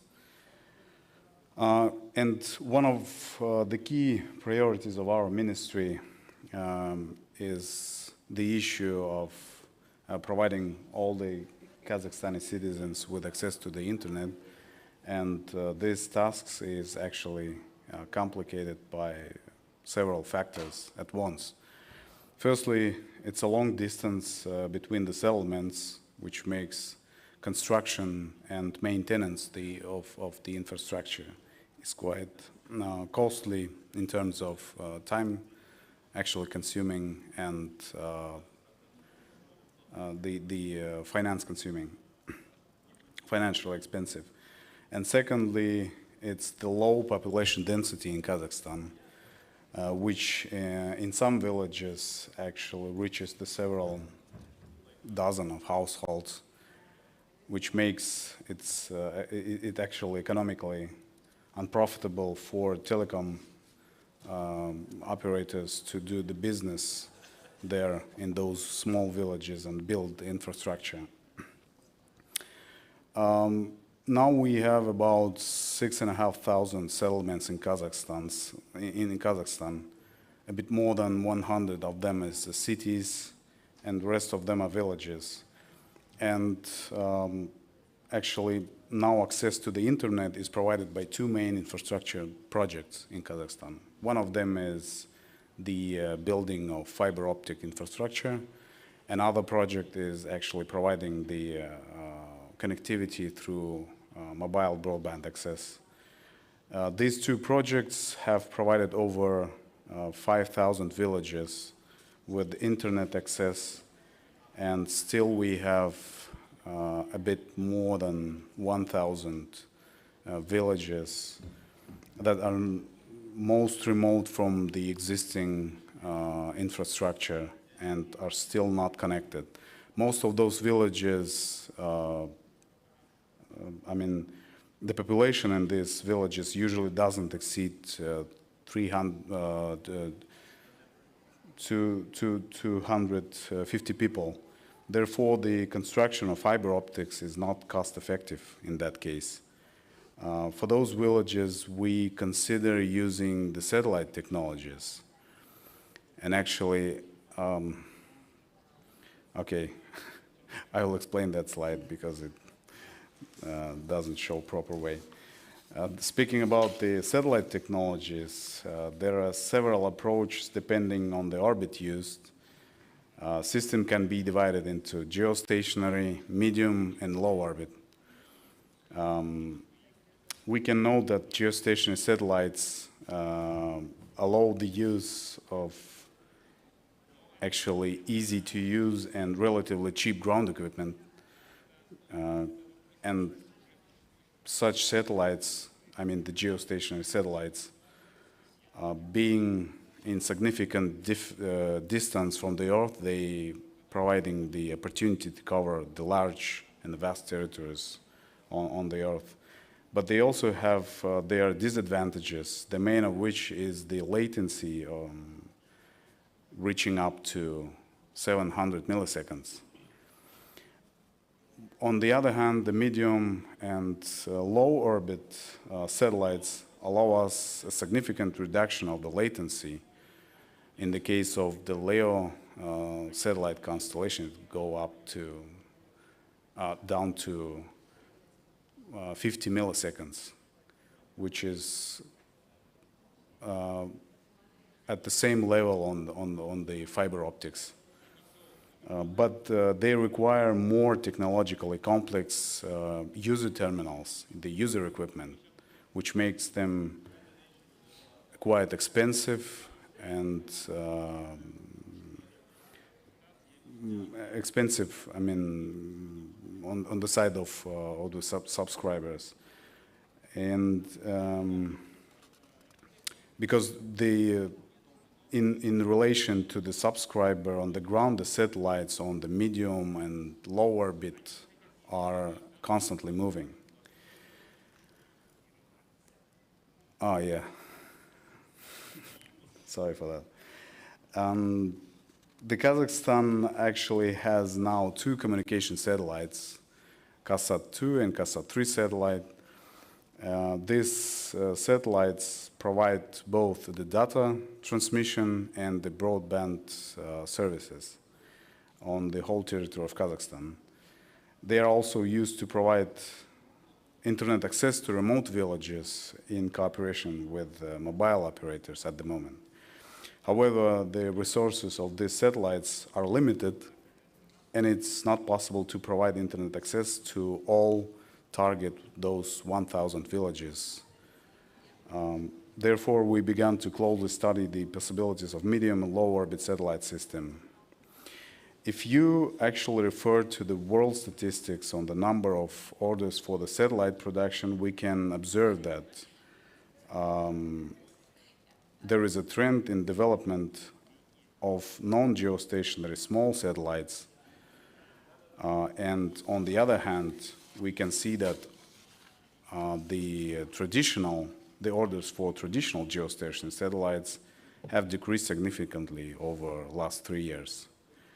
Of course, this doesn't mean that geostationary satellites will become a matter of past, but I mean, especially in Kazakhstan, we plan to continue our national satellite program on the geostationary orbit, but with a greater focus on the improving of technical solutions that will allow us to both improve the service quality and reduce the cost of service providing. This slide actually shows the main characteristics of the most famous known geostationary satellite systems that we were studying the last few years. We can see that the use of these systems to solve the issue of providing the internet access to those 1,000 villages. And we are now at the moment, we are on negotiation stage with OneWeb, SES and SpaceX. Together with our partners, we're looking for a solution, the cost-effective solution. The key requirement for the legalization of this system in Kazakhstan is actually compliance with the requirement of national legislation in the field of communications and information security.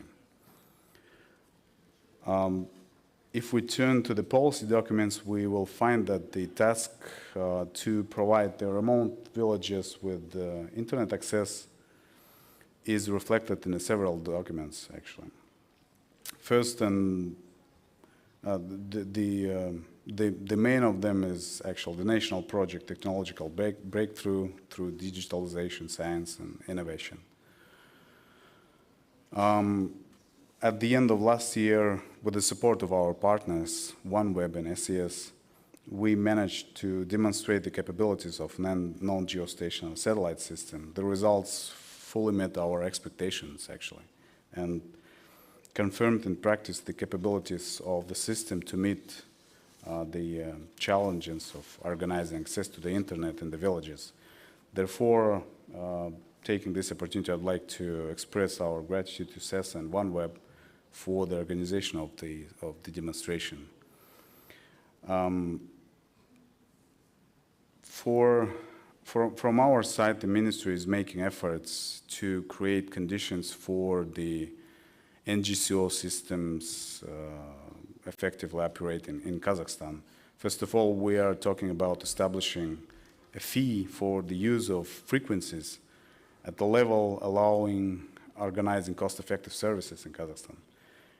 And secondly, in the package of legislative amendments, we promote the possibility of providing 90% discount for 5 years on a payment for use of radio frequencies for telecom operators that will actually commit to provide internet access for those 1,000 villages. And we expect that these norms and regulations will come into force at the from the 1st of January 2023. We already passed the procedures within the parliament, and yeah, the 1st of January will be the date when those norms will be brought into use. This slide actually shows the basic concept of organizing access to the internet in those remote villages. This scheme involves the placement of satellite user terminal in the village and organizing access for the subscribers in the village through the last mile equipment, giving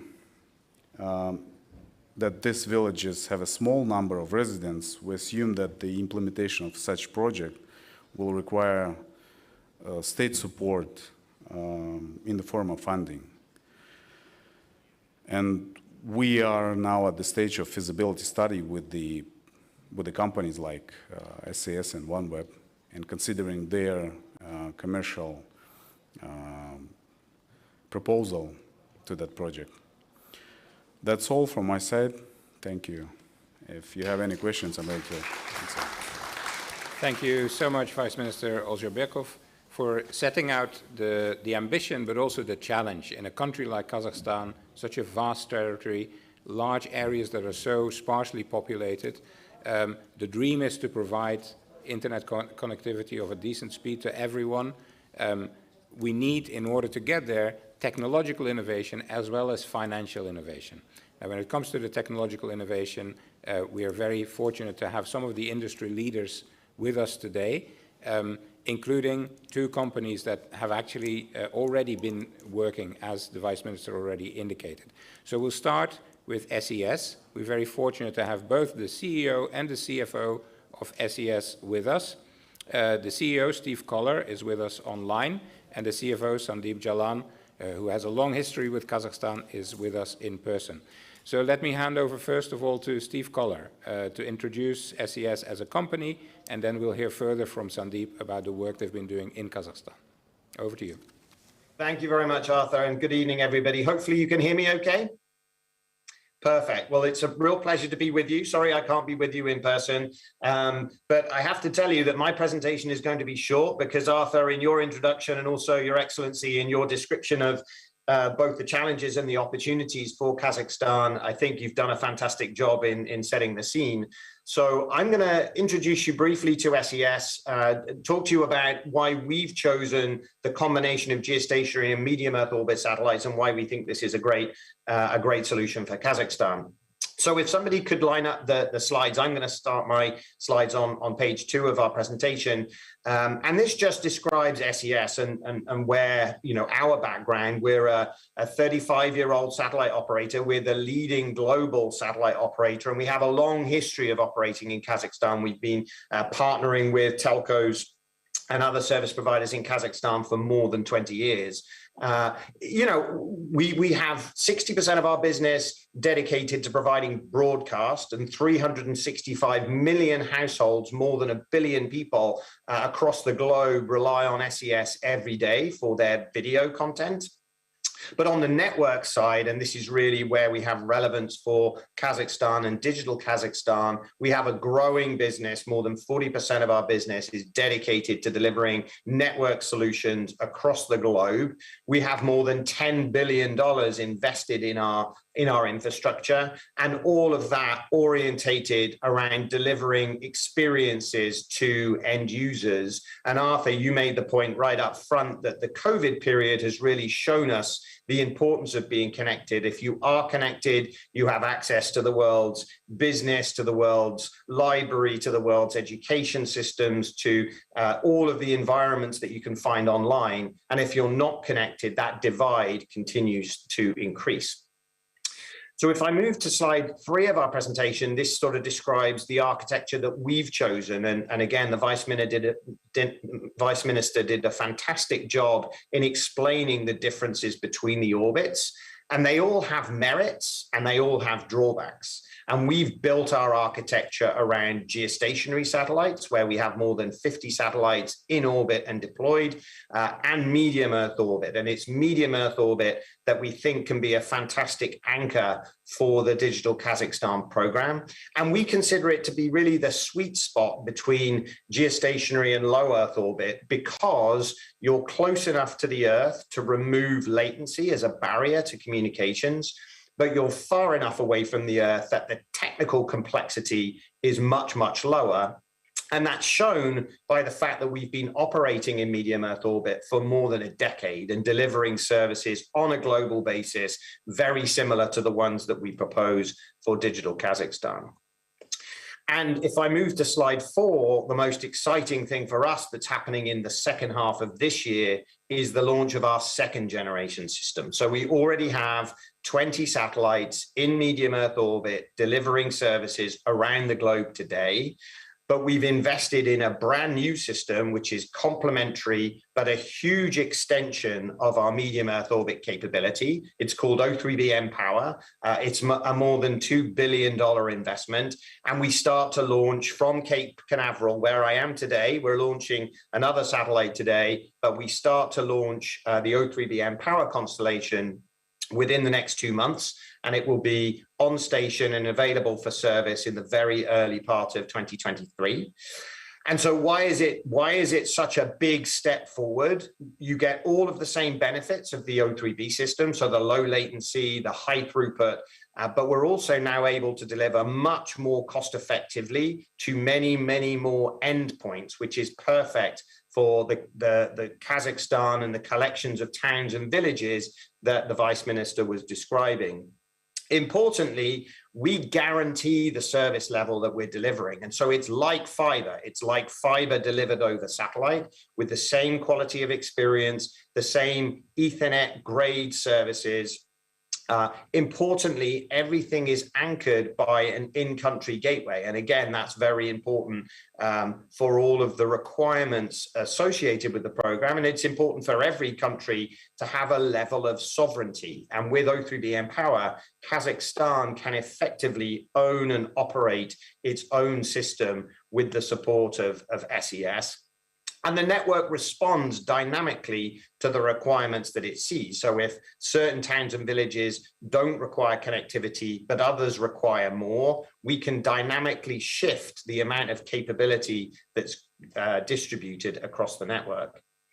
And then the last slide from me, this is not the first time that we will be deploying these sorts of networks. Importantly, we have very similar projects currently operational in Indonesia, in Colombia, and in Greenland. Just 3 examples of tens of different networks where we're connecting remote islands with fiber-like carrier-grade connectivity. We're connecting towns and villages and enabling people, in many cases, to be connected for the first time. And we're using our technology, the combination of geostationary and medium Earth orbit, to allow populations to be connected and to reduce this digital divide that we still see present in the world. And so with that, I'm going to hand over locally to Sandeep for the last couple of slides there in Sultan. Thank you very much, Steve. Good afternoon, everybody. Very, very pleased to be here. As Arthur said, it's like homecoming for me here. I lived in Kazakhstan like 20 years back, so very pleased to be here in town with all of you today. So, as His Excellency was mentioning earlier, there is a national project to connect remote 617 villages in the country with fiber-like connectivity. And having worked around many similar countries and similar situations, our team have been working very dedicatedly with our local partners, RCSC, over the last 4 years to develop the most optimal solution for this project. And as Steve was saying earlier, with our MEO, we have a very unique solution which is geared to provide low latency and high capability offering, where we are already going into 2nd generation with our $2 billion launches going into space, and we will be ready to fully deploy those services by middle of next year. And this is not only the most reliable and most capable and most innovative solution, but also a very cost-effective solution, as Steve was explaining earlier. We will also have the in-country gateways in Kazakhstan, which will provide not only the services within Kazakhstan, but also within Central Asia, enforce digital leadership for Kazakhstan. We have also been working with MNOs, and this solution will also provide backhaul solution, increasing the resilience of the solution offered by MNOs in the countries. So we are very happy with the demonstration that we did in 2 remote villages, which are in Akterek and Beriktas near Almaty. This demonstration, it was happening at the peak of winter between November last year to January. And almost 150 people were connected with this during this period of more than 2.5 months. And the outcome of this demonstration was very positive, because we reached really record speeds of 380 megabits per second for the downlink and 120 megabits for the uplink. So very happy with the outcome of those results. And we have further tested with the MNOs, KCell on 2G, 3G, and 4G, and Beeline as well on 3G and 4G solutions.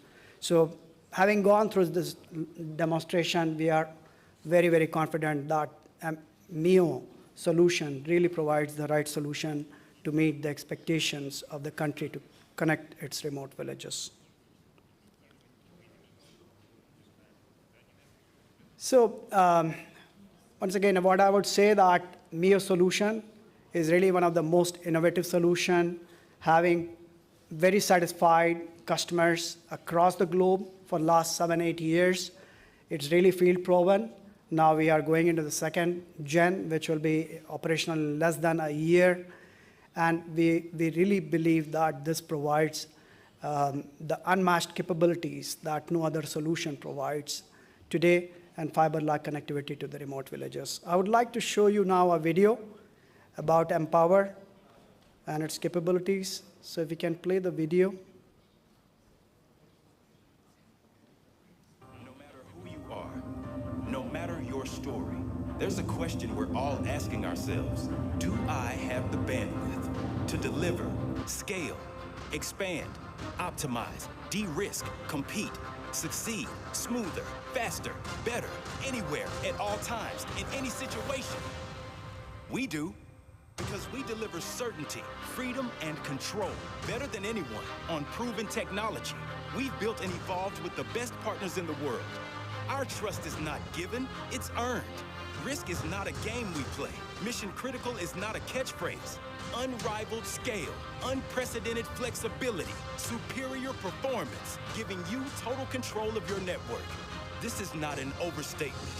This is not exaggeration. This is O3B Empower. In a world of science fiction, we deliver science fact. Right now, today. So you can win the future. So, if you have the bandwidth, you shouldn't have to ask. O3B Empower. Empower your story. Thank you very much. So I'll hand over back to Arthur. Thank you so much, Steve and Sandeep, for this brilliant presentation. We have another industry leader with us today, and that is OneWeb. And from OneWeb, we have Dmitry Vedlugin, the Market Access Advisor. Dmitry, the floor is yours to explain to us the work that OneWeb has been doing. Thanks, Chairman. First of all, I would like to thank AIFC for organizing this event and providing us with the opportunity to speak about OneWeb solutions for provisions of connectivity services in remote locations. I'd like also to thank the Ministry of Digital Development for all the work that they are doing to enable access of new satellite systems to Kazakhstan market. So the so-called digital divide between those with access to fast broadband and those without it is persistent and likely to widen. To help plug this terrestrial gap, mobile operators have turned to satellite backhaul. Though not all satellite services can support the push to mobile broadband services. Standard 4G services such as voice over LTE require latency no higher than 150 milliseconds. The latency of typical one-way connection from user to ISP via geostationary satellite networks can range between 500 to 700 milliseconds. Low Earth orbit satellites are 1,200 kilometers from Earth and significantly increase bandwidth and reduce latency in space to around 50 to 70 milliseconds. LEO also can offer a truly global service. As geosatellites are located around the equator, their coverage of the Earth's surface is constrained. LEO, on the other hand, can cover everywhere, including polar regions, and provide backup to fiber and microwave radio links. There is a growing awareness of the satellite technology's potential to move from a backup system to a mainstream connectivity tool and address digital divide. Modern technologies and customer expectations command for good connectivity and result in services that require continuous or on-demand data. By using satellite technology, rural communities and remote industries are no longer left in technological void, reliant on slow and expensive terrestrial network development to improve their connectivity. Connectivity solutions have extended to maximize the technology experience. Today, satellite technology is not only to connect people and IoT, it also connects infrastructure. OneWeb's unparalleled system being built to supply broadband-style data speeds to every corner of the world, even the most remote. Low latency, high-speed connectivity through space is a game changer for the future of communications. We have teamed with leading partners around the world to design, manufacture, and deliver to partners a growing range of user terminals for fixed and mobility hardware solutions. Installation and maintenance of our user terminals does not require special engineering skills, and therefore the speed of their deployment is significantly reduced. OneWeb's device hub equips partners with remote access to and control of their user terminals, as well as the ability to view near real-time data using industry-leading technology, run firmware, and carry out diagnostic checks. This helps reduce the need and cost for in-person service. Service Hub provides our partners with access to product and service support, a knowledge base, and the ability to proactively monitor and resolve incidents. Our product portfolio is structured in such a way that it can support needs of different clients. We are able to support via various traffic profiles with different quality of service requirements. Moreover, one user terminal can support various network slices within one product to cover different needs. OneWeb technology is built with the use of the 3GPP standards, and therefore we are capable to augment the existing infrastructure of traditional telecommunications operators. This allows us to play even more important role in the rollout of 4G and 5G services. We are able to integrate fully into the network infrastructure and allow users to roam between mobile and satellite networks seamlessly, as the situation may require, without disrupting any services or additional fixed infrastructure. Connectivity is the lifeblood of business for millions of companies today. With it, they can sell products and services to customers and interact with them in real time. Companies also rely on connectivity to collaborate with supply chains, clients, and government. And with many applications now in the cloud, connectivity is central to many lines of business operation. If the connectivity fails, businesses will be severely affected, losing money, reputations, and customers. Without network connectivity, many communication services, including phone communications, email, and chat, will also be disrupted. Any network is at threat of interruption, but the chance is higher in remote locations, where connectivity can be poor and affected by frequent power cuts. On top of this, business operations located in remote rural locations often still lack modern infrastructure or skilled technical staff. LEO satellite connectivity can provide businesses of all sizes with the continuity and resilience they need to keep operations up and running no matter where they are located. With low latency and high throughput, our network can support essential data-heavy systems and solutions. Crucially, LEO can be used as a reliable backup, primary, or hybrid connection to meet the demands of modern business. Mobile internet penetration worldwide remained at about 50%. Around 3 billion adults in the world live outside of 3G or 4G signal range. Bringing terrestrial links to remote areas to extend network coverage can often be cost prohibitive. Remote connectivity faces barrier the form of large geographic distances between the coverage area and nearest service hubs, complex terrain, and obstacles like forests, mountains, or lakes. In addition, the low population density and socioeconomic factors potentially imply that the average revenue per mobile cell site will be much lower than in urban environments. LEO satellite connectivity can lower the financial hurdles that exist for providing rural coverage while overcoming the geographical and distant factors through the availability of connectivity across all locations at a cost-effective price. This allows base stations in remote locations to have the necessary backhaul to deliver a service that adds value to the lives of end customers. The traditional perception is that the satellite technology is an expensive solution for connectivity, but everything is different with OneWeb. On the next two slides, you will see that OneWeb solution is more effective in terms of TCO than traditional microwave backhaul or VSAT. Compared to the most alternative for the microwave links, the TCO of OneWeb solution is 70% lower.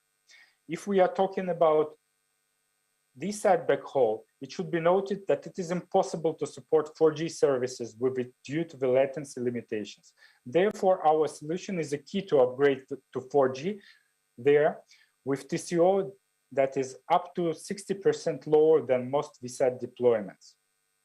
And in the conclusion, I would like to say that OneWeb now is completing the construction of our satellite network portal in Kazakhstan that will serve the Kazakhstan and the whole Central Asia. And I think in the next year, we'll be able to bring the connectivity to this location which are unconnected or underconnected. Thanks. Thank you very much indeed, Dimitri.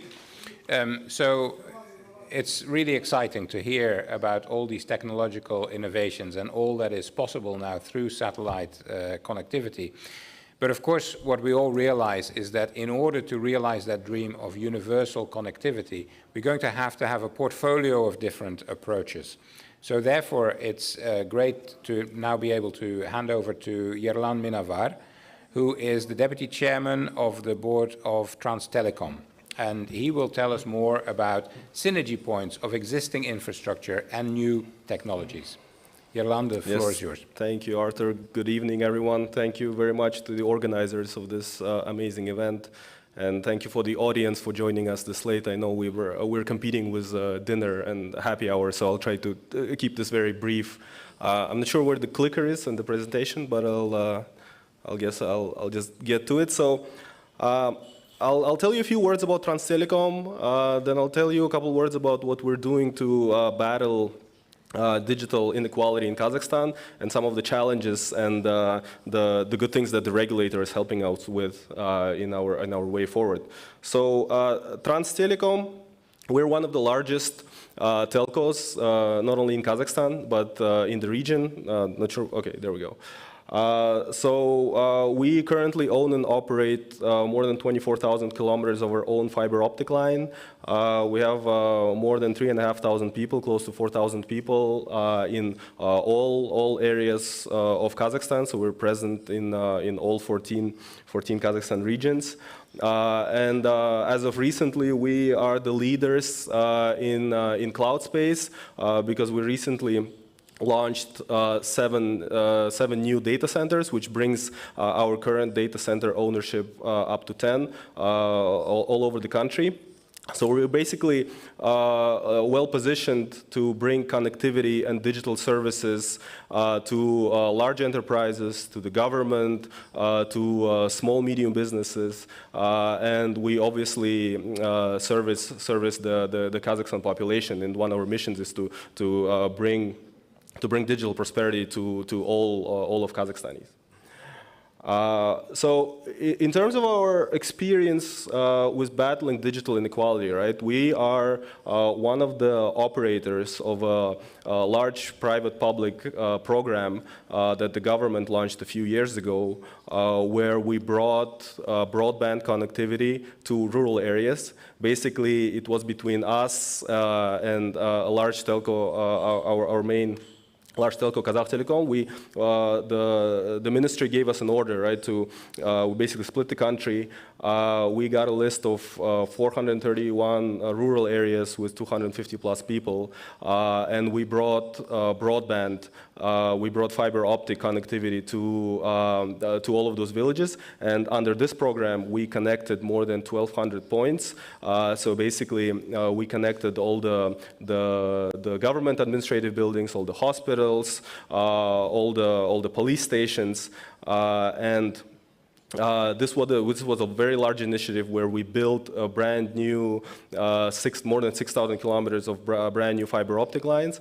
And then the question was, once we got to the government buildings, right? The question is, how do we get that connectivity to all the individuals, to all the people, to all the students, to all the workers in these villages? And I'll speak about the challenges in a bit. But what we did was we actually launched a program, a very successful program, where we not only brought connectivity, but we also promoted entrepreneurship in the rural areas, because what we said was that, okay, we brought this broadband connectivity to the government building, and now in order to provide this access layer to actually bring the internet to the people, we invited all the local entrepreneurs, all the local dealers to come and share the infrastructure, right?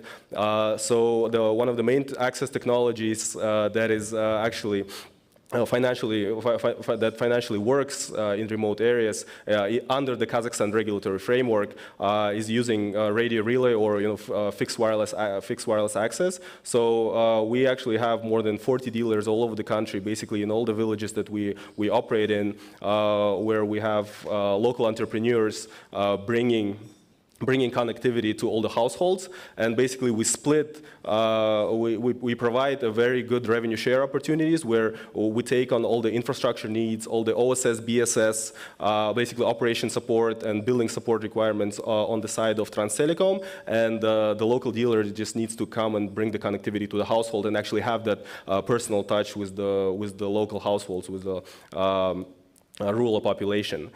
But we came to this program because of some of the challenges that we faced. Because actually one of the most efficient ways is actually to just put a mobile network operator base station in a village and start providing 4G, 3G, 5G services. But what we faced was a regulatory framework where spectrum was not being shared in the most inclusive way. So we actually worked with the regulator, and I want to actually applaud the Ministry of Digital Development on all the progress that they've done in terms of trying to liberalize the access to spectrum in Kazakhstan. And basically, historically, what we've been seeing is that in Kazakhstan there are two large mobile network operators. Like Kazakhtelecom Group and then Beeline, right?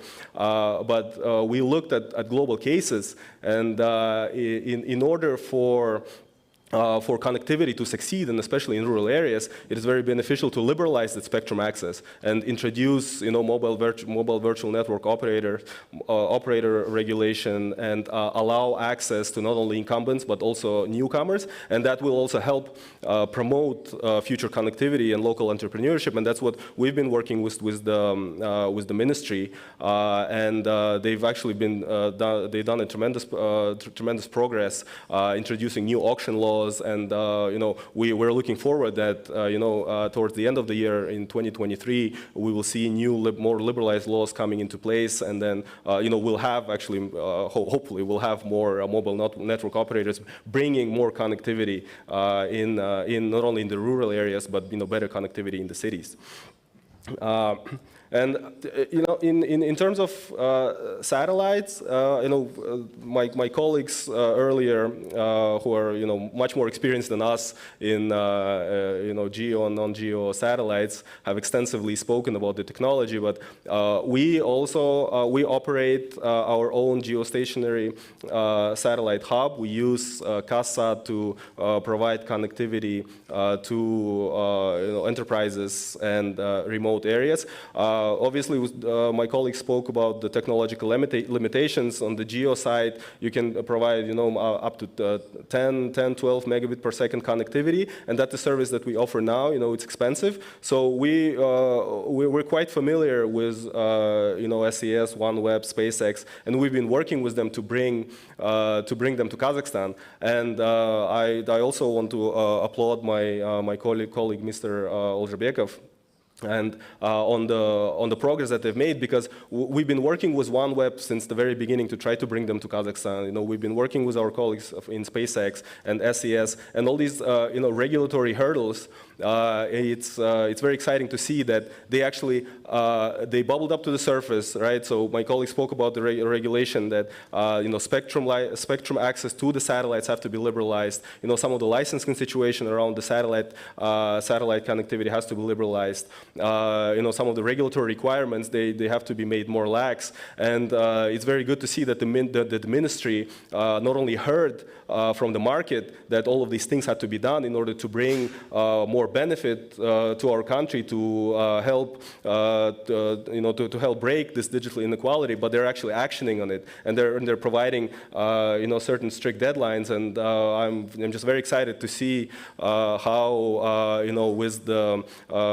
with a with the regulator, with the industry, with all the international players coming into Kazakhstan, we'll be able to take that leap forward in our digitalization and see our Digital Kazakhstan initiative to succeed. Yeah, I'm actually done. This is my last slide. I promise to be short. So thank you very much again. It's very exciting to see everyone. Thank you. Thank you so much, Yerlan. So it's obvious to everyone, I think, the technical solutions are definitely there. Technical innovation is there. How do you make all of this affordable, and where is really the business case? Now, to get into that last topic, and I hope we can give a few extra minutes to our next speaker, we will hear from Mr. Kim Bum-soo, who is the interregional trade representative between Korea and Kazakhstan. And he will talk specifically about the opportunities that are unlocked by actually providing connectivity and relating that to his work in Kazakhstan and in Central Asia. Mr. Kim Bum-soo will speak in Korean with consecutive translation into Russian. Over to you, please. Assalamu alaikum. Assalamu alaikum. 안녕하십니까. Good afternoon.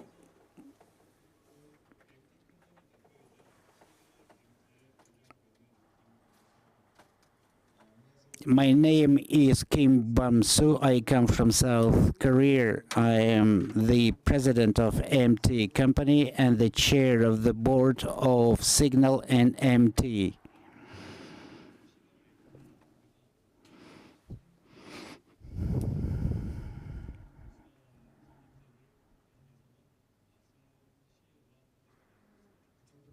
Also, I wanted to present my colleagues, co-founder Mr. Hantoro and Mr. Aksun Mo, the CEO of the company. Both are present here.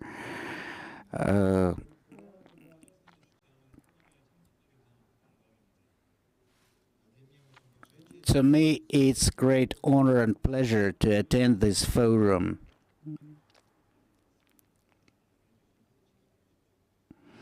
And I'm slightly nervous. Please understand my psychological condition.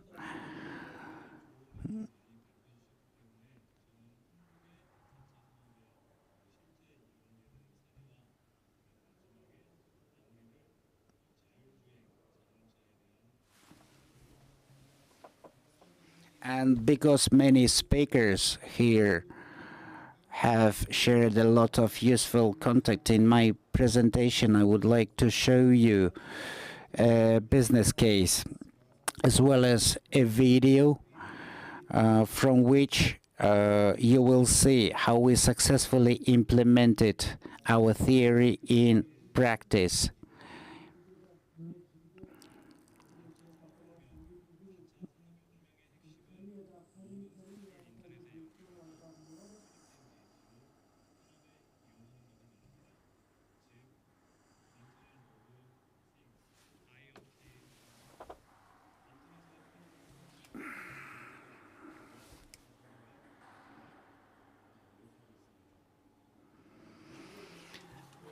The key value of the fourth industrial revolution is in connecting all things to internet and using all data further in industry. Every country strives to become a part of the fourth industrial revolution.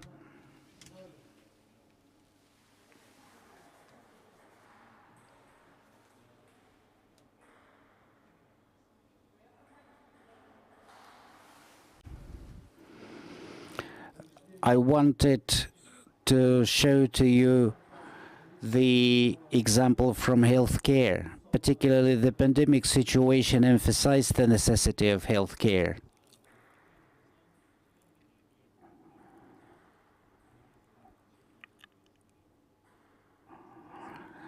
To the merit of modern technology, a sick person can avoid visiting a hospital but receive diagnostics by means of a video communication.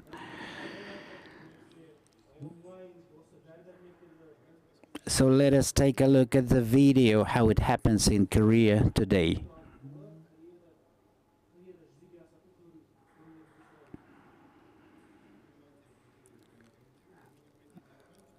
So you can diagnose yourself, receive medicines upon prescription from a doctor.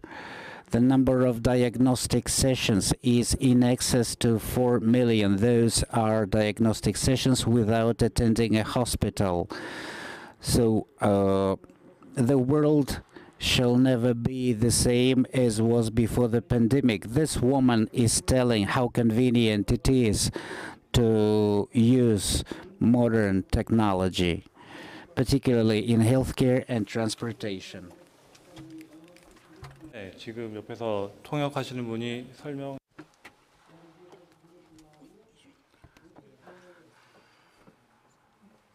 Despite the fact that we have had no sound, I hope you have heard everything in Russian.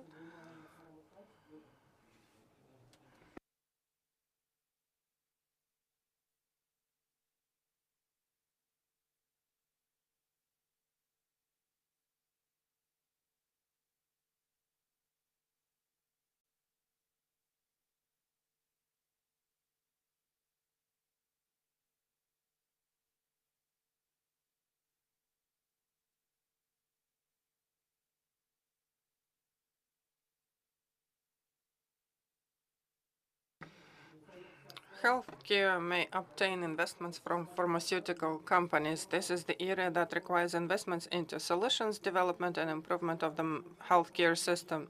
Today, across the globe, there are active investments into digital healthcare. We see the healthcare management and the data collected allow for leading healthy lifestyle and prolonging life expectancy.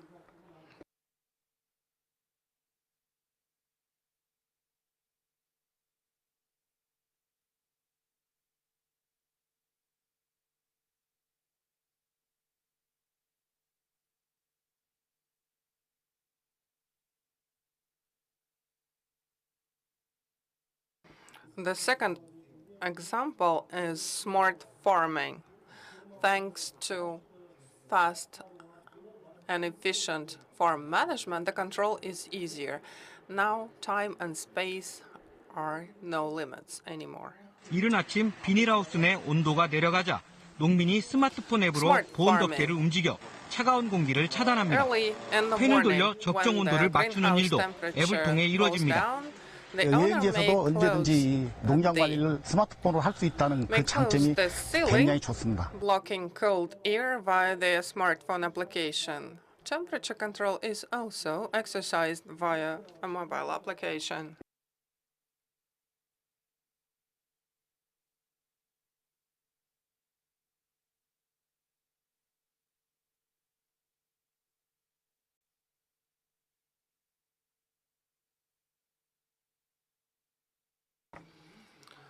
What you see is the interview with a Korean farmer who now has more free time within this limited space. This is a video from the news on January 19, when Korea was already struck by the pandemic.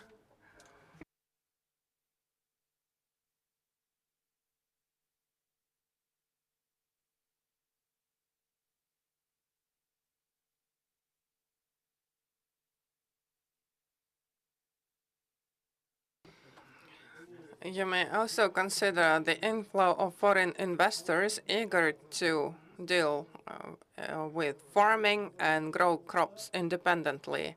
Public-private partnerships, PPP, are also possible for meat processing businesses.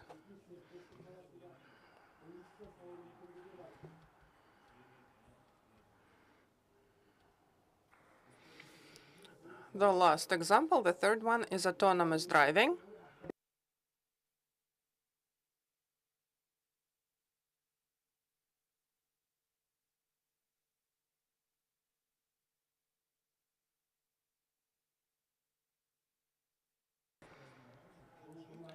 As it's been mentioned previously, 5G is the summit because it requires stable connectivity for sensor connection and GIS. Let us watch the video first. 서울 강남의 대로를 택시 한 대가 부드럽게 달립니다. 운전대를 잡지 않았는데도 스스로 차선 변경은 물론이고 좌회전과 우회전, 유턴도 척척 해냅니다. 완전 무인 자율주행을 뜻하는 레벨 5 직전의 레벨 4, 즉 고도 자율주행 기술이 적용된 택시로 일반 택시처럼 실시간 교통 상황에 맞춰 경로를 바꿔가며 목적지까지 운행할 수 있습니다. Full autonomous mode. The taxi chooses the route itself, considering the traffic situation.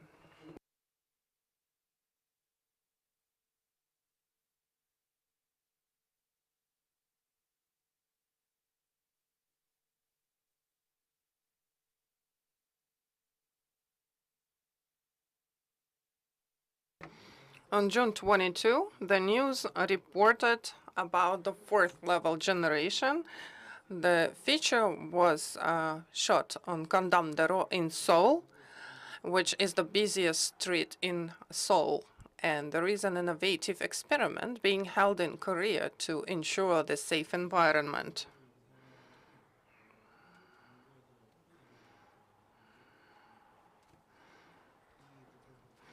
And I would like to demonstrate the last video that was shot by the Korean government.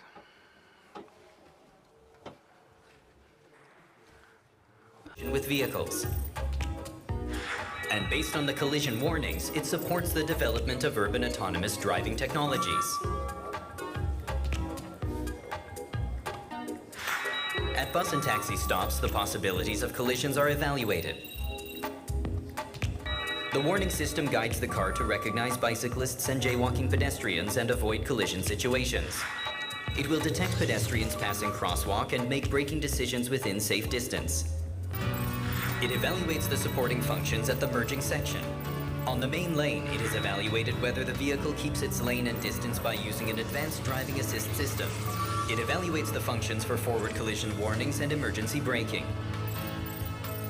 The driving assist system in congestion is evaluated, maintaining a distance from the car ahead, and recognition on and response to cars suddenly cutting in.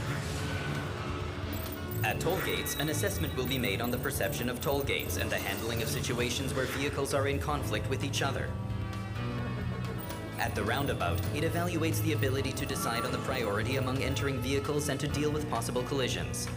At tunnels, an assessment will be made on environmental perception capabilities when driving through tunnels. 영상 소개 환경은 한국에서 현재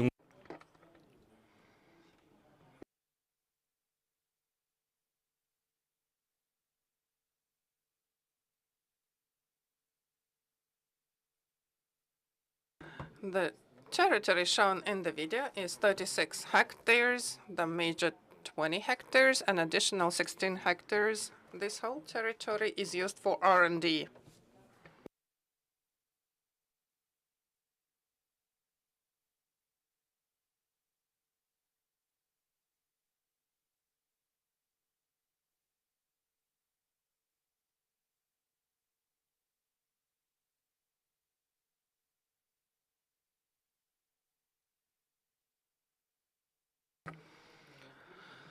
This autonomous driving area may incentivize investments of automobile companies into facilities and a research institute.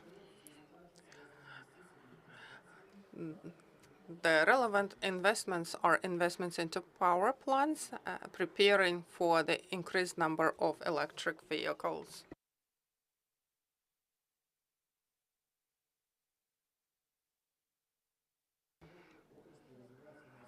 Many sectors in Korea are developing based on technologies of 4, 5, and 6G.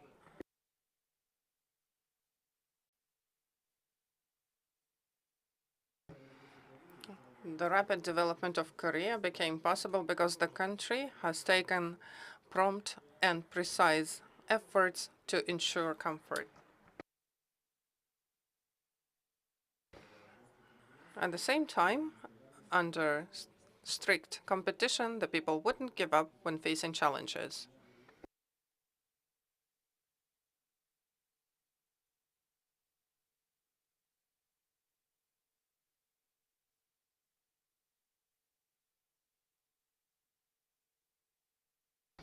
I know that Kazakhstan possesses vast territory and there are specific features in every province.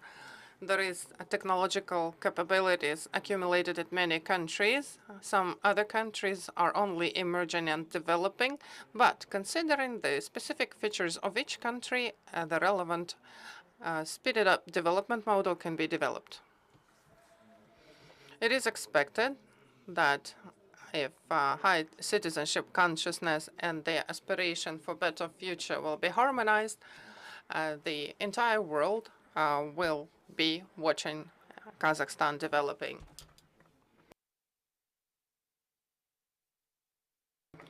We have plans for more than 3 decades to participate in Kazakhstan's development.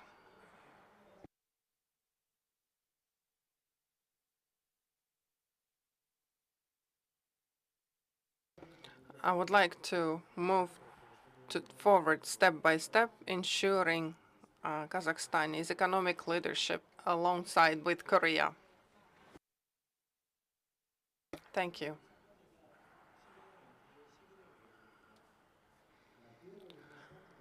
Our first step is the signal exchange by Signal MMT.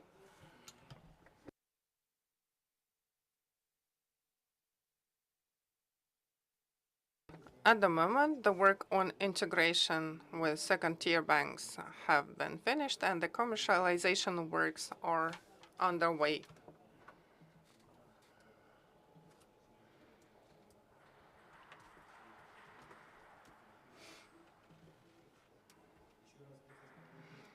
I would like to thank my colleagues again, Mr. Hwan Chol-ho and Pak Son-ho, and the representative of Kim So-won, who supported me today.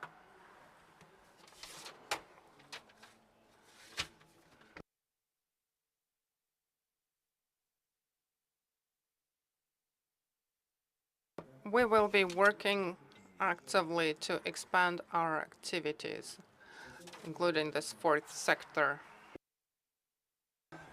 Mamsu, what you've done so brilliantly is to set out the business case as to why connectivity is so incredibly important. This dream of universal connectivity is no longer a dream. It is an absolute necessity in order to guarantee inclusive development.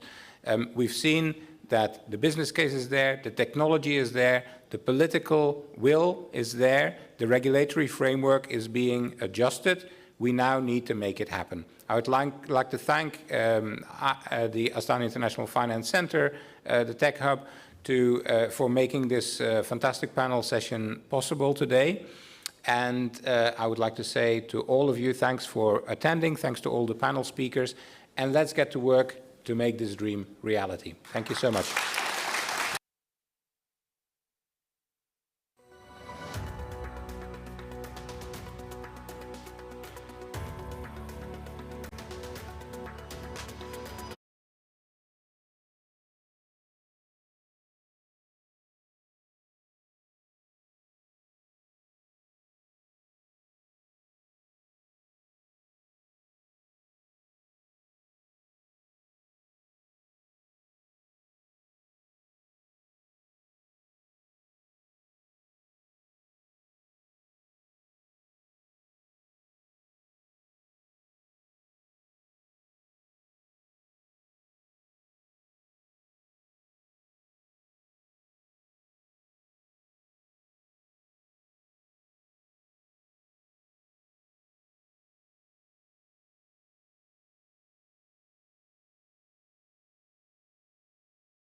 Добрый вечер, дорогие друзья.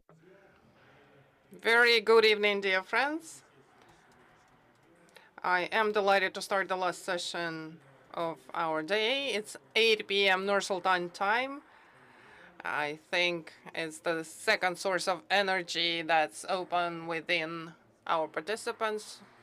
The hall full of professionals. We have a great panel sessions dedicated to data-driven economy. I will repeat the joke. Data is another oil, and I guess everyone thought that it's oil that's being given for free. Unfortunately, no oil is given for free here, but we can understand the pathway of data policy in Kazakhstan, where we can use big data already today.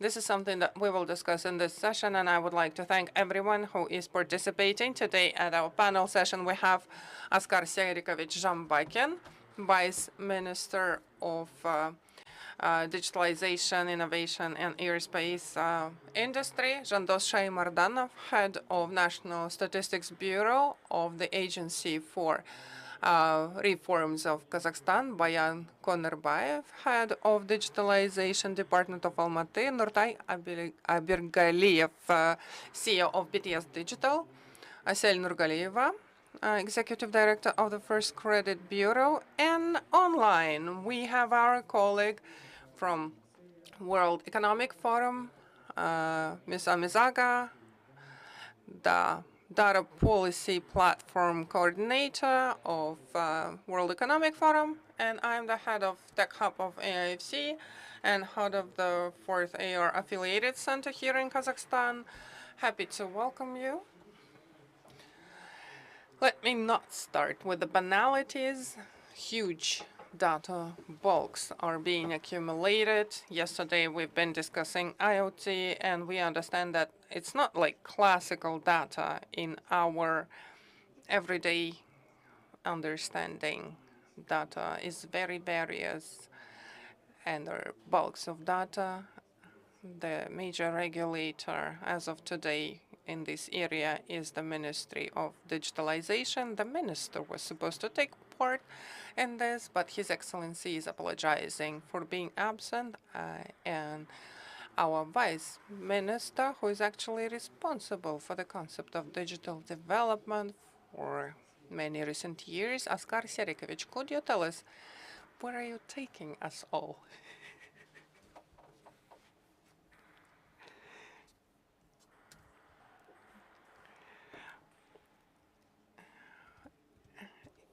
Talking about data-driven government, we know that this issue has been on the agenda for years.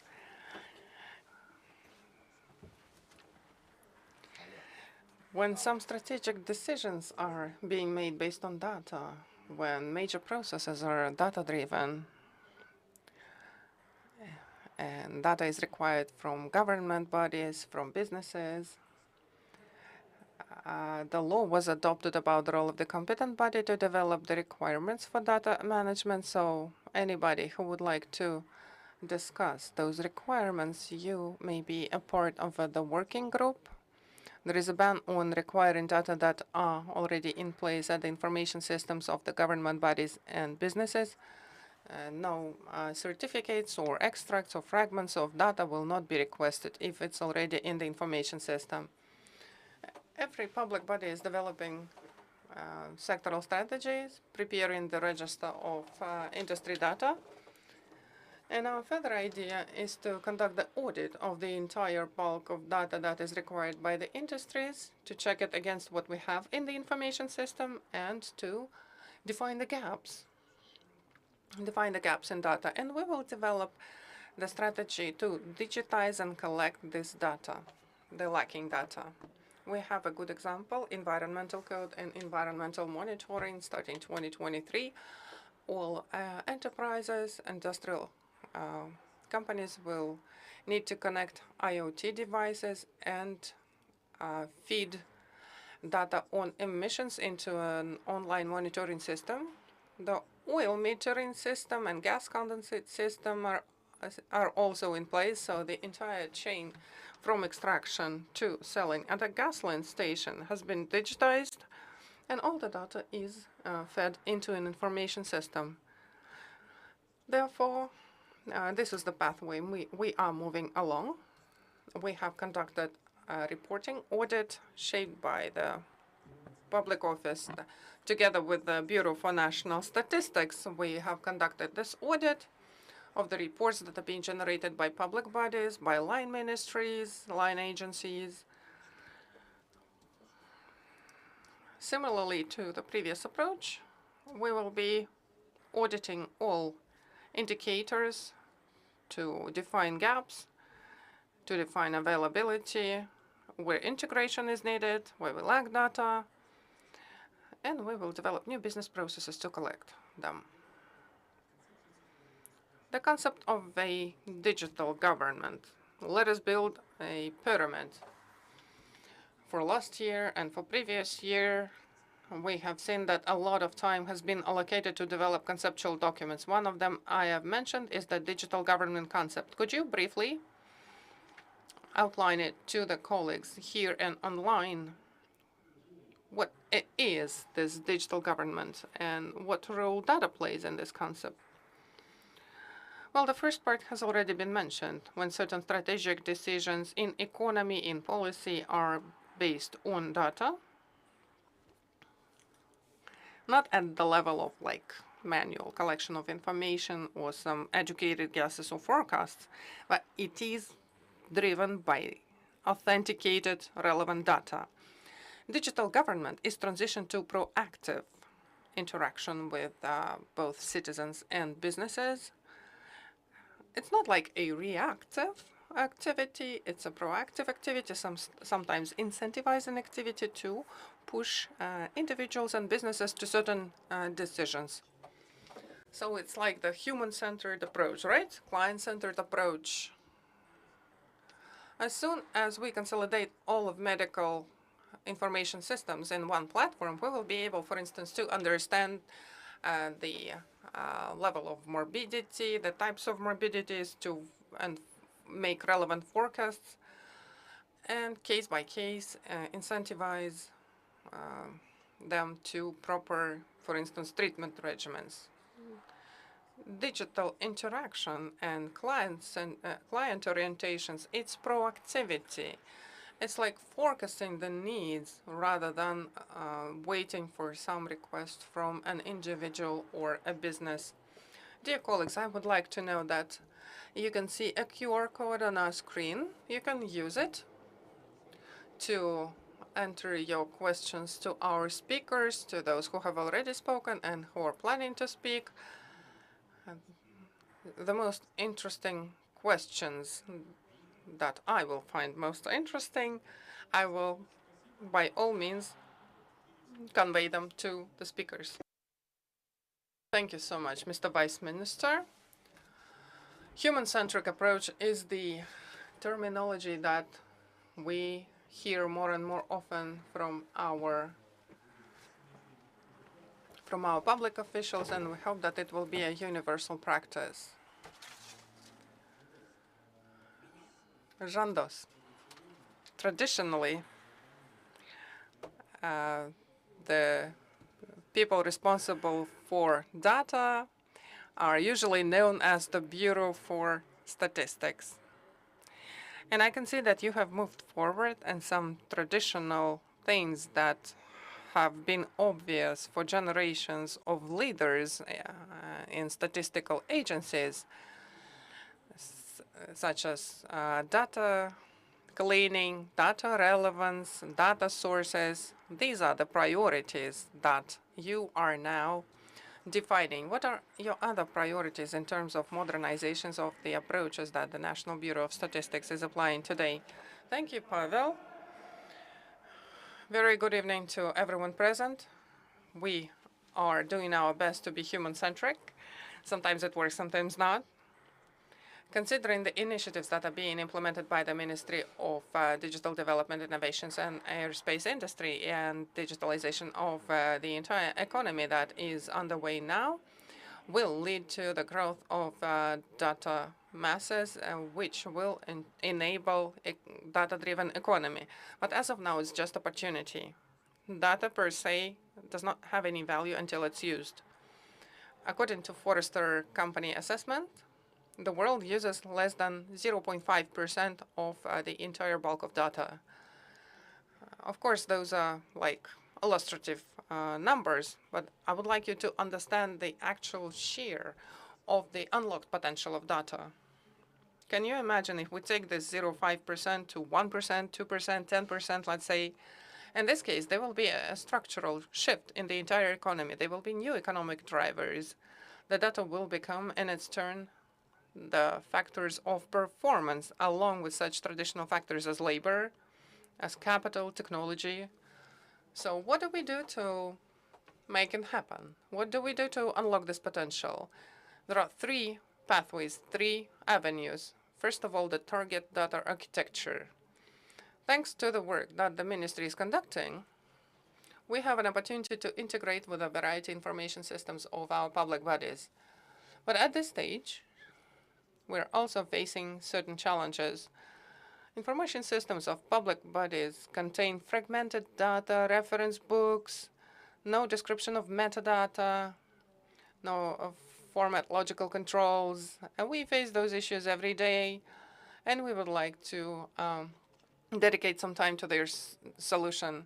The more dirty, unstructured data we accumulate, the more problems there would be for potential data users. In case you ask me, in case you ask data analysts what they do most of the time, I'm sure you will hear unanimous answer. We are cleaning and normalizing the data. This is the huge problem that actually limits mass application of data. We must and we can optimize all of the metadata. For this, we need to create a single data catalog open to every user and intelligible for every user. So let's imagine we have cleaned our metadata, ensured access to this data to a wide range of users. Based on our previous experience, the Bureau has experience in methodology. I think it's 100 years, 102. So considering our experience, as soon as we open access to this data, there will be inevitable criticism on the part of respondents, on the part of users, on the data and authenticity of this data. This is quite anticipated. Therefore, the second pathway is to improve the data quality. The second avenue, I'm sorry, is to improve the data quality. So, Oskar Serikovic, I think this is time for you to join in the conversation about, so what is planned to be done for cleaning and ensuring quality of this data?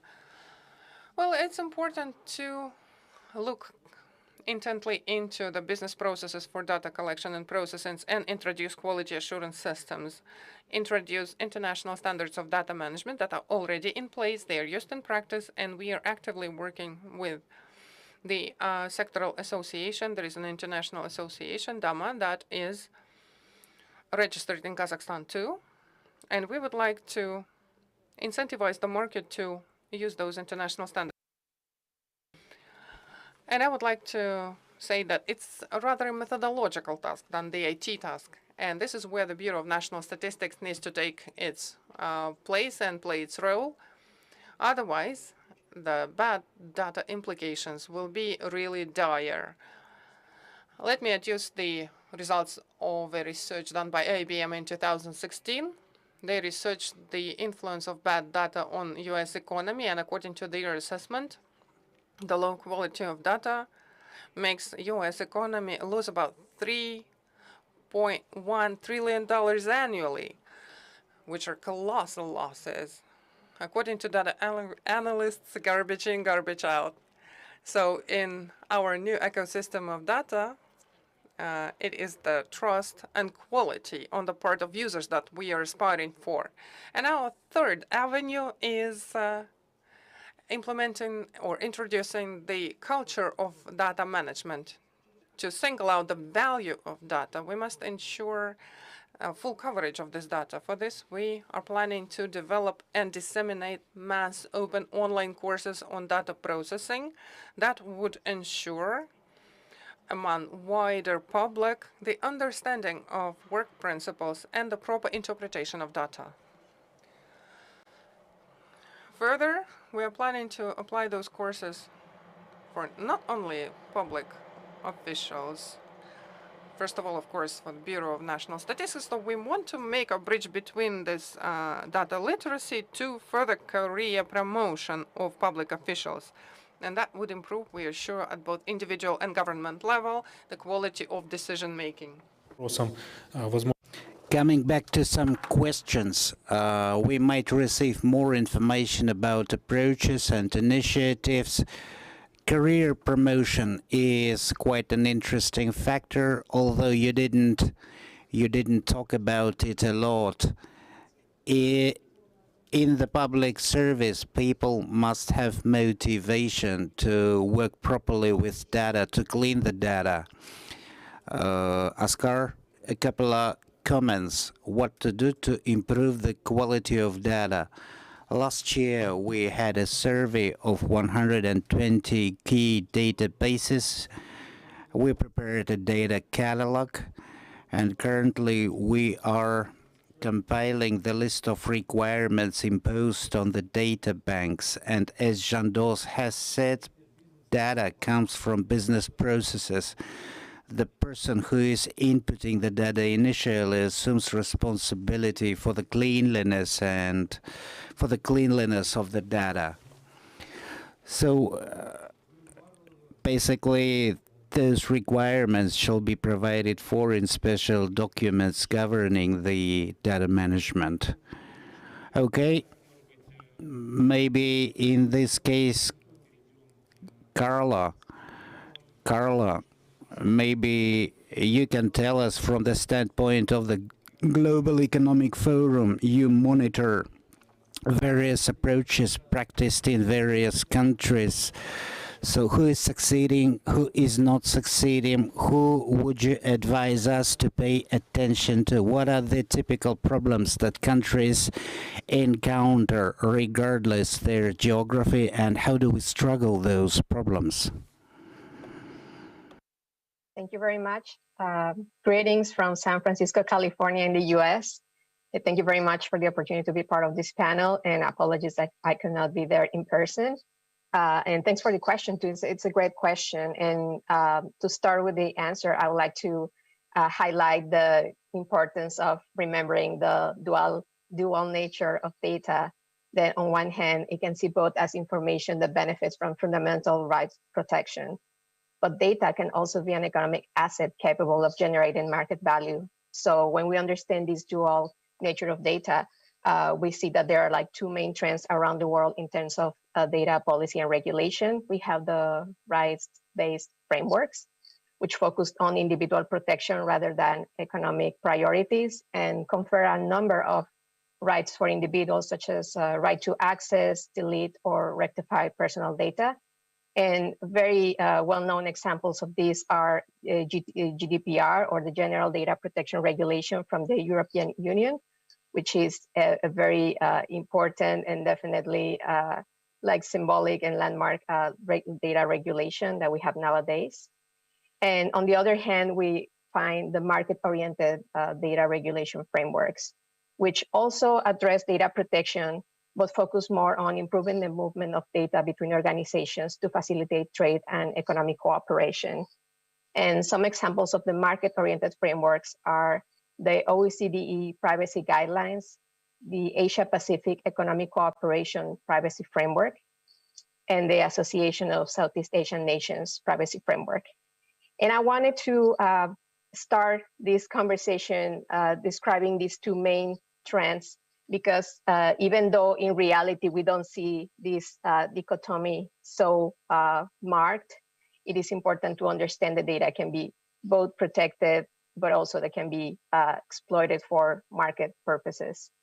And in terms of the rights-based regimes, we see that they're mainly concentrated in Africa and in Europe, with Mexico and Uruguay as well, while the market-oriented approaches are largely found in North America and Asia, also in Australia and Chile.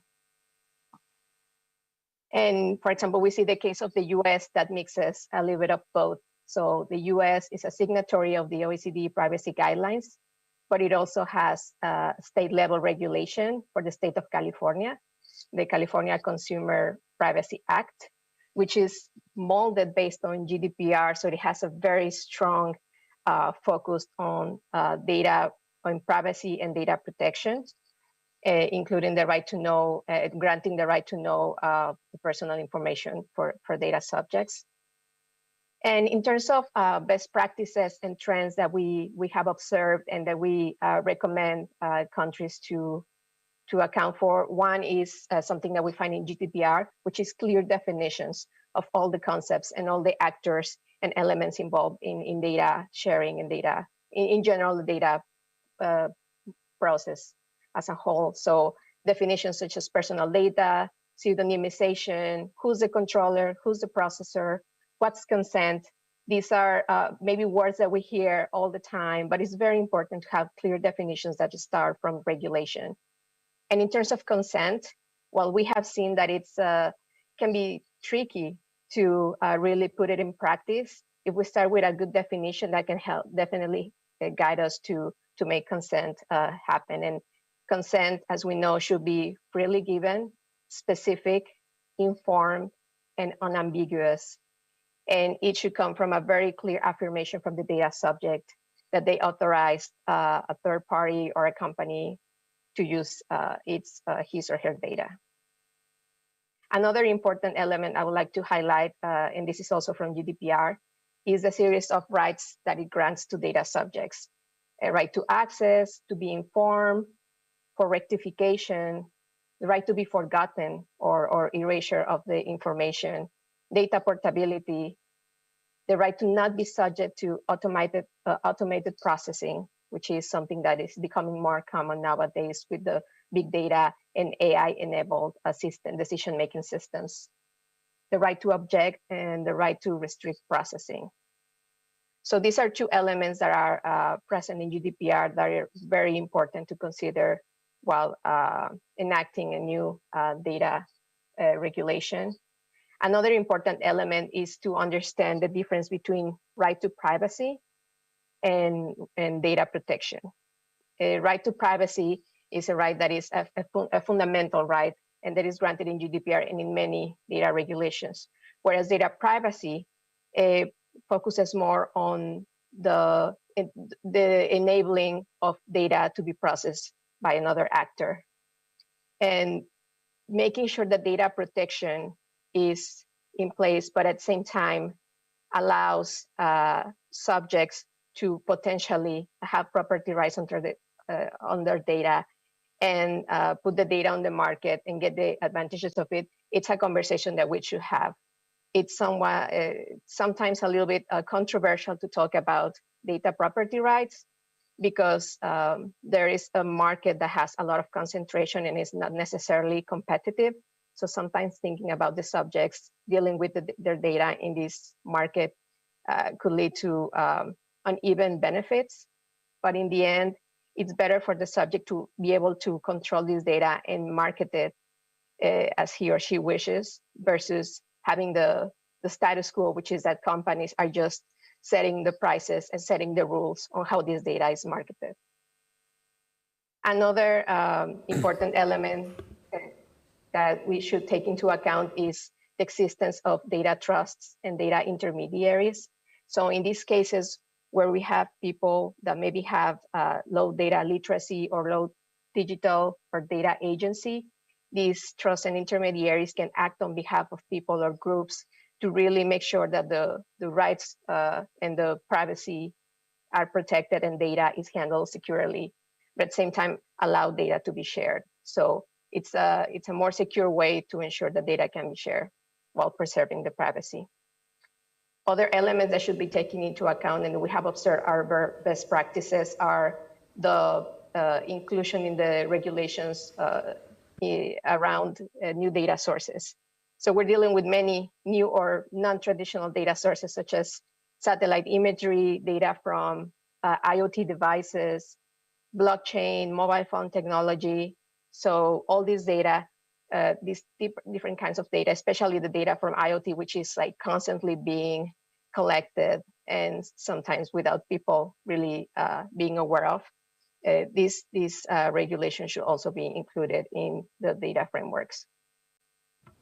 And one good example about how we can regulate and at the same time allow for more, take advantage of these increasing amounts of IoT data that is being generated comes from the new European Union Data Act that I invite you all to check, that it allows or is promoting greater and more seamless access to IoT data and industry-generated data across European Union. Спасибо, Карла. Быстрый такой вопрос.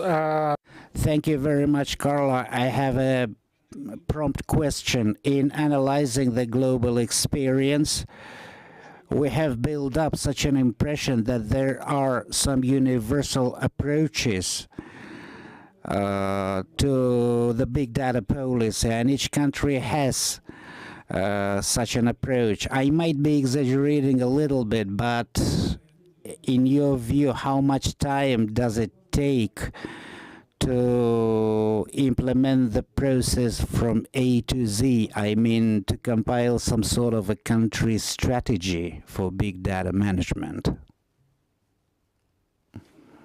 It should definitely not take as much time as it used to, because we have a lot of examples in different cases around the world that can serve as a stepping stone, and then countries can go from there. There is no like one single type of regulation that would fit all countries, because each country has its own very specific state needs. However, I address some of the main recommendations that we have in terms of like data regulation. And another important point that I would add is the considerations of algorithm regulation as well, because as we see that increasing volumes of data are being collected both from private and public sector, and sometimes these actors just want to use the data but don't know how to do it. It's very important to always think about the new AI and machine learning enabled systems and make sure that they're use data responsibly and with purpose. So before even jumping into using a method or trying to come up with a model, we should always ask ourselves, what's the question that I'm willing to answer, and what's the problem that I want to solve with data? So that's a very fundamental question that I would invite everyone to always start with. Спасибо. Before yeah. От себя лишь хочу добавить, что мы как Thank you very much. I just want to add that today we have the fourth industrial revolution. We get experts like Carla, people ready to give us the integrated picture for us to take advantage of. I'm most certain that it will be of use for Kazakhstan in future. Now I'm addressing the two speakers who are active users of data. They represent big companies with great experience and high reputation. Nurtai, you have a lot of digital systemic projects implemented, and they say that sometimes you copy and paste some governmental models, but still you have big systemic projects, some elephant projects. You are assisting the government in implementing social responsibility initiatives, so probably you are aware of various problems that may be encountered in the course of implementation. Maybe you can share some information. Good afternoon, everybody. Pavel, thank you very much for an interesting question. I would like to start from telling that the mission of the company is to implement by means of technology, data technology, to implement the projects aimed at social improvements. As Carla has already said, we see the clear value, and the value is in higher transparency, higher transactional purity of all the data present in our life, our capability to identify certain patterns to which we need to react. If you can see, we are sitting here In some places we are dense, in some places we are not dense. I mean, people sitting in this auditorium. But when it comes to data, it is necessary to remember that data is not statistics. Data is various patterns and various keys that allow you to see various pictures: economy, social sector, problems in economy, maybe some undisclosed potential in your society you can identify and excavate. So probably out of all the characteristics and features that we use to evaluate the data. So let's not talk about purity. Let's talk about fullness, full-fledgedness of data. Data must be fresh because data tend to spoil as long as a certain transaction extends in time. You are having less time to react to that particular pattern. You have very limited period of time to offer some technological decision to make it more convenient.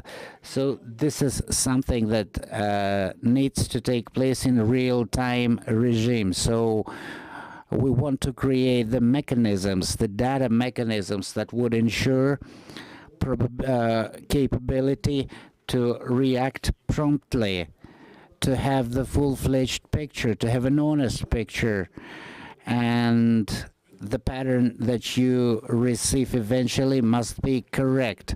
Of course, today we are after the full-fledgedness of the data. Today we've been talking about various information systems available in our country.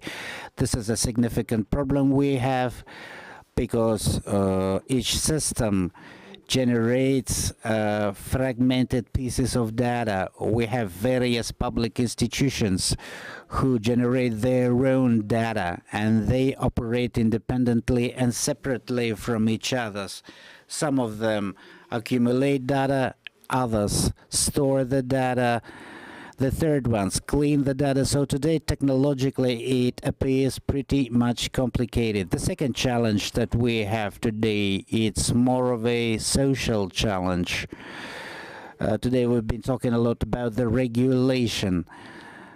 When we started to talk about data, we started from data regulation, and the first reaction that I observed in this auditorium is that people need clear rules and guidances. This is quite explainable.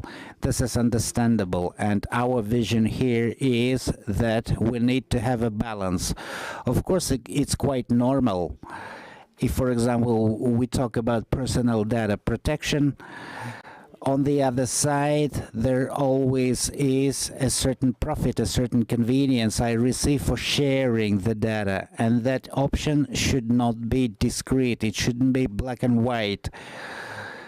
It should always be fluctuating somewhere in the very middle. So when we make a decision in each particular situation, the involvement of a human being can help make the proper choice. And today the technology gives you opportunity to very precisely manage the processes, the data.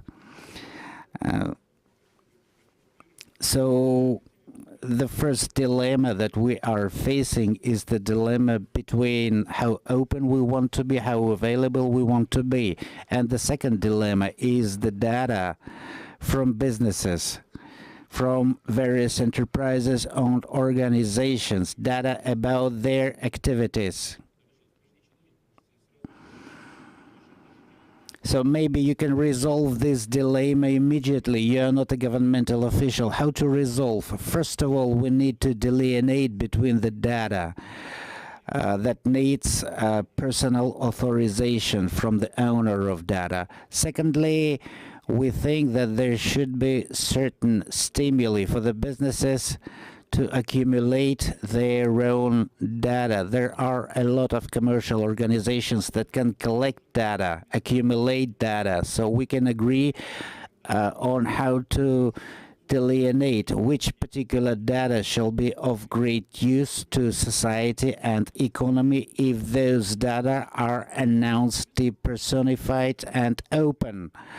So as a country, consequently, we can gain a lot of benefits from those shared data. But of course, a certain part of the data must be know-how, must be kept secret, because that is the data that constitutes the competitive advantage and commercial advantage of the company. So this is the dilemma, how to treat the personal data and how to treat the data that belongs to private individuals or companies.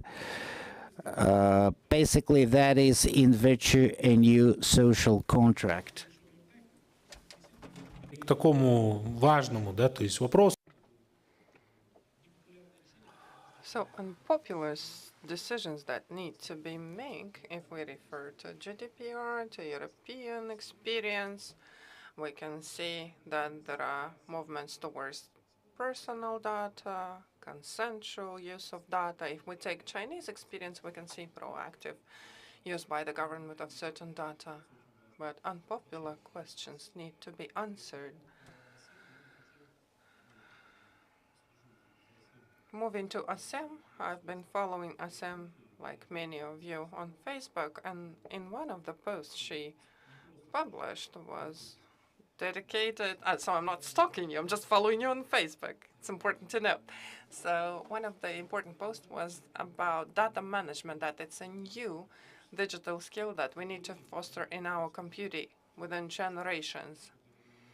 And as Nurtai just said, many revolutionary things need to happen, but the society is not ready.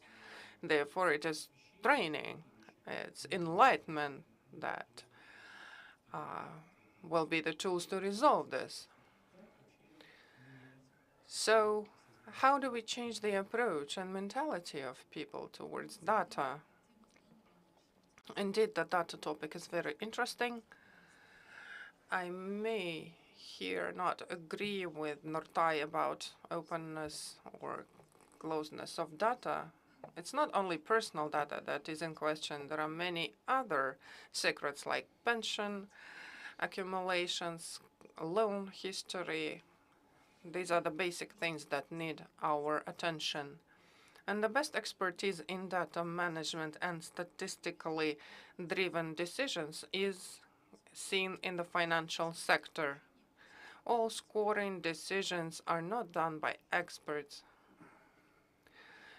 It's not that they say, like, females repay loans better, therefore we need to issue loans to women. No.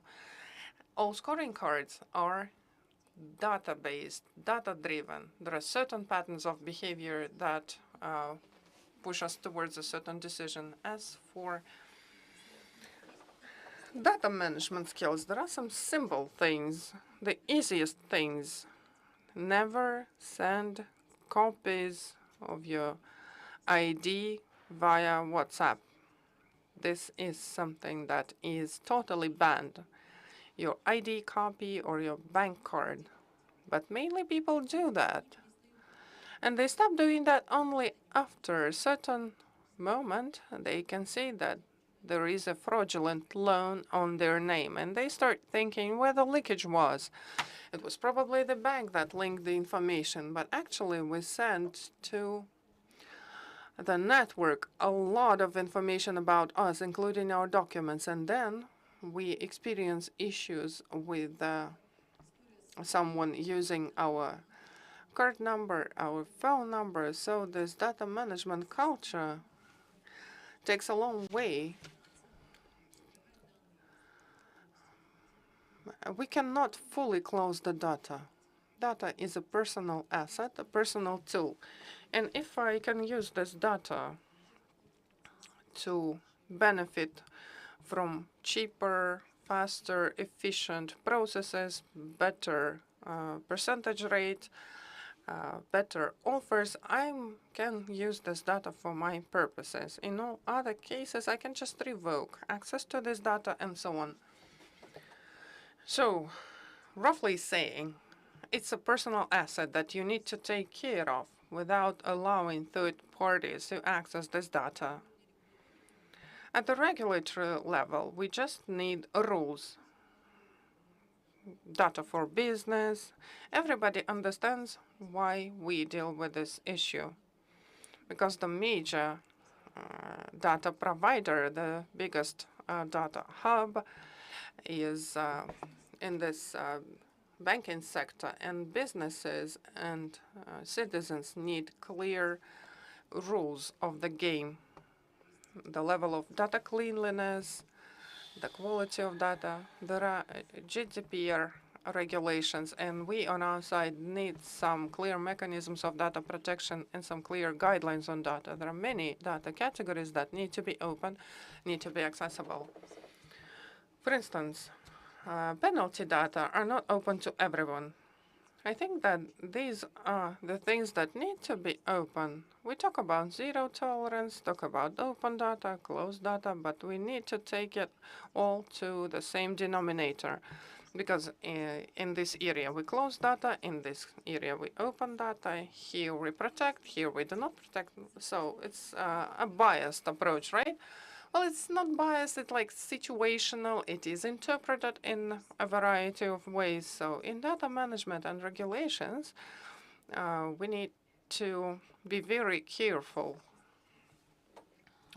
It's mainly an appeal to the Ministry of Digital Development that we should be human-centered, business-centered in our approach to data. So what would you recommend practically, like conducting a referendum on its issue, on every issue? How does the ministry is going to help you? We've heard that we need to be really careful.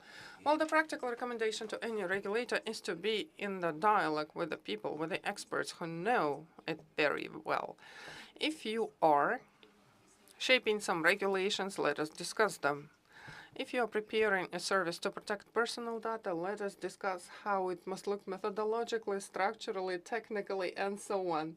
Then it will be a dialogue, and then there will be proper decisions. And Bayan Kanarbayev is our dessert because I think he is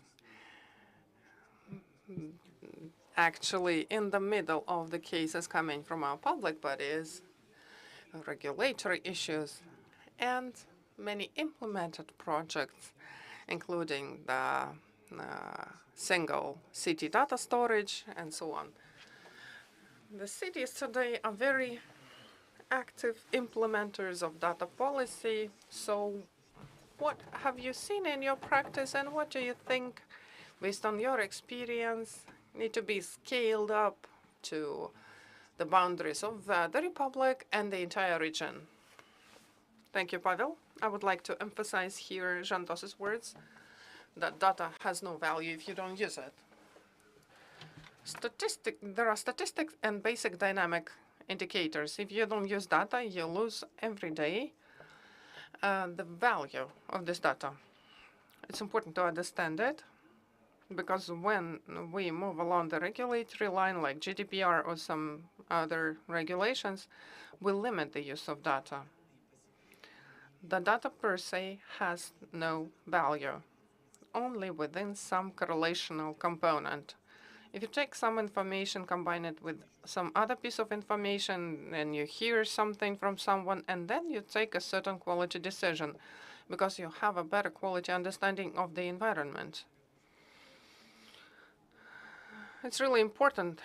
Almaty, we are good implementers. We have our public structural library, our mass data storage, and data monopoly cannot exist a priori. The president in 2021 noted that artificial intelligence is something to be run by people. No other being can do AI. And now you say that there are specific people who can only be dealing with data, and that's it. But the motivational background here is improper, because data itself is not clean, is not processed, therefore they have no value. Our city-level task was to properly aggregate our indicator for data and formulate the rules of the game so that every participant would benefit from taking part in the overall project of data management. Of course, if we are a hub for data and all data comes through us and the city is not just like a transmission means, but the only source of truth, because we talk about the presence of many databases that are not always validated. But on the other hand, we have a city hub which processes all data and kind of stamps it as quality data, validated data, and this raises the trust towards the city. So the city would use this data to record some information about social support, financial support, and that is a good benefit for all stakeholders. Therefore, the idea always correlates with some platform instrument that must be logically structured and designed, and there must be rules of the game. Rules of data management, because without it, we will lose the coherence and logic. I will echo the last comment on the rules of the game. Actually, this is why we work on the data concept. We, as the platform of the World Economic Forum, together with AIFC, with the Ministry of Digital Development, have at least conducted 2 expert meetings, and we are not going to stop on that. As I've mentioned, we are ready to engage the international expertise that is available within our network for resolving those issues. And for market players, my recommendation is to take active part in this. We volunteered to facilitate this process, and I hope that, Oskar Serikovic, I hope that you will confirm that we are together in this process. Let us do it for the record. I would like to thank everyone for taking part in this session. And I took into account all of the questions that you have sent to us via the QR shown on our screen.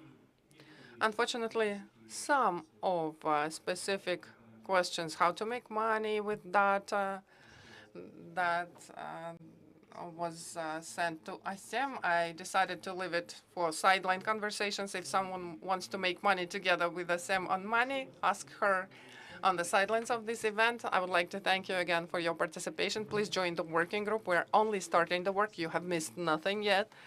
And today with our speakers, we did our best to give the snapshot of the situation at the moment and certain avenues for the future. I would like to thank everyone and wish you a beautiful evening. And our group photo opportunity.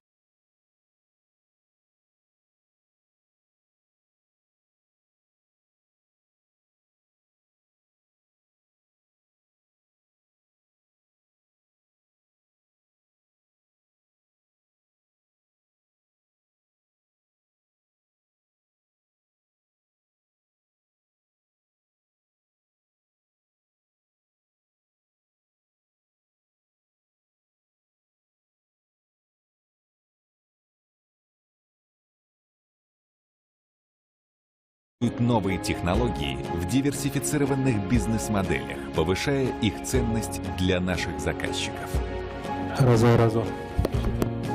Новая, подвижная, гибкая и безопасная платформа ИКТ обеспечивает нашим клиентам простой и быстрый переход к цифровым технологиям во всех отраслях.